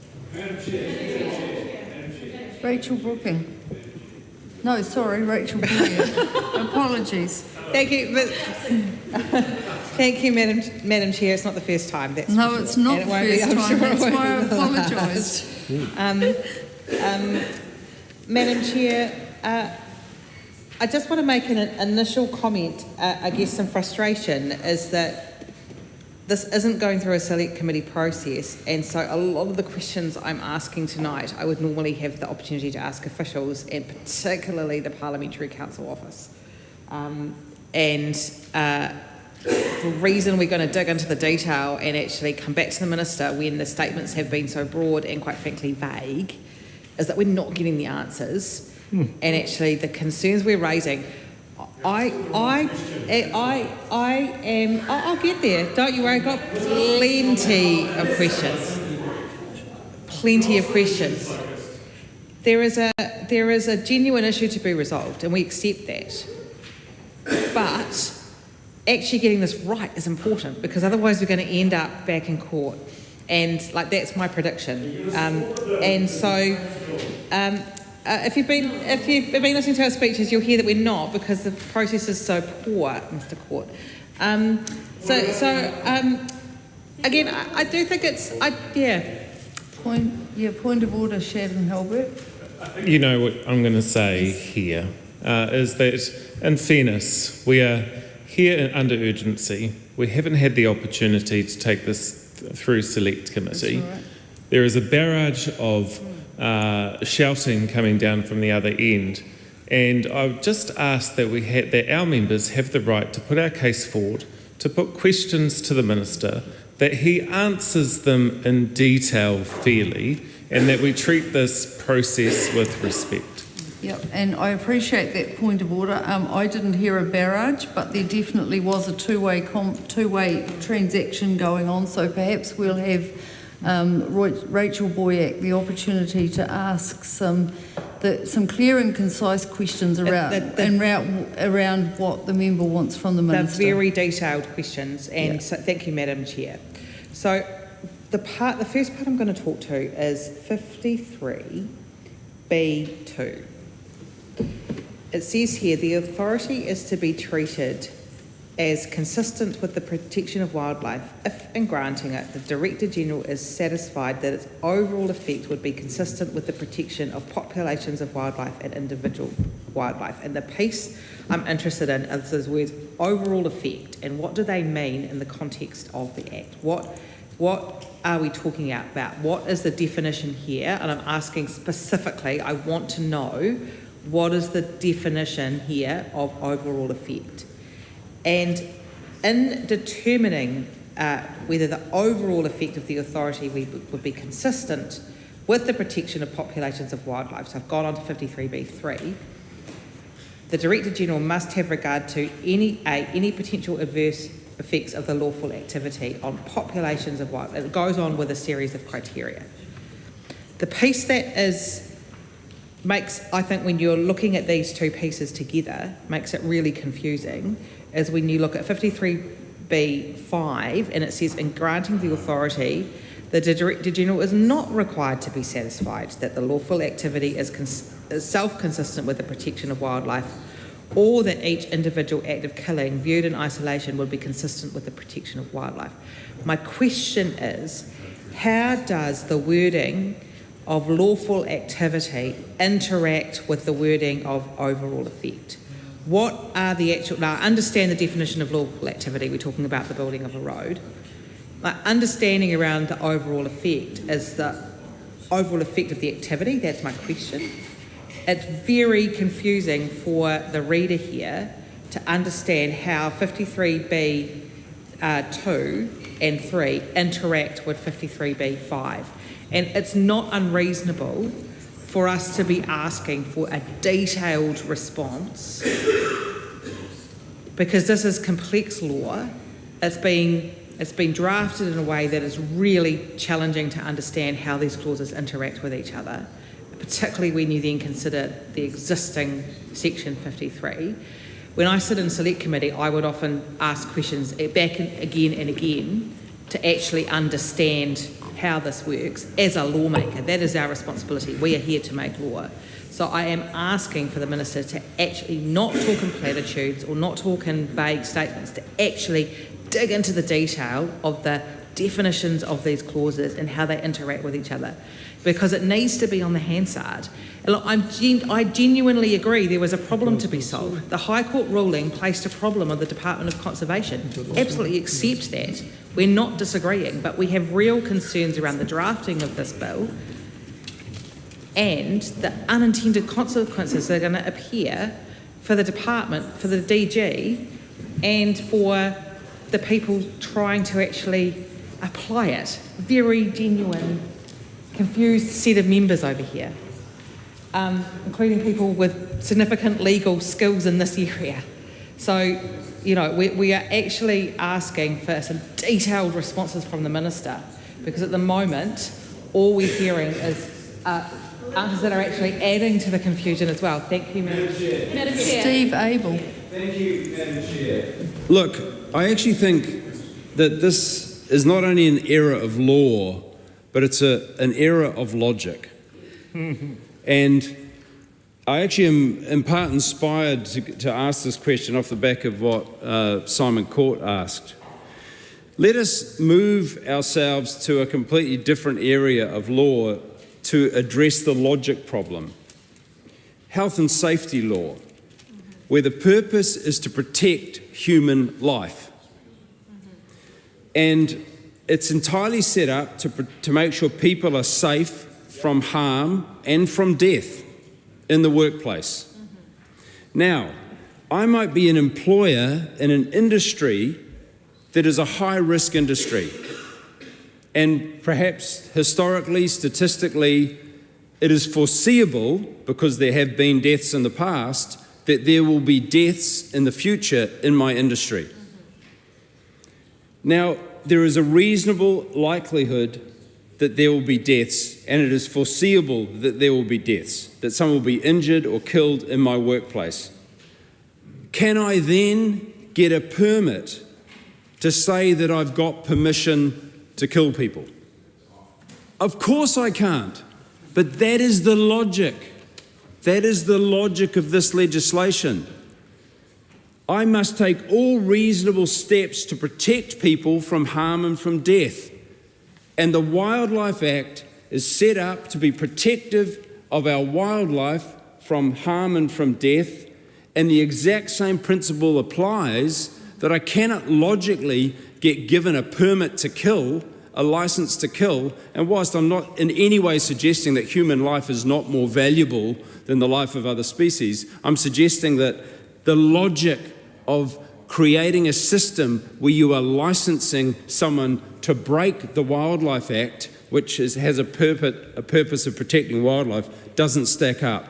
And so my question for the Minister is, in section 53A1, there's a very interesting term, otherwise lawful activity. It's an unusual term, and I asked a couple of lawyers how many other pieces of legislation they'd seen this term in, otherwise lawful activity, because it seems to be at the crux of the illogic of this legislation. Can the Minister provide examples of otherwise lawful activities where incidental killings might occur and might be permissible and might have to be authorised? How will not directly intended, in the language of section 53A2, killing of wildlife is incidental if it is not directly intended? How will not directly intended be determined? But is unavoidable and foreseeable as a consequence of carrying out the lawful activity. How are unavoidable consequences defined and assessed in practice? 53A2. How does unavoidable mean, does unavoidable mean that it was in the way of a digger? Who is monitoring and assessing this? This goes to a question I asked earlier, which wasn't answered. And finally, how are foreseeable consequences defined and assessed in practice? These are serious questions, because how are you practically going to implement this? How are you practically going to implement this, Minister? You have in place laws and rules that say you have to take every reasonable step to protect wildlife. We know that you're going to build a road through a certain area and it's going to have a consequence of unintended killing. But as the very lawyers who took the case to the court pointed out, who's going to prosecute somebody for an unintended killing when every reasonable step was taken? And I want you to speak, Minister, to the logic of our health and safety law and how it would be ludicrous to suggest that any employer would be given a licence to inadvertently kill a worker. That would be preposterous and revolting, frankly.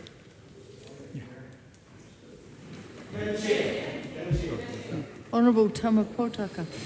Thank you, Madam Chair, and thank you for that variety of questions that were posed to me over the last 15 minutes or so. In terms of the overall effect question, it means that the authorisation itself must be consistent with wildlife protection, not the activity itself, e.g. earthworks does not have to be consistent with wildlife protection, but the authority to kill wildlife killed during earthworks does need to be consistent. There was a question and an observation that this will just open up for carte blanche killing of wildlife. Fake news, false reporting, a question that has no logic and an observation that has no logic at all, because this proposed change will neither increase the bar or lower the bar in terms of the authorisation of permits. The focus is on making sure that there is an authorised pathway to kill protected wildlife incidental to the mahi that has been undertaken, whether or not that's environmental focused mahi or economic focused mahi. The focus is on protecting populations and individual wildlife as far as practicable. Now, DOC has taken this approach for many, many years, and it's about best practice. It's about making lawful the strategies we already use to avoid, minimise and mitigate harm for our protected species through these authorisations and the detailed conditions that they impose. The practical implementation question, this has been done for decades, and we will ensure that this pragmatic practice will continue by way of the wording set out here. There was a comment about the health and safety law and some of the logic that goes with it. Well, that needs its own review. I won't be comparing the health and safety laws with what we're doing here.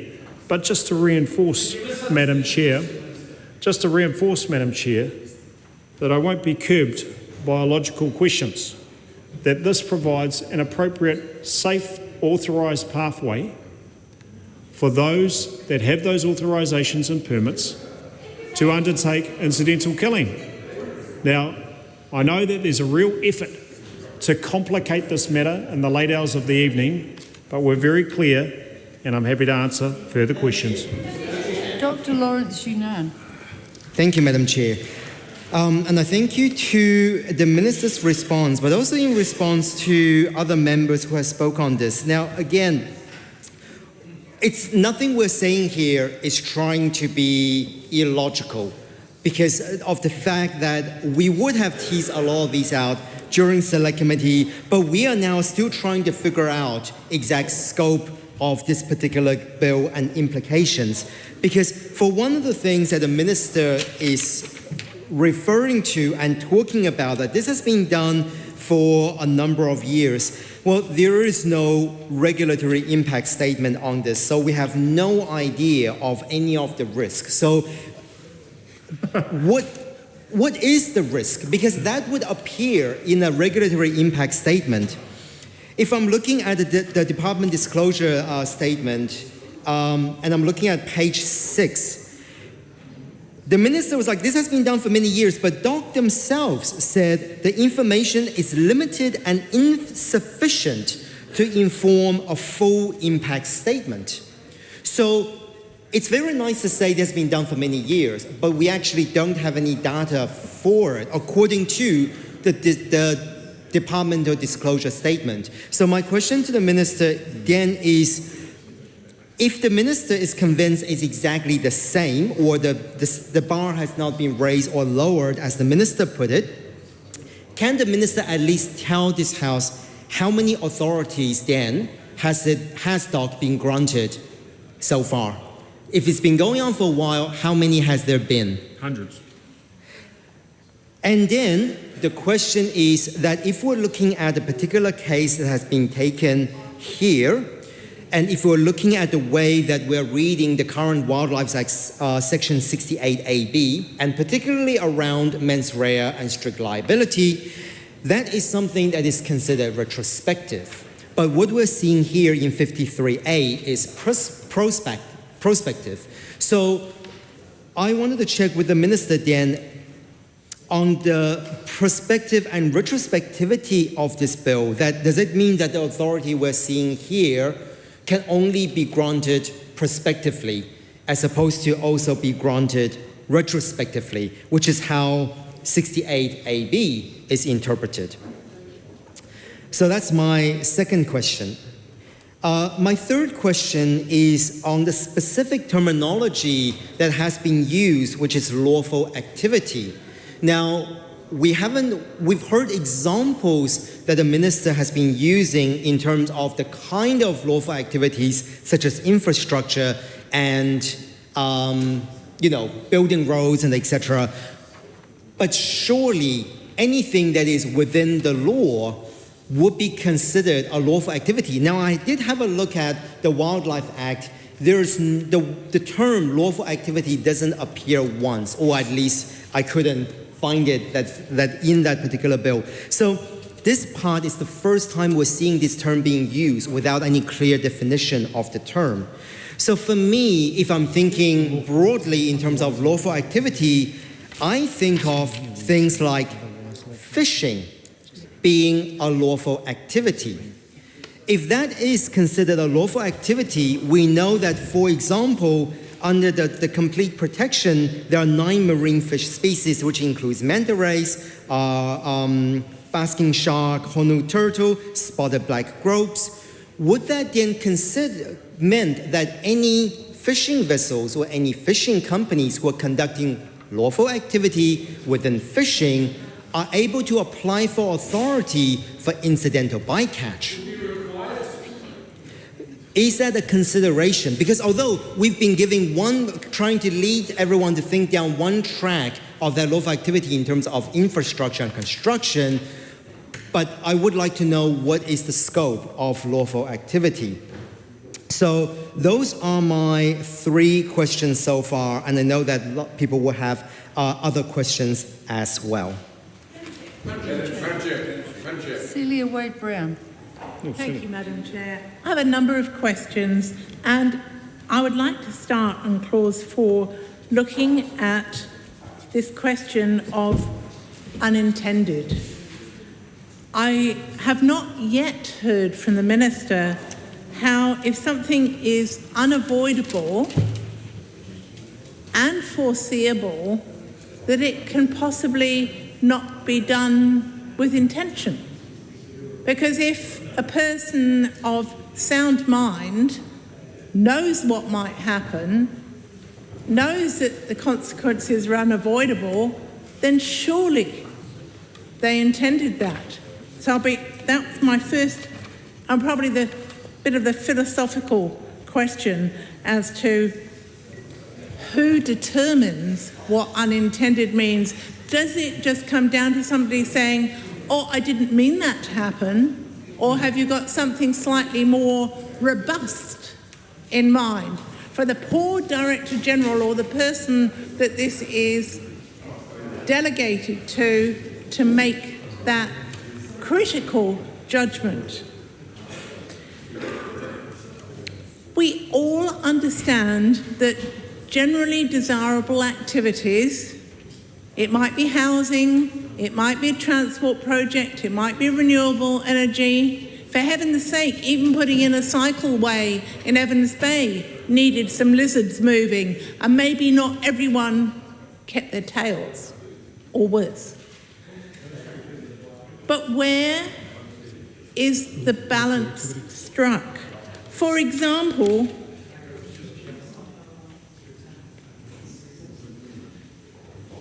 we're looking at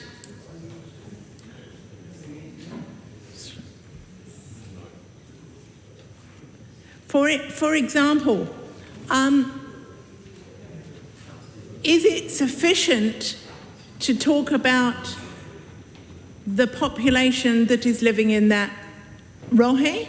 Or are you saying that if the population in other places is protected, that it doesn't matter what happens in this particular project?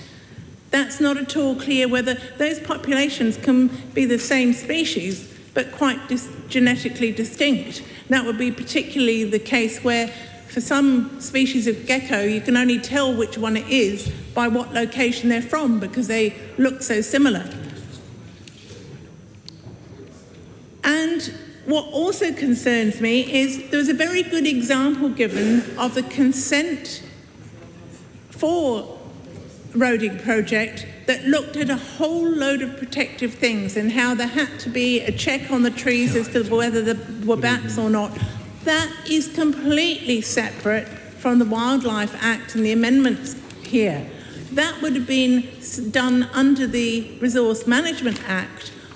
What assurance could the Minister give me that not just conditions may be imposed, but surely conditions should be imposed, that they need to be imposed? If there is an unavoidable issue, we need, maybe you can't avoid it, but then you've created this logical contradiction.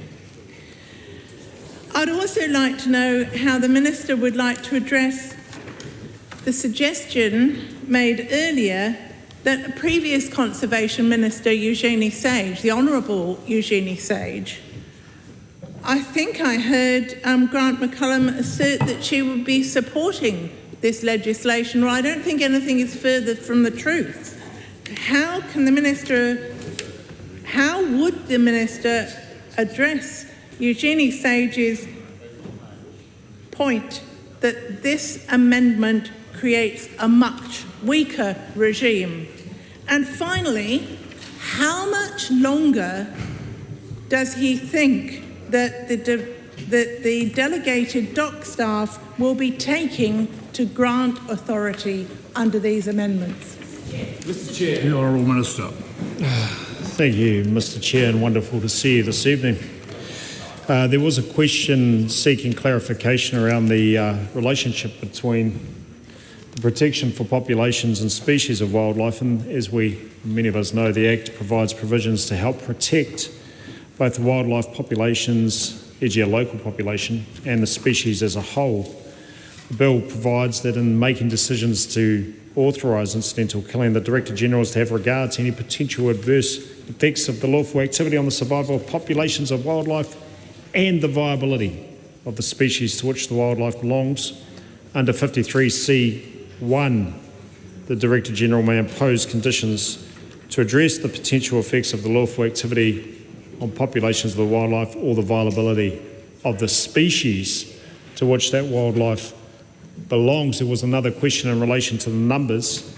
I anticipate there will be thousands of wildlife authorisations or permits that have been issued over many, many years, both by Te Papa DOC and also predecessor organisations. Right now, over 500 active permissions that have a Section 53 component that could be affected by the court's decisions, and about 100 active authorisations explicitly contain a kill component in the authority, which are likely impacted by the court decision. And of course, as you know, we are seeking to reset, by way of this proposed bill, the universal understanding of the authorisation process. Of course, of the over 500 permissions that are active, nearly half of these authorities relate either directly or indirectly to development and infrastructure. And there are nearly 400 applications pending where Section 53 may form part or all of the relevant legislation under which the permit authority could be granted to the applicant. In relation to the lawful activity matter, there was a question around what that actually means. That is the actual activity that gives rise to the need for an authority, for example, pest control or housing development. The authority doesn't permit that lawful activity. It permits the interactions with wildlife by humans that result from those activities over there, and therefore sets conditions that ensure wildlife is protected while they are undertaken. There was a comment in relation to retrospectivity, I think by my colleague over on in the Green Party, and certainly the intention of the proposed bill is to ensure that those permits that were issued prior to the court decision are validated. Finally, another colleague from the Green Party talked about unaffordable and foreseeable and how any of that could be unintended. But in some instances, the harming, let's say, of small animals like invertebrates that may be impossible to detect but are in fact protected wildlife is supported by way of these authorisations and the people or the organisations that are undertaking that activity, which could harm in a foreseeable and unavoidable way, but in an unintended way. Those authorisations and those permits are ultimately the focus of this mahi that we're undertaking this evening. Finally, there was a comment again by our colleague from the Green Party around conditions. and these conditions are generally imposed with Wildlife Act authorisations. And what we're doing in this instance, of course, folks, is to ensure that we make targeted changes to the Act to restore the understanding prior to the court decision and to ensure that there is a balance in protecting wildlife populations and protecting and enabling the world that our mokopuna will live in. Tangi Utakiri. Kia ora. This is the first opportunity that I've had to make a contribution by way of questions as part of urgency, actually, sir. And this is a bill that's more than 70 years old, so one thinks that it often stands the test of time. But what we have in front of us, of course, are some changes. I have to say, Mr. Chair, that like other members of the House, given that this has been progressed through urgency, haven't had a lot of time to actually digest this. And obviously we would have a select committee process, so that's why we'll certainly try and make the most of that. I have a question for the Minister that does relate to the new section 53B(4) on page 3 of the bill.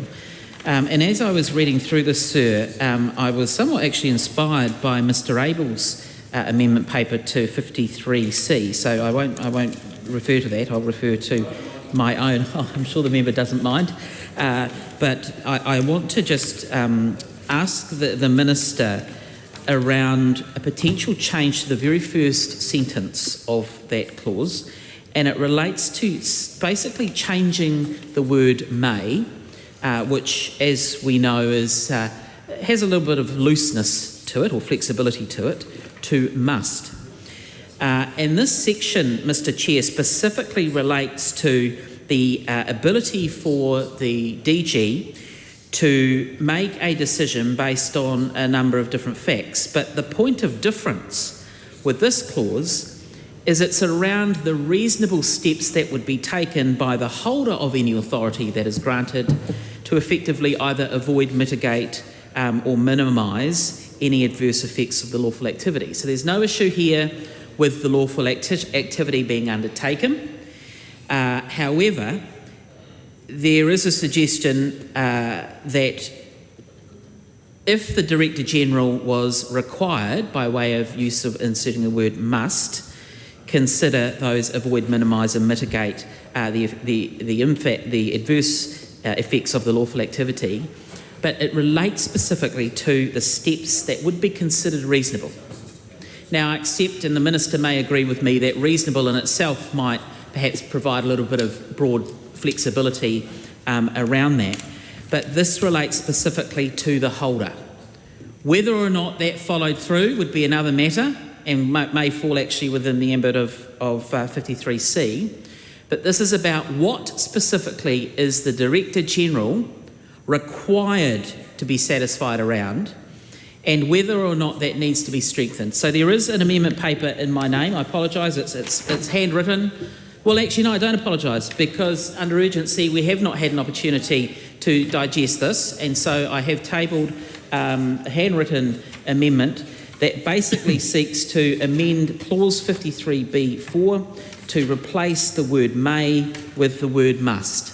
So my question for the Minister is, first of all, whether he is supportive of that, to give effect to the avoid, minimise and mitigate the adverse effects, but also whether he sees that if he was supportive of that, and I don't think it is, that it would be inconsistent with other parts of the bill, because that's certainly not my sort of read on it.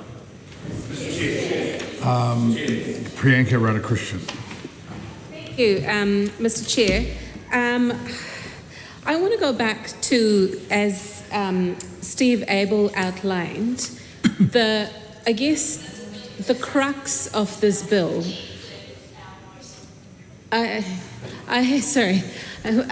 had asked this question before. I'm asking it one more time because the Minister didn't answer it. He did talk around it, but he didn't get to the crux of this, and I would like this on the record in terms of clarification. So now the genesis of the problematic position that everyone's in was the High Court ruling in March this year.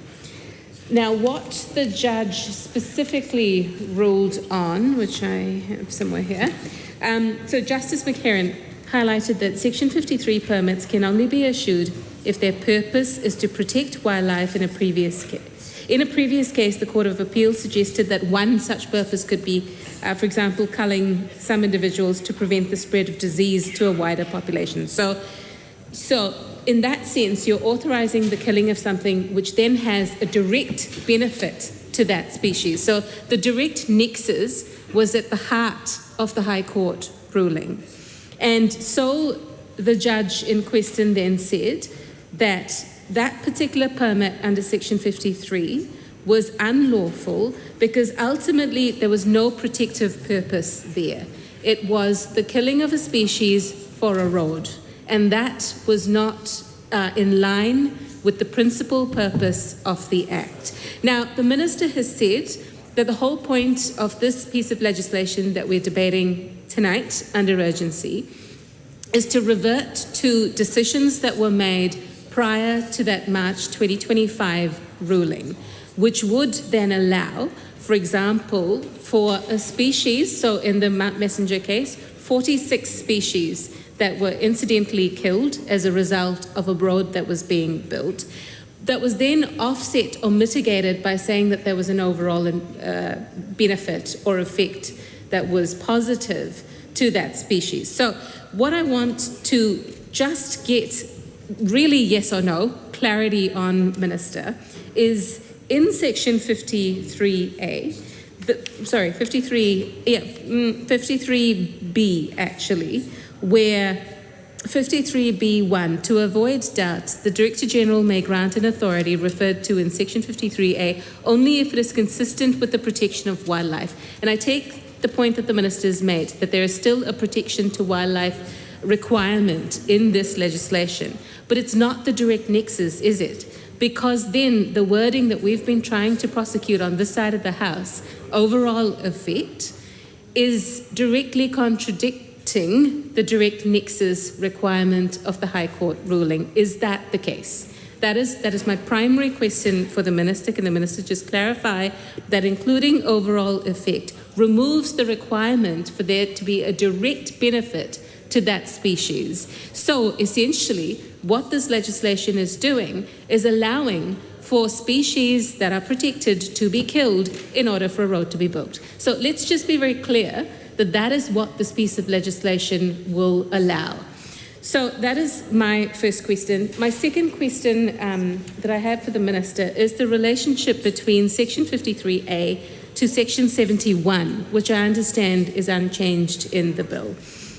Now, 53A, as I mentioned before, was meant to be that direct benefit to a species. The killing of a species can only be authorised if there's a direct benefit. Section 71 was basically where certain things could be, or certain projects could be allowed. I'm just looking for the legislative statement that I had. Here we go.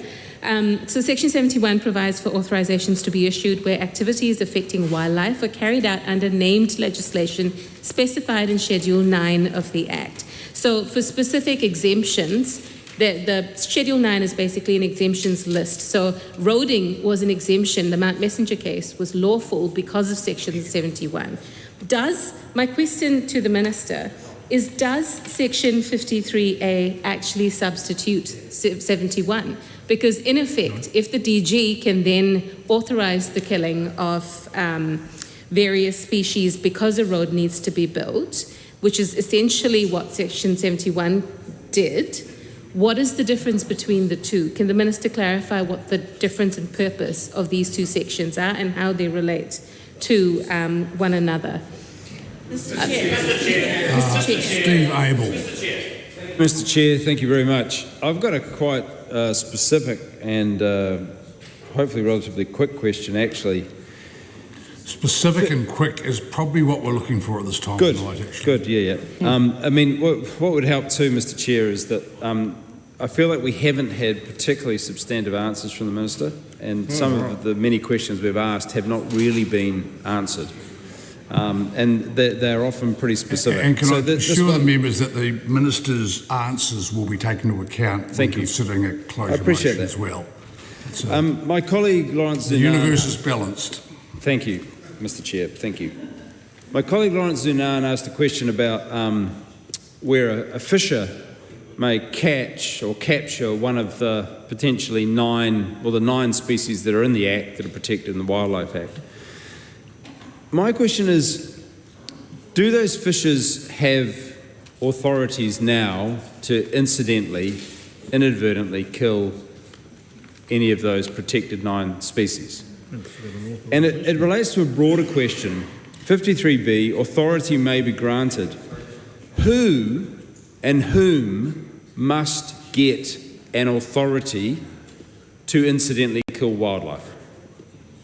Does every fisher in New Zealand need to get an authority on the potential that they will incidentally kill, not intentionally, with best endeavours try not to, but that they will incidentally kill the wildlife? For that to be a legal killing, do they have to have one of these newly stipulated authorities? And to what extent does that go? So when Mr Grant McCullum jumps off his cell phone and thinks about growing his hemp crop this year, and he goes to plough his field, does he have to get an authority for the foreseeable likelihood that he will kill a few skinks in the process? And that may be a minor example, but it's a serious question. Who has to get an authority? If I go to mow my lawn in Green Bay with the foreseeable potential that I may impact a protected species, I presume I don't have to get an authority to do it. But where are the bounds of these authorities meant to be got? There you go, I got it in under 2.5 minutes. Thank you. Rachel Brooking. Now, in one of in the Minister's answers, not the last one, but I think the one before, he talked about this phrase overall effect and said that it related to the activity. I cannot see how that interpretation can work with this legislation. So going back to my first point, it seems that we have Section 53 saying do what you like. Then we're saying without limiting Section 53, we've got some quite tight controls here about incidental killings. So you've got to be protecting wildlife. But how we're interpreting protecting wildlife has to do with an overall effect. So one of my questions to the Minister earlier that I haven't had an answer to is that the right interpretation of how these clauses are working, that overall effect is a diminishment of what we might normally think is the protection of wildlife? That's a very important question.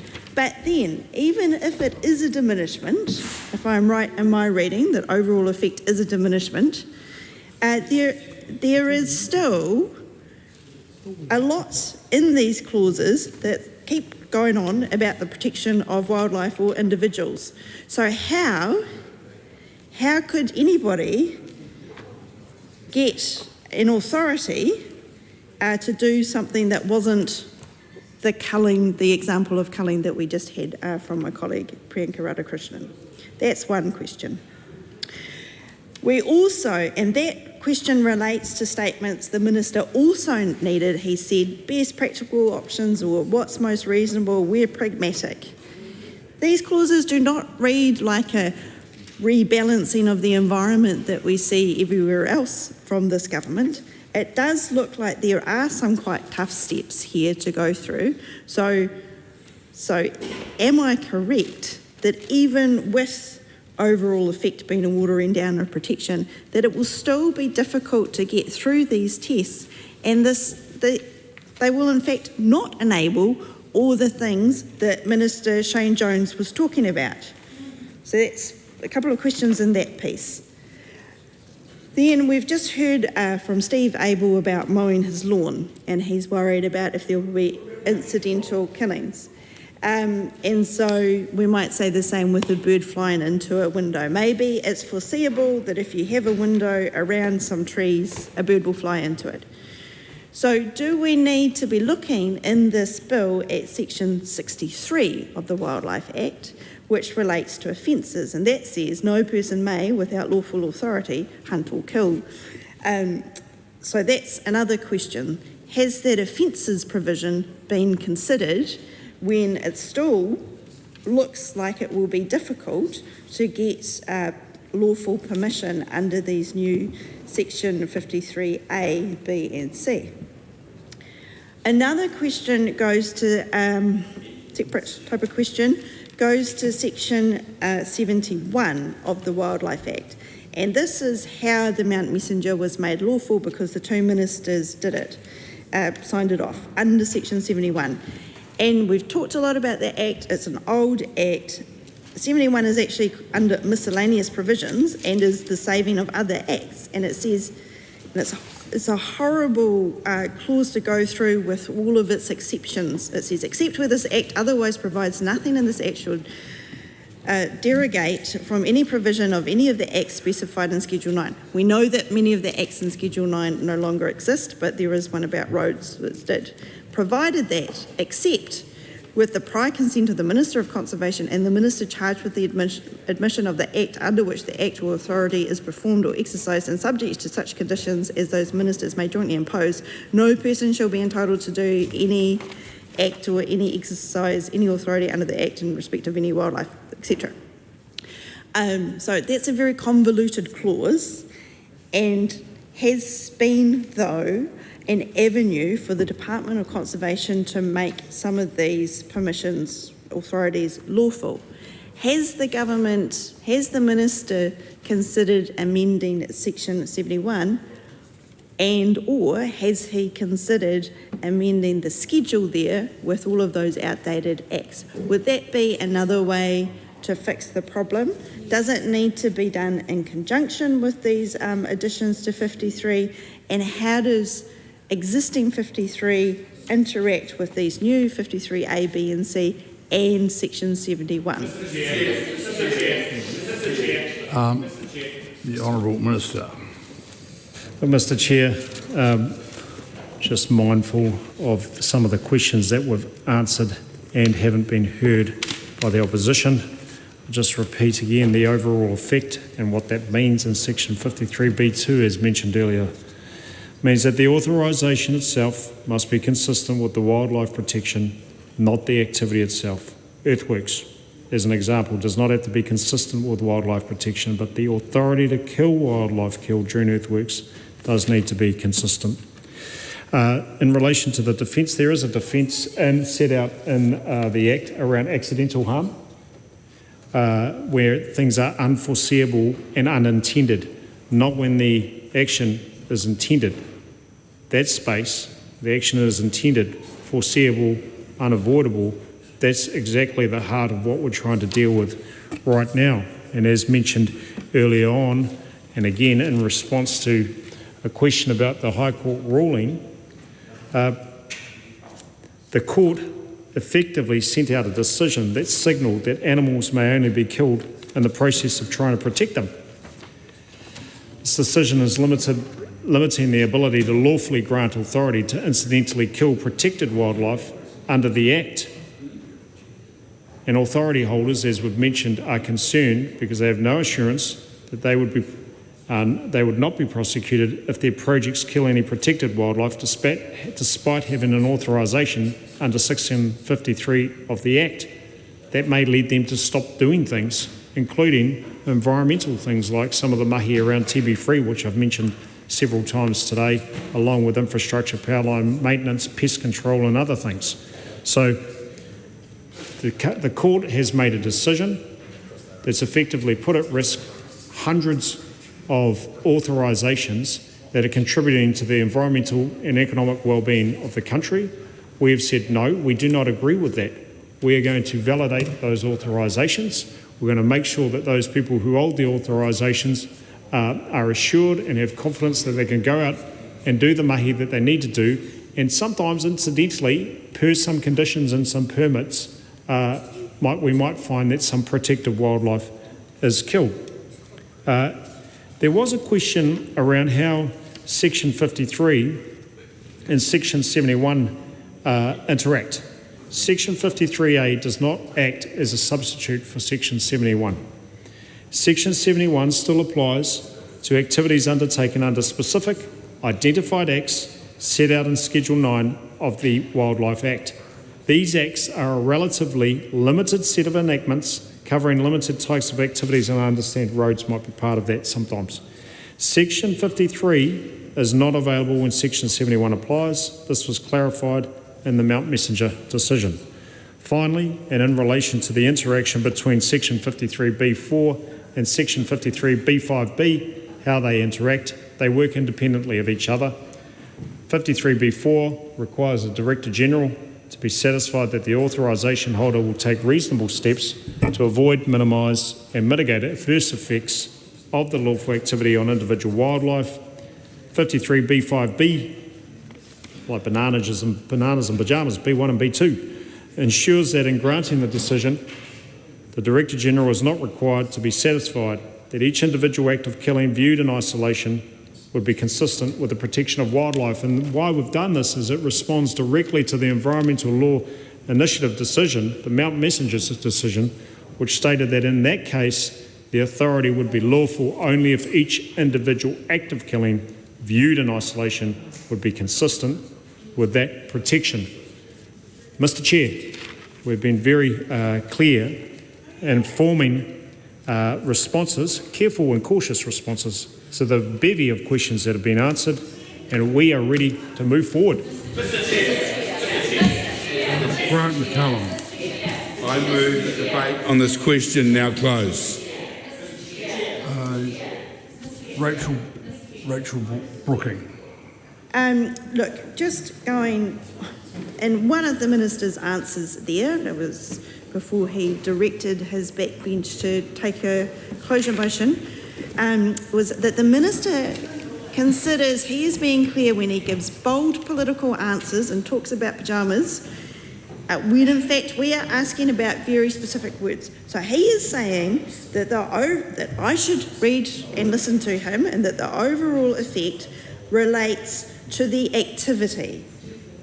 So he used the example of earthworks, but this phrase is talking about the authority, and surely the authority is the one, when you go back up to 53A, the authority is the one that you're getting that grants the killing of the wildlife.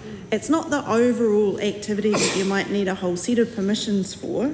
It's this little bit about, well, not little, might be very big and important, is about the incidental killing and having a permission to do that. And that permission is, in my reading, called the authority in these different sections. So, in the way that that section reads, so I'm looking at 53B2, the authority is to be treated as consistent with the protection of wildlife if satisfied that its overall effect. Surely the overall effect is relating to the authority that says that you can kill some animals. Now, so I'm asked, well, the minister might tell me that I'm wrong, but it makes no sense what he is referring to in terms of the activity with how these sentences work. So it's very precise. I don't want any political answers about this, just if he can point to what it is that he appears to be saying is wrong with my question. If I am correct, and that overall effect relates to the authority, the permission to kill the wildlife, then can he answer my question, which is that phrase, overall effect, a diminishment of the preceding test, which is the protection of wildlife?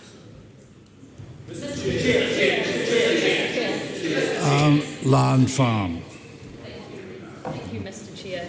And I am really frustrated alongside my colleagues because despite the minister's insistence that he's providing clear responses, there are not clear responses coming out, and there are considerable issues with the entirety of this bill that we would like the opportunity to fully examine because of urgency, because of the inability to go to select committee. So I appreciate getting to actually ask some of them.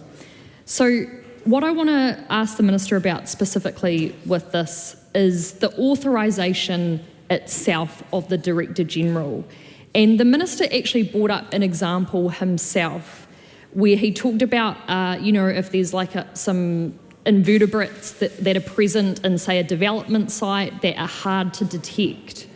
Now, what we're really concerned about with this bill is essentially the moving of the responsibility being on the developer or the person or the company who is actually undertaking the activity and has that obligation in terms of an assessment, a risk assessment, an assessment of ecological impacts, that kind of thing. It's moving the responsibility onto the Director General of the Department of Conservation. That's right. Now, what does this actually look like in practicality? And again, this is what the Minister, he's saying this is practical. This is impractical, completely impractical for a department that is already facing a $48 million cut from last budget. We're yet to hear what's coming next for this next budget. I have complete respect for the work that DOC does, and I understand the complexity of what is involved with actual ecological assessments, which go into developments or any kind of project of magnitude, which again is what we're trying to talk about, although my colleague has raised some very clear questions about the actual scope of this bill, for which we know nothing about. But what we're trying to understand here is why move this onus onto the Director General, which will actually cause more bureaucracy. So what we're proposing in one of our amendment papers, and I'm just finding the number here, so it's under my colleague Steve Abel's name, and it's clause 53B. So we would propose that in clause 53B2 to actually delete, in granting it, the Director General is satisfied that, and then under that deleting clauses 53B3, 53B4 and 53B5. Now, that would actually remove the ability for the Director General to have the responsibility for these discretionary decisions that they would need to make to grant the authority to actually kill the wildlife. Now, the Minister using that example of invertebrates is a great one, because it's basically admitting that suddenly it's DOC's role, not the developer, not the individual, not the company, to understand the entirety of the impact and what species might be impacted. And it's on them to find those hard to find invertebrates, presumably, and actually put those in the granted authority to actually grant that permission. Now, this seems like a very roundabout way and completely unnecessary way to purportedly solve this problem, when actually we'll just be putting more bureaucracy and more demands on the actual ecological assessments, which would be required for the Director General to actually make accurate decisions under this bill, because that's what we want, right? Like, this isn't for fun. This is about actual development. This is about actual situations with real wildlife that need actual protection. And we're not going to go through the statistics with that, but I'd be really keen to hear from the Minister if he would consider changing this bill and letting it go to select committee so that we can actually nut out and understand the implications of this, particularly for our own public agencies. Mr. Chair. Honourable Minister. Just to catch up on a couple of the questions that were asked earlier today. Could a fishing vessel apply for a permit for incidentally killing protected species such as through wildlife? Now, this is the fishing question. Incidental bycatch during fishing is not an offence under the Wildlife Act, provided it is reported, so it does not require a wildlife authorisation. Is a permit needed for every situation where wildlife may be killed? And the examples used were lawn mowing and the growing of hemp in Maungaturoto. Now, if you know that protected wildlife is likely to be killed as a result of the activity, yes. Conditions can then be applied to ensure that any impacts of such an activity does not inflict lasting harm on the persistence of species. There was a suggestion around an amendment that was tabled and in relation to the Director General's responsibilities. We will not be agreeing to that amendment. We are really focused on targeted changes required in response to the High Court's decision and would continue to leave authorisation holders uncertain of the validity of their permits, potentially delaying a wide range of activities, including those which deliver improved conservation outcomes. The Director General has been responsible for issuing these authorisations for many, many years.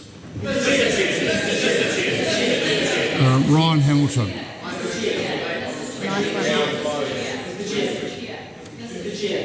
Priyanka Radhakrishnan.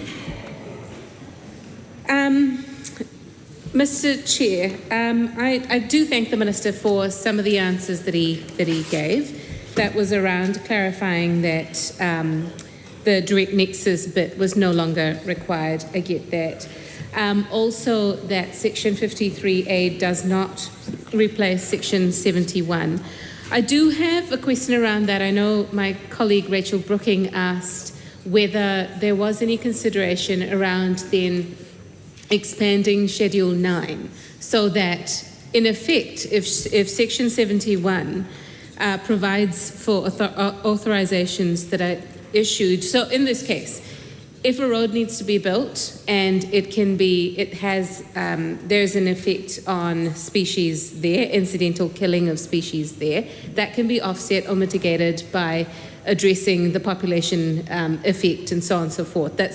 So Section 71 already allows for that, but it's limited by the exemptions or the acts that are listed in Schedule 9. So was there consideration around expanding the legislation or the acts that are named in Schedule 9 so that the specific projects that the Minister is concerned about, the projects that have received authorisation, I think there were 85 that were previously authorised and about over 300 that are currently in train. So the Minister has outlined that his worry or his concern is that those will be halted because of the High Court ruling. Now, has he considered expanding Schedule 9 so that the acts that are related to those 85 or 300 projects could actually be included there and there could be a Section 71 authorisation for that, rather than the mess that we're seeing outlined here? And I just want to get to that as well, because I do have sympathy for what my colleagues have said. Both Lanfam, Rachel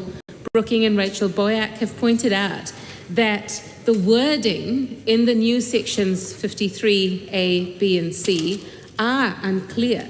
So I know that we've asked a few times questions around the wording specifically of overall effect, because it is important. It could relate to the activity or it could relate to the species. And we just want to know which one is the relevant one in this legislation. I'll ask it a slightly different way as well, because I had to go to the legislative statement to actually figure out what that section was referring to and what it actually meant. So what Section 53B says, as it's drafted in this legislation, is that the authority under Section 53 to kill wildlife incidentally, consistency with protection of wildlife. It goes on to talk about the fact that the DG has to be, to avoid doubt, the DG may grant an authority referred to in Section 53A only if it's consistent with the protection of wildlife. So I think that does relate to it, the overall population, rather than the direct benefit or the direct nexus that the High Court ruling was talking about. But in 53B3, in determining whether the overall effect of the authority would be consistent with the protection of populations of wildlife, the Director General must have regard to any potential adverse effects of the lawful activity on populations of wildlife that the DG is satisfied may be affected by the lawful activity. What does that mean? Like, it's a bunch of words, and it seems incredibly confusing. If you go to the legislative statement, it then it says that the point of section 53B is to restore and clarify. So to restore the allowed activity to what DOC was doing before the High Court ruling. So basically specifies when an authorisation will be consistent with the protection of wildlife and what the DG has to have regard to. This includes whether the overall effect of the authorisation and its conditions would address the potential adverse effect of the activity on effective wildlife populations. So this is why we're confused about the wording in the letter of the law, in the legislation as it's drafted. Where does it actually say that? So adverse effect of the activity on affected wildlife populations and the viability of those species. So whether the species will become more threatened or become extinct as a result of the authorization or the permit that is being given. Is that what is actually meant? And if so, if we had a select committee process, we could have actually worked through how the wording in this legislation would actually get us to the point of what it's meant to say. The Honourable Minister. There's a question about why we didn't change Section 71 and Schedule 9. That would be overkill. This would add added complexity and increase the risk of unintended consequences because Section 71 covers a very specific set of legislation. Section 71 decisions, unlike Section 53 decisions, were not put at risk following the High Court decision. As a result, I've not proposed changes to Section 71, but we are very determined to channel and facilitate changes to Section 53. Thank you, Mr. Chair. Catherine Wedge. That debate on this question now close. Lawrence Zunard. Mr. Chair, I have a couple of very specific questions for the Minister on Section 4, new 53A and 53B. Just on a question around the interaction between the granting of authority with Section 68AB, which the Minister has mentioned is where the defence currently lies. So the defence is currently a defence that the defendant did not intend to commit the offence. I just want to get clarification from the Minister that by granting authority, it then constitutes as an automatic defence under 68AB because of the fact that the authority itself would mean that it is incidental and it's unavoidable and foreseeable, which would imply that did not intend to commit offence. Just checking if that is the correct interpretation that authority constitutes a defence under 68AB. 68AB subsection 3A specifically.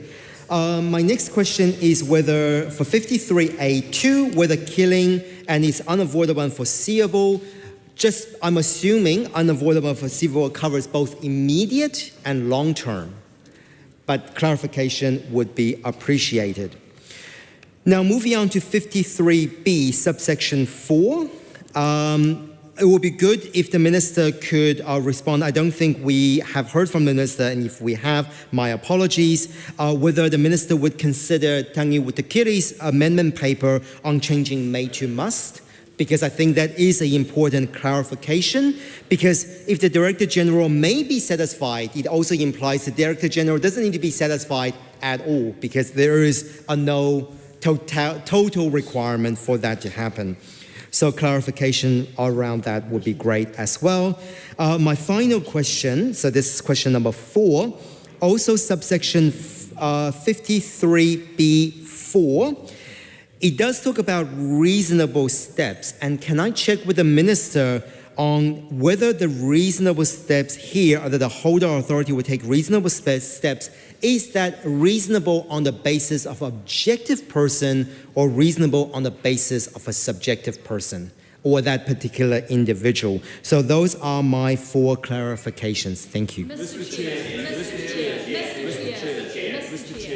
Rachel Brooking. question going back to this overall effect is, and the Minister saying that it has to do with the activity.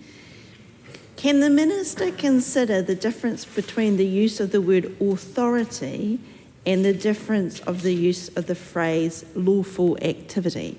Because it seems to me that those two are used quite purposefully throughout these new sections, new clauses, to distinguish between the permission, the authority to do the killing of the animals, of the wildlife, because that's what it refers to in 53A, authority may be granted, and 53 says the Director General may authorise, and then we're talking about the lawful activity. So at 53A2, the killing of wildlife is incidental if it's a consequence of carrying out a lawful activity. So the lawful activity is the earthworks or the whatever it is that you're doing, but the authority is this permission to incidentally kill the wildlife. Given that is why it just makes no sense to me that the Minister is saying that this overall effect, which is linked to the words authority, the authority is to be treated as consistent if in granting it, the Director General is satisfied that its overall effect, so its being the authority, would be consistent with the protection of the wildlife.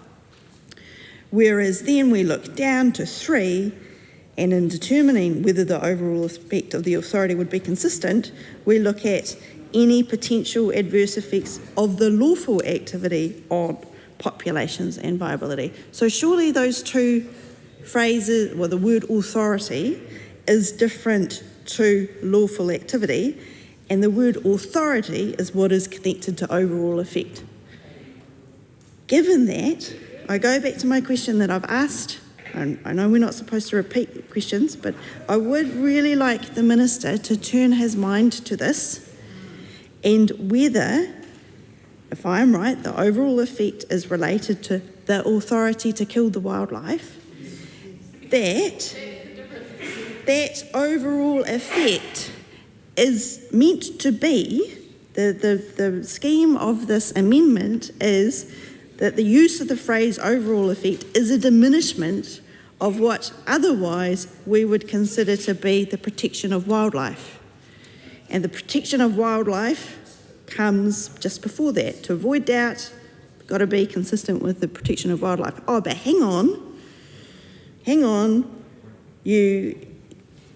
we only treat it as consistent with the protection of wildlife if we're satisfied that the overall effect is these things. So it does seem to be that we're setting up a cascade of different words and phrases and tests. And because of that, the answers from the Minister to me make no sense, and I'd like him to reconsider and come back to this point whilst we're still in the committee stage on part 1, because it may be that he wants to make an amendment if what he thinks he's saying does not match with my reading of these words. Steve Abel. Much, Mr. Chair. I'm going to bang through a few questions about 53B. I am anxious about looking across the other side of the room to close part 1. I've got a number of substantive questions still. 53B. What analysis has been undertaken on the effects of permitting the killing of wildlife compared to the status quo, where all reasonable steps must be taken to avoid wildlife being killed? So what I'm asking here, Minister, is if we retreat to the simple principle that it is about taking all reasonable steps rather than requiring these authorities to be issued, what analysis has been taken of that?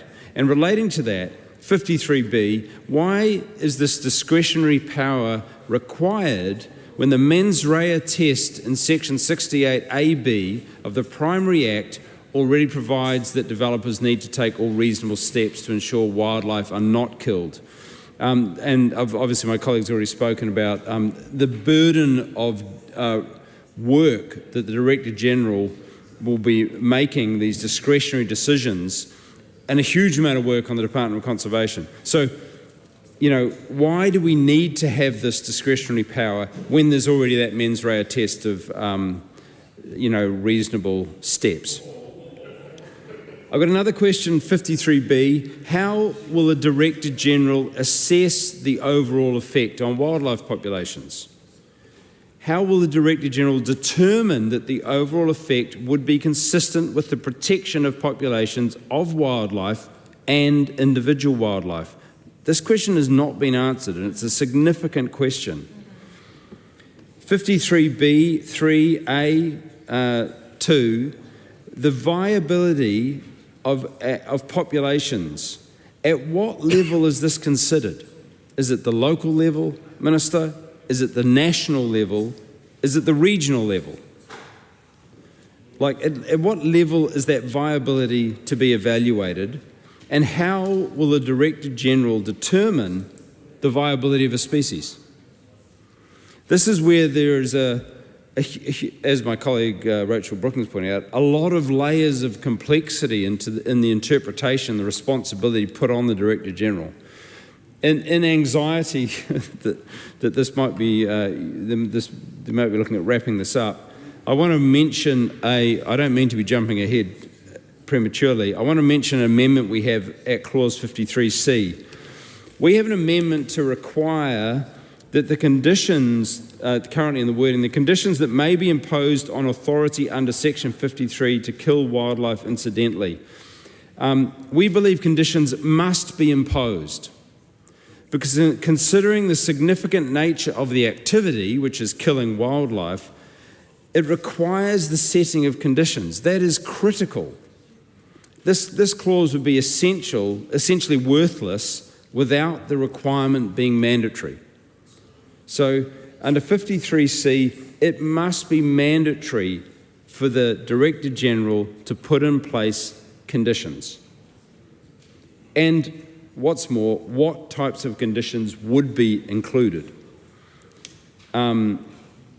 Is, for example, the government aware that in the Mount Messenger case, there were no condition requirements put on waka kotahi to try to avoid killing most of the listed protected species. It simply permitted the killing. Are you aware that those conditions were not put in place? Just simply a license to kill, which is why the case was brought. So we do not want that circumstance, surely, Minister. If you are genuinely committed to the principle of this being about protecting wildlife, surely if you're going to issue one of these authorities, there must be mandatory conditions put in place. Mr. Chair. Honourable Minister. Mr. Chair, just in brief response, we've discussed the defence for accidental harm from unintentional, unforeseeable harm. If you follow an authority that you have, it's not an offence. We're starting to stray, in my view, into feral space based on speculation, conjecture. We're here to make a targeted change as a result of a High Court decision that has completely undermined the universally understood position around the issuance and upholding of authorisations under the Wildlife Act. We are neither increasing nor decreasing the bar for the issuing of these authorisations. The comment that the Director General is not able to or overwhelmed in being able to consider these matters and the viability of species, I think the Director General is very competent to determine the viability of a species by using the tools and the knowledge available to her, both within the Department of Conservation to identify and outside. She looks after, on behalf of the entire country, 30% of the land and a little bit of marine space, and is well versed in issues around the viability of species, been issuing literally hundreds of authorisations under the Wildlife Act. Finally, the interaction between authority and lawful activity. The overall effect of the authority is consistent with protecting wildlife when the authority provides for avoiding, minimising and mitigating harm that is incidental To know that the authority provides for this, it is relevant to understand the harm that may result from the activity that would cause harm in the first place. I've described what lawful activity and environment and overall effect means on nearly 5 occasions now. Thank you. Catherine Weed. I move that debate on this question now close. The question is that debate on this question now closed. All those in favour say aye. Aye. To the contrary, no. The ayes have it.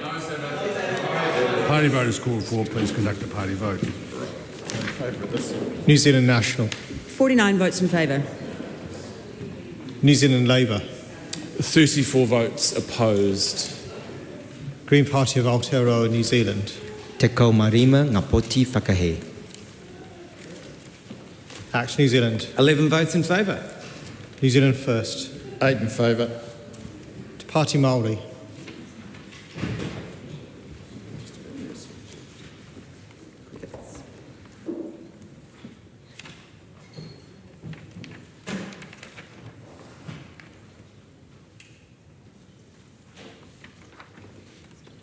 The ayes are 68, the noes are 49. The question is agreed.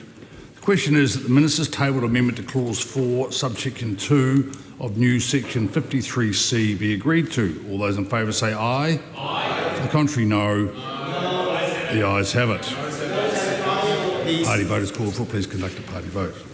New Zealand National. 49 votes in favour. New Zealand Labour. 34 votes opposed. Green Party of Aotearoa, New Zealand. Te Kaumarima Ngapoti Whakahe.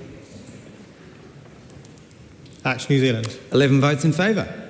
New Zealand First. 8 in favour. Te Party Māori.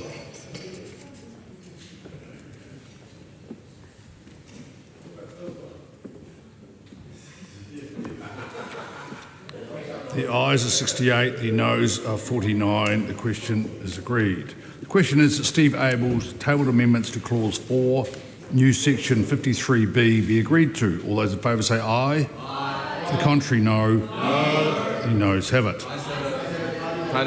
Please conduct a party vote. New Zealand National. 49 votes opposed. New Zealand Labour.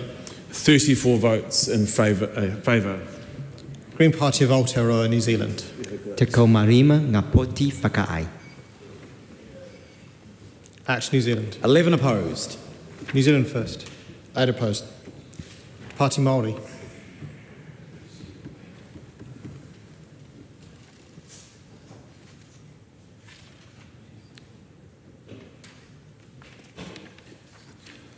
The ayes are 49, the noes are 68. The question is not agreed. The question is that Tangi Utakiri's tabled amendment to Clause 4, new Section 53B to replace may with must in subsection 4 be agreed to. All those in favour say aye. Aye. To the contrary, no. No. The noes have it.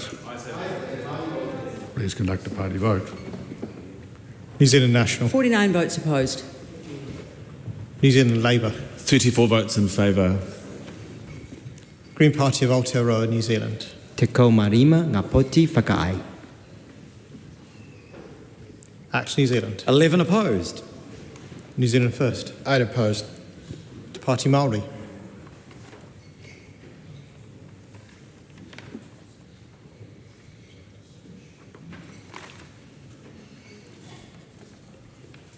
The ayes are 49, the noes are 68. The question is not agreed. The question is that Honourable Priyanka Radhakrishnan's tabled amendment to Clause 4 to replace new Section 53A and delete new Section 53B be agreed to. All those in favour say aye. Aye. To the contrary, no. The noes have it. Please conduct a party vote. New Zealand National. 49 votes opposed. New Zealand Labour. 34 votes in favour. Green Party of Aotearoa, New Zealand. Te Kaumarima Ngapoti Whakaai. Action New Zealand. 11 votes opposed. New Zealand First. 8 opposed. Te Party Māori.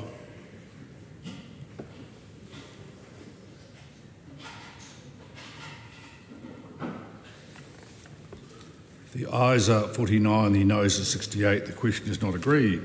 The question is that Steve Abel's tabled amendment to Clause 4 new section 53C to replace may with must in subsection 1 be agreed to. All those in favour say aye. Aye. To the contrary, no. No. The noes have it. Please conduct a party vote. New Zealand National. 49 votes opposed. New Zealand Labour. 34 votes in favour. Green Party of Aotearoa, New Zealand. Te kaumarima ngā poti whakaai. Act New Zealand. 11 votes opposed. New Zealand First. 8 opposed. Te Party Māori. All right. Good. Almost. The ayes are 49, the noes are 68. The question is not agreed. The question is that Part 1 as amended stand part. All those in favour say aye. Aye. To the contrary, no. No. The ayes have it. Please conduct a party vote. New Zealand National. 49 votes in favour. New Zealand Labour. 34 votes opposed. Green Party of Aotearoa, New Zealand. Te kaumarima ngā poti whakahe. Act New Zealand. 11 votes in favour. New Zealand First. 8 in favour. Te Party Māori.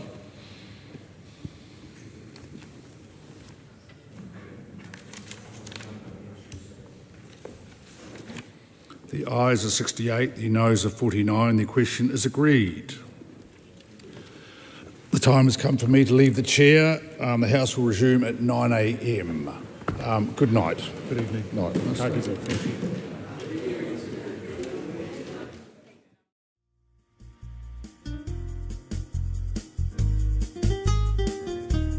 That concludes our coverage from the House of Representatives. More information about Parliament is available at www.parliament.nz.